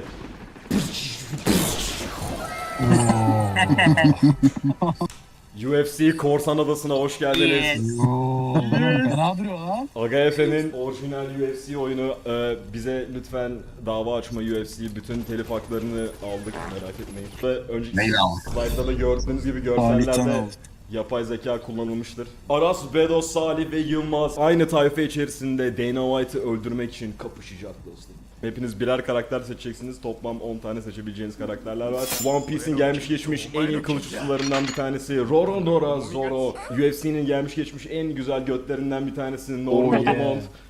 Average Office Guy, İlya Topurya'nın kardeşi, abisi pardon, Alexandra Topuria, Minecraft Slime, en Chris Boxing'e sahip heavyweight bebeğimiz Waldo Cortez Acosta, gerçek UFC korsanı Shara the Bullet Magomedov, Bruce Buffer, amına koyayım, Random ChatGPT AI Guy ve Hasbullah. Şimdi Baby Kabi. Ben Hasbullah'ı seçiyorum. Ben Alexander Topuria'yım. Aga ben sol alttaki şişko herif olmak istiyorum. Salça boy. Aga ben de şeyim Bruce Buffy. bir sonraki sayfamıza ilerliyoruz. Bu Aga FM sizin sayfanız. Bu ne lan? Ateşin kafaya bak. Toplam Can Yılmaz Can. Bunlar sizin petleriniz bu arada. Bedo Goat olduğu için Peti Goat. Aras, Güzel, sağ ol. Aras'ın Goat'u Peti Marsupilami çünkü Salih öyle istedi. Salih'in peti Ateş. Yılmaz'ın peti de Lamborghini. Bu arada Hennessy mi var orada amına ha? Hennessy mi var arasında? Alkolik amına. Aga bunlar item slotlarınız. Hepinizin birkaç tane item tutma seçeneği olacak. Aras aynen otomatik default'ta şeyle başlıyor. Şişeyle başlıyor. Petler ne işe yarıyor? Anlatsana Yılmaz'a. Aga petler bir işe yaramıyor ya. Salih Ha. peti ateşledi. Aga Yılmaz'ın canı 140. Niye lan? Bruce Buffer Aras'ın canı 90. İyiymiş lan. Oğlum bana niye arabayla can verdin? Yok yok seçtiğin adamdan çıkıyor. Topurya'nın canı 100. 110 verdik ama. Hasbullah'ın canı da 200. Oğlum Salih'e ballı başlıyor lan. Ben izledim kanka oyunu. Aga Minecraft slime seçseydiniz canınız 20 olacaktı ama bakın. Dünyanın en güzel götü kaç? Aga 100. Normal. Zoro kaç Zoro? Aga Zoro 150 idi galiba. Benim adam Yusuf En Nesri'ye benziyor. Hatta her geldiğimizde prodüksiyon daha çok büyüyor yalnız. Fena oyun gelmiş. Kemal'le yarışamazsınız aga. Burası teknemiz. Teknemiz istilaya uğrayabilir ama oraya gelmeden önce Bedo şu an kaptanımız olduğu için. Bedo bir sonraki gideceğimiz adayı seçmen lazım senin. Kaptanımız Bedo ya. İsyan edebiliyor muyuz? Öyle sorular falan. Argandayım. İsyan edenin kafasını keserim. Evet. Sol üstten başlayalım aga. Aga sol üste gitmek istedin ama buradan gidebileceğin sadece bir yol var ve o yüzden tekne bir yön O zaman değil. niye istediğin yere gidebilirsin diyorsun ama. Aga ve bu yoldan geçtiğiniz için burası mor yol. Mor yoldan geçtiğiniz için burası çılgın ve deli yol. Deli yoldan geçtiğiniz için deli çarkı çevirmek zorundasınız. Bu deli çark eşittir kötü çark değil ama muhtemelen kötü çarktan daha kötü bir çark. Bakalım başınıza ne gelecek. Oyunun başında bizi soktuğu tehlikeye bakar mısın? Hayır deli istila gelmesin dostum. Kaptan seçte yeni kaptan seçebiliyorsunuz ve deli istila geldi. Oh no. Bu ne demek? Aga size spoiler vermek istemiyorum ama büyük yara yediniz. Deli istila demek buraya gidiyoruz demek. Oh yeah. Buradaki ilk kutumuzu açıyoruz. Sayıyı bil. 0 ve 100 arası bir sayıyı seç. Tayfadan herkesin birer yani toplam 4 tane bilme hakkınız var. Son kararınızı söyleyin. Bilemezseniz herkesin canı yarılanır dostum. 6, 7. Aga 67 değil.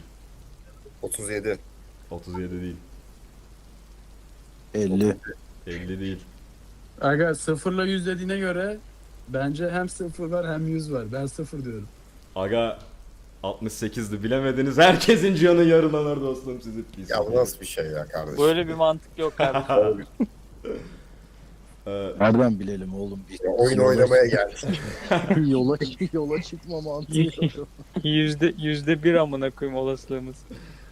Aga bu başınıza çok talihsiz oldu. Başta deli çarkta canınızın yarılanmasını istemezdiniz dostum. Cam barları falan Oğlum yanıyor. başka gideceğimiz yer yayın bitti bırakmamışsın istiyorsun ki herhalde. bize.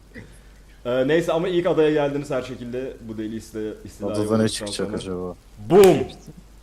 İlk ada bu. Abi sen ne dur. Bomboş. Adaya götürecek bizi şimdi. Sapık adam.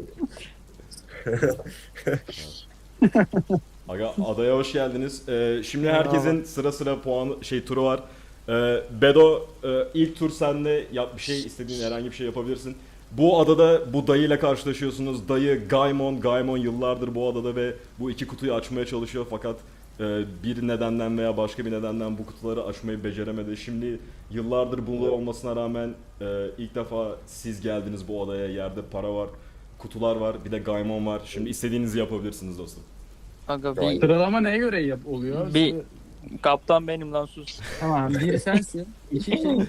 Aga işte şuradaki sıraya göre. Tamam ben 1, 2, 3, 4. tamam ben 3'üm. Gaimon'un yanına bir gidelim bakalım. Aga Gaimon'un yanına hoş geldin. İnsan etkileşimi önemli. Aga Gaimon'a... Şapkasını unutun. Aha. Şapkasını unutma oğlum. Şapkam düştü. Yani herhangi bir şey yapabilirsin. Ne yapacak oğlum galiba? Abi ne yapıyorsun bu odada tek başına diye bir yoklarım. Aga Gaimon da sana diyor ki işte yıllardır bu adadayım bu kutuları açmaya çalışıyorum. Bana yardım edebilirsiniz yeni tayfam ne olur. Tamam taşlarla üzerine kıralım. Aga Alexandra Topurya olduğun için kılıcın mılıcın yok bu yüzden bu kutuları açman için çark çevireceğiz. Hemen açıyoruz. Bakalım kutuyu açabilecek misin? Uçak ne çarkı peki? Oo. 7 geldi. Aga denedin biraz açıldı ama açamadın. Şimdi Aras'ın sırası. Aras istediğin bir şey yapabilirsin. Aga ben de kutuyu açmaya çalışıyorum. Aga Aras da Gaimon'a yardım etmek için kutuyu açmaya çalışıyor. Bakalım ne olacak. Hangi rakam kutuyu açıyor ki? Aga işte 20 iyi, 0 çok kötü ve 16'yı hit ederek Açıldı Aras oğlum. Bruce Buffer olarak tayfasının kalanına güç şovunu yaptı ve kutuları açıyorlar ve boom. Kutular. Seni birden mi açıldı? İkisi de açıldı ve kutular boştu amına koyayım. Sesiyle açtı değil mi? Parayı alırsak da Gaymen saldıracak. Aga bir şey diyeceğim. Bence hazine zaten Gaimon'la da ben parayı alıyorum. Aga Salih parayı aldı. Bu Belki Joe Shop'tan bir şey alırım. Joe Shop'a geldik yanlışlıkla. Spoiler. Aa. Dur şu an Joe Shop iyiydi lan. Salih'in parası arttı. Yılmaz'ın parası 1000 dolar lan. Ama adayı direkt geçemiyor muyuz? Yandan geçip. Aga yok çizgilerden ilerleyebiliyorsunuz. Yılmaz senin sıran artık yapacak pek bir şey kalmadı. Storm 1'e 2-3-6 İslam'ın maçı açıklandı demişsin. Aga Yılmaz bu da görmedik.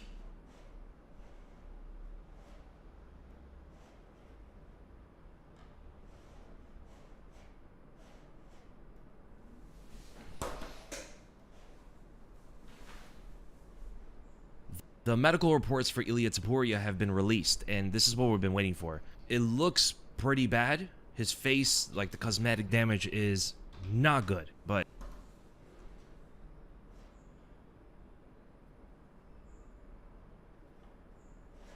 YouTube'a daha düşmemiş.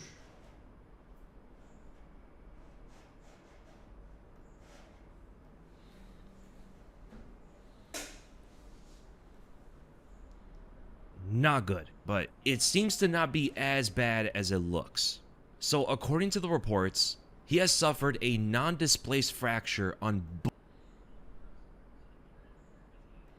have been fractured. How hard does Justin Gaethje hit? I believe this came off of the uppercut in the first round that we talked about in the breakdown. That's the one that messed up his eye initially. A lot of people were saying it came from an eye poke, but no, it was an uppercut that caused that damage in the first place. That one, I believe, caused the first break on the right eye. The left eye, I believe, happened from the overhand in the third round that rocked him badly. When you watch it back, listen to the sound of it. It definitely sounds like something broke. So that's what I believe here. Of course, the cumulative of damage most likely had an effect too, and the medical reports say that the right eye is more severely affected than the left. So the one where Justin Gaethje uppercut him from the first, that one seemed to have caused more damage. And also to note, he landed a ton of jabs to the same place too. That's rough. That's rough for Ilya. He really could not see. He said it after the fight. He put out a statement that he just couldn't see anything from the third and fourth rounds. And he gave all respect to Gaethje for it, which was awesome to see. No excuses, didn't talk trash, didn't try to minimize the win, and he's probably going to come back better. I'm hoping at least. Now, how does this affect when he returns?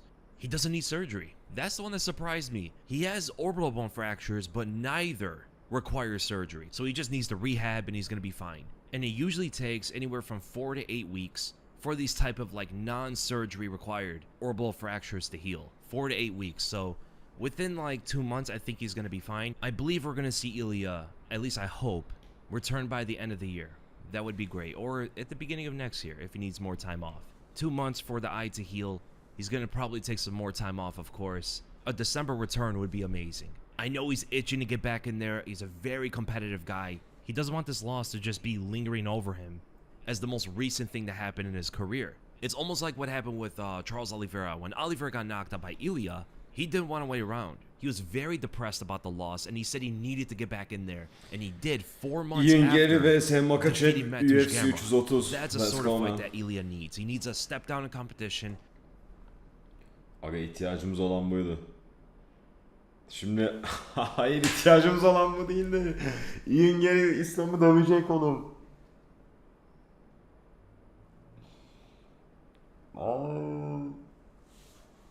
Islam cooked. Islam is done, man.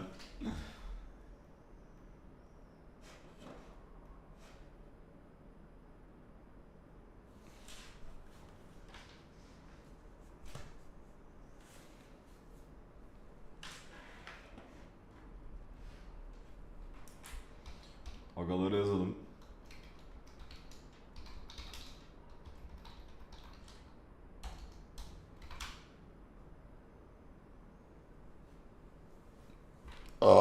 Pardon aga efendim.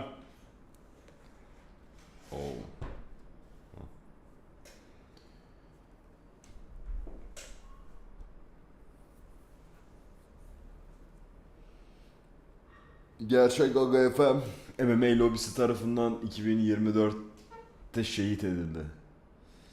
Şu anki ise Yossi Cohen. Yossi. Bu bilgilere nereden ulaştınız? Efendim hemen lütfen şey.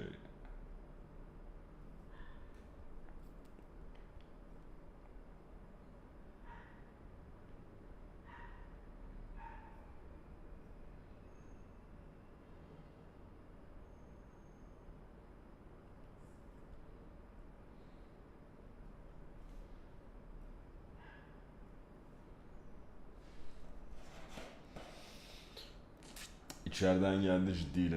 Vay canına.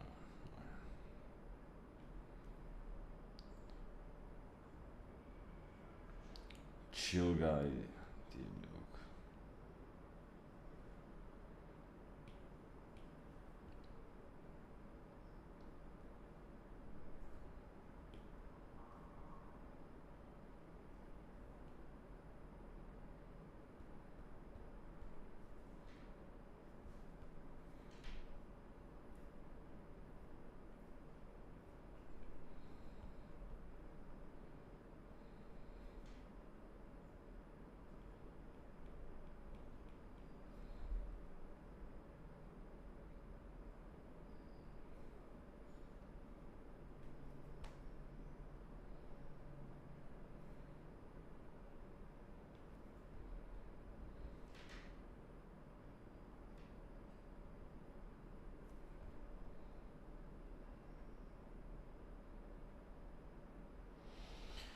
...1.85 ve atletiyim diyor biosu. Okey.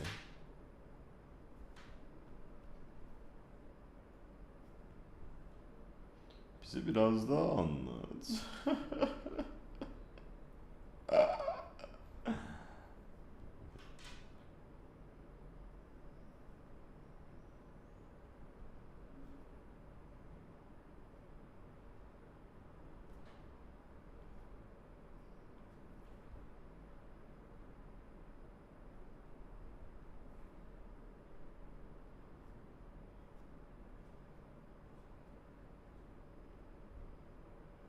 Rezontiyon.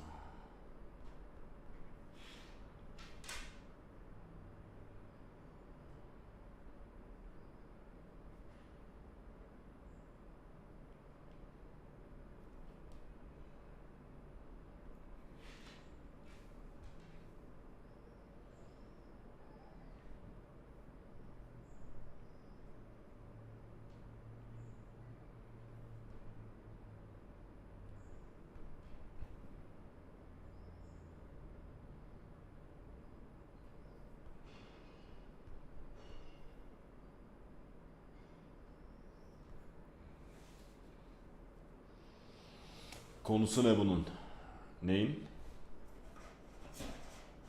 Anime manganın.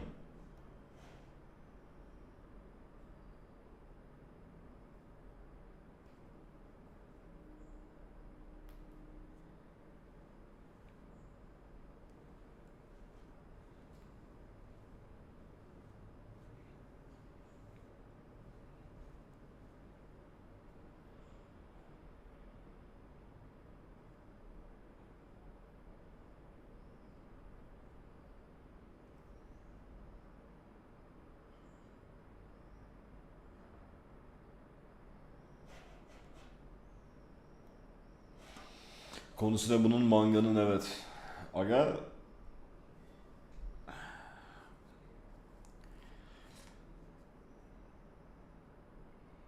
Aga...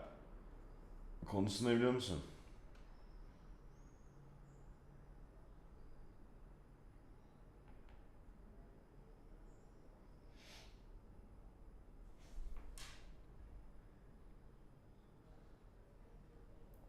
Şu lavuk. Bu lavuk. Bu lavuk. Bu lavuk ve bu siyah saçlı lavuk ve şu lavuk sarışın.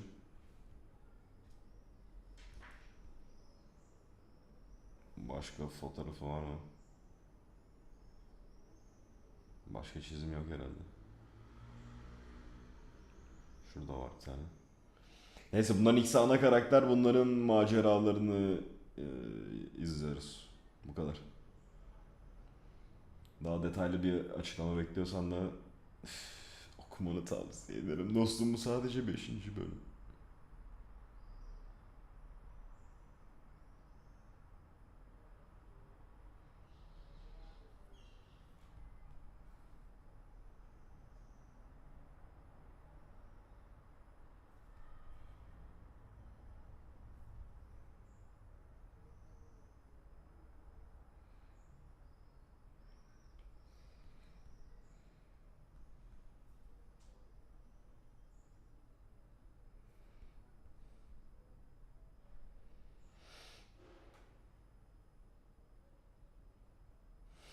Ejderhanın bozuluyor. Ama sen daha tatlı ve samimisin.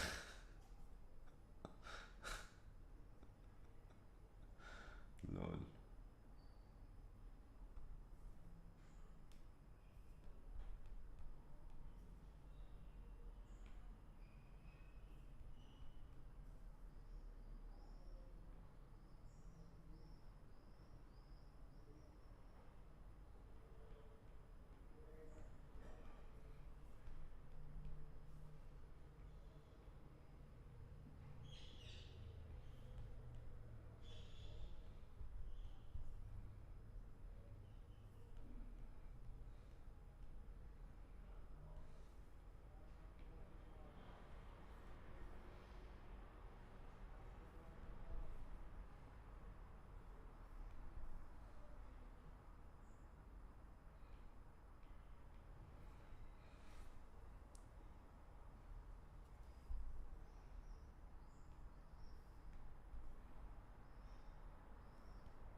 Selim Bey'in son dokunuşları ha. Who the fuck is Selim Bey bro?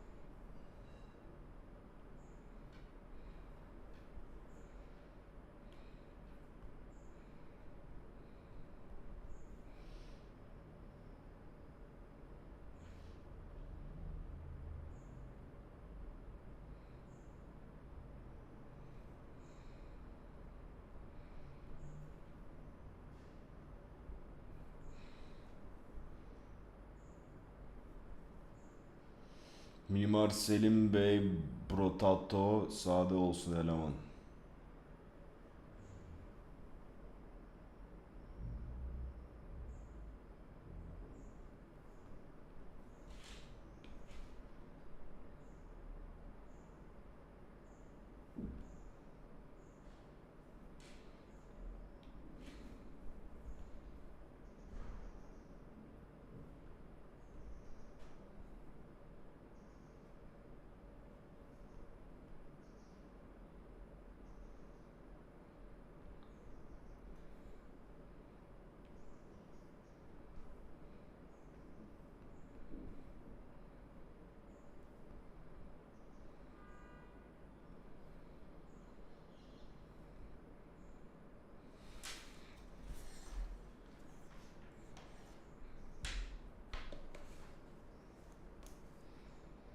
Ne kadardır yayındasın? 9 saat oldu aga.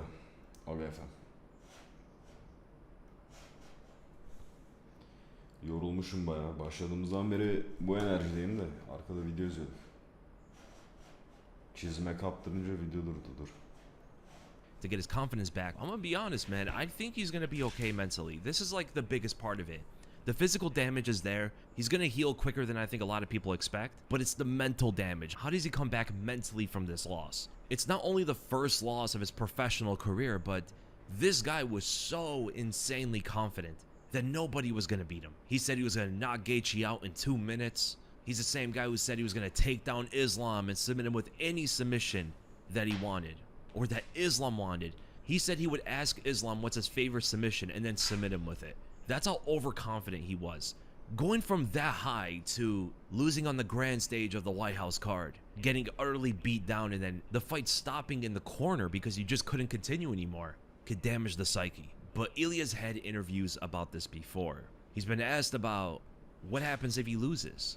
What will he be like if he ever loses? Will it be hard for him to come back? Does he even think he can lose? And Ilya actually gave some very interesting responses to this. This here is 2 years ago when Ilya was talking to DC. It's not. You can't it's not- lose. Maybe for you. Of course I can lose. You can't. No, I'm saying you can't. Why not? Bro, you done told us all that. You gonna lie to me? Okay. So the you thing lied is- to me now? No. Because you The- told me you win, no, and I like no, that's what I it will feels like. win. I will. Of course I will win. Yes. But if something goes from the way that I didn't want it, what's gonna happen? Nothing. You just come back and fight again, work yourself Of way course. Do you think I'm gonna give up ever in my life? back. No. You I'm don't seem like always a guy. gonna know when I'm gonna look myself in the mirror who I am. I'm never gonna lose that trust in myself. You Yeah. know? So that's everything, you know? Yeah. This was 2 years ago.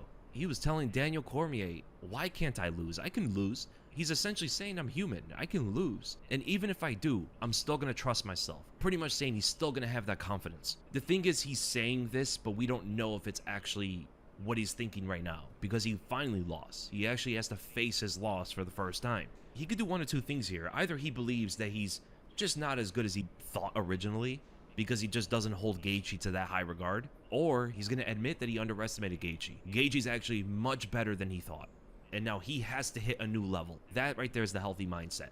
I was wrong about my opponent. He was very good. He's a world champion, the highest level in the sport, and now I have to hit that new level. I got to get better than him. And here's another interview back in 2022, before he ever won a title. قدانی واقع بچخوره باش. سرتت قدر.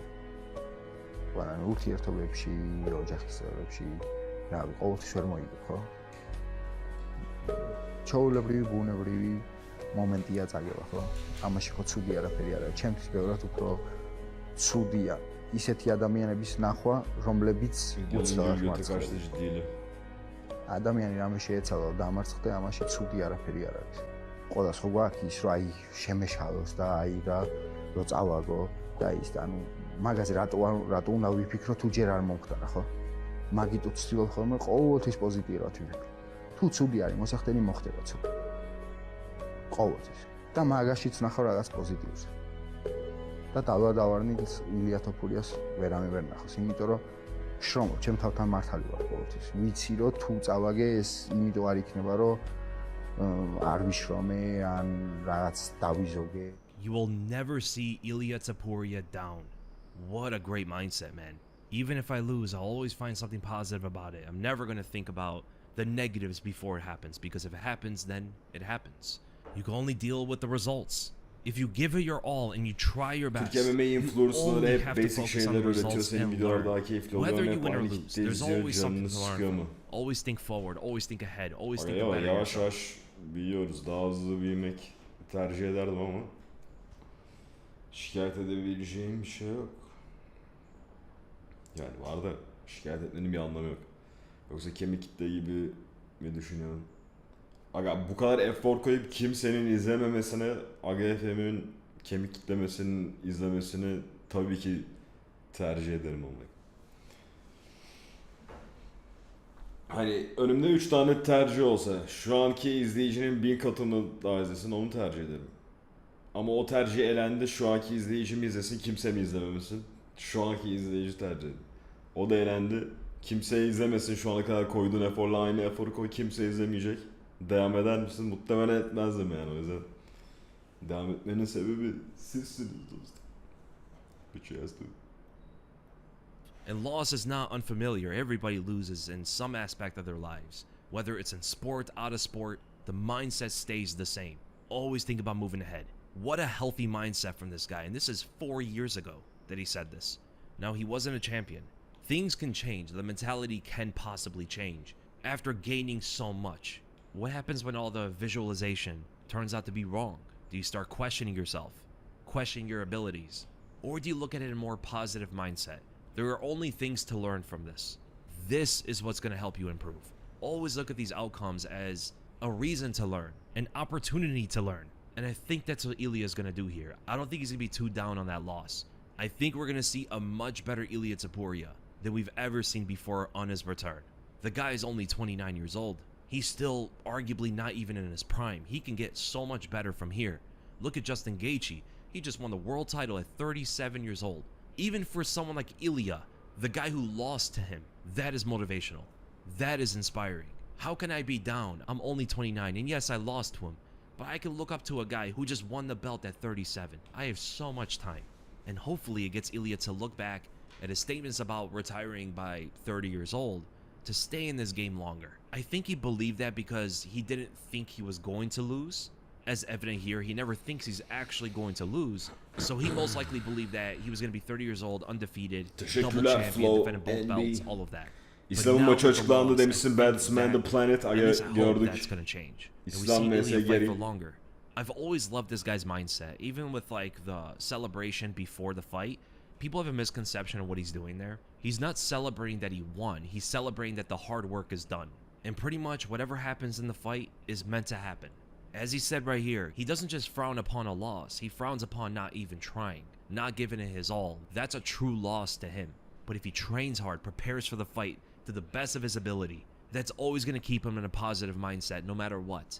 And you saw that even in his statement after the fight, that he was in the best shape possible. So I think Ilia Topuria is going to be fine. And I'm expecting him to be the best version of himself when he comes back. Really cool stuff here. And we shall see on his return. I still believe he should fight Mauricio Hufi. I could see him fighting the winner of BSD versus Paddy Pimblett. But I think the winner of that fight should fight Charles Oliveira as the next #1 contender. Armin's going to fight for the belt. And then I think Charles versus one of them two should be after. Ilia should get a bigger step down in competition, fighting someone like Hufi or something like that. It's a fun stylistic matchup too. And we shall see how this turns out.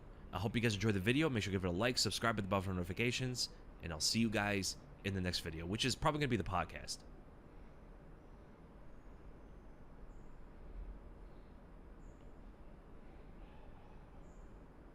A kickboxing double champion, who many argue to be the greatest striker in MMA, gets outclassed and TKO'd in the second round by Cyril Gane. Not only did he outstrike Alex, he beat him at his own game of leg kicks. This is something I did not expect.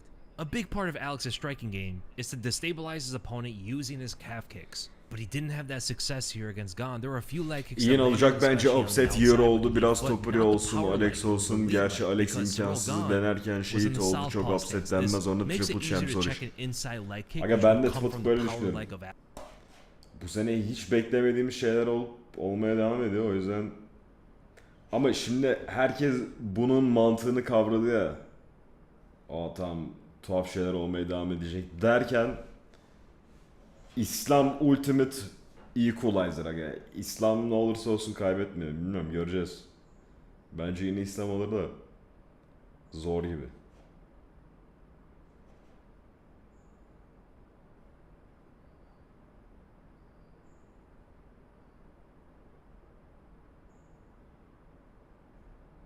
Oo. Oh, hey there. Sorry, I was just about to hit myself in the face.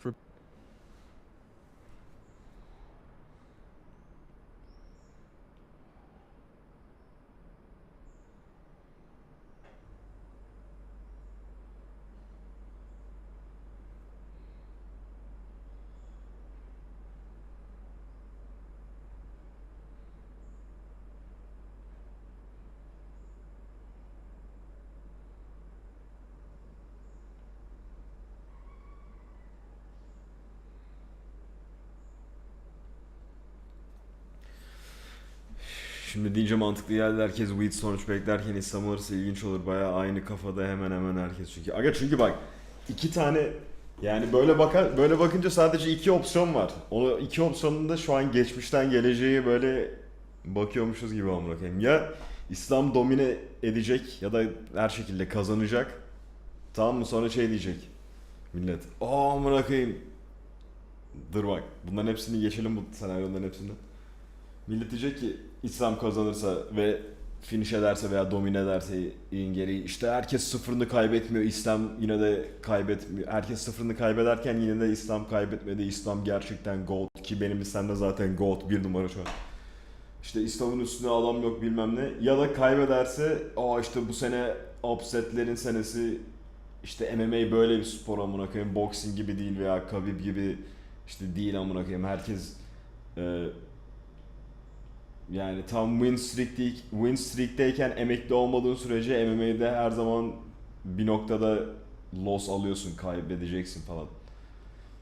Hani ya böyle herkes inanılmaz glazleyecek İslam'ı kazanırsa ya da bu senenin şey olacak, tuhaflığı, Merkür'ün döndüğü sene falan bilmem ne. Aradaki senaryolardan biri de olabilir bu arada. Düşünsene İslam kazanıyor ama böyle çok zor dogfight kazanıyor. Böyle herkes Ingeri'ye respect atıyor amına koyayım. Ingeri yine zorladı bayağı ama şampiyonu yenemedi falan. Ya da tam tersi İslam bayağı zorluyor ama Ingeri kazanıyor. O zaman Ingeri fanları ve İslam haterları şey diyecek. İslam domine edildi. Ama gerçek görenler, gerçeği görebilenler diyecek ki close fight.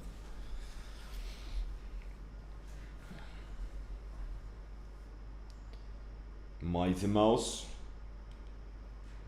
Ride My Dick diyebilir miyiz?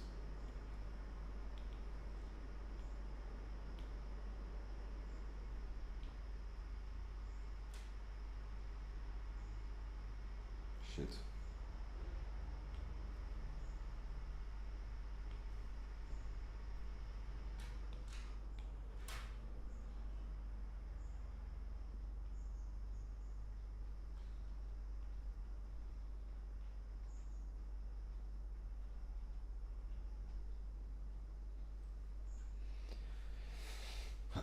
Çok sarar. Chuck Champ sarmaz mı şimdi? Be honest. Cock Champ. Ha. Aga Aga sarmaz da komik olur baya. Welterweight'te de o zaman şey olur. Yine kemer grappler'dan striker'a geçmiş olur bu senenin hikayesi ama. Şimdi heavyweight'te Silgan striker'da boom. İslam striker'da ama Gaethje de striker sayılır. Çünkü hem Gaethje'nin hem Topuria'nın base'i amına koyayım grappling ama ikisi de ayakta dövüşler yani. Her fırsatta ayakta dövüşüyorlar. Son welterweight kaldı işte şeyin şampiyonun striker olmadığı. Onda da Ian Gary ne kadar grappling yapsa bile son birkaç dövüşünde onun base'i de striking olduğu için şu an Ian Gary tamamlarsa bütün strikerları sporumuzdan arındırmış olacağız ama. Şeyleri, grapplerları aynen.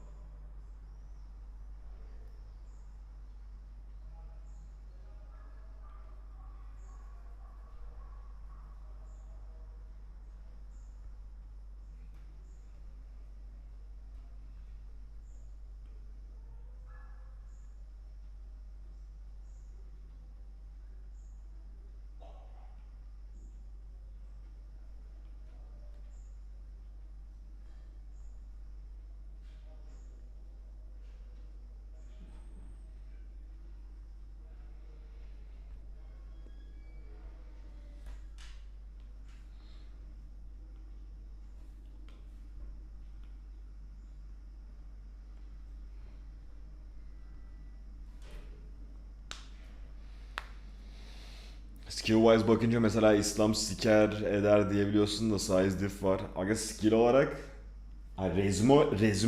rezüme olarak İslam'ın sikmesi lazım ama welterweight rezümesi Ian'ın daha iyi bir de dediğim gibi size farkı var ve Ian da kötü değil yani amına koyayım. İslam için kabus eşleşme sadece Marlboro baskılı özel şortuyla oktagona yürüyen Prates oluyor. Danas year diyebilir miyiz? Dayana'nın. Alex kazansaydı derdik. Doğru. Aga Prates bilmiyorum. Bence Inger'i bir tık daha büyük bir tehdit oluşturuyor olabilir İslam'a.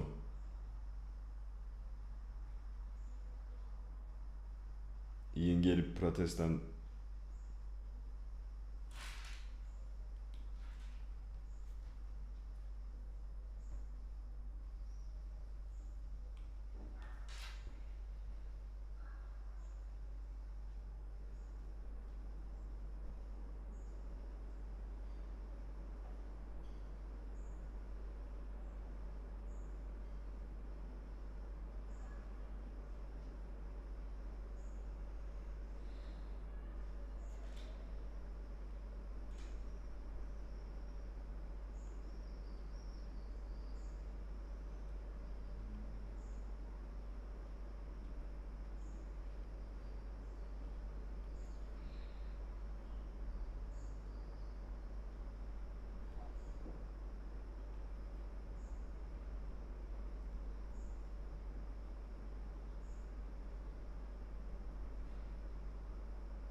JDM mesela küçük sayılabilir mesela welterweight'in tam mı onu yerde tutması bozmadı mesela İslam'ı. Çok Carlos mesela grappling'e alerjik duruyor. İslam onu da yerde molest edebilir.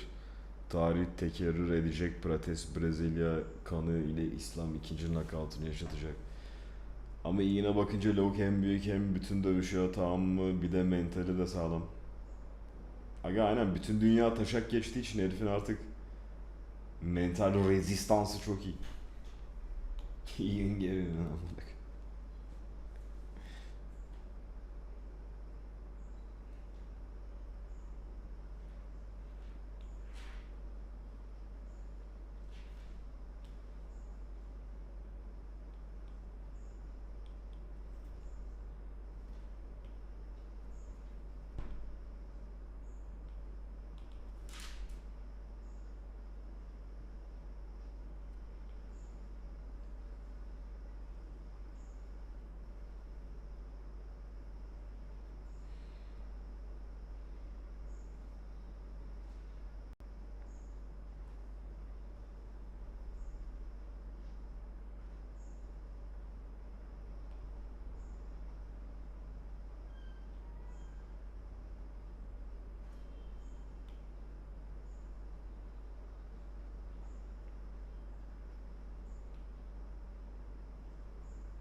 This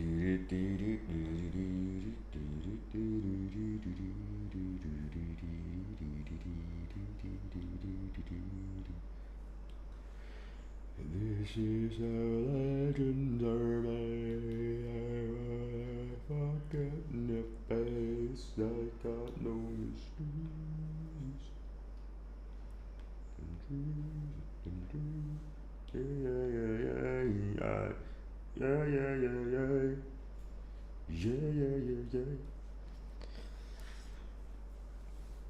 He was crying sticker'ı vardı TikTok'ta, JDM'in o geldi aklıma. Connor'a ne dedin? Aga bilmiyorum ya. Pek ilgilenmiyorum Connor'la.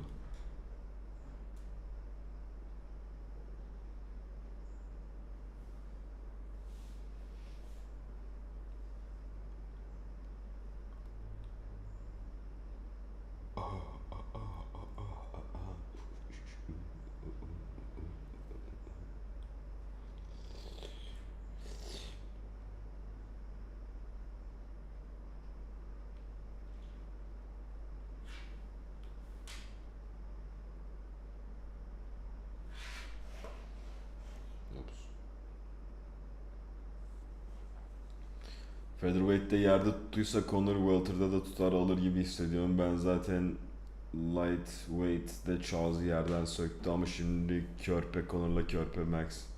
İşte asırlık maç. Aga bilmiyorum, grappling hakkında yorum yapmak çok saçma çünkü Conor zaten grappling yapmaz, Max'le yaparsa da çok uzun yapamaz. Hani bir anda jiu-jitsu artiste dönüp Charles Oliveira gibi, zaten Charles Oliveira submit etmediyse Conor McGregor Max Holloway'i yer alıp submit etmeyecek değil mi? Yere almayı denerse de Conor McGregor bu kadar süredir oyunu oynamayan bir adamın wrestling kardiyosu olamaz aga şu an. Yani güreş hiçbir strateji değil ama bakın bence Conor'un takip edebileceği. Ama ayakta dövebilir mi asıl soru. Bu saçmalıkların olduğu senede ayakta Conor bala göte o Max'i indirecek yumruğu bulabilir mi? Zor.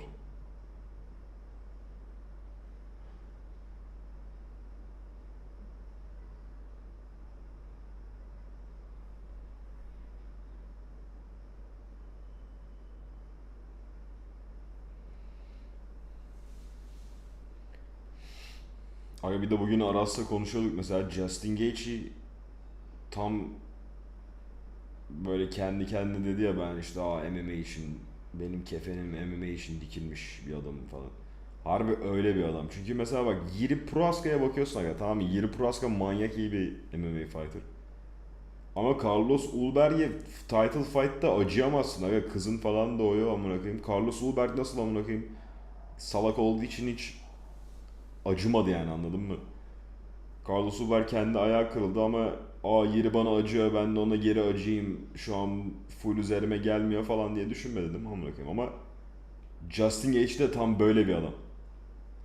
Justin Gaethje de karşındakine hiç acımayan bir adam amına koyayım. Nereden biliyoruz? Çünkü herif kolu olmayan bir sakat bir herifle MMA'de dövüşüyor ya.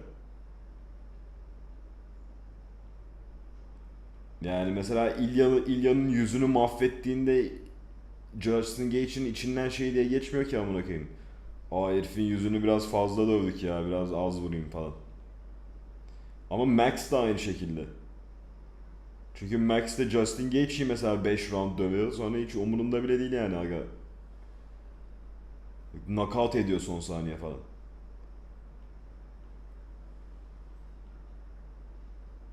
Yani Max gibi bir acımasız herif karşısında Conor o kadar uzun yıllarca dövüşmemiş.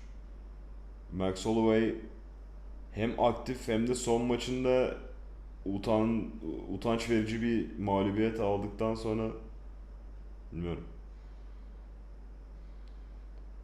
Ekstra locked in olabilir şu an Max.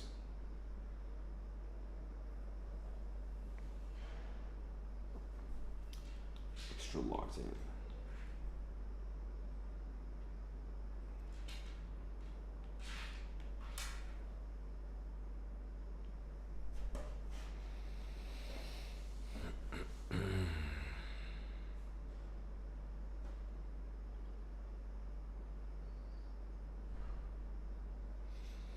şey de denmiyor, ayakta sikse kıramaz Conor Max'i. İlla gider yere herhalde. Summit zaten illa yere gider herhalde. Summit zaten olmaz, haklısın. Maksat tutar eder belki gibisinden. Ayakta kıramaz çünkü ilk maçı düşünce ayakta kıramadı mesela. Yerde bir elleştiler ufaktan.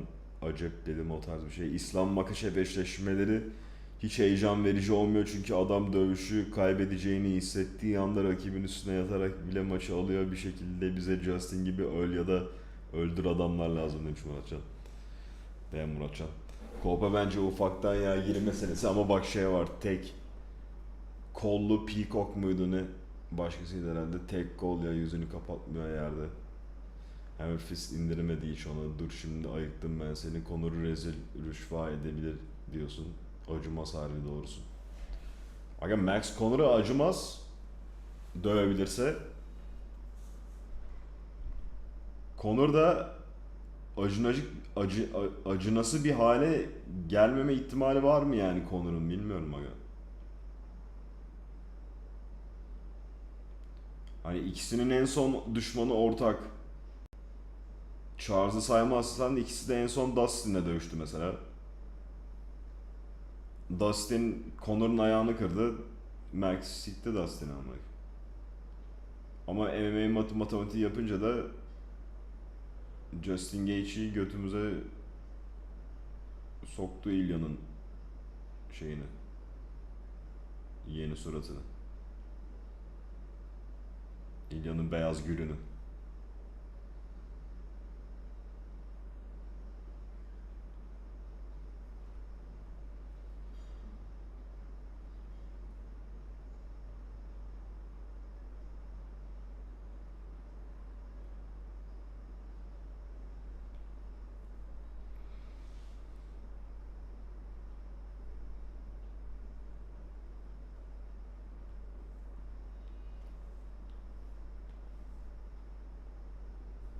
Wait a minute.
Oh yeah man.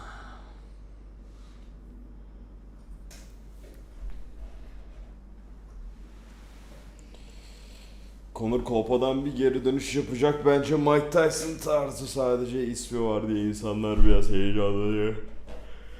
Ah. Seri Conor vs İslam Dağış'tan Revenge. Conor cesedini kazısınlar. Conor son dövüşlerinde Joshua ben daha MMA'ye başlamamış.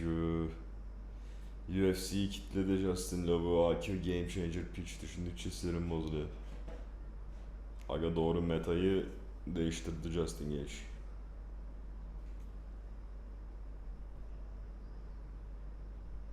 Justin Gage is the man.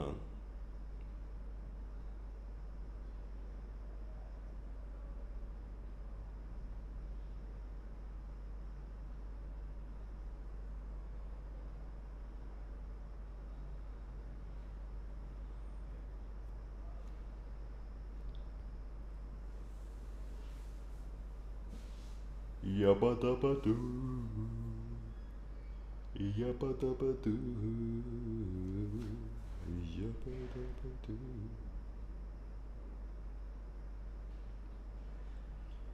My baby, she went on and on.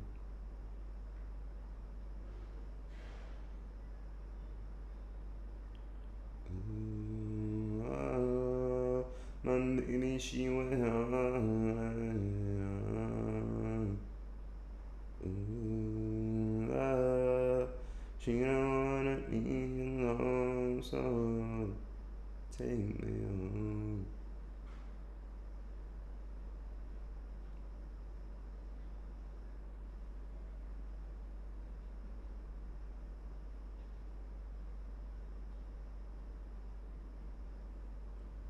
Morgs. No tethers attached, brother. So be it.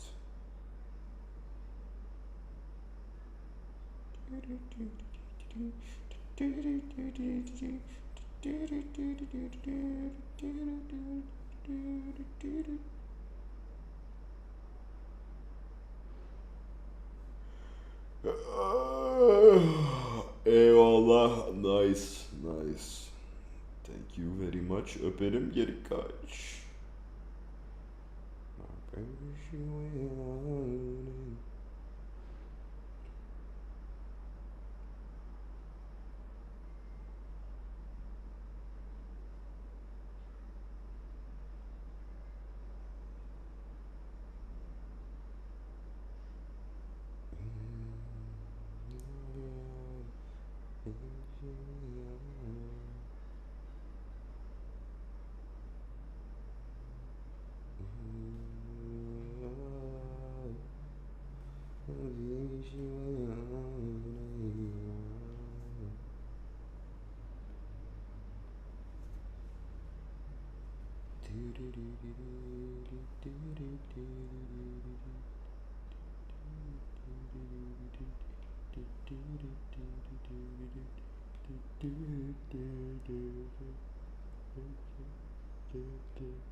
Close it.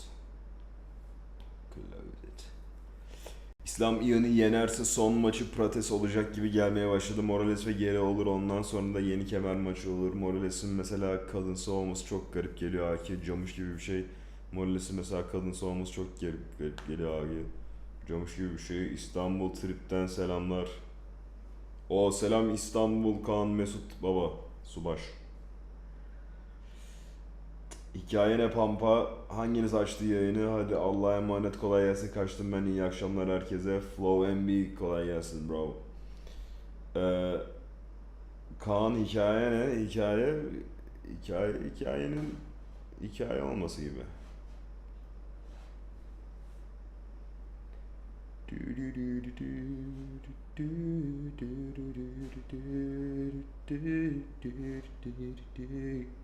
Repeatedly with this hammer to improve my facial. Oh, hey there. Sorry, I was just about to hit myself in the face repeatedly with this hammer to improve my facial symmetry. So I recently saw a very strange interview on Channel 5 with Clavicular, this guy, a 20-year-old streamer whose whole thing is to spread the good word of looks maxing, aka making oneself as attractive as possible. And towards the end of the interview and what makes for great drama content, he gets kind of annoyed at the interviewer, Andrew. Yeah, not a single attempt at anything in regards to looks max. Apparently, it feels like Andrew's just trying to get a good gotcha moment out of him, instead of, conducting a proper investigation into what we can all do ourselves to looks max. It comes after some pretty interesting takes, like asking what the ROI on love is. Sorry, what's ROI? Return on investment. Yeah. And then it culminates in a pretty neat mogging of Clavicular himself. Mogging, yes, which means what we used to call poning, or if you want to be proper about it, outclassing someone. When you wake up every single morning and you take a look in the mirror, you're 100% satisfied with every single thing. Is that what you're telling me? Yeah, more or less.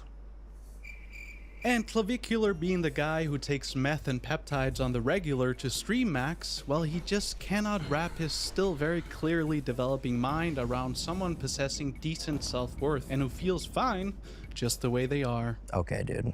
Gerçekten saygılar, detaylı açıklama patlar mı? Aga hikaye hakkında soruyorsan maalesef kendim mangamı detaylı açıklayamıyorum aga. Ama sana şöyle söyleyebilirim.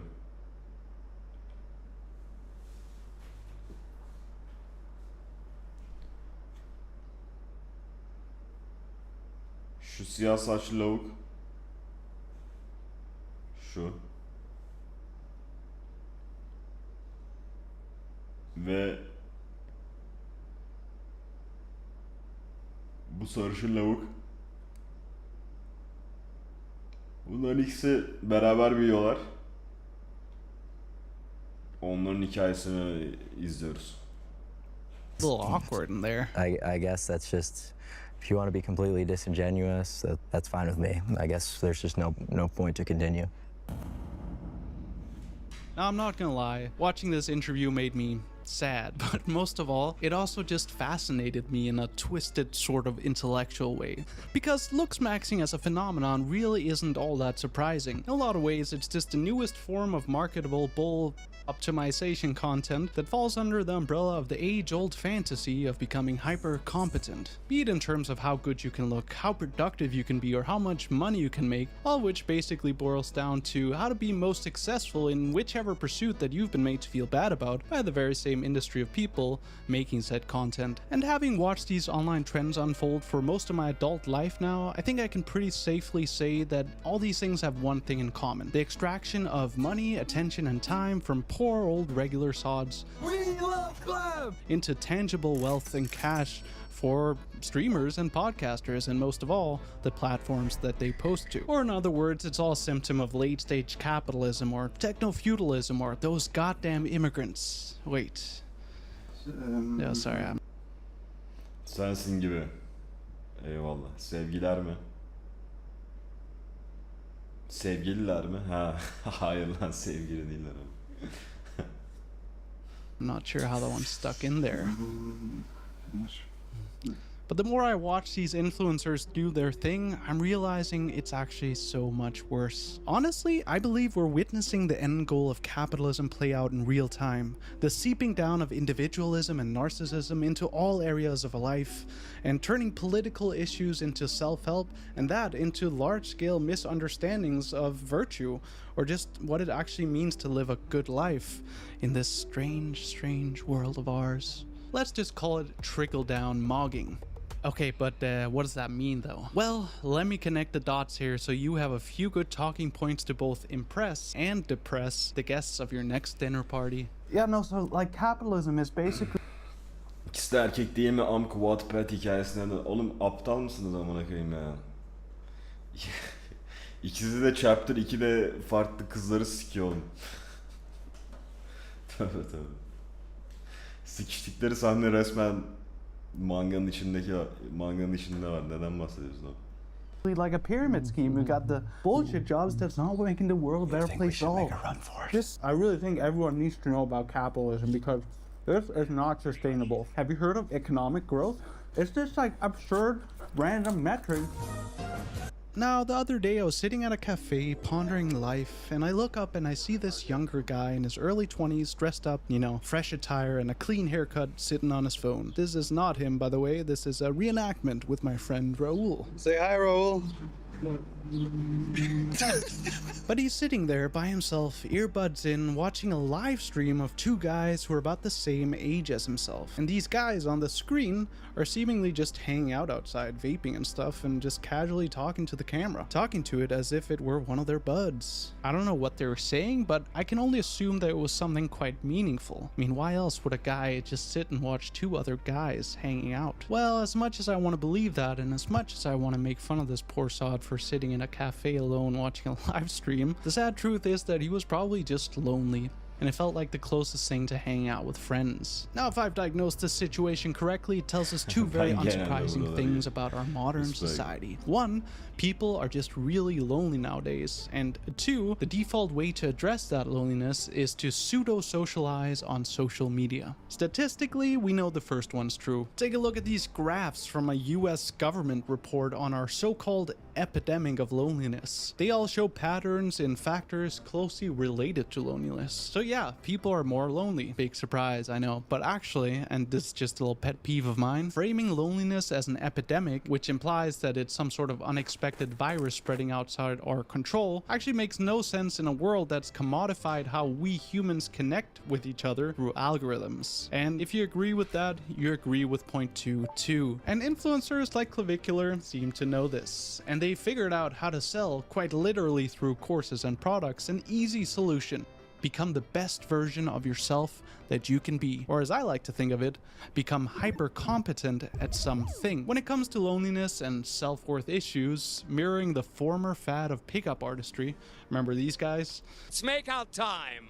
Well, Clavicular believes the road to redemption is to just look really good and then leverage your looks or whatever to hook up with as many women as possible. Because then you can actually climb the hierarchy of society as envisioned by other dudes. And then he inevitably follows it up with something like this. Women above the ages of really like 22 are utterly useless. Now, looks maxing is nothing new. Historically, we've just never put it in such polemical terms as the extreme of maxing, and generally it's mostly been geared towards women in the form of, unrealistic beauty standards or the male gaze and all that, ultimately to sell a mind-boggling amount of products. And at the surface level, this is what seems to drive all sorts of hyper-competence content in general, and there are a lot of sorts. Just as insecurity and loneliness leads young guys to looks maxing, other causes are addressed by other influencers who are into other sorts of maxings. Take this guy, Dr. Neuroscientist Andrew Huberman. He has one of the most popular podcasts in the world, and he's often seen as a more healthy alternative to red pill influencers like Andrew Tate. He probably appeals more to a broad and older audience than Clad does. And he's all about democratizing science to improve your mental and physical health, to become successful in life. And to do that, he says, you gotta productivity max your routines and buy supplements. Let's talk about how to apply quality peer-reviewed science to your day and how to optimize everything from sleep to learning, creativity, meal timing, etc. As many of you know, I've been taking AG1 for nearly 15 years now.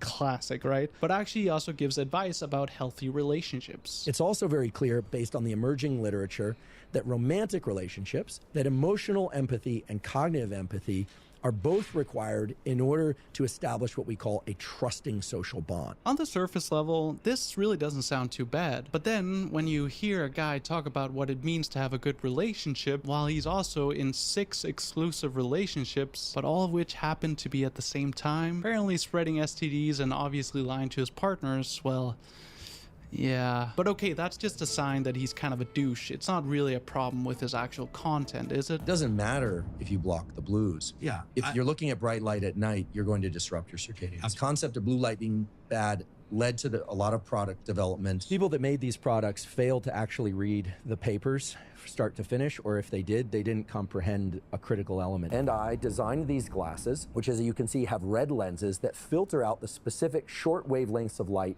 that activate the cells that wake you up. Nice. Now, it's pretty much impossible to tell whether these people actually believe in what they say or if it's just a money thing. I think it's definitely a spectrum though, with Huberman being on the sleazy salesman side of things. Anyway, their motivations don't really matter all that much anyway. It's the effect they have that matters. And the biggest issue with someone like Huberman, and we'll get to why, is that he makes everything you do about you. And after watching a fair bit of this stuff, a common denominator that I keep seeing with these Maxer type people is that success is always tied to you achieving some sort of quantifiable metric, often backed up by science even. Be it how much space is between your eyes relative to your cheekbones, I think, or how healthy your vitals are, or how much oxytocin is released from your relationship. Oxytocin for oxytocin of oxytocin. Or how you can please like and subscribe to my channel.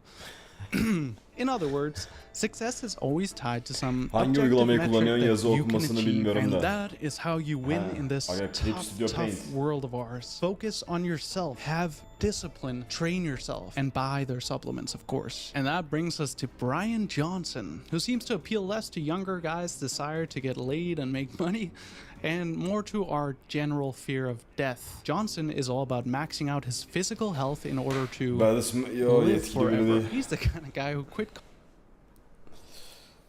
Hele bu kanalda hiçbir yetkisi yok. Fuck him.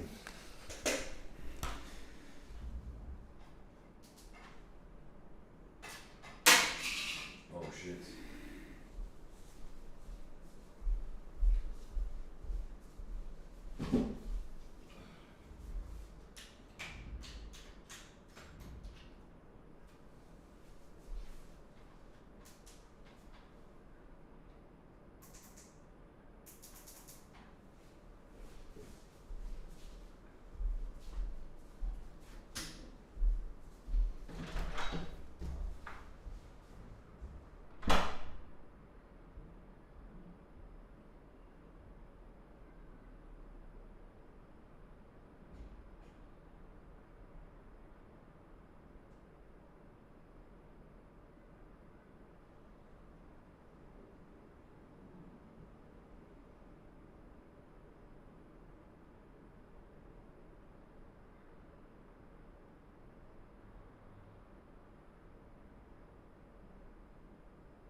Arkadaki video neymiş la, ilgimi çekti.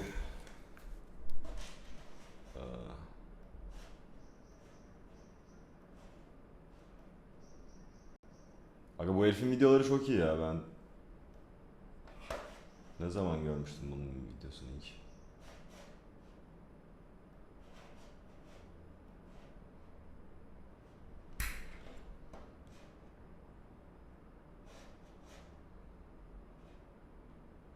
Ha buydu aynen. İlk izlediğim videosu. Sonra bu bütün videolarını izledim.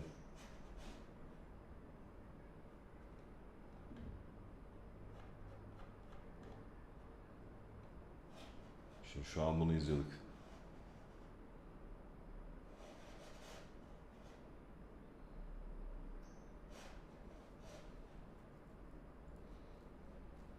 Yetkimiz olmaması taşaklı olmadığımız anlamına gelmez, doğru. Aga baddest man on the planet. Her ne kadar bu kanalda yetkisi olmasa bile herif baddest man olduğu baddest ne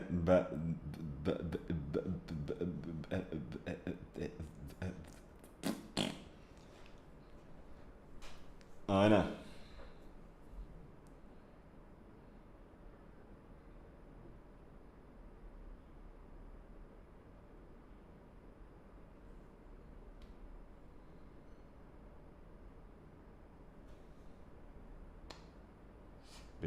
Beni şaşırttın diyor Kaan Mesut. Aga herkesi bir şekilde şaşırtırım ben ya. Bu benim görevim aga. Bazılarını kötü anlamda, bazılarını iyi anlamda. Genelde kötü anlamda. Coffee because it Altuğ'yla Badisman bilir. Şaka yaptım, Badisman tanıdığımız bir eleman mıydı hatırlayamıyorum. Götten salladım ya dostum. Kusura bak. increased his sleep score by 9%. But okay, to be fair, that does mean that he can consistently wake up at 5 a.m., which is actually the optimal time to take his few dozen pills daily. Next, for breakfast, I will have Blueprint Longevity Protein. Ha pardon. Bunu ses olarak dinliyoruz. Bizim kendi videolarımızı buraya sağ köşeye attım şu ana kadar da. Bu bizim videomuz olmadığı için lavuklara şey yapmayalım. Bize dava açtırtmayalım. Ne dersiniz yani?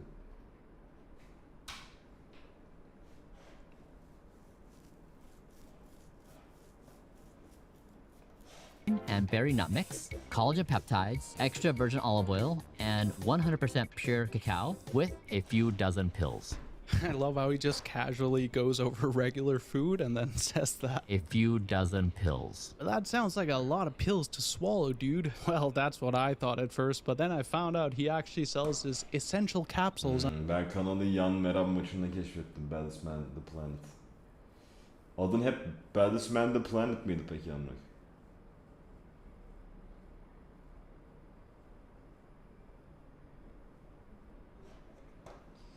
Mesela Altuğ'u iyi biliriz ya.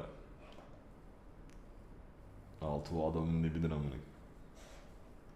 On his website, and it has everything you need in one pill, including essential supermolecules. So I'd never heard of supermolecules, so I went ahead and looked it up, and I got this.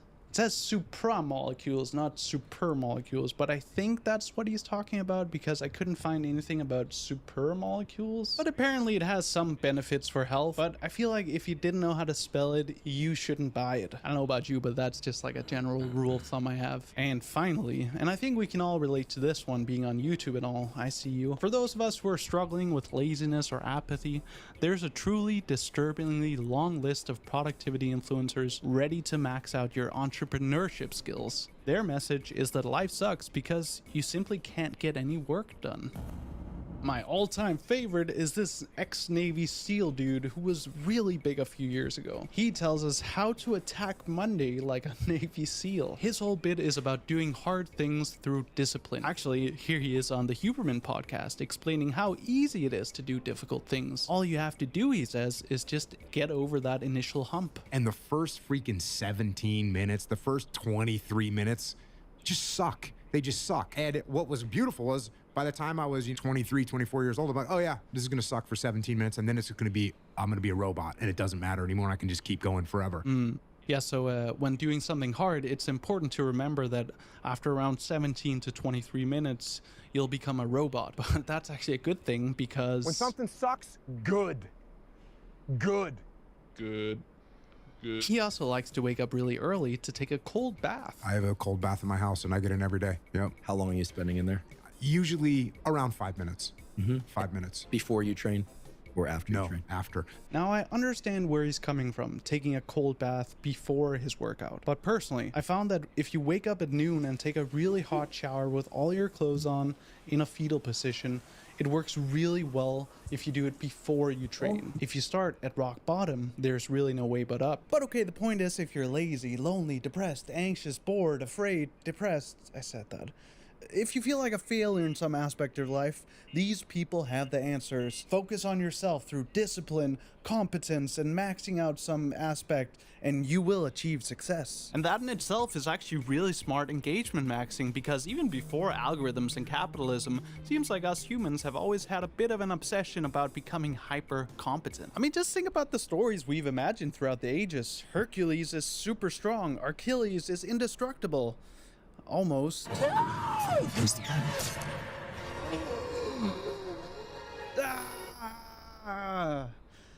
Samurais, just like the later 80s and 90s ninjas, are just super extraordinarily competent at a specific set of skills that make them seem almost magical. And they got there because of their sheer discipline to the grind, mirroring how Willing titled his book years later, Discipline Equals Freedom.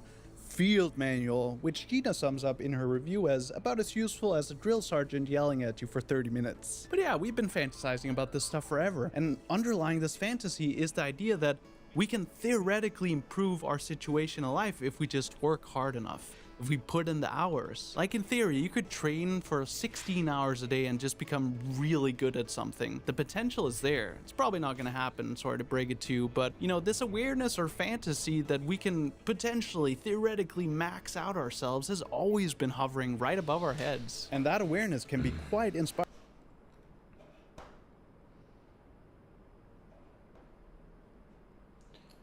Yücel Tuğan, Ceyhun Almeida nasıl gezegenin en belalı adamı olacak dedi. O günden beri kemerli Almeida oldum. Bir yan Johnson yarıyor. Adam ölmemek için o kadar uğraşıp duruyor. Günün sonunda İtalya'da günde bir paket sigara ile 5 bardak kahve için. Adam ondan daha uzun yaşamış, ne olacak? Ha Brian Johnson. Aynen. Sırf stres yapmadığından insan vücudu öyle bir sistem ki doğru şeyleri yaparsan birçok şeyi tolere edebiliyor. Aga aynen. Beyler arkadaki podcast ne? Şu. Gösterelim hip hop'u.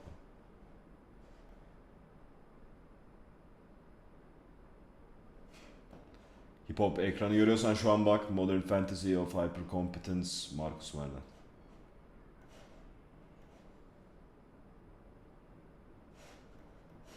For sure, but it can also provoke a lot of anxiety because you can never really live up to your own potential. And that became pretty clear just around 150 years ago when we got the second industrial revolution. Yay, history time! Pretty excited about this because I got my producer's help to write this part. Okay, so what you have to understand about the second industrial revolution is that it organized society into two natural groups of people: the noble aristocracy and immigrants. Again, immigrants, that's the best you got.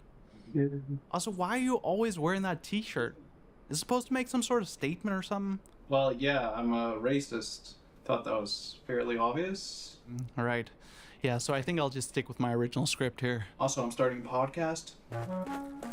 Okay, so the second industrial revolution led to new types of machinery that quite literally extended our abilities as humans into new and previously unimaginable limits. In a short while, relatively speaking, we went from horses to flight, candles to electricity, letters to telephones, and so on and so forth. And these new industrial technologies seems to have changed the benchmark for what we imagine as possible, and we see that in the stories that follow. Just look at the 1938 Superman and what he can do. He can fly like a plane. He's got X-ray vision like an X-ray machine. He's got heat vision like a laser or a welding torch. Superman is basically just a flying catalog of industrial technologies. Superman has gone on to become one of the most popular and recognized icons of modern times, and partly I think that's because he's the epitome of what it means to be a hyper-competent individual. The ordinary youngster who suddenly finds himself with the power of industry itself. Now that's a story that inspires hope. Well, it's certainly a welcome escape to read if you're an ordinary sob in 1938 stuck in a factory job, faced with an increasing anxiety that coincidentally also surged alongside industrialization. Because of course, while industrialization enabled us to produce things at previously unimaginable limits, the rewards of that productivity didn't go to regular folk. It went to the owners of factories, the Jeff Bezoses and the Musks of the time. Oh, it's really weird to say musks in plural. It sounds like musk, you know, as in the smell. Anyway, for working class people, industry mostly just translated into increasingly unnatural or alienated or precarious lives, doing monotonous tasks all day at the assembly line and without decent compensation. Just look at Charlie Chaplin's 1936 film, Modern Times, which shows workers at the mercy of machines. Like Chaplin's other films, and unlike the escapist appeal of Superman, Modern Times is a reflection and commentary on the political issues of the times. In this case, the critique is focused on the widespread unrest workers felt. Here, that's depicted via the main character who literally prefers prison over labor in the factory. I mean, if someone's gonna tell you what to do all day and every day, you might as well be fed and housed too, right? It's a bit of a caricaturization for sure, but it also reflects the unrest and anxiety that average people felt at the time. Just like our favorite movie Parasite today.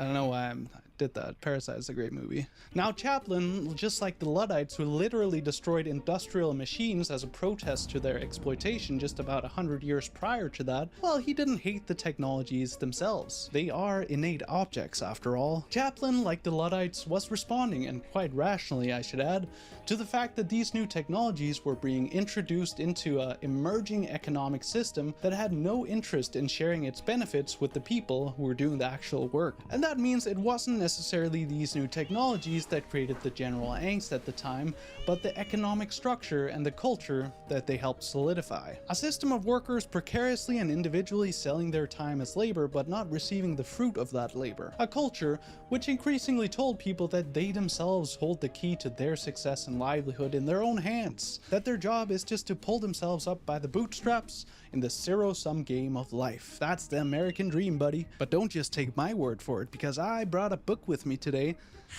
I just gotta find it.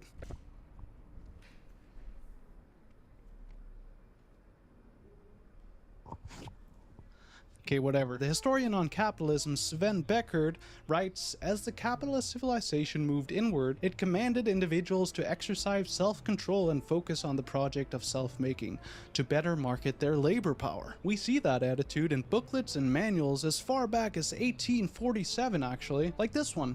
Advice to young men on their duties and conduct in life, which urged individuals to acquire skills in high demand to gain an advantage in the labor market. Other titles from the times include the 1859 book Self-Help, timeless classic, and Men Who Have Risen, a book for boys. Books like these were inspiring to read for losers because they told stories of poor boys climbing to the top. Some books also just straight up told people that they need to get that money, like the 1884 Millionaires and How They Became So, or my personal favorite, The Art of Money Getting from 1882. I swear this one still holds up. The point is, as society moved further away from communal agricultural style living into a division of labor styled factories, a new sort of worldview emerged alongside of it. One that connected success to individual responsibility and hard work. And so, even though it's really the economic system that caused the bad feelings, the answer that was sought out seemingly became more about you. You as an individual have the responsibility to address those feelings, and less about the deeper cause, addressing, you know, the economic structures and all that.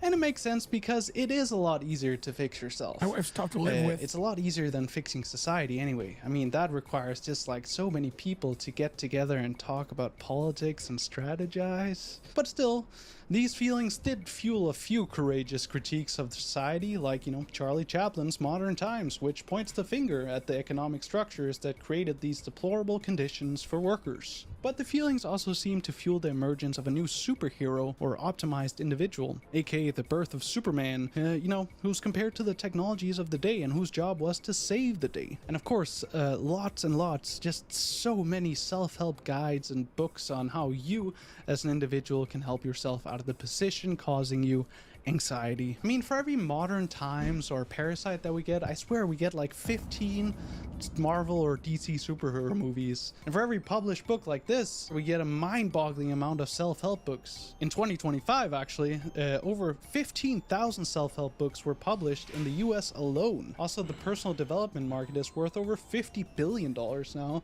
and it's been showing steady growth in the past decades. Now, believe it or not, I'm actually not just bringing up these numbers to illustrate how popular individualism as a fix has become, and not because I want to show off my research skills either. No, I think these numbers reflect something else going on, something nefarious. In fact, I think these numbers reflect how this worldview we've had imposed onto us of individual responsibility has turned the innate fascination we have with hypercompetence into something we need to buy. Throughout the 1900s, it also started seeping into other parts of our lives beyond just our role as workers. It became commodified. Actually, I think therapy is a pretty telling example. And look, I'm not here to hate on therapy. I'm just trying to understand how this worldview has become normalized and now commercialized. According to the contemporary philosopher Alistair McIntyre, the therapist as a role became popular because it filled a gap. That is, that there was a general meaning left by the decline of religion, and the role of the therapist was to address that gap. But to McIntyre, instead of questioning what it actually means to live a good life worth pursuing, the therapist's role is to help you function better in whichever framework that you've already accepted. To adjust, basically. And we can see that especially from the 60s and on, when therapists started viewing the concept of narcissism in their patients very differently than they previously had. Now we're getting somewhere. According to the historian Eli Soretsky, before the 60s, the OG of them all, Freud, generally saw narcissism as a pathology, as something we must rise above to become mature adults who fit into society. Just like me, basically. Just kidding, I am not. I am actually an adult. I don't know why that's a joke. But by the 1960s, it seemingly changed. Less and less therapists tried to cure people of their self-focus and instead began to treat it with a, quote, affirmative attitude, helping patients use those feelings to build self-esteem and better relationships. And this view seeped into political discourse as well. According to Soretsky, people in movements like the New Left or early feminism argued that focusing on your identity, how you see yourself and how others see you, wasn't selfish. No, it was a way to stand up against a repressive society. And I'm not saying that these movements weren't good for marginalized groups like women. My point is that this new identity politics tried to address the problems caused by society in general by shifting even further inward towards recognition and self-image. Around the same time, wellness entered the lexicon. In 1959, the medical practitioner Halbert L. Dunn legitimized the concept of wellness as a, quote, integrated method of functioning which is oriented towards maximizing the potential of which the individual is capable. Now, Dunn also stressed the importance of communication and fellowship with other people, and even love as integral to wellness, but that's not really what caught on. I'm sorry, Dunn, but there's really no business model in that. No. Instead, soon enough, wellness as a concept was taken by entrepreneurs who linked it to the ethos of working on yourself more often than not through some material form of health and fitness. And eventually, guys like Dr. Huberman looked at Dunn's argument and thought, interesting. But what if instead it was a drug or supplement? AG1. Because that's where the money lies. And this is pretty obvious from our perspective today. Wellness and self-care soon became synonymous with skincare products aimed more at women, like creams, serums, SPFs, retinols, toners, essences, and more creams like eye creams and neck creams and blah blah blah creams, and of course supplements aimed more at men, like vitamins, minerals, adaptogens, nootropics, collagen powders, protein shakes, green powders, or whatever AG1 is supposed to be exactly. Oh, and don't forget the super molecules. These are all things that can be sold to us. And influencers are just the latest and perhaps most troubling iteration of the ideology that espouses the view that life is about maximizing your potential in the zero-sum game of life. Just for fun, I tried to sign up for a clavicular system. It's only $50. Not too outrageous, I guess, but it literally asked me for my credit score. Is that normal? I don't know, man. I've never done one of these courses before, but that seems kind of like an invasion of privacy. But I guess the thing with social media is you don't necessarily even need to sign up for this for their money to flow. Because of course, they're not just selling their ideas for money. Generally, if you're watching Clavicular stream or Huberman's podcast or whatever, it feels free. That's actually Huberman's whole thing. Is, however, part of my desire and effort to bring zero cost to consumer information about science and science-related tools to the general public. Yeah, sorry to break it to you, doctor, but you're actually part of a little something called the attention economy. Now, you probably know this already, but I guess it's good to have a reminder every now and then. When we watch this sort of stuff, we very much are paying. Not always with money, but always with our attention. And yes, I know there's a certain amount of irony here, me telling you this on YouTube. I'd like to think that I'm not actively making the world worse, though, with my content. At least I'm not selling supplements yet. Actually, this is what I made on YouTube ads last month, so yeah. I'm barely paying my rent here. I try not to take any sponsorships, but if you want to support the channel, I have a Patreon. You can come and join the community. Got a Discord as well. It's good stuff. You should come and join us. Yeah. Also, lying down and taking a shower is pretty dope. But yeah, watching these guys, well, it puts money into their pockets, but more importantly, also into the pockets of platform corporations who get to show you all sorts of ads for new cars. But Mr. Stanford Professor Man actually already knows this himself. We are living in a war of attention. My advice to anyone who wants to be successful in any domain, take your real life to Instagram and be very cautious about taking Instagram to your real life. Does that make sense? No, not really. Also, just on a tangent here, but why are there so many car commercials? My lord, I really don't understand it. I don't even have enough money to buy a used car, let alone a new Ford garbage can or a Chrysler oil truck or whatever. Actually, it's starting to make a lot more sense why Clavicular is asking for my credit score now. But Be yeah, right back, with FM. our attention, this stuff is just really easy to watch because it's technically free. But that also means that their message or ideology just becomes a lot more widespread and popular. I mean, you don't even need to pay a therapist or buy a self-help book anymore. And I'm not necessarily saying that to compare them. The point is, the answer to your problems now just pops up on the For You page for free now. And that's a problem because this message that's in peak popularity right now, by the way, that we can all be mega rich and successful and beautiful and then it's all on us, well, it's bogus. And that's because the picture of success that these people paint is based on the premise that competition and self-obsession will alleviate the anxieties imposed onto us by the increasingly unfair and alienating economic system that we live under, aka capitalism. But if you live in a rich country, that can be quite a difficult distinction to make or see. Back in industrial times, the misery of life was fairly legible. You worked 16-hour days in a dead-end factory job and got paid barely enough to survive, while the owner of the building got rich. But today, apart from our alienating office culture and the misery in the global south that we depend on, we could say that the platforms own the factory. And instead of our labor, what's being extracted is our attention, which we trade in for the very loneliness that we seek to. And instead of our labor, what's being extracted is our attention, which we trade in for the very loneliness that we seek to alleviate. It's a straight up evil business model that runs on our discontent. Like a genuinely content person who feels connected and satisfied and at peace with themselves is a terrible user because they don't scroll for long enough. Which means that the platforms have a real financial interest in the loneliness crisis and in making people feel like a failure. Not even in a conspiratorial way. Like, I don't think anyone just sat down one day and decided to make an entire generation of people miserable. Although I wouldn't put it past people like Zuckerberg.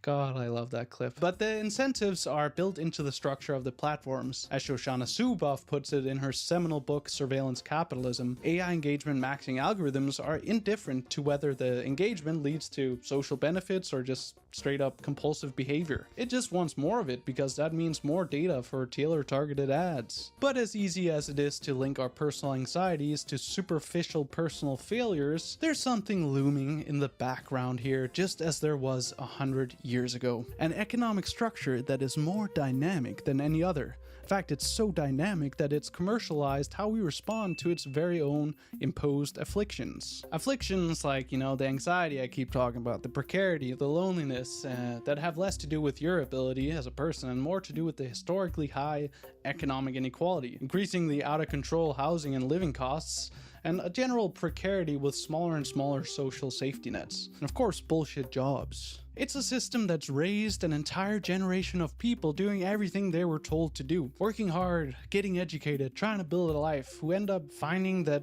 the basic things that their parents took for granted are just straight up out of reach. These things aren't personal failings, but they do produce personal feelings. The feeling that you're somehow behind, and if you just optimized a bit harder, the gap might close, but it won't. This gap isn't produced by a lack of competence. It's produced by 40 odd years of policy choices that has funneled wealth upwards and left the infrastructure of the collective to rot. Things like affordable housing, public education, healthcare and public spaces and job security and those things. As the queen of neoliberalism and former Prime Minister of the UK, Margaret Thatcher put it back in 1987. There is no such thing as a society.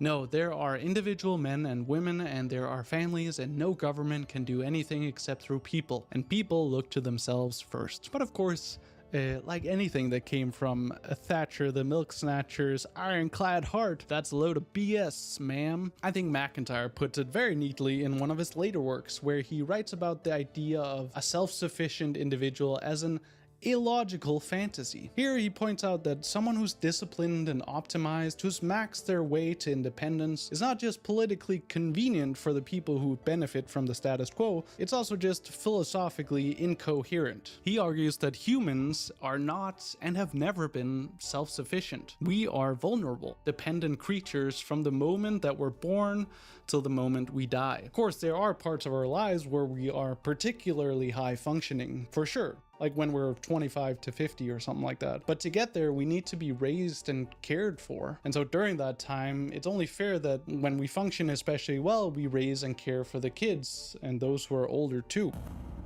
Point is, we rely on each other, not as a weakness to be overcome through maximizing ourselves, but as the basic precondition of any kind of flourishing at all. Years later, the historian Rutger Bregman put it like this in his book Humankind, and I'm paraphrasing here. We as a species became the masters of planet Earth, not because the fittest survive, but because the kindest survive, the most cooperative. That's basically our strength. And just to add to that, when Darwin talked about survival of the fittest, which he didn't coin even, well, he didn't mean the literal strongest, like fit as in going to the gym. He meant fittest in terms of how well we fit into our circumstances, like how well we adapt. And that's a pretty crucial difference that conveniently quite often gets misunderstood. As Beckert points out, Darwinism has historically been used to justify the, quote, antagonism between capital and labor, these bad feelings, basically. Especially those who benefit from an unfair system have, throughout history, used the argument that social differences are the result of, quote, a process of natural selection, as certain and rigid as any other part of the mechanism of the world. Wait, so people have used race just like individual competencies to justify the status quo? Yes, exactly, dude. Wow, I think I've really learned something. You know what? I don't even think I should wear this t-shirt anymore. Yeah, okay, if you don't mind, I'm in the middle of recording here. Right. Not everything is about you. Okay, yeah, no. It's fine. I'll just be back. Yeah. I'll just go now. Anyway, where was I? Yeah, I'll take it from here. A system that produces anxiety, precarity, loneliness, and so on, and then sells a convenient but bogus solution. And I'll tell you why it's bogus. It's two reasons. One, the cause of these anxieties is often systemic, so the solution also needs to be addressed systematically. That is, politically. Housing regulations, wealth taxes, platform regulations, investing in public healthcare and infrastructure, etc. To address the anxieties imposed by these things, we need to change the things themselves, not ourselves, and that happens through voting, organizing, pressuring politicians, and so on. And two, even if the problems, the anxieties, are personal, because yeah, of course not all our personal problems are because of capitalism, well, making everything about you and your routine and becoming hyper competent and optimizing, well, that just misses the point completely. Now, of course, this is more of a philosophical question, so you may not agree here. Just look at Clavicular himself. By his own admission, he had no friends in high school, and I'm not saying that to mock him, but quite the opposite, actually. My entire life, I was pretty much invisible. You know, in high school, I wouldn't talk to anyone. I pretty much had no friends. Just like the guy I saw at the cafe, it's super easy to make fun of this dude. But honestly, I also feel kind of bad for him too, because capitalism basically soul-mocked him. He was a lost teenager who spent his formative years during the pandemic in front of social media all day, uncertain and struggling in exactly the way that a lot of young people are struggling right now. And so he turned to the internet and found one of the answers that I've been discrediting for like 30 or 40 minutes now. The reason that you're in a bad place is because of your incompetence, which for him is very much linked to appearance. And look, in a very narrow sense, it kind of worked for him. He's got an audience, an income, and a sense of purpose, I suppose. But despite that, he can't answer if he's happy. In another interview, he gets asked if he's more happy now than when he was 14. You feel happier now than when you were 14? Honestly, I don't think I really even know what that word means or have any way to define it in a personal context of what happiness is or like what that feels like. I would just say that my quality of life has generally improved in every way. Like the lifestyle that I live, having someone cook my food, having people to clean my house, it's all very nice things. Yes. His quality of life improved, which is a very different thing. Quality of life is a metric. Happiness isn't. And it's hard, maybe even impossible, to define what happiness means or to live a good life because these things are subjective. But even those metrics, like having someone clean your house or cook your food or whatever, well, for Clav, they're also contingent on having to perform on stream and going out to clubs and taking peptides and meth to do so, and a lifestyle that is by any reasonable measure not sustainable. And of course it doesn't translate to his viewers either, because whatever marginal gains that Clav made by restructuring his entire existence around self-optimization, well, those gains came from a very specific set of circumstances that his audience doesn't share. But above all, how can you be happy, or maybe content, or peaceful, are better words, when it's never enough? Is there any 10s out there, like people who have... No. Really? No. Will there ever be a sort of messiah? Not with the technology we have now. There will never be a perfect person. That's a pretty bleak place to land if you've built your entire career around physical perfection. It's quite an ironic thing for Clav to acknowledge, I think, because it shows that he knows that the goalpost doesn't exist. And still, he can't stop running towards it and telling other people to do exactly the same. And actually, I think that's the deepest problem with the hypercompetence worldview. It's always about making yourself better somehow, which means it's always about the future, measured against some ideal that keeps moving. And just quite logically, that view is completely incompatible with being content. For your time. Thank you.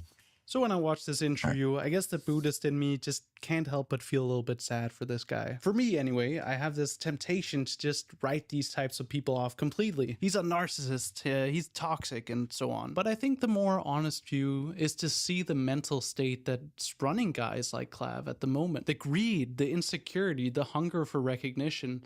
How awful that must be, actually, to be so completely overpowered by those states that you end up selling them to other people. Of course, we can and should critique Clavicular's behavior, but there's no real point in judging him personally.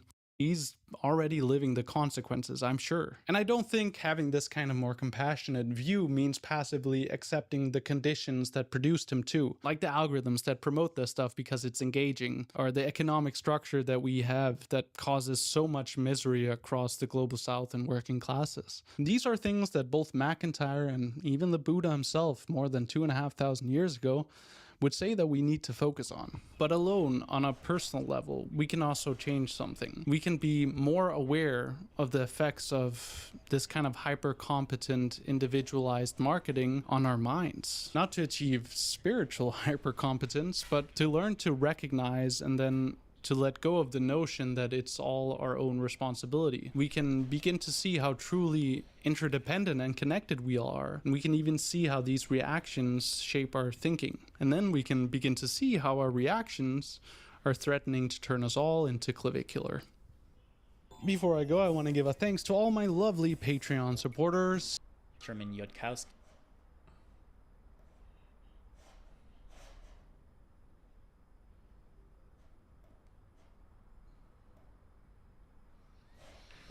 Okay,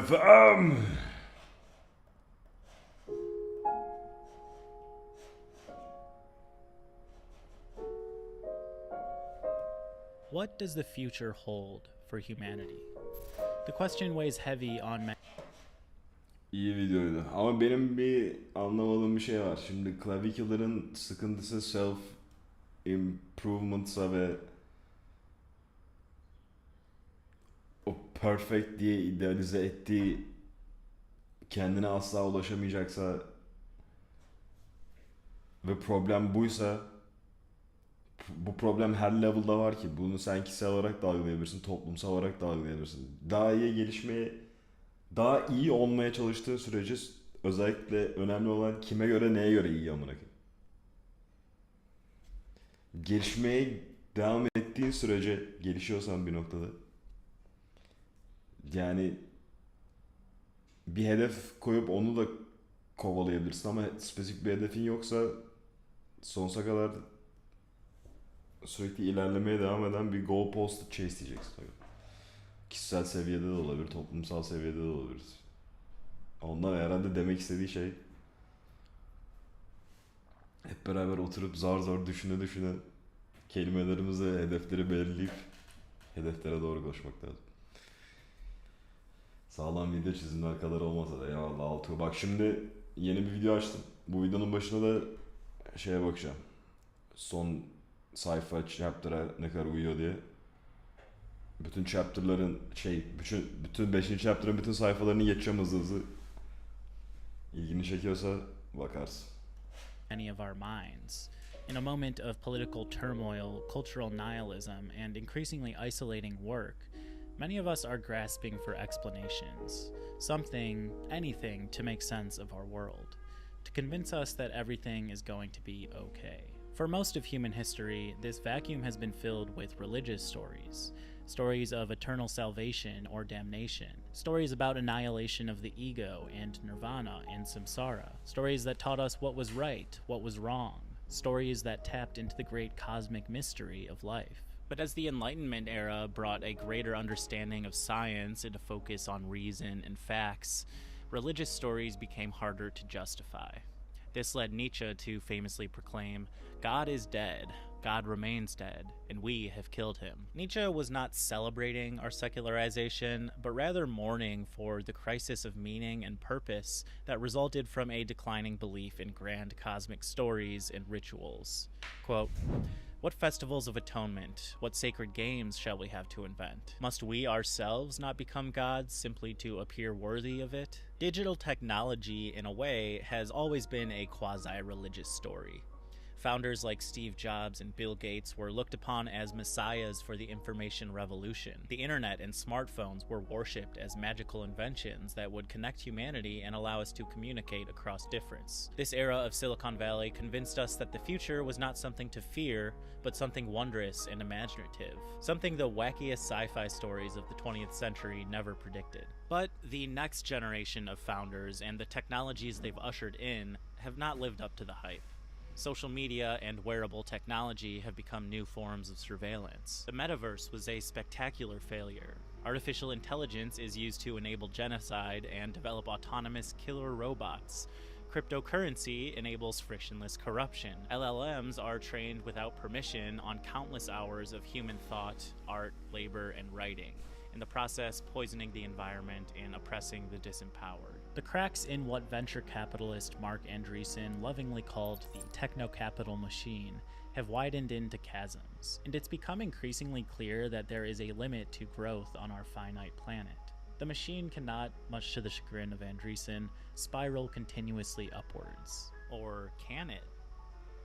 There's a new religion forming in Silicon Valley. Some call it the mindset, some call it AGI, some, like computer scientist Timnit Gebru and philosopher Emil P. Torres, call it Tescriol. The key teaching of this religion is that heaven can be attained here, in this life, through merging with artificial intelligence, and that the ends of this vast and glorious future among the stars is worth sacrificing just about anything to achieve. The backbone of Tescriol is transhumanism, which is based not in spiritual transcendence, but scientific transcendence. It allows us to become secular gods by becoming superior AI-human hybrids, achieving immortality, conquering the heavens, and, to quote Anthony Lewandowski's real-life AI church, Way of the Future, developing and promoting the realization of a godhead based on artificial intelligence. Now, don't worry too much about each letter of the acronym. We will get to them in due time. But to give you a taste and to let you see how they're all connected, here's a quick, oversimplified definition of each one. Transhumanism, which encompasses the subsequent 3 letters of the acronym, is about transcending biological limitations and merging with AI to become a superior being. Extropianism saw the first organized group of transhumanists who were super into immortality, among other things. Singularitarianism wants to bring about the technological singularity, where AI begins to recursively self-improve and makes progress unthinkably fast. Cosmism believes humanity's destiny is taking to the stars and radically transforming the universe itself. Rationalism is an internet AI cult that supposedly believes in using reason and logic to come to rational conclusions, but really is more about pseudo-intellectual reductionism and a worship of advanced technologies. Effective altruism is a moral framework based around rationalist thinking and is absolutely obsessed with using math to determine the best way to live. And finally, long-termism is a variety of effective altruism focused on the far future and existential risk. Tescrialism is based on blind faith in technology.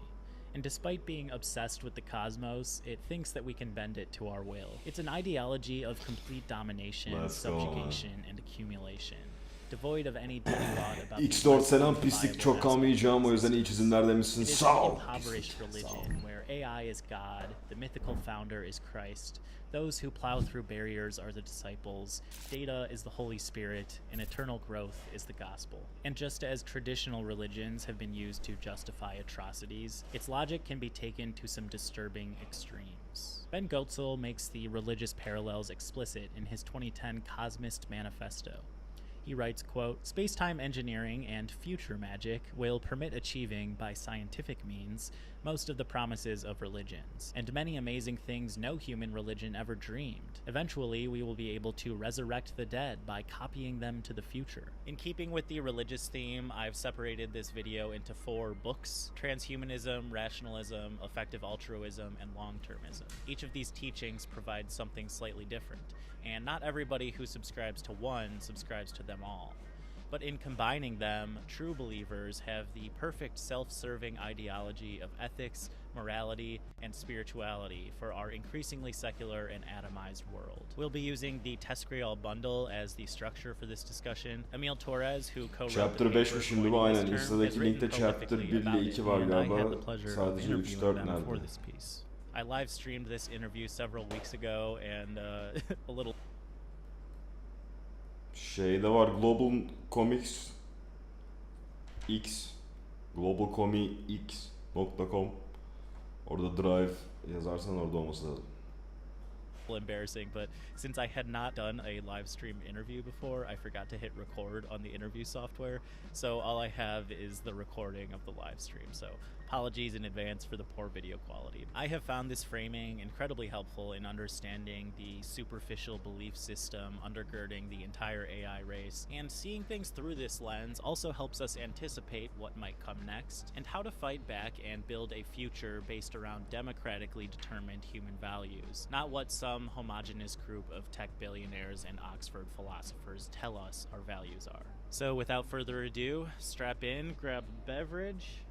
Got my coffee here, which has already gone cold because it's freezing outside. I don't know why I'm out here. And join me on this wild ride through the dreams and nightmares of the worst people you know.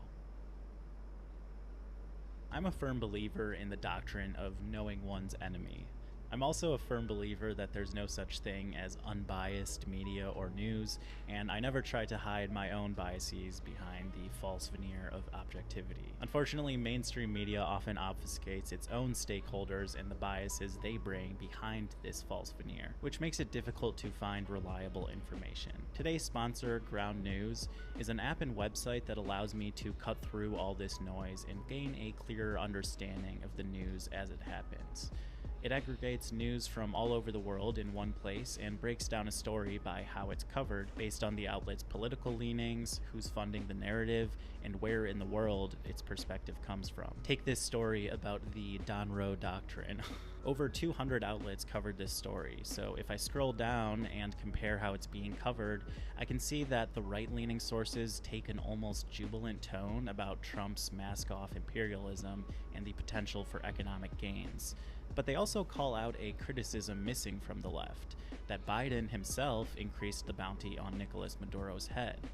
Now, I'm not typically one to agree with John Fetterman, But he is right that while different in style, the decades of interventionist foreign policy have been a bipartisan project. I also like Ground News for seeing how stories about the US are covered in different countries. German government-run DW, for instance, highlights the flippant attitude of German Chancellor Friedrich Merz in wanting to protect their relationship with the United States, while India Today fears this will spill out into global conflict. As an anti-imperialist, Ground News has been an essential tool in helping me understand how narratives are shaped and who I can rely on for trustworthy information. I've partnered with them to offer 40% off the same Vantage plan that I use to my viewers. So check out Ground News today by using my QR code or going to ground.news/SWT.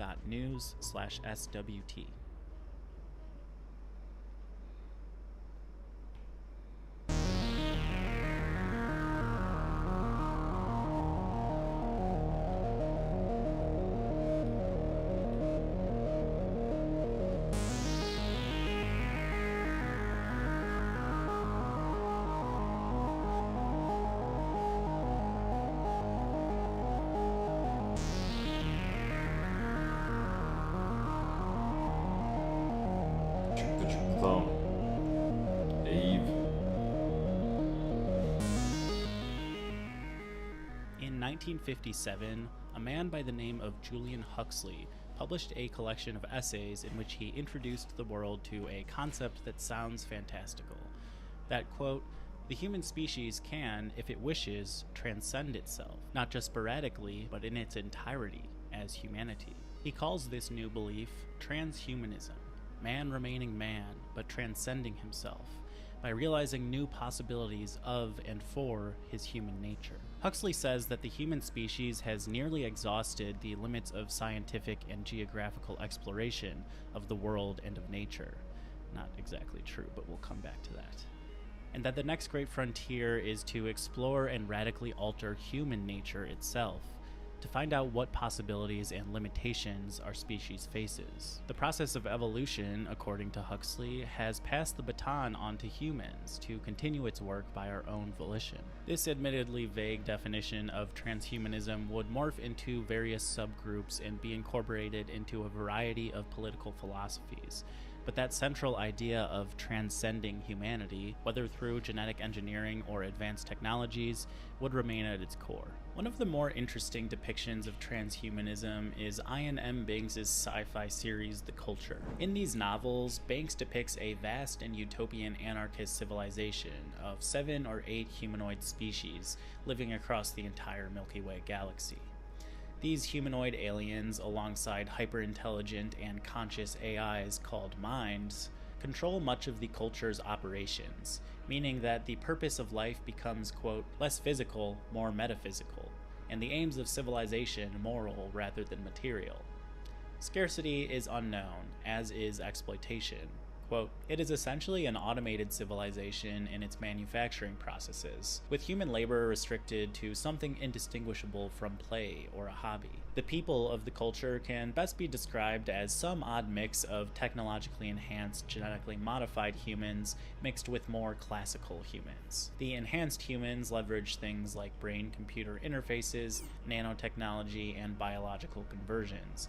But even the most classical humans carry inherited genetic enhancements. Because genetics are hereditary, almost everyone in the culture is born with optimized immune systems, enhanced senses, freedom from inheritable diseases or defects, and the ability to control autonomic processes. At first glance, this might sound exactly like the future the likes of Elon Musk and Sam Altman want to create. Musk's Neuralink produces brain interfaces that aim to, quote, restore autonomy to those with unmet medical needs, and unlock new dimensions of human potential. SpaceX is about, quote, believing in the future and that the future will be better than the past. Sam Altman's OpenAI aims to build artificial general intelligence that, quote, benefits all of humanity. These mission statements and the philosophies they represent imply the same sort of radical egalitarianism and revolutionary optimism as Banks's novels. The vision of work as a form of play is echoed by AI boosters who spout claims about universal basic income once AI starts doing all our jobs. But once we dig even an inch below the surface, we see that beyond aesthetics, these utopian visions have almost nothing in common. The culture is built around a politics of anarchism, which centers freedom through the abolition of institutions of coercion, hierarchy, and capitalism. In Banks's view, a civilization based around the synthetic evil of the market has no chance of surviving the vacuum of space. Only those that cooperate can thrive. People of the culture customarily change genders and sex organs, something that Banks says naturally leads to greater sexual equality. If one gender is oppressive towards another, he says, there will be a natural self-correction towards equality. These egalitarian principles are nowhere to be found in the libertarian transhumanism that has taken root in Silicon Valley. But I think it's a mischaracterization to imply that libertarians perverted an otherwise pure vision of an inherently egalitarian future, what many left-of-center transhumanists claim. Remember Julian Huxley, who popularized the word transhumanism in 1957?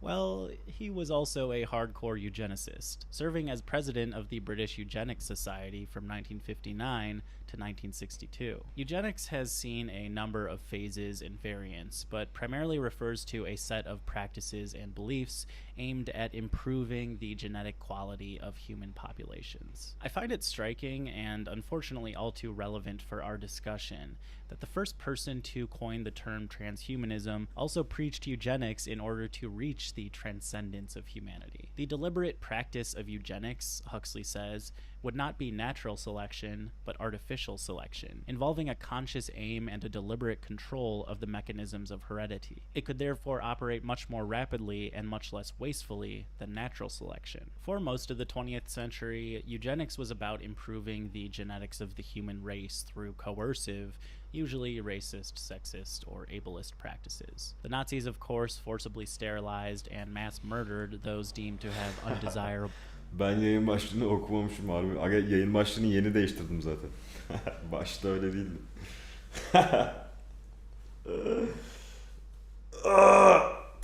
Aga bu yayının bütün olayı ne biliyor musun? Benim bir tane dersim var. Şimdi önümüzdeki hafta sınavlarım var. Sınavlardan bir tanesi de performans diye bir ders var, tamam mı? Performans sanatları diye. Benim aklıma gelen fikir de işte 24 saat manga yayını yapayım. Ama emin değilim, yapar mıyım yapmaz mıyım, işte canım istemez falan bilmem ne. Bir de yaparsam bile 24 saat yapabileceğimden emin değilim. Sonuçta hocaya herhangi bir proje kakalamak için 12 saat de yeter. Şu an 12 saat olmasına 25 dakika kaldı zaten. Önümüzdeki 12 saatte canım isterse devam edebiliriz gibi hesapladım. Bilmiyorum canım istiyor mu istemiyor mu. Şu an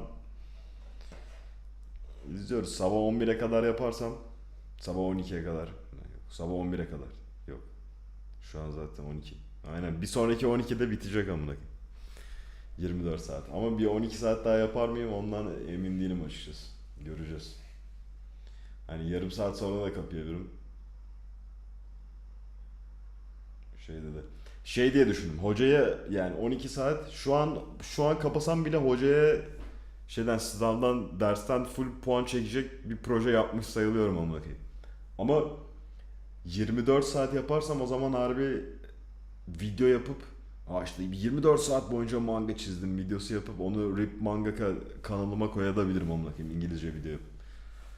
Mantıklı olabilir. O yüzden bir tık istiyorum ama yani biraz olsun içimden pes etmek gelirse edeceğim, öyle zorlamayacağım onu. Genes, such as the poor, mentally ill, disabled, homosexual, transsexual, or Jewish. Even before then, California forcibly sterilized at least 20,000 patients in asylums and hospitals between 1909 and 1979.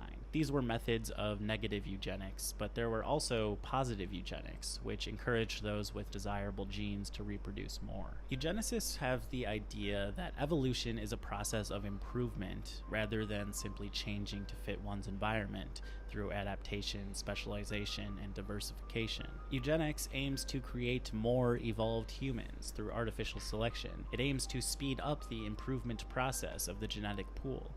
But who determines what constitutes a more evolved human?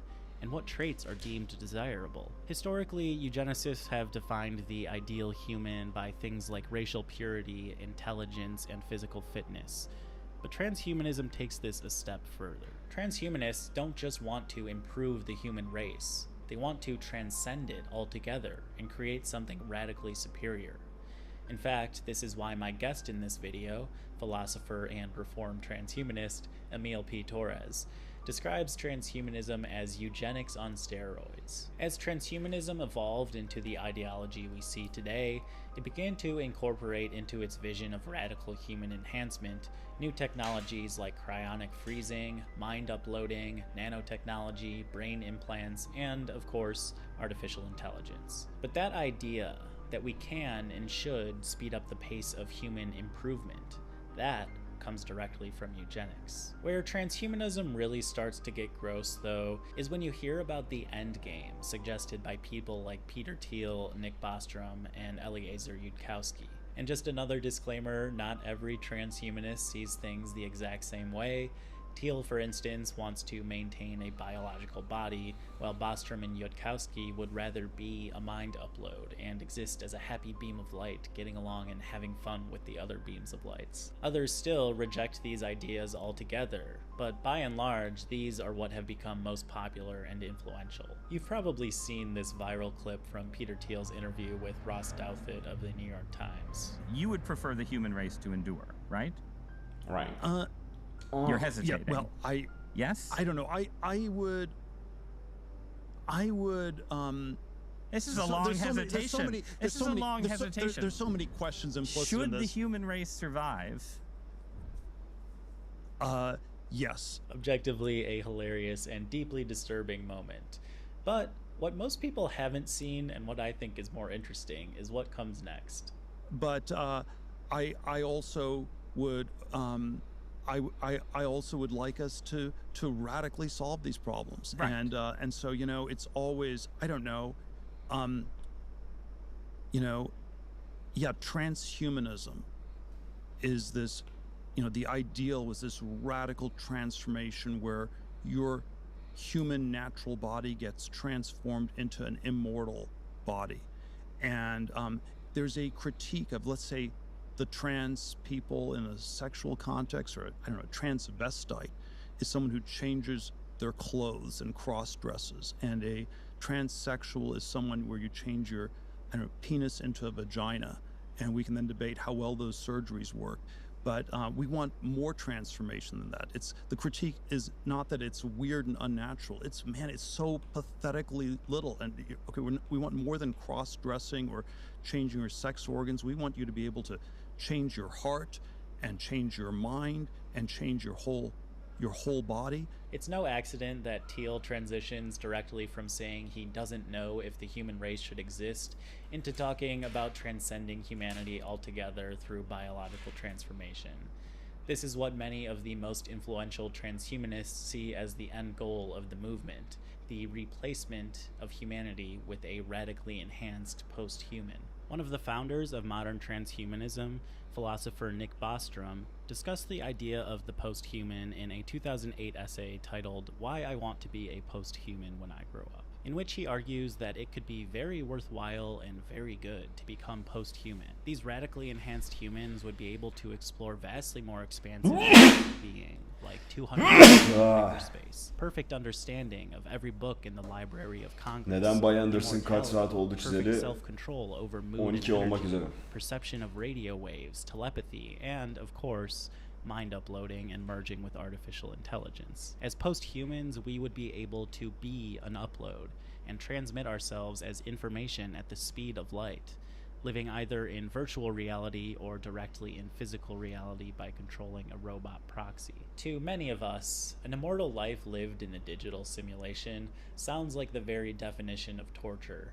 But for many TEScrialists, this is the utopian vision they are working so relentlessly to bring about, that they would sacrifice anything, even humanity, to achieve. Take it from Eliezer Yudkowsky, transhumanist and co-founder of the rationalist movement, aka the R in TEScrial, who said this on fellow transhumanist Dan Fagella's podcast. If sacrificing all of humanity were the only way, and a reliable way, to get beings, like godlike beings out there, super intelligences who still care about each other and who are still aware of the world and are still having fun, I would ultimately make that trade-off. This might seem like an utterly batshit thing to say, that humanity is worth sacrificing to bring about a world of beams of light that are getting along and having fun. And that's because, well, it is. It's also where we begin to see the poisoning influence of utilitarian thinking on the movement. Utilitarianism is an ethical theory that boils down to maximizing well-being, utility, or value, and minimizing suffering.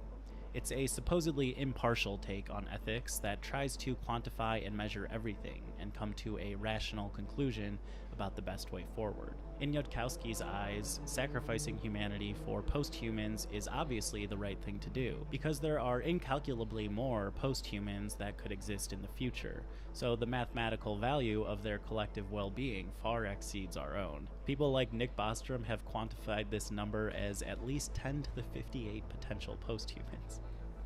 That's 10 with 58 zeros. An astronomical number that dwarfs the number of humans that have ever existed. We'll get into this more when we talk about long-termism, but I wanted to plant in your mind early an example of how this mathematical approach to ethics can lead to some very dark and strange places. The first group of organized transhumanists emerged in the extropian movement of the 1980s, founded by philosopher Max Moore. This is where extropianism comes from, the E in TESCREAL. Keith Hagee describes it as, quote, a form of pro-science super-optimism that seeks to fight entropy, the universal law that says all things fall apart, everything tends towards chaos and death, on all fronts. One of the most lasting features of extropianism is the pursuit of immortality through technological means. Extropians lambasted the deathism and biological fundamentalism rampant through mainstream discourse on technology, and believed that conquering death was not only achievable, but desirable. Extropians believed that immortality could be achieved through future advances in biomedical technology, which would effectively bring back to life people whose bodies, brains, or even penises had been preserved through cryonic freezing. I can't believe I forgot to say what that reference was. Jeffrey Epstein, you know the one. He was a transhumanist, and he wanted to seed the human race with his DNA. And he also signed up to have his body and penis frozen upon his death. I don't know if that ever happened. But anyways, do with that information what you will. Although the movement no longer exists formally, it provided space for radical ideas to flourish. Ideas that, according to their now defunct but undeniably rad website, quote, will satisfy, startle, and stimulate you. Ideas that continue to flourish under the likes of Peter Thiel, Sam Altman, Brian Johnson, and several others. The extropian movement attracted a wide range of Silicon Valley types, including the aforementioned Robin Hanson, Turing Award-winning computer scientist Marvin Minsky, Ray Kurzweil, who popularized the singularity, Nick Bostrom, future WikiLeaks founder Julian Assange, and 3 people who are rumored to be the creator of Bitcoin. But one of the preeminent voices to emerge from the movement was Eliezer Yudkowsky, at that time a plucky teenager who made waves with his bold prediction that superintelligence would be a great improvement over humans and could be here by 2020. 2 entrepreneurs in the extropian community were so enthralled by Yudkowsky that they bankrolled a think tank for him.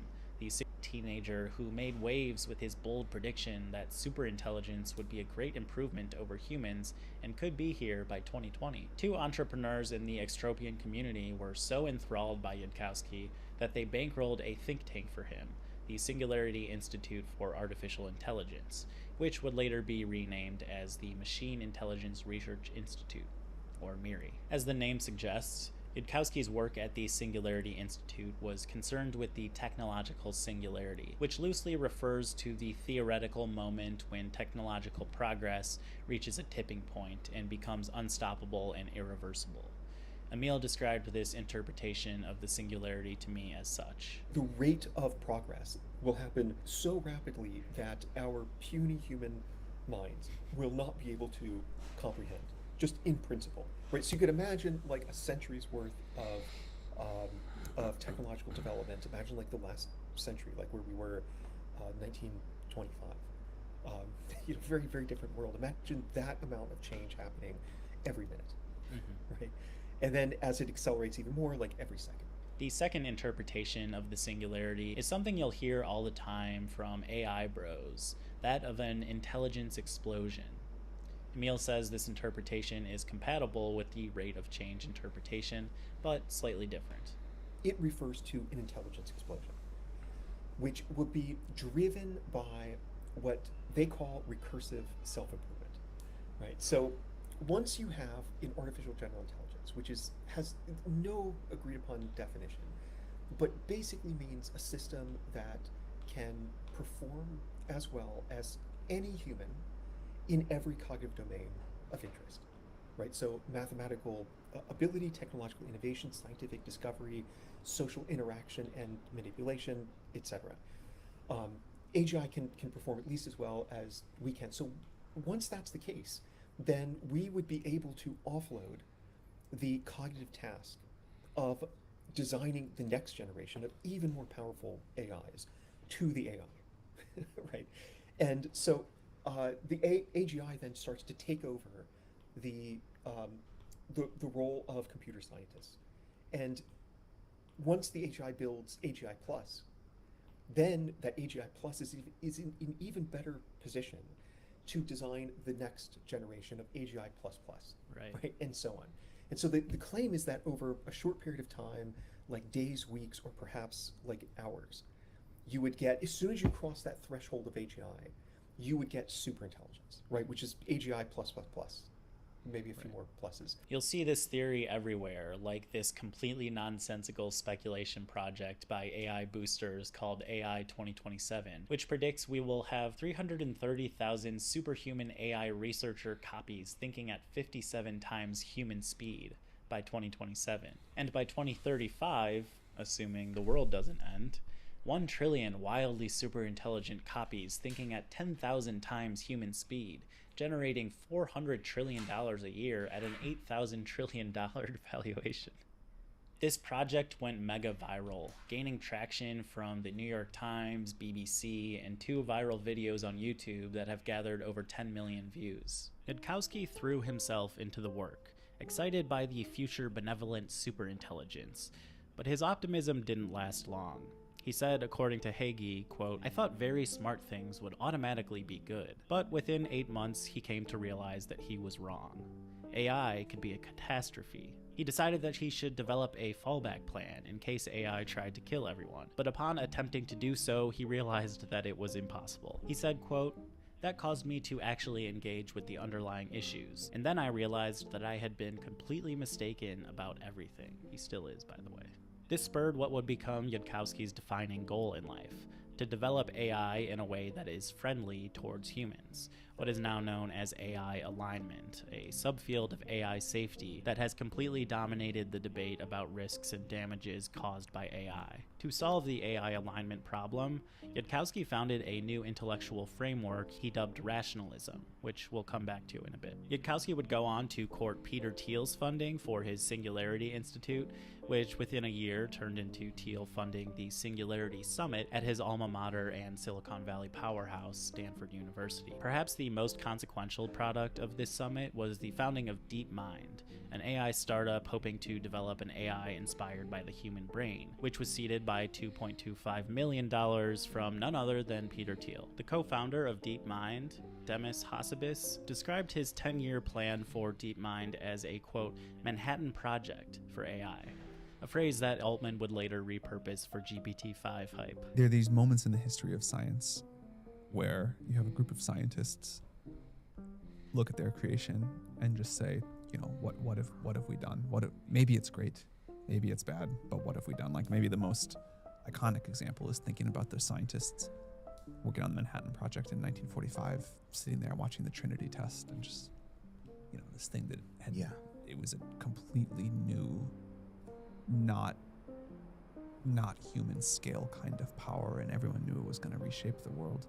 And I do think people working on AI have that feeling. The final subgenre of transhumanism in the TESCRAIL bundle is modern cosmism, which affirms the transhumanist desirability of merging with computers and developing sentient AI, but goes a step further in predicting that, quote, we will spread to the stars and roam the universe, merging with other species, building synthetic realities or virtual worlds, and developing space-time engineering and scientific future magic much beyond our current understanding and imagination. That's the end game for me. That's the stakes on the table, to make the stars cities. When we understand cosmism as the inherently expansionist and capitalist end goal of transhumanism, we start to see why it is so attractive to libertarian technologists. What capital wants, more than anything, is to replace the human with more efficient, less needy computers. These future post-humans, if even possible, would do just that. The transhumanist utopia is one in which nature is completely subsumed into a computer simulation, and it doesn't matter that the natural beauty of the world has been destroyed. We will be able to recreate near-perfect simulations of waterfalls and the smell of pine and the sounds of birds, and they will be even better because they will be designed to be exactly how we want them. The replacement of humans might sound like an exaggeration, and sure, not all transhumanists want this, but it is by no means a fringe belief. Yudkowsky, as we saw, is totally fine with sacrificing humanity for the sake of bodiless superintelligences that are getting along and having fun, whatever that means. Richard Sutton, who won the 2025 Turing Award, argues that succession to AI is inevitable, and that even though machines may displace us from existence, we should not resist this succession.